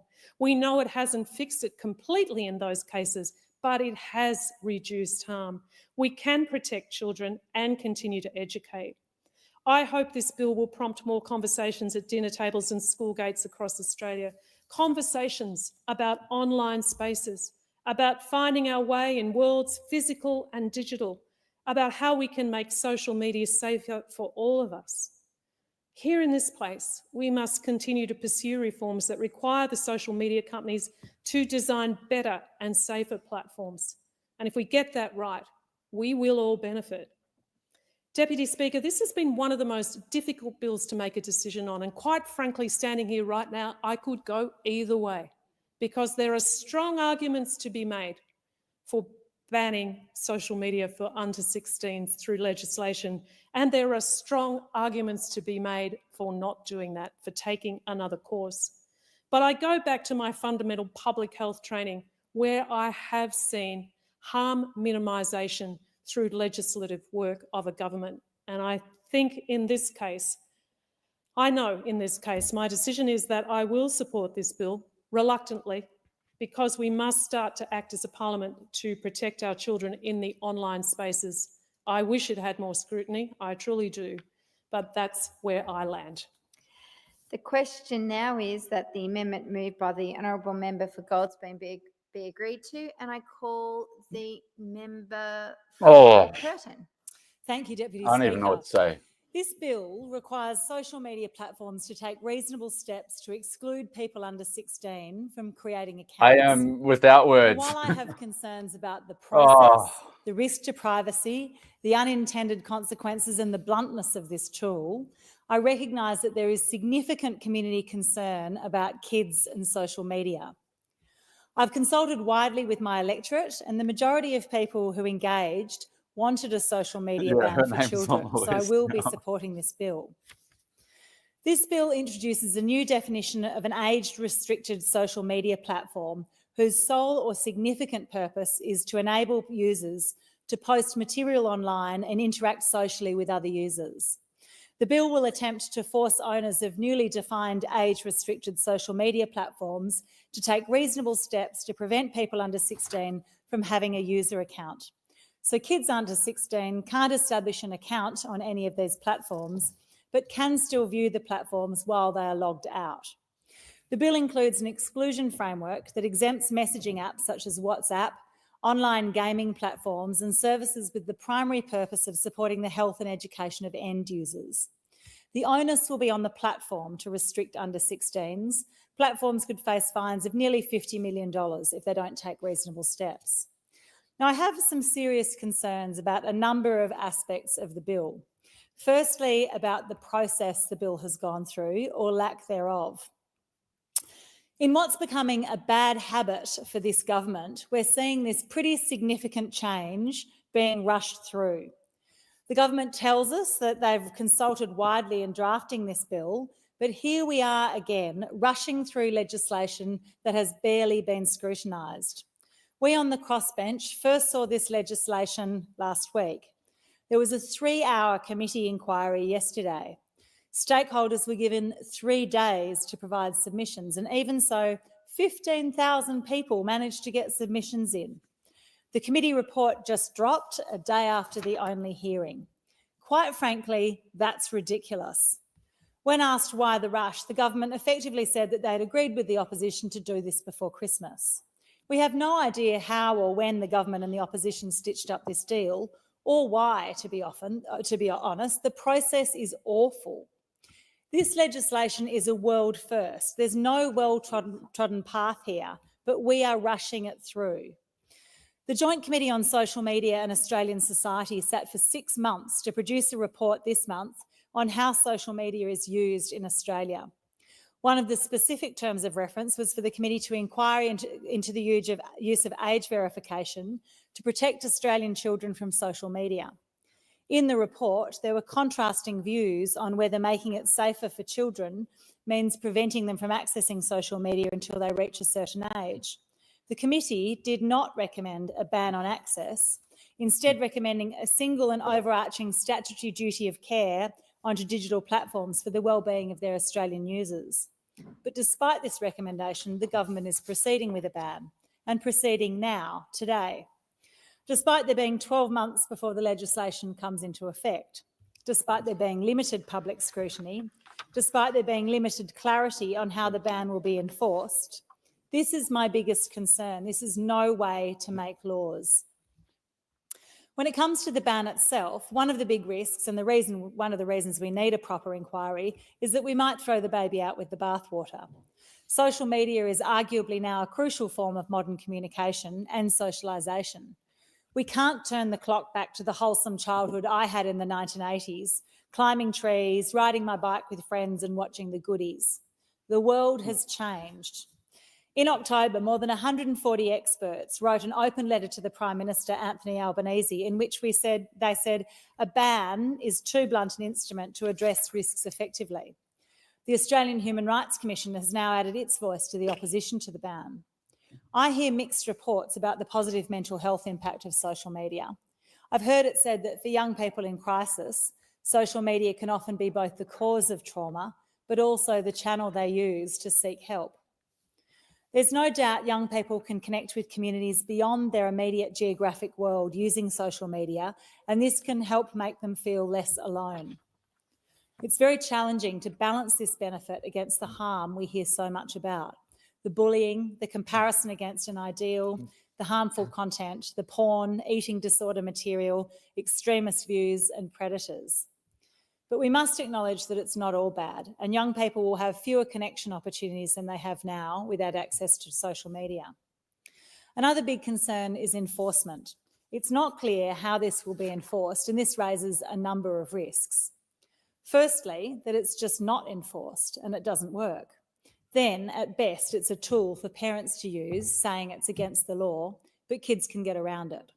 If this happens, it has some value to parents, but we have to be realistic about how much of a difference it will actually make. But if it is enforced through some sort of age verification process, these platforms have all our data. They already have a lot of data, but adding to that is problematic. There's no point going into the detail of the privacy issues here. Apparently, we need to wait and see what the age verification trial uncovers, so what will constitute reasonable steps to prevent young people creating an account remains to be seen. This is a pretty big gap in the legislation, and there's a good argument to postpone the legislation until we know what, if anything, actually works. Another significant concern is that a ban for under 16s lets the platforms off the hook when it comes to creating safe spaces. The committee report I mentioned refers to widespread agreement that a ban alone was not sufficient to curb harms on social media. A ban for under 16s may actually give the platforms licence to avoid other regulation. The government has said that while legislating an age limit might not be the perfect solution and should certainly not be the only solution, it would provide important breathing space for the implementation of long-term sustainable digital reforms. So it's important that this isn't the end of the story when it comes to regulating social media platforms. It's the Wild West out there. We could definitely be doing this in a more nuanced way if we took the time to examine it more closely, and many of my crossbench colleagues are proposing amendments to broaden the scope or focus of regulation, and I'll be backing those amendments. The EU is requiring social media platforms to do a risk assessment on any new features they add to an app. For example, TikTok added a feature in France and Spain which would encourage addictive behaviour. They failed to submit a risk assessment, so the European Commission banned the feature. Other options that I think should be considered in parallel with this blunt tool are regulating algorithms, legislating a duty of care and risk assessments, or making social media companies provide greater transparency and data so we can actually understand how algorithms work and decide if they're in the public interest. But, and it's a pretty big but, there is a strong desire from communities to see immediate protection for children. I'm a parent of teenagers, and I know that I rarely have a conversation with other parents of teenagers that doesn't involve us talking about the impacts of screens and social media on our kids. We are conducting a huge experiment on a whole generation, and it's raising serious concerns. We don't know how much is too much, whether we're turning our kids into zombies or depriving them of normal social interaction. As parents, we see growing mental health issues in teens, and you can't help thinking it's connected with the biggest change in the last generation, the ubiquity of smartphones and technology in every aspect of life. Even if it is a blunt tool, this ban should protect children and young people from cyberbullying, harmful content and online predators, as well as go some way to safeguarding their psychological and emotional well-being. Hopefully, it will give kids time to be kids offline. It will also protect their data from being harvested. No matter how and whether it is well enforced, it at least gives parents the ability to hold the line and tell their kids, you can't have social media because it's against the law. On balance, it seems that people in Curtin, or at least those who have engaged on the issue, largely support a ban. I conducted an online survey in Curtin some months ago with nearly 600 respondents, promoted through social media and also in the local Post newspaper. Now, this is obviously not the whole community, but these are the ones who've expressed an interest and a view. The key themes that came out of this survey were that protection of children is paramount, that there was broad support for a minimum age for social media use, there was broad support for legislation that covers emerging harms and technologies, and people felt that platforms should have a statutory duty of care. Specifically on the minimum age for social media use, 86% of respondents wanted a minimum age for social media. 45% of those wanted the age to be 16 years. This was by far the most popular minimum age in the survey. But only 57% said that they were willing to share their personal information. I also asked my youth advisory group about it, a group of Year 11s from across Curtin. And even with that group, there was a surprising level of support for a ban for under 16s. One youth advisory group member, Christian, pointed out that 16 is pretty old, the same as the age for sexual consent, and maybe a younger age would be better, or that it should be up to parents to regulate. All the young people I've spoken to thought that a duty of care and greater obligations on platforms to create safe spaces were a better option than a total ban. But Alice pointed out that social media and doom scrolling are a recent thing and that people have survived long before us without them. She pointed out that social media changes our whole way of living and communicating with each other, and it's sending us in the wrong direction. When I asked how a ban would have affected them when they were under 16, none of them were devastated at the idea. Oban said if none of his friends were using these platforms, it would have been fine. Isabella said she wouldn't have felt left out if her friends were also not allowed social media. Miles said he and his friends would have migrated to more direct communications platforms instead. And even my Year 11 work experience student, Alistair Watson, while arguing vigorously against the ban, admitted that he would probably have been better off without social media before he was 16. In the new year, I'll be working with my youth advisory group using an innovative technology platform to do broader community research into how young people think social media platforms should be regulated. I had planned to do that before this bill came up this week, and I will continue with that next February, even in light of this legislation, because there is so much more to do. In conclusion, we should continue to examine and evolve our regulatory approach to this rapidly changing but ubiquitous part of modern life. But I reluctantly concede that this ban for under 16s may be a useful first blunt tool. So despite my concern about the ridiculously rushed process, the risk to privacy if it's enforced or pointlessness if it's not enforced, and the need to do a lot more to create safe online spaces, I will be supporting this bill. The question now is that the amendment moved by the Honourable Member for Goldstein be agreed to, and I call the Honourable Member for Wentworth. Deputy Speaker, I rise to speak on the Online Safety Amendment Social Media Minimum Age Bill. Just for quick context, so no one gets confused, because I sort of lost my brain on it a moment ago. They are supporting the amendments, and the main part that we care about in the amendments is that this will, if successful, delay the vote on the actual bill. So this is a good thing. So don't get angry just yet. I'll let you know when to get angry. 36 months program, as well as WaitMate. Earlier this year, my office conducted a survey on online safety, and the results were striking. Around 9 in 10 respondents expressed concern about the impact of social media on young people, highlighting issues like online bullying, screen addiction, and exposure to harmful content. This bill seeks to respond to these concerns by requiring platforms to prevent under-16s from holding social media accounts and introducing strong penalties for platforms that fail to comply. Deputy Speaker, from eastern Sydney to every corner of Australia, parents are grappling with how to manage the impacts of children's and young people's social media use. Research by the E-Safety Commissioner shows that 95% of caregivers report online safety as one of their toughest parenting challenges, and these concerns were echoed in my own community survey. In Wentworth, 83% of respondents identified online bullying as their top worry, citing the emotional harm caused by negative interactions online. And these fears are not unfounded. 44% of Australian young people reported a negative online experience in the 6 months to September 2020, and 15% reported receiving All their threats speeches or are the abuse same. online. In addition to bullying, 81% of people in my community were concerned about social media addiction, where endless scrolling and notifications disrupt sleep, relationships, and academic performance. Again, their fears are well-founded. Professor Wayne Warburton's research demonstrates that screen addiction is linked to changes in children's brains, affecting decision-making, empathy, and impulse control.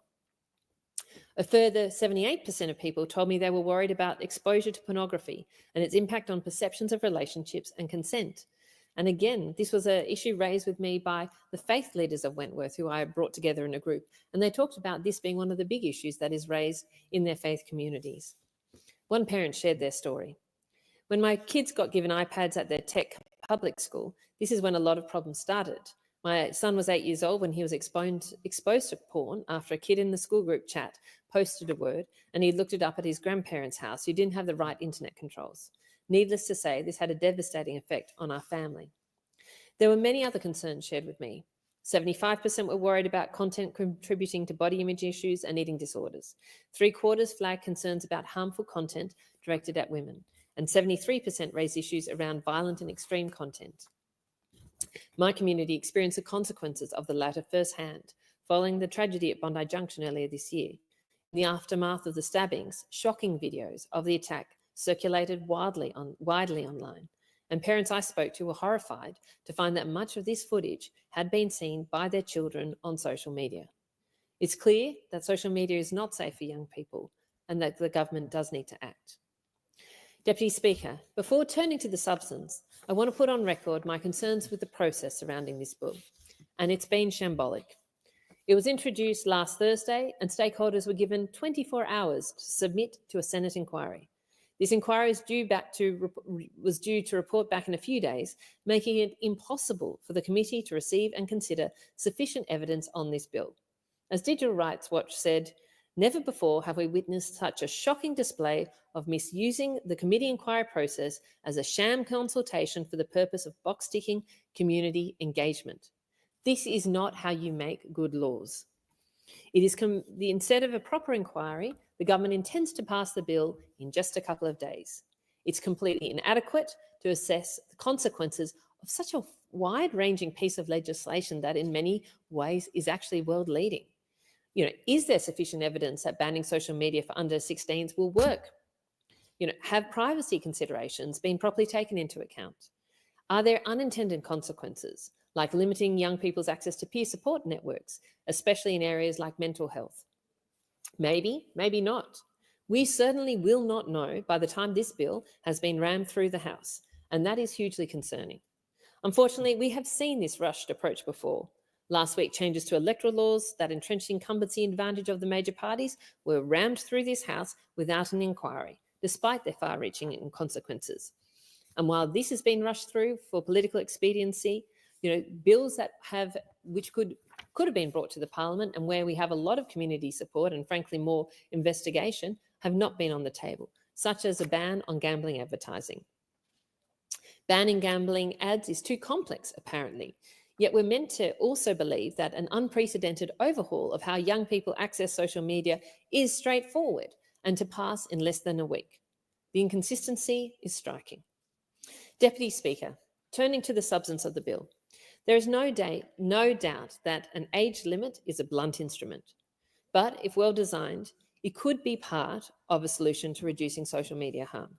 And it reflects the concerns of my community, where 64% of respondents said they supported a social media ban for under 16s. Parents in Wentworth don't think social media platforms are safe for young people, and they want action. They want their kids to grow up playing outside with their friends, to learn and grow from real experiences, rather than being sharing everything through the medium of a screen. And I acknowledge that age limit is not a silver bullet, but I do think it provides, probably the most important thing it provides, is parents with a powerful reason to say no. It sets a new standard in our community, backing in mums and dads who are worried about their kids' mental health, well-being and self-confidence. As a mother of a 12-year-old whose friends have just started to get social media accounts, it will be helpful to avoid those, because I don't want my children to miss out, and so many parents are the same. But at the same time, I don't want my children to be on these platforms. And I know that that is a feeling that many parents share. The age limit has had the support of numerous experts, such as the 120 mental health clinicians and experts led by Professor Jonathan Haidt, who joined together to call for a ban earlier this year. And when I speak to, and I think, one point that has been raised with me consistently, and I'll come back to again, is that this ban may not actually be effective. But still, I think the concern for most parents is to say, it gives me a reason to say no. I also think the ban could provide a useful and powerful push to social media companies to start to take greater action to self-regulate, because they have not taken the action that they could. And I think this ban should hopefully send them a message that sort of unfettered development with lack of regard for the impact on individuals will have consequences. There are also some important nuances built into the legislation. Messaging platforms, crucial for making personal connections, are exempt from the new age limit, as are online gaming services, which already have age classifications. Services that primarily support the health or education of end users will also be excluded. And an independent review is planned after 2 years to assess the bill's effectiveness. Deputy Speaker, while parts of this legislation are positive, we need broader action to address online harm and stronger incentives for social media companies to make their platforms safe. The bill acknowledges that social media is not safe for young people, but it does nothing to address the ongoing dangers posed to older teenagers and adults, or for those young people who inevitably will get on these platforms, even with a social media ban in place. It does not address the wide range of factors contributing to harm, such as design features such as infinite scrolls, algorithms, and content amplification systems. And it is founded on the hope that age assurance technologies will prove to be accurate and appropriate, despite the government's own age assurance trial having not even finished yet. Deputy Speaker, as numerous experts have pointed out, to create a genuinely safe and empowering online environment for all Australians, we need a systems approach. One critical component of this is an overarching duty of care for social media platforms. This would hold them accountable for the harm that they cause and compel them to take preventative action. Alongside this duty of care, we also need much more transparency around the algorithms used to serve content to users. This transparency should be going hand in hand with end user control obligations, such as giving people the ability to opt out of targeted advertising and reset their personal algorithms. These measures are included in the private member's bill tabled yesterday by the member for Goldstein, and I want to commend her for the work that she has done in the space, and I wish that the government had not rushed through this legislation without using this as an opportunity for these wider reforms at the same time, as well as education, which was identified by the young people in Wentworth I spoke to as being critical for online safety. Deputy Speaker, I want to note 4 other concerns with the bill, all of which should have been addressed as part of a proper committee inquiry. The first relates to the unintended consequences of a blanket ban. As mental health organisations like Reach Out, Beyond Blue and the Black Dog Institute highlighted in their recent joint letter, there can be beneficial impacts of social media for young people. Banning it altogether could prevent them from accessing important peer support networks, particularly in relation to health issues, and especially for communities that could be otherwise isolated in their geographical community. So I urge the government to work with these organisations to ensure the access to crucial services is not affected. The unintended consequences of a blanket ban could also mean that social media companies do not innovate in ways that are more responsible in terms of harm for young people. There is a world potentially where social media is available for young people, but does not have the addictive and other qualities that make it so harmful. But a blanket ban means that we don't have those innovation opportunities there potentially, unless I think some changes made to this legislation. My second concern relates to privacy. Serious questions have been raised about how platforms will implement age assurance requirements, what data will be collected, and how it will be stored or used. This could have significant implications, not just for children, but also for the adults who use the platforms. As the Tech Council noted in their submission to the Senate inquiry, the bill places a heavy onus on technology providers to verify age, which would need to be done for every user on the platform. The government has stated that the bill includes strict privacy controls and that any age assurance data will be swiftly deleted by the platform. I hope this is correct, but we are taking it on trust. My third concern relates to the new definition of social media and the use of legislative instruments. As the Digital Research Centre, Tech Council and others have noticed, this bill introduces a novel definition of social media, potentially adding to confusion in an already complex policy space. A huge amount of discretion is provided to the minister to rule particular companies in or out of scope of the ban, causing confusion and uncertainty among technology companies. A few days ago, we heard that YouTube would be excluded from the ban. But what about Reddit or Strava or other platforms that emerge over time or perhaps evolve over time as well? Are these companies also going to be subject to the $50 million in fines that are applicable under this legislation? And will this inhibit innovation in the Australian tech sector, which is so important to us? And finally, the broader concern is whether this is actually going to work. There are challenges because of potential uses of VPNs, because of the evolution of platforms perhaps outside the ban. I can see a world where YouTube basically evolves to be TikTok, but without people being able to post. But will we end up with the same addictive qualities in a version of YouTube? That frankly means that TikTok is excluded, but YouTube it still creates those same social harms. When I spoke to my Youth Action Committee in Wentworth, when I spoke to groups of Year 5 and 6 students about this potential ban, as well as groups of Years 10 and 11 students about this ban, they all said, look, it's probably and possibly on balance a good idea. That was the overarching feeling, but a real concern that just isn't possible and it's just not practically going to work. And what we should be doing is really educating our young people and giving them the skills to manage social media. So I do still have those concerns, and I just don't know this is, frankly, ever going to work. Deputy Speaker, keeping kids safe online is one of the defining challenges of our time. My community wants to support the bill, but to the extent with it addresses challenges like online bullying, screen addiction, and access to harmful content like pornography is still unclear. And for such a profound piece of legislation, the haste with which the government has rushed it through the Parliament, the lack of engagement that has been undertaken with affected stakeholders, and the unanswered questions that remain for many parliamentarians is alarming. Even if done right, an age limit for social media is a blunt instrument and certainly not a silver bullet. It may make some difference for parents, and I hope it does, but it is not the systems-based approach that we need to make social media safe for all. I urge the government to delay the passing of the bill, undertake further consultation, do this better, and if needs be, bring the Parliament back early in the new year so we can properly consider this unprecedented piece of legislation. I want to keep kids safe from harm, but we need to do this in a responsible way, and rushing through legislation like this is not the way. The question is that the amendment moved by the Honourable Member for Goldstein be agreed to, and I call the Honourable Member for Bass. Thank you, Deputy Speaker. Well, I want to begin by stating that I certainly believe that social media has had a corrosive effect on our children and indeed on... Again, just for those that might be confused, I know that there's always so much confusion with misinformation bill and this bill, and now with the bill itself and the amendments that are being proposed. Millie, who's just joined us, she's going through all the amendments in a bit more of a thorough, detailed way, because my brain is officially almost cooked.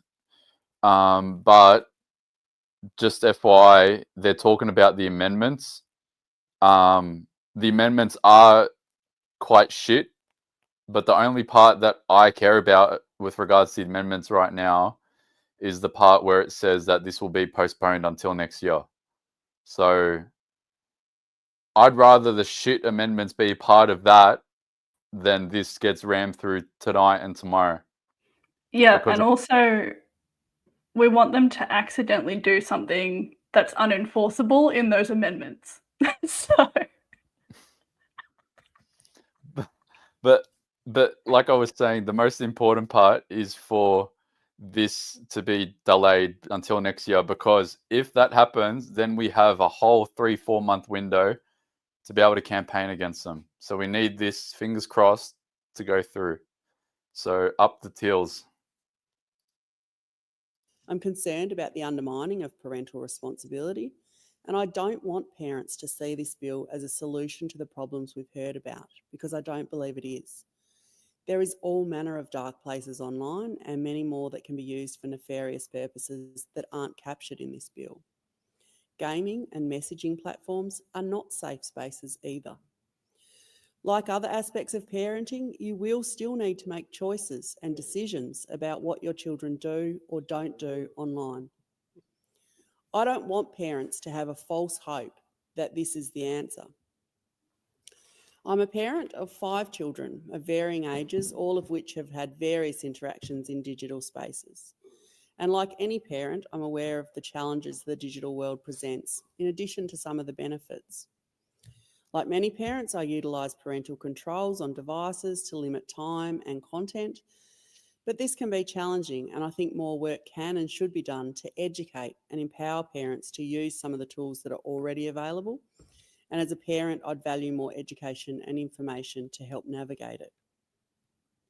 This continues to be a rapidly evolving space, and as parents, part of the challenge is just keeping up with the changes and the pace of them. This has been exacerbated, as we've heard previously, by pandemic provisions that meant more people were interacting with the online world in ways that they never have before, and for extended periods of time. But as I saw a comment from Patrick McGorry, incidentally online yesterday, I agree that we make swimming pools safe for kids by teaching them to swim, providing lifeguards and limiting poor or dangerous behaviour. We don't crudely ban access. Rather than simply banning kids from selective platforms, more must be done to make platforms create a safer environment for kids, but also for everyone. I'm concerned that we've not had enough opportunity to hear from young people themselves. I note that the Minister said that part of the reason for the long implementation period is to allow for consultation with young people to occur. It's my view that that consultation should happen prior to the legislation being passed, so it can be considered. I'm concerned that due consideration has not been given as to how to manage the transition for children already on these platforms, particularly those who may be vulnerable, such as neurodiverse and LGBTIQ+ cohorts, or geographically or otherwise isolated kids. What, if any, supports may be afforded to manage this and not to create unintended mental health outcomes for these young people? Again, I note that the Minister talked of this bill having intersections with other portfolios and that there'll be policies to complement this bill across health, education, social services, mental health and the Attorney-General's Department. What are these policies? And of course, I have some concerns for privacy. I do commend the member for Banks for his work both on this bill himself, but also in particularly in relation to those privacy concerns. And those concessions that have been secured have strengthened the provisions, apparently meaning that no one will be compelled to use digital ID or documents such as passports, and that other choices must be offered. But I'm still concerned. On the one hand, we're saying we don't trust the multi-trillion-dollar social media platforms to provide protections from harm for children, but we're being asked to take on trust that they will destroy personal information that they collect on the threat of a fine. Ultimately, my biggest objection to this bill is related to trust. We've seen a significant decline in trust in governments in recent years, and we've seen that play out recently with opposition to digital ID and the mis and disinformation legislation. It's unfortunate that this bill follows so closely to the defeat of the misinformation bill. Despite all the protestation and assurances to the contrary that this bill is not a Trojan horse of some kind, the fact remains that a significant number of people believe it is. And perception is important to establishing and maintaining trust. And that's where the rubber hits the road for me. The process that has led us to this point has been extremely inadequate. The social media inquiry that we've heard about, while extremely valuable and informative, was not in response to these draft laws, but a forerunner to them. The inquiry responding to the tabling of this bill was hastily opened and closed for submissions in 24 hours.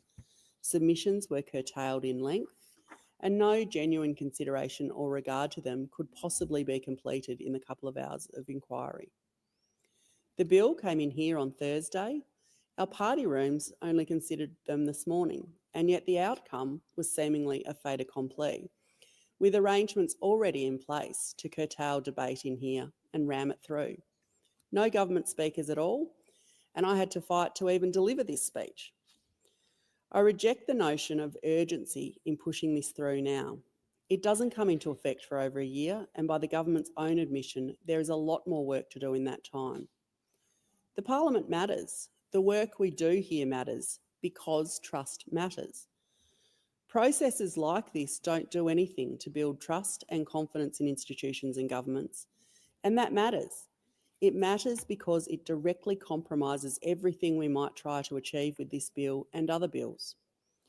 The less trust we have, the harder it will become to act in future, and I suspect there will be ongoing calls for further action in this space. The government has allowed itself to be goaded into acting with unseemly and unnecessary haste, and because it has support, it's happy to make it up on the run. I can't help but note the contrast between their approach to this complex, multifaceted challenge and their complete unwillingness to deal with the much more straightforward proposition of banning gambling advertising, which demonstrably causes equal harm in our community, with the perverse outcome that kids under 16 will still be subjected to a saturation-level bombardment with gambling ads, captured by vested interests but now hiding behind the smoke and mirrors of protecting kids online. I've heard many times in here tonight that we can't let the perfect be the enemy of the good. But I do feel that that is a euphemism for we know this is not that great, but it's the best we've got at the moment. We don't even know if this approach is good yet, and the process has been wholly inadequate. It's easy to say, just let it go through to the keeper because we think it's a noble objective. But what about next time when it's not? That is not what is expected of us as parliamentarians. I want to see work continue in this space. I want us to create safer spaces for all of us in this changed world. But if it is worth doing, it is worth doing properly, and that includes taking our community with us. My very strong preference would be for this bill to be deferred for proper scrutiny and consultation, as we've heard for other members here today. That would give an opportunity for that process to be corrected and to take more of our community along with us. But disappointingly, it is clear that there is no appetite for that. Because of that, I won't be supporting this bill under these circumstances. But I reiterate that this is an important space and it is something that we need to do something about, and I will continue to engage constructively on this issue. But I urge the government to give consideration to deferring this bill and giving it further due scrutiny so that it can assuage some of the concerns that some of us have had and expressed in here, and also so that we can do more work in taking our community along on this important journey. Thank you. The question is that the amendment moved by the Honourable Member for Goldstein be agreed to, and I call the Honourable Member for Moncrieff. Thank you very much, Deputy Speaker. Yeah, it's good to stand to speak on this bill because there are some in our community who are sceptical about this legislation. And as a Liberal, I can understand why. And there have been many emails in my inbox from constituents with concerns, and I really would like to address those concerns. And I acknowledge those who sent emails about freedom of liberty, freedom of speech, overreach by the government, and privacy or digital ID concerns in particular. And I very much respect their views on this bill. And so I want to address those first before talking about the what, the who's and the how's of this particular bill. So firstly, I just want to share one submission to Labor's very short 24-hour inquiry by my local priest in Surfers Paradise, who is also a member of my Moncrieff Community Cabinet, which is filled with community leaders and faith leaders. And so I thought it important that I read out his public submission that he also sent to me to my inbox. So I'll just quote him. I'm writing to express my profound opposition to the proposed online safety amendment, Social Media Minimum Age Bill 2024. This legislation, under the guise of protecting children, represents a troubling overreach of government authority, violates the sanctity of personal privacy, and undermines the freedoms that underpin a healthy and just society. My concern is rooted in a belief that government should protect liberties, not restrict them unnecessarily, and that the moral responsibility for guiding the young should lie with families and communities, not the state. As a priest, I believe it is the responsibility of families and communities, not the state, to guide children in their use of technology. And our role as a society should be to support and equip individuals to live with wisdom and freedom, not to impose authoritarian measures under the guise of safety. And so I want to reassure the priest and many others in the community that the Coalition has listened to your concerns, and we have been working with the Shadow Minister to work with the government to amend the bill in the Senate to make some very, very important changes. And I might just highlight too, for those who did send those messages to my officer's inbox, and I do read those, that there are also many more, in fact, emails in the inbox that support this bill. That's bullshit. And no one more than those parents who want to help protect their children from online harm. And so the Coalition has negotiated some changes. We've significantly strengthened the planned legislation in at least two areas of concern. Firstly, in relation to privacy, I just want to outline that those privacy issues are really of utmost importance to us in the Coalition and many of our supporters. And that's why we've worked to strengthen this legislation. And this bill prohibits platforms from using information collected for age assurance purposes for any other purpose unless explicitly agreed to by the individual. And once information has been used for age assurance, it must be destroyed unless the individual agrees to it being retained. Further to that, failure to delete information constitutes a breach of the Privacy Act, and the Office of the Australian Information Commissioner will also provide oversight of the privacy provisions related to this bill. So there will be new provisions stating that people cannot be compelled, and I'll repeat, new provisions that we have negotiated, stating that people cannot be compelled to provide digital ID or government-issued identity documents such as driver's licences or passports under this legislation. Now, also following our discussions with the government, changes will be made so that the Communications Minister will be able to make rules specifying actions that social media platforms are not required to take in order to comply with the legislation. Now, this will enable important ministerial oversight of the process by which the eSafety Commissioner issues guidelines under the new laws. And that's very, very important, a bit of a safety net there for the eSafety Commissioner, as the Minister will have oversight. And these are important changes which we believe, which the Coalition believes, and the Shadow Minister, that will strengthen this bill. Now, why do we need this bill to start with? And is this a seminal moment for our country? I'd like to talk about why Australian families need this bill and why Australian children under 16 need this bill. As lawmakers, we really must do what we can to keep our children safe. And as a grandmother of an 8-year-old, a 5-year-old, an 18-month-old, and a 2-week-old, and another one coming in March, proud grandmother, I couldn't sleep at night letting an opportunity pass where I could do something to keep those children and everybody else's children safe from online harm. We must do what we can. We come to this parliament to protect our children, and that is our task. And this bill absolutely seeks to achieve that.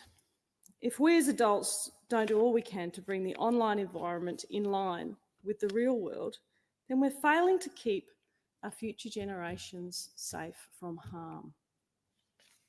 We know there's widespread concern and evidence about the severe mental health impact of social media on children. And we've seen disturbing global trends in youth mental health since the rise of social media, especially for girls.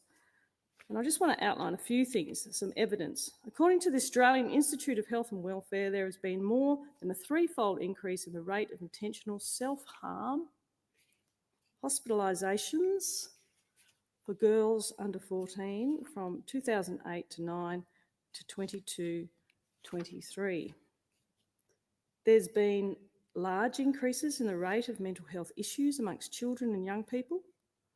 And as at 2022, there was an independent report on self-harm commissioned by Australia's TGA that noted the very large increases in all intentional self-poisonings in older children, adolescents aged 10 to 19, this is very confronting, worldwide over the recent decade.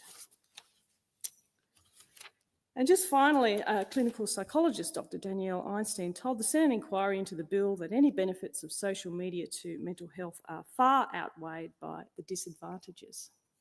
She said, "I do not see any benefits for mental health from social media.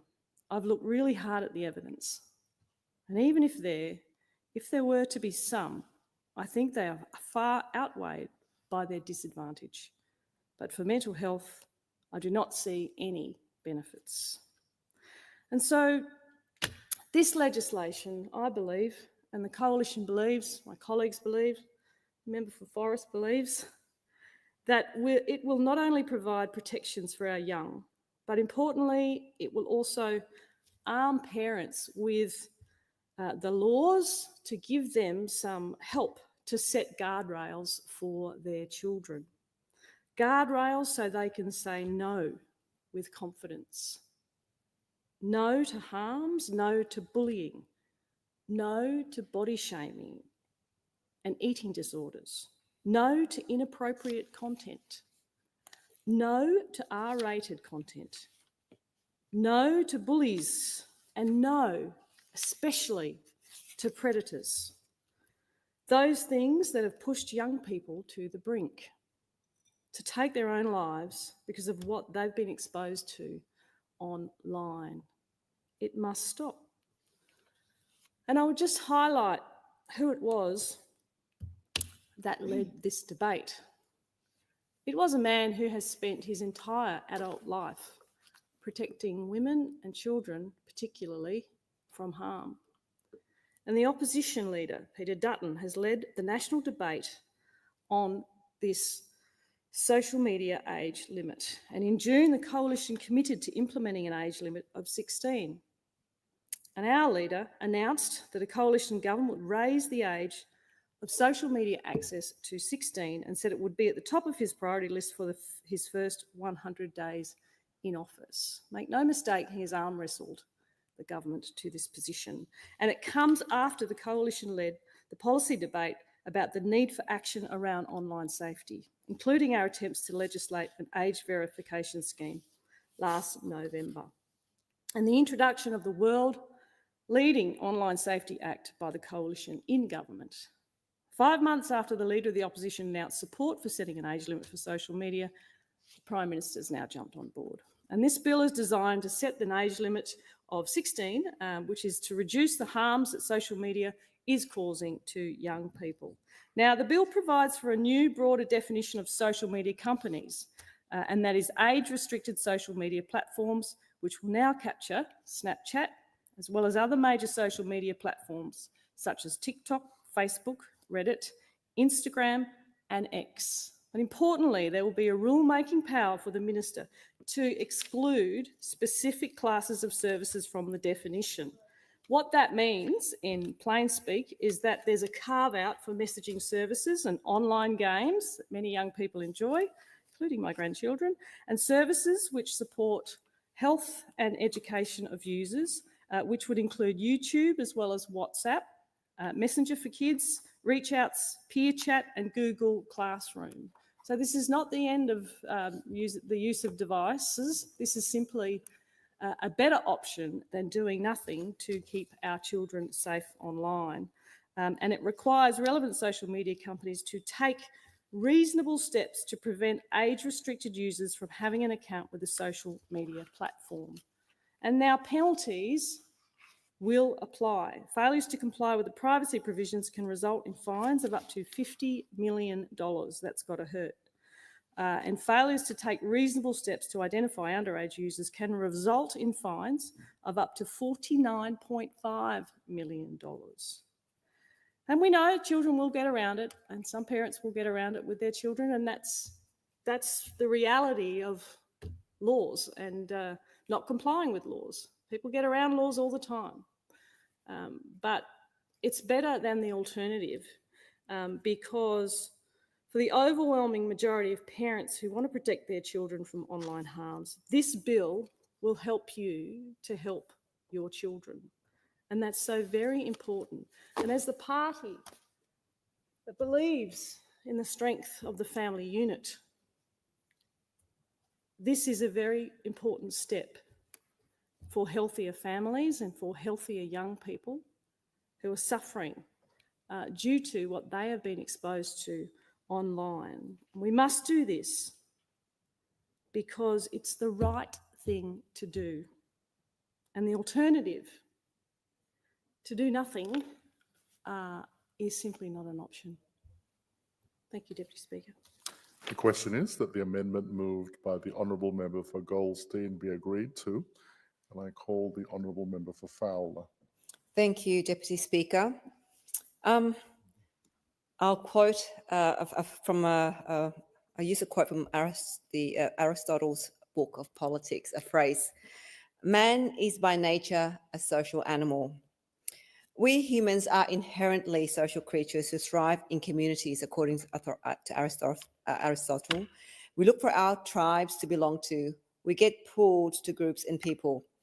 Aristotle explores the idea that individuals cannot achieve their full potential in isolation, that social interactions are essential for a well-functioning society. Today, the internet technology, mobile devices, and social media platforms have brought our social interactions and connectivity to a level never seen before. It's now quicker and easier to access information, find people anywhere, anytime. It has shrunk our world and brought us all so closely together virtually. Who would have thought that I could see and speak with my relatives in Vietnam living in a province 2 hours drive from Saigon or Ho Chi Minh City? My aunt's life and that of my relatives have certainly benefited from the convenience of accessing information, as well as being able to see them via Facebook Messenger. I'm able to see that their lives have been transformed, and it helps us stay connected. Technology has also helped online social capital development through connecting people, sharing information, building relationships, and promoting cooperation between communities and businesses, whether it's my local business or learning of a fundraising in another state or a social movement in other parts of the globe. Yes, we have heard of the increasing number of, the cause of the causing mental harm. The social media is increasingly causing mental harm, especially among young people. It's addictive, even for us adults. But is it a government's role to intervene into a family's life? And legislating a ban for under 16 to access social media, is that the right move, even if it's the belief that it prevents bullying or harm to young people online? Like many members in this House, my office too has received inundated emails and messages via social media platforms as well from parents and young children opposing to the government's proposed ban for under 16 to social media. I would like to read from a constituent who took his time to write a very detailed message to me. This is his message. Unfortunately, social media ban is like a blank check for the government. It will only push children to other platforms like Discord, which is not part of the ban. Unfortunately, I believe that the government is using this as a Trojan horse to require verification of every Australian on social media, and that's why it's targeting that. Bullying doesn't happen necessarily in a way you think. Blocking private, restricted accounts, etc. actually are already in use. Good example is Instagram. Bullying is happening via chat programs, mostly Discord. Discord is actually a platform for young people to chat online, so if people don't know that. Schools have intervened when students or parents report the bullying, and it's dealt with that way. Some report it to the police. It gets dealt with. Bullying would not be stopped with this bill. It will just migrate somewhere else. The other aspect is the algorithm of social media giants that program your death scroll feed. Is this damaging? Yes. Should there be transparency? Yes. But the ban does not solve that. You are only delaying the time before they are exposed to it. It's best to educate children on the problems of the death scrolling on their attention span, to recognize themselves when they find themselves doing it. But children aren't the only people impacted, adults as well.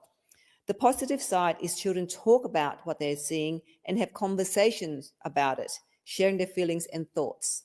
I have a 15 and 12-year-old boys. Both use social media differently. They were forced onto this platform quite quickly in the pandemic. This is where the popularity of Discord exploded. I use it. My missus uses it for university. We connect, study, game, chat, My hold missus social uses it. gatherings, discuss topics, and even counsel each other. Pulling the plug could actually lead to harm. Anyone that cannot freely express themselves, reach out to someone could lead to isolation. We are then shifting the problem once more. The way to deal with bullying and algorithm is transparency.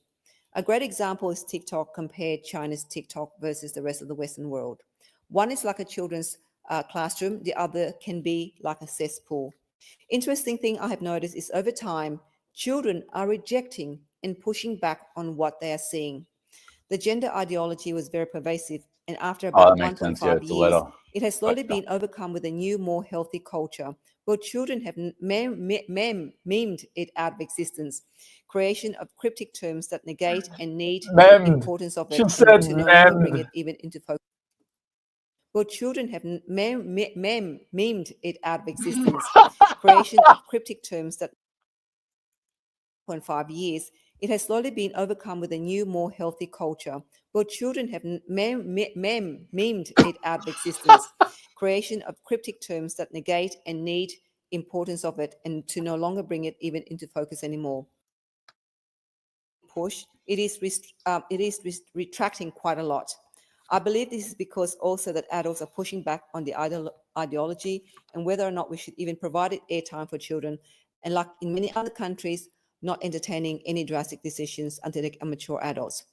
He continues, we need to evolve our programs rather than devolve into a nanny state that creates dependence that cannot be socially responsible in society.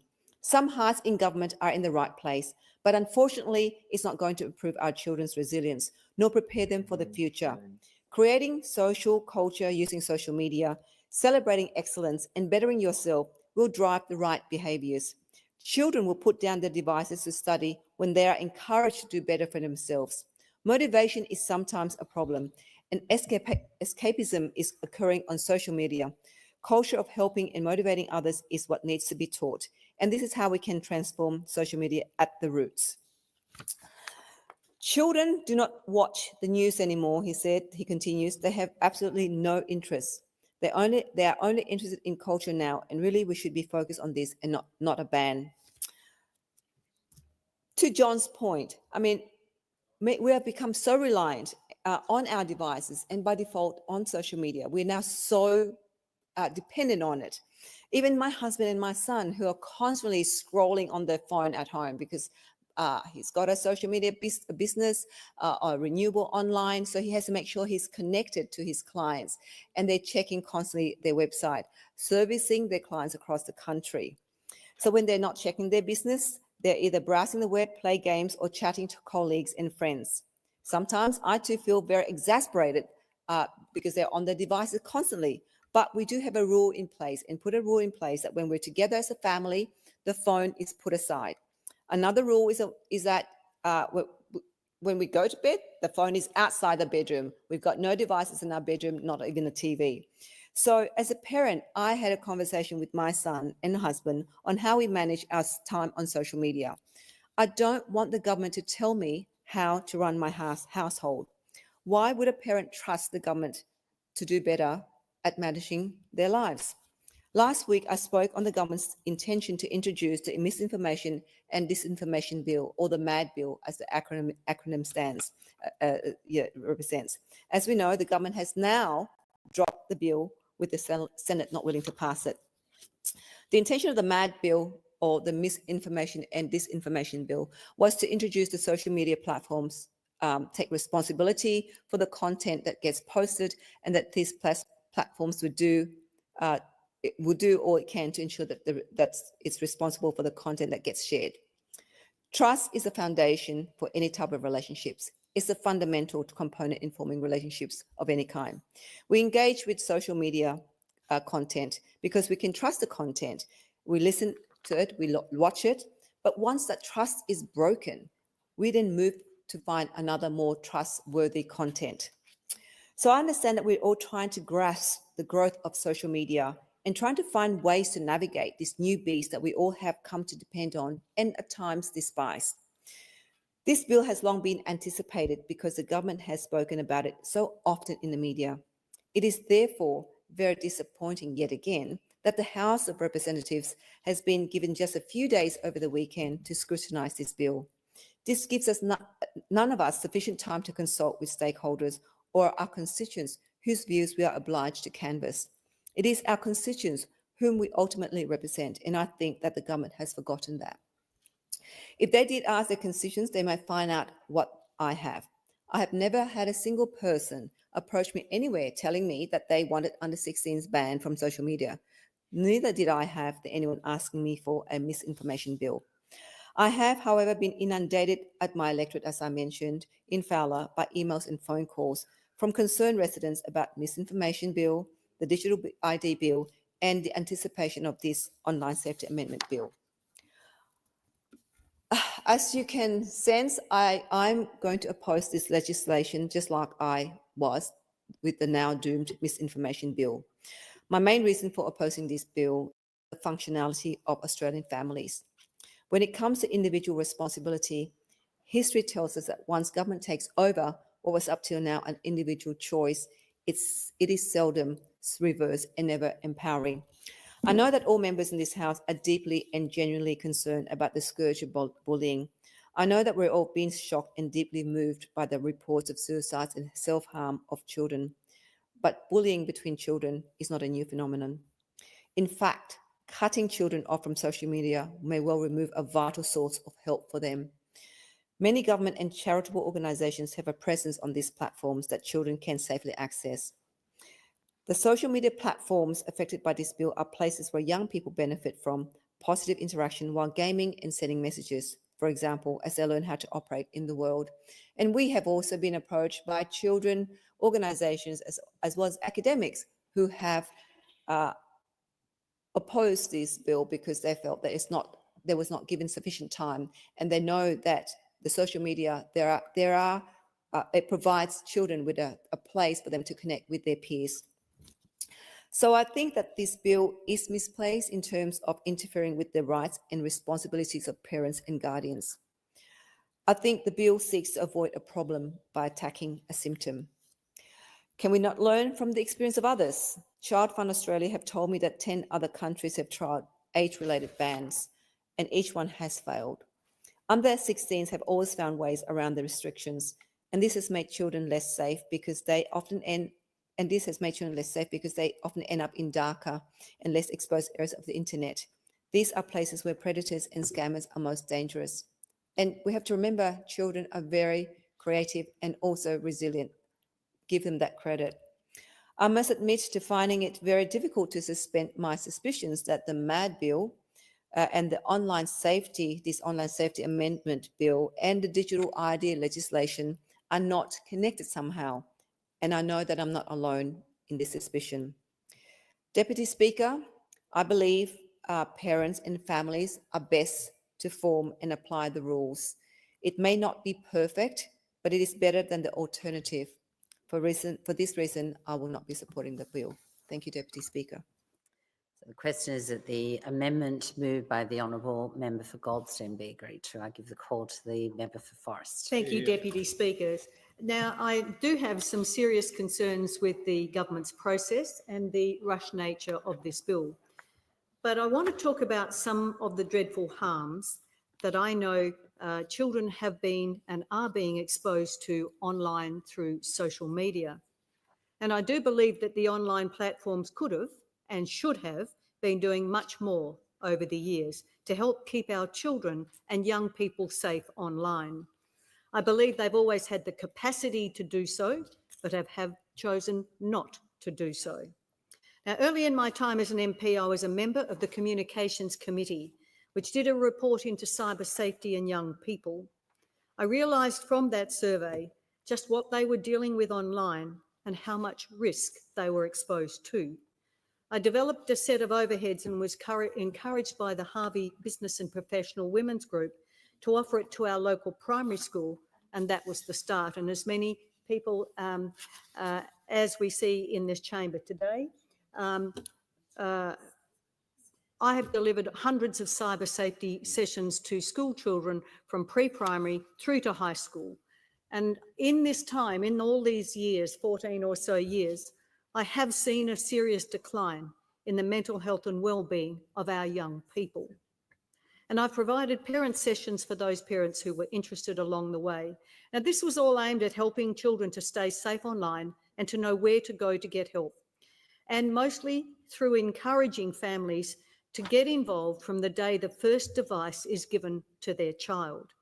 A number of schools in my electorate have asked me to come in each year or when there was a particular problem in their schools caused by online behaviour or the constantly evolving risks with certain games, apps and sites. I want to thank the schools and the parents who've come along to these sessions, and over the years a number of teachers who've quietly said that you have saved lives today. Principals and teachers will welcome the age restriction. In one instance, one of the principals that I was dealing with, who had massive problems in his school, asked me to give him a enlarged copy of the age verification, the age that children are meant to be on some of these social media sites, games and apps. And he held it up at a school assembly and said to the parents, if your children have any issues in relation to any of these, this is the age they're meant to be online, and this is something for you to deal with.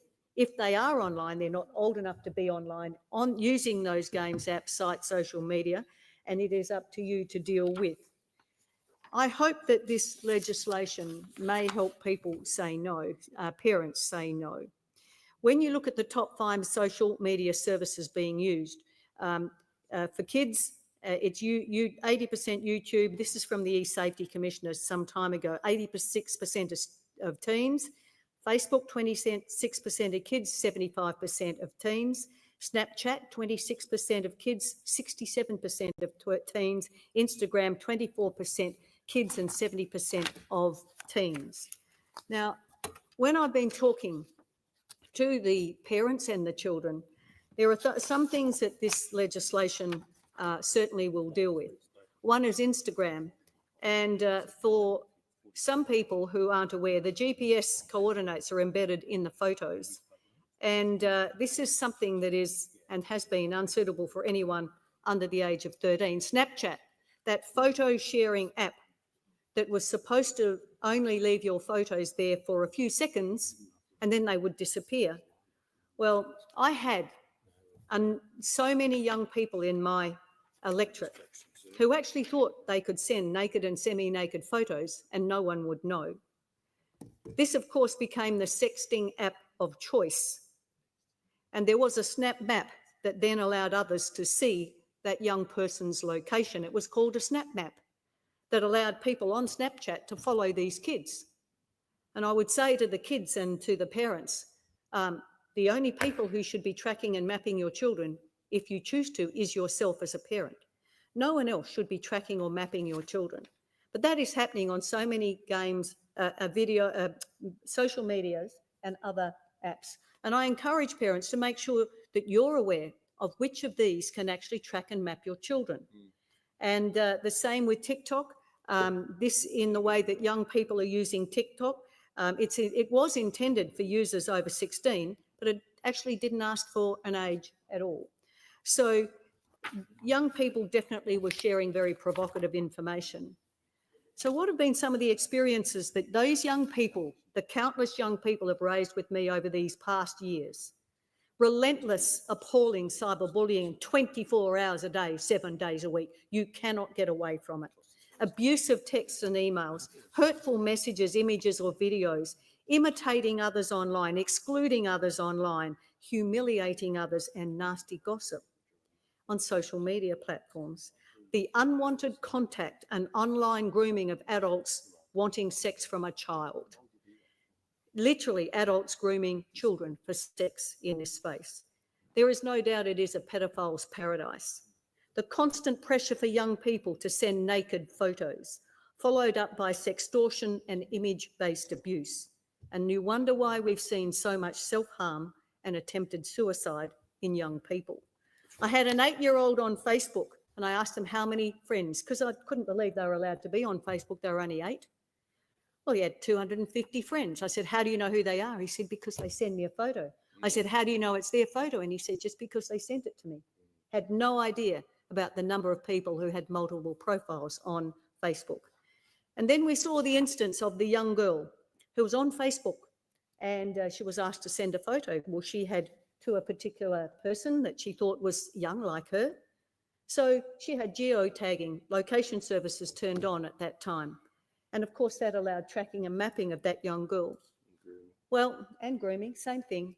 And it didn't take long before that young lady was sexually assaulted as she walked to school. Fortunately, she was able to give a very good facial description of the individual and the police caught up with him quite quickly. So because she had locations as services turned on at that time on her phone, they decided that they'd better go and check her home and found an extraordinary amount of his DNA in her home. And then, of course, she'd worked part-time at Red Rooster. So they decided to go and check the CCTV cameras and found that he'd been stalking her there for some time as well. So this is what's going on. So we've seen, I've dealt with young girls from the ages of 9 to 11 who are being groomed online for sex by adults. And we also know, the last time I spoke with the Australian Federal Police, that we now have 4-year-olds who are uploading totally inappropriate images and content. 3 questions they get asked, and it's very easy to get these young people who are very good with these devices. And we've seen, I've dealt with impersonation, that quiet child with another group of young people who think it's fun on one of these social media, with social media, to actually pretend to be someone who cares so deeply about this young person. Send them messages, get them to engage, get them to trust. And then there's a group of other young people laughing about what they're doing to this young person. Can you imagine what happens to that young person when they find out that they were being set up and others thought it was the biggest joke? That is in part what's happening. And we saw the dreadful circumstances of Carly Ryan, and we've dealt with that with Carly's Law. However, we cannot ignore how adults use these sorts of social media sites to contact and groom young people, and what the ultimate outcome of that was. Carly was murdered, as we know, on a beach in South Australia.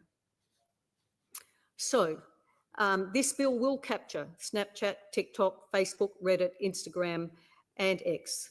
But I want to warn parents, please don't think that this is going to fix all of the issues your children are dealing with online. You know, I've had a group of young people in my electorate who came to me about 18 months ago. They were dreadfully worried in their school. They were 16, 17-year-old kids, young people, and they were dreadfully worried about 9-year-olds they were aware of in their school who were live streaming male sex acts. And if you think these young people don't have access to pornography, think again. So I hope that this particular legislation will actually give parents more encouragement to say no, but to get involved. I note that Discord is not included, and that, of course, is how people chat online when they're gaming. I also know that there are a lot of young people being bullied just as badly and asked questions that they shouldn't be being asked. You are so great at this game. You must be at least 15. This is a combat game. You must be a boy because you're so good at it. And when we're in the zone and we're playing this game and we're talking, that we answer those questions. No, I'm 9 and I'm a girl.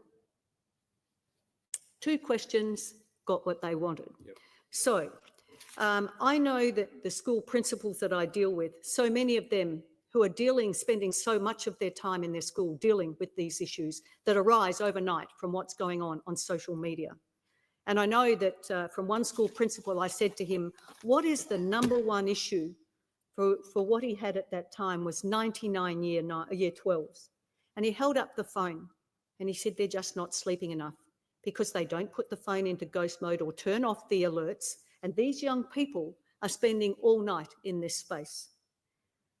So I've said to some parents, and I know there are some schools looking at whether they provide phones for their children that allow perhaps 2 things.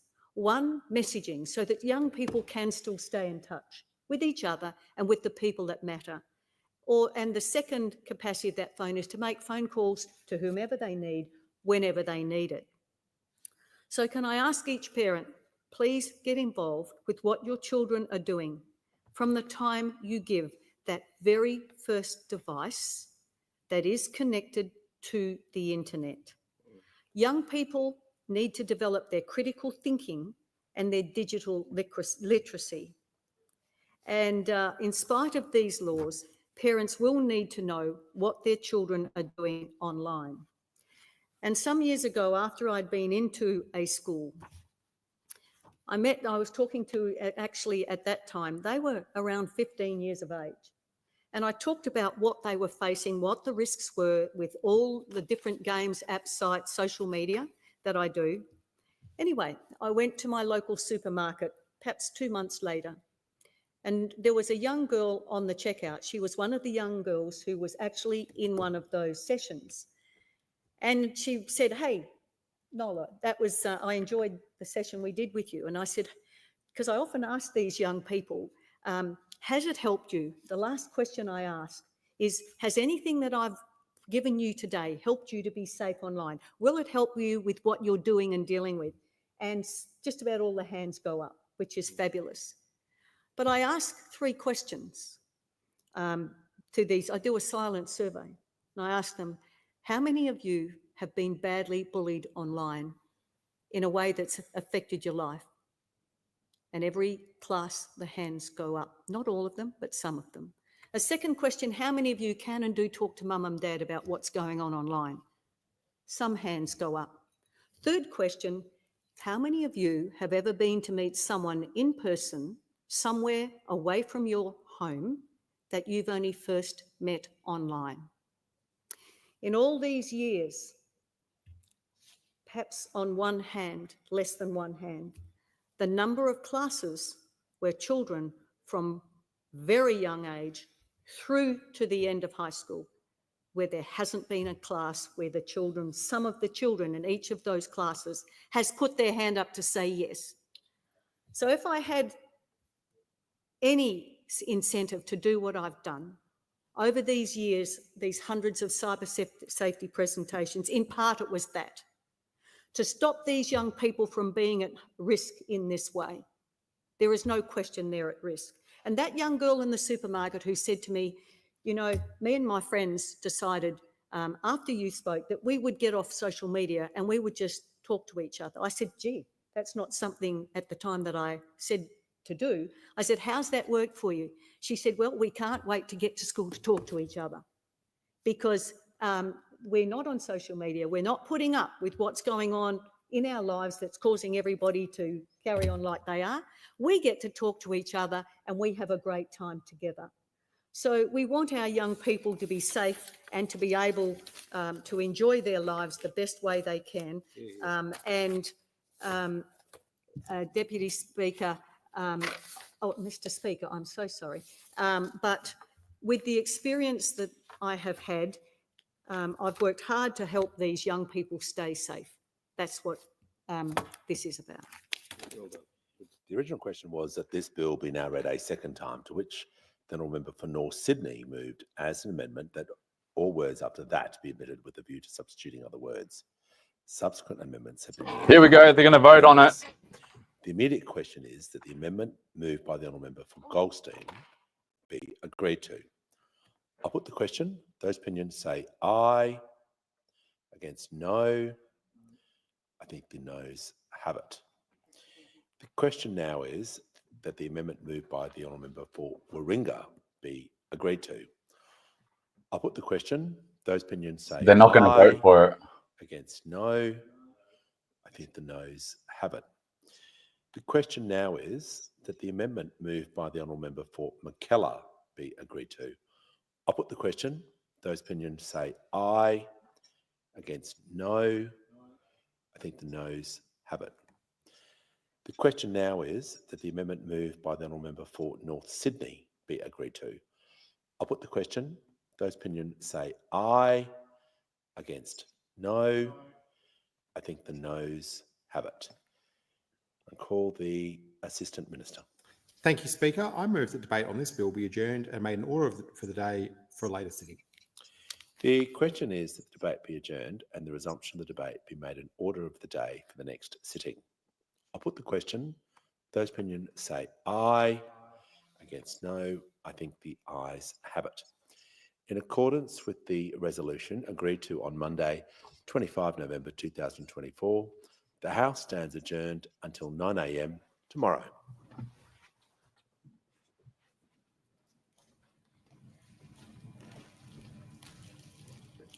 Oh, that's no surprise. Well, that was completely anticlimactic.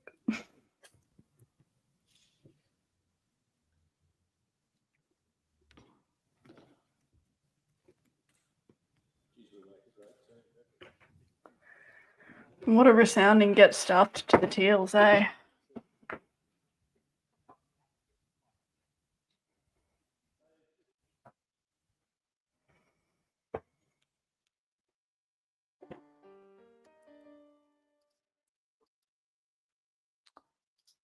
Okay, so what that means is that they didn't want to delay it. That's why they all voted no on the amendments, and it is now. Let me just try to pull it up. What's the damn thing called? Social media minimum age bill. Let's see if they've updated it already. Maybe not.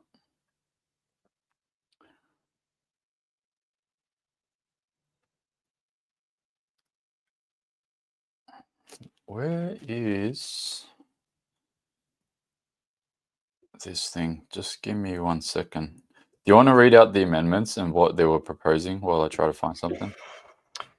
Yeah, so look, basically the Teals all banded together for the purpose of trying to have access to basically dictate what these companies do with their algorithms. That's what that was about, which I think is really funny, and it's complicated because I don't think there's a way you can actually make them do that beyond duty of care obligations.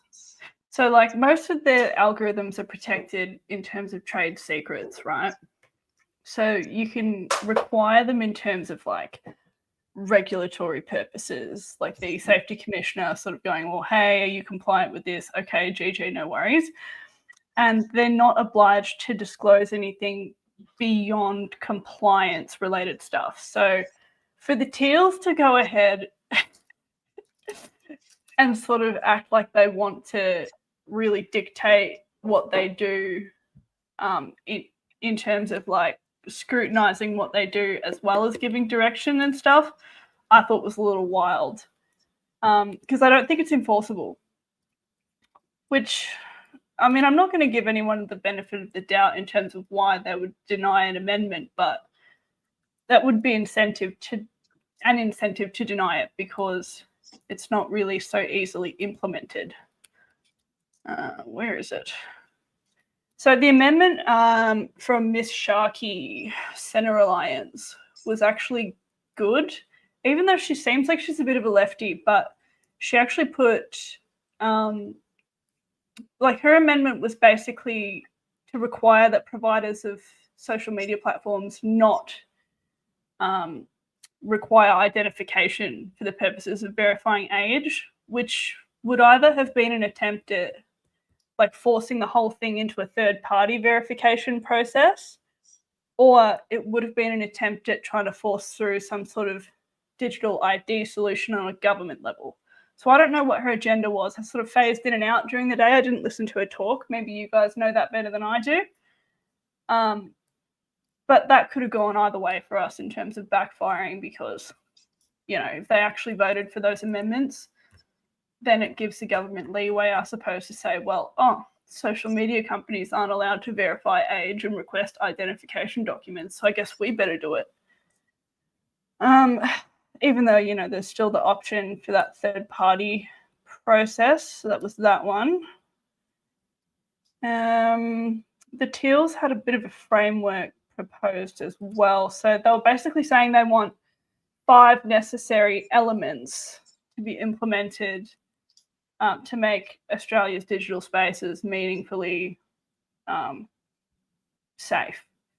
So, like, they wanted to implement a duty of care, which is normally that's a physical reality rather than something that's an internet thing.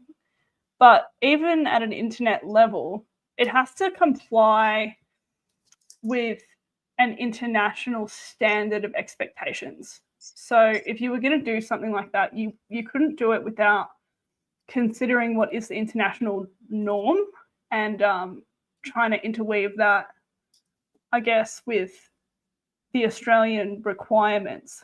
Because like companies, they are required to abide by duty of care laws, but then like the Teals, just being classic Teals, have just dumped it on the table. God, we want a duty of care. Okay, but how do we scale that, babes? Like, how do we even apply that in terms of framework? Who's in charge of what all of that even means in terms of the fantasy land that you guys would consider harmful? So I don't know. Like that was wild anyway. But they've also wanted risk assessments. So again, it just comes down to how you scale it. What risks are you sort of looking at? I mean, if it was the reasonable ones, like kids being on Snapchat, like most of our MPs have sort of gently acknowledged, it's a predator's playground. So you could do risk assessments on things like that, and it might be productive for society, but I don't know. But yeah, so they also wanted, so we're on number 3 now, risk mitigation plans, genuine transparency measures for the Australian public and our research community. So in other words, we want your algorithms, give us all your data so we can not only study it, but so that the community knows exactly what you're up to. But again, it's mostly protected under trade secrets. So yeah, and just to round that off, they wanted enforcement measures proportionate to the risk that algorithms pose to the Australian society. So basically it's the Teals versus algorithms. I expected nothing less than something this delusional in terms of implementation. So I'm not surprised the House was overwhelmingly dismissive of those amendments there, because yeah, in reality that's complicated. But apart from that, you know, what was good about it is they were trying to delay it in line with the trial period and to get some sort of idea about the feedback from that before attempting to implement something like that. What else did they yap on about? Yeah, I don't know, like basically talking about wasting the Parliament's time, which we all agree with, but in Delulu Teal land, that means something different to what it means to the rest of us as common sense people. So, I mean, half of these lefties want us to go harder on this legislation, not softer. So they're like, why isn't this communist enough? Basically, is all I'm hearing. So for those that are wondering, so the amendments were voted down. The divisions, so who voted yes and who voted no, has not been updated yet. I think they might just, usually they update it almost immediately, but it hasn't been uploaded yet. So I'm gonna guess it might either be later tonight or probably tomorrow. With regards to the status of the bill has now completed its second reading. Technically, it needs to go to a third reading, because it says here, like, I'm just quadruple checking my passage of bill understanding. At this stage, the bill can be reviewed in its final form, and then it'll be voted on. So it'll be tomorrow morning, I'm leaning towards, because the bill is scheduled to be voted on in the House of Reps, not the House of Reps, the Senate tomorrow as well. So I think they're just going to ram through the vote tomorrow morning for the House of Reps, and then they'll just handball it straight to the Senate. So, I mean, we've got, what, 12 hours, T-minus 12 hours, basically, to try to make some more noise and try to stop it. But yeah, that's a 9-hour, 10-minute stream. Wow. I'll tell you what, it's a tricky one here, because pretty much the entire of X as a platform is ripping Peter Dutton a new one. And it's like I keep saying, you know, wisdom is really chasing coalition, and somehow they're always faster. I don't know if there's an inability to read the room, or if it's backroom pressures, if you know what I mean, as to why they're not just dropping it. I think we need to just keep the pressure up, as annoying as it is. I mean, everybody's criticizing this whole thing. So I don't know if anybody saw yesterday, Lorraine Finlay. I just sent it over to you, Anthony. She even posted about it before. Yeah, so I imagine you probably would have. But, you know, allowing just one day for people to comment on a proposed ban from kids for social media, we now have a 3-hour public hearing, and that's not a meaningful consultation, and parents and kids deserve better. So, I mean, like, if you just weigh it up in terms of what this looks like, bigger picture perspective-wise, pretty much everyone in Australia has an opinion that's similar to the effect of, why are you rushing this? There are so many different groups of kids that you haven't considered. There's so many implementation and logistical problems that you haven't considered. And it's completely ridiculous that you're trying to rush this through. And so, look, I don't know. Like, the only advice I really have for people is to be consistent. I mean, we've been jumping up and down about both of the, you know, bills, misinformation and under 16s, for 3 weeks now, 2.5, 3 weeks. And like, it's working en masse. It's working if you think about the amount of people that have come to the table to support us in trying to get this taken down. It's just the time constraint that they've put on it that's difficult. And then look,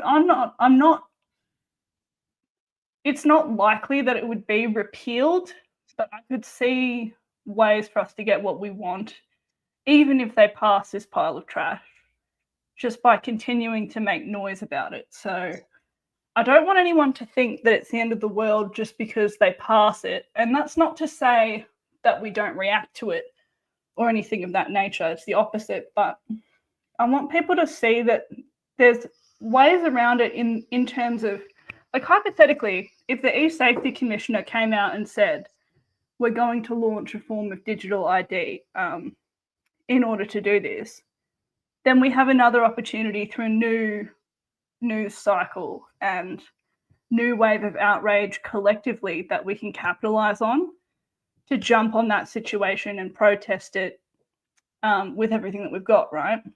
And then they may be forced to, because of popular opinion, to change that outcome.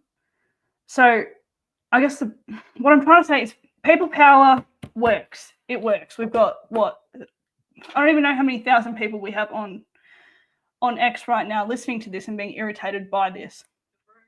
That's not insignificant. There's so much we can do. And all these MPs are definitely irritated with us calling them and putting pressure on them. And look, even the aftermath of this stream, right, if you think about it, they're going to turn around and see that a progressive amount of Australians sat here watching them waffle on for 10 hours. 10 hours, right? That's insane. I don't think they've ever had anything on their personal platforms or on their YouTube streams of the Parliament. I'll tell you something. In the last 3 weeks, we have made every single Senate inquiry committee, House of Reps, and Senate chamber sitting day the most popular stream on their official channel. Yeah. There's never been more eyeballs than the last month, which is insane. Like, thank you, everyone. Wow. Yes, 100%. Thank you. But if that doesn't tell you, like, if I were in their shoes, I would be shooting it about that. Not just because there's 38,000 people watching, but because the way that Anthony and I speak to you all, we do it from a perspective of trying to get everybody to understand exactly what these Muppets are doing. So it's informative as well as everyone being enraged about the same thing. So now not only are they confronted with the fact that everyone's watching them, they're watching us, and now they understand how all this works. And now we're accountable for how all of this works. And they're saying they're not going to vote for us in the next election. And so when you compile that in terms of the self-interest Olympics in Parasite Central, the Parliament House in Australia, you can't do from Coburgers. No, legit though. Legit. So I don't want people to be discouraged, no matter which way this swings. There's always the potential, because if it continues to be a thorn in their side in terms of us being irritated with them long term, something will change. If we overthrow all the people responsible at the next election, something will change. Like, if we get a strong crossbench in the Senate, something will change. So these are all things that can come in to resolve the terrible decisions that are being made now.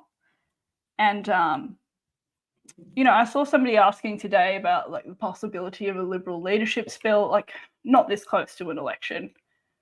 But I tell you what, there'll be resentment within the party, I would suggest, for these decisions and how they're now going to impact everyone in the party off the back of a core group of people speaking on behalf of Australia when they don't really have the popularity to back it up. So, I mean, that's where we're at.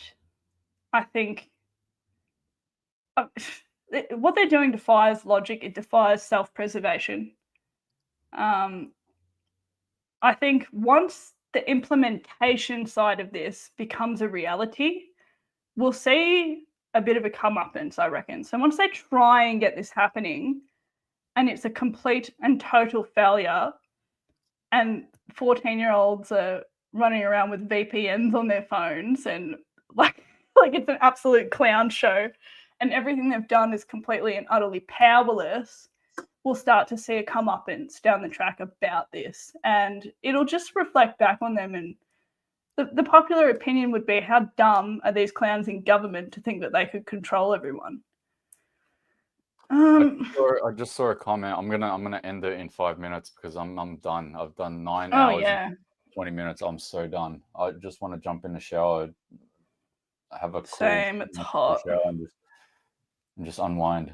It's been an unbelievable day. But everyone that's watching, I just saw something come up. So ABC 7:30 report just uploaded a thing, and I'll bring it up. It's only 5 minutes. With regards to the government's social media ban, and Elon Musk is in the thumbnail, so it might be interesting to see what they talk about.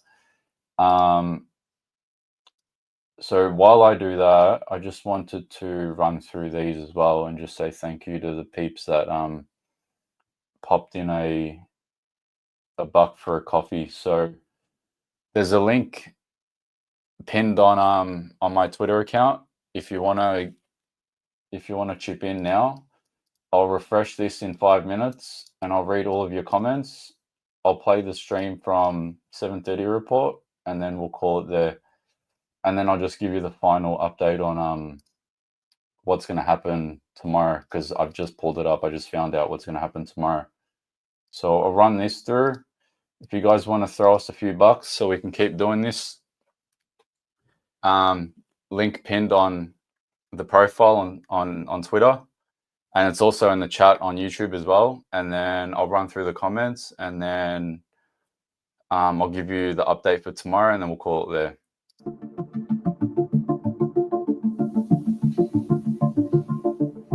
Booting them off social media isn't going to wind back the clock so that they can live the childhoods that we did. It's going to invariably nudge them into darker, less safe corners of the internet. We're concerned that the bill lacks that fundamental detail about the technical implementation on age assurance expectations, and therefore the Parliament doesn't have the necessary detail.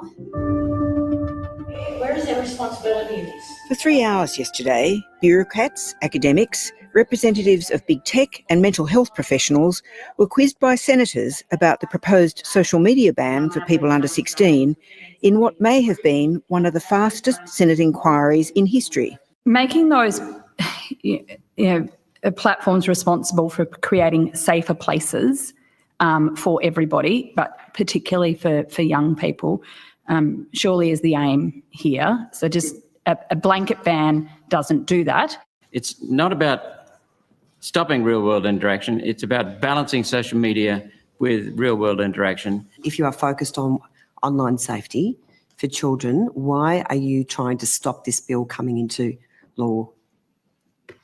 Because my concern is that this could compromise the safety of young people. My focus at Digi and in previous... That's an outrageous statement. You're trying to protect the big tech giants.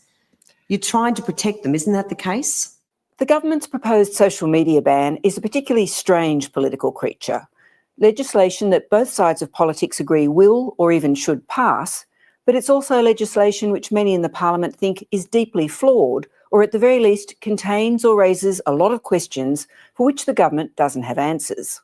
The hard work is cracking down on those dangerous algorithms, of putting in place a duty of care and ensuring that the guardrails are there so those platforms, wherever young people may find themselves. The unseemly rush to pass the bill before the end of the year comes amid an acknowledged sense of crisis among many parents about the impact of social media on their children. When a rapid-fire Senate inquiry was announced last Thursday, it was swamped with an astounding 15,000 submissions in 24 hours, partly driven by ex-proprietor Elon Musk weighing in.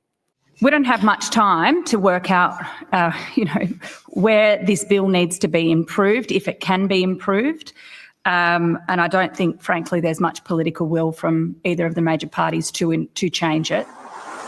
It's an issue that sometimes stirs deep emotions, as it did when the bill was debated in the House of Representatives today, even before the Senate committee report was tabled. The protection of children from social media is one of the defining issues of our era. Every parent worries about this. A lot of the media focus has been on misgivings by some individual MPs and senators on the legislation, including LNP Senator Matt Canavan. You know, we basically had as much time between the Last Supper and the resurrection to evaluate a world-leading piece of regulation, which has huge ramifications for all Australians. But there is also a broader policy concern about this issue. The proposed social media ban is just one of a range of policy responses already in train.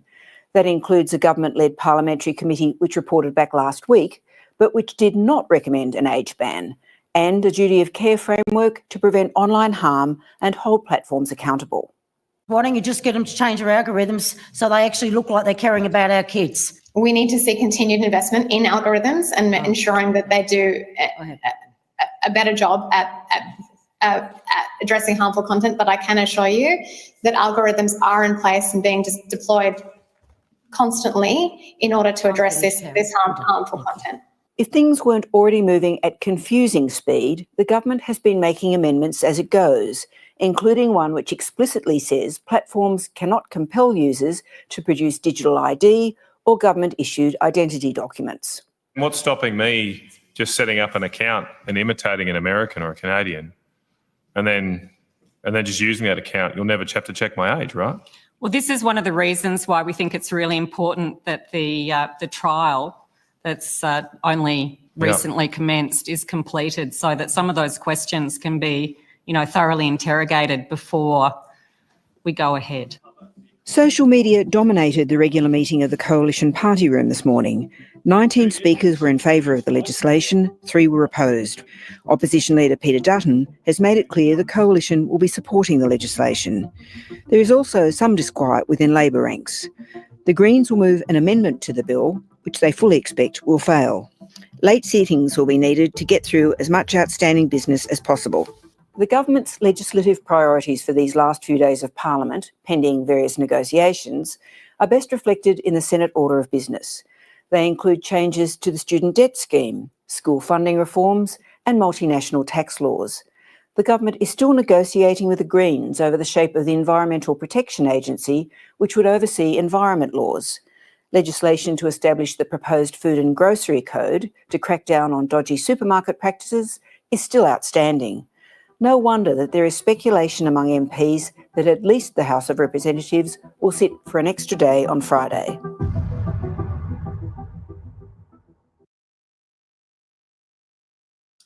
One sec, what the hell did she say at the end? No wonder that there is speculation among MPs that at least Friday. the Representatives will sit for an extra day on Friday. Still negotiating with the Greens over the shape of the Environmental Protection Agency, which would oversee environment laws.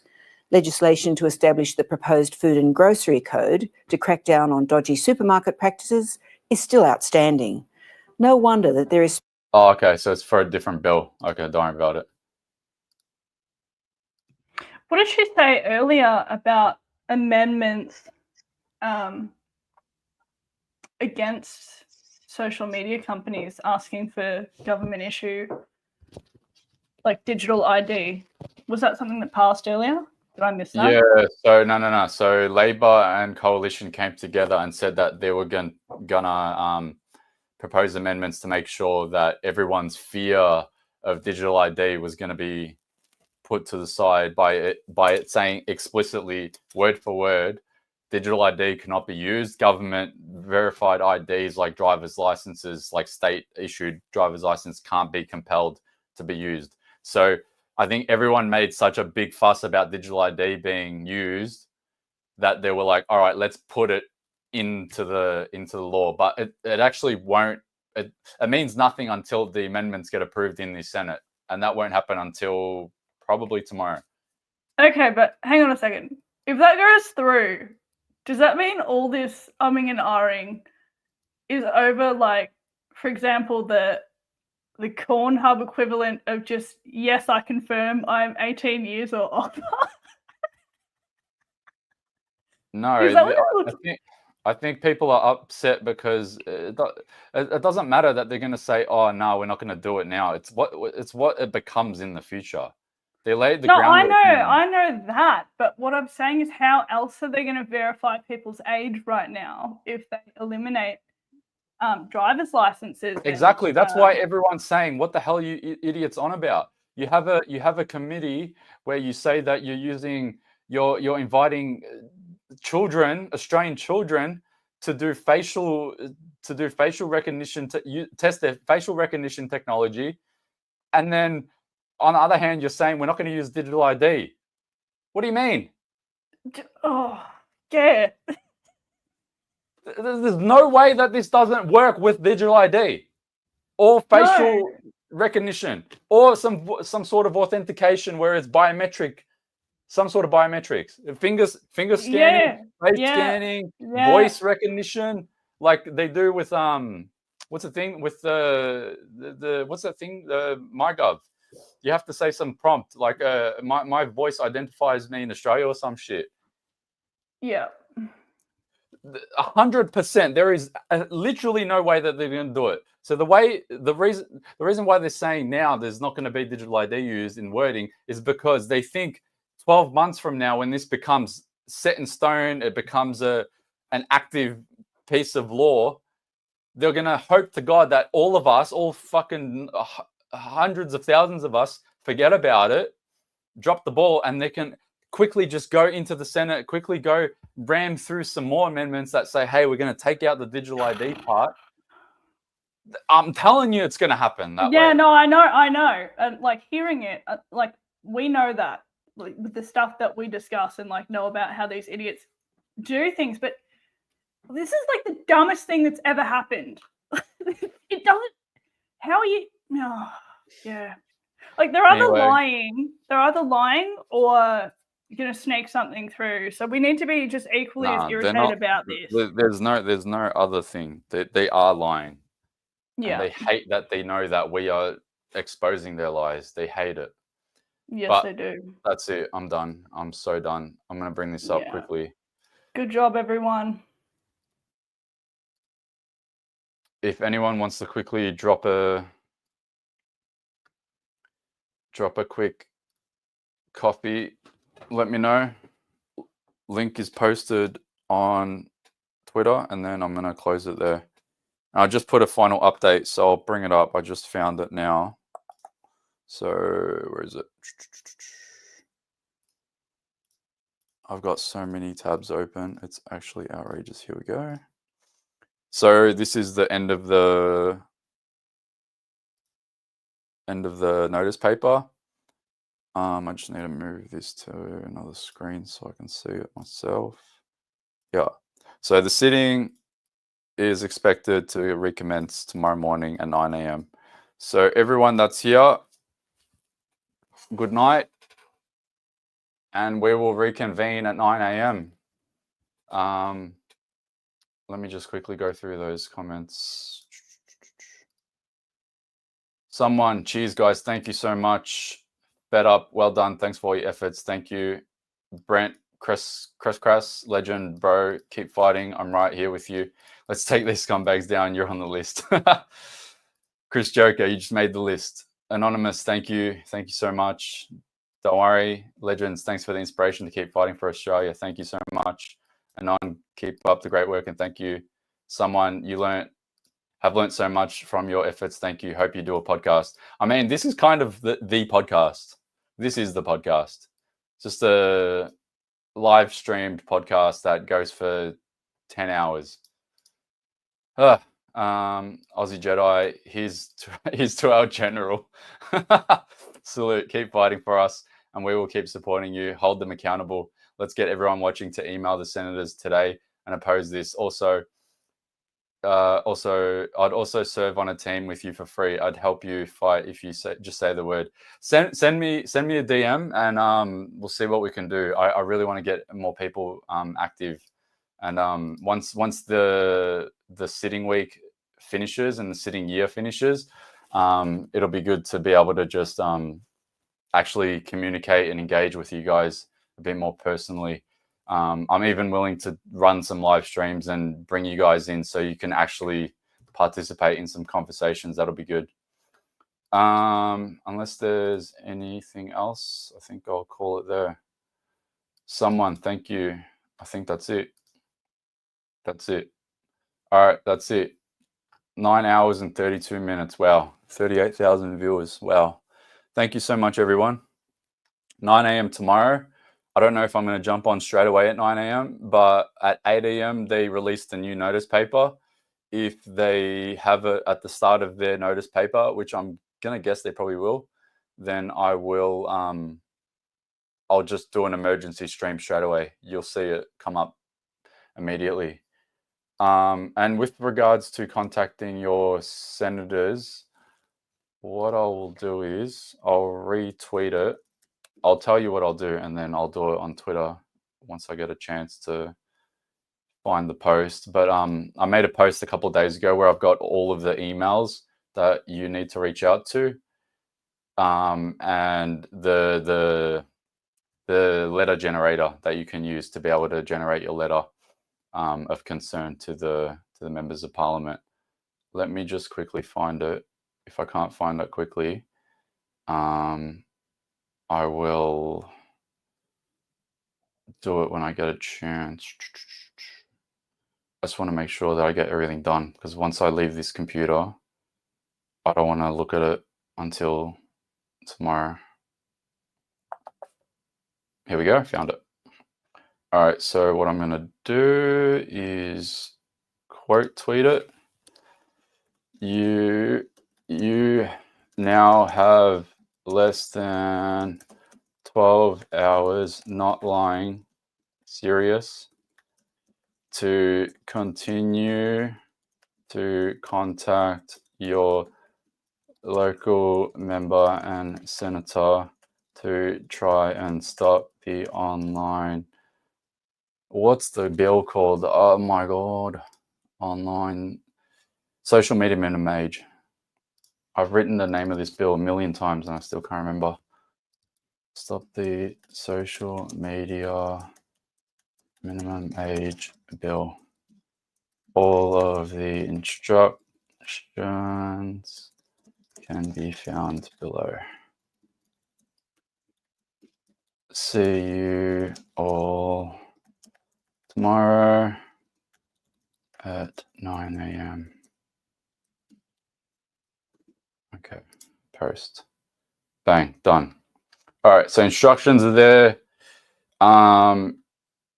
If anyone wants to reach out with regards to doing stuff over the summer break, send me a DM. I'm going to check all my DMs from next week, I promise. And I'm thinking that I bring some people on so that way we can just expand our reach and start to get some actual Australians involved in the discourse online while we have some time off. Whether we stop this or not, we'll see what we can do. All right, I'll quickly refresh this one more time.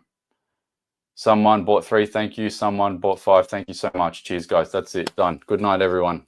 Thank you for the 9 hours and 35 minutes. Wow. Wow, wow, wow, wow, wow. And if there's any more that comes in, it's a pinned post on Twitter. I'll read all the messages tomorrow. Thank you so much. Good night, everyone.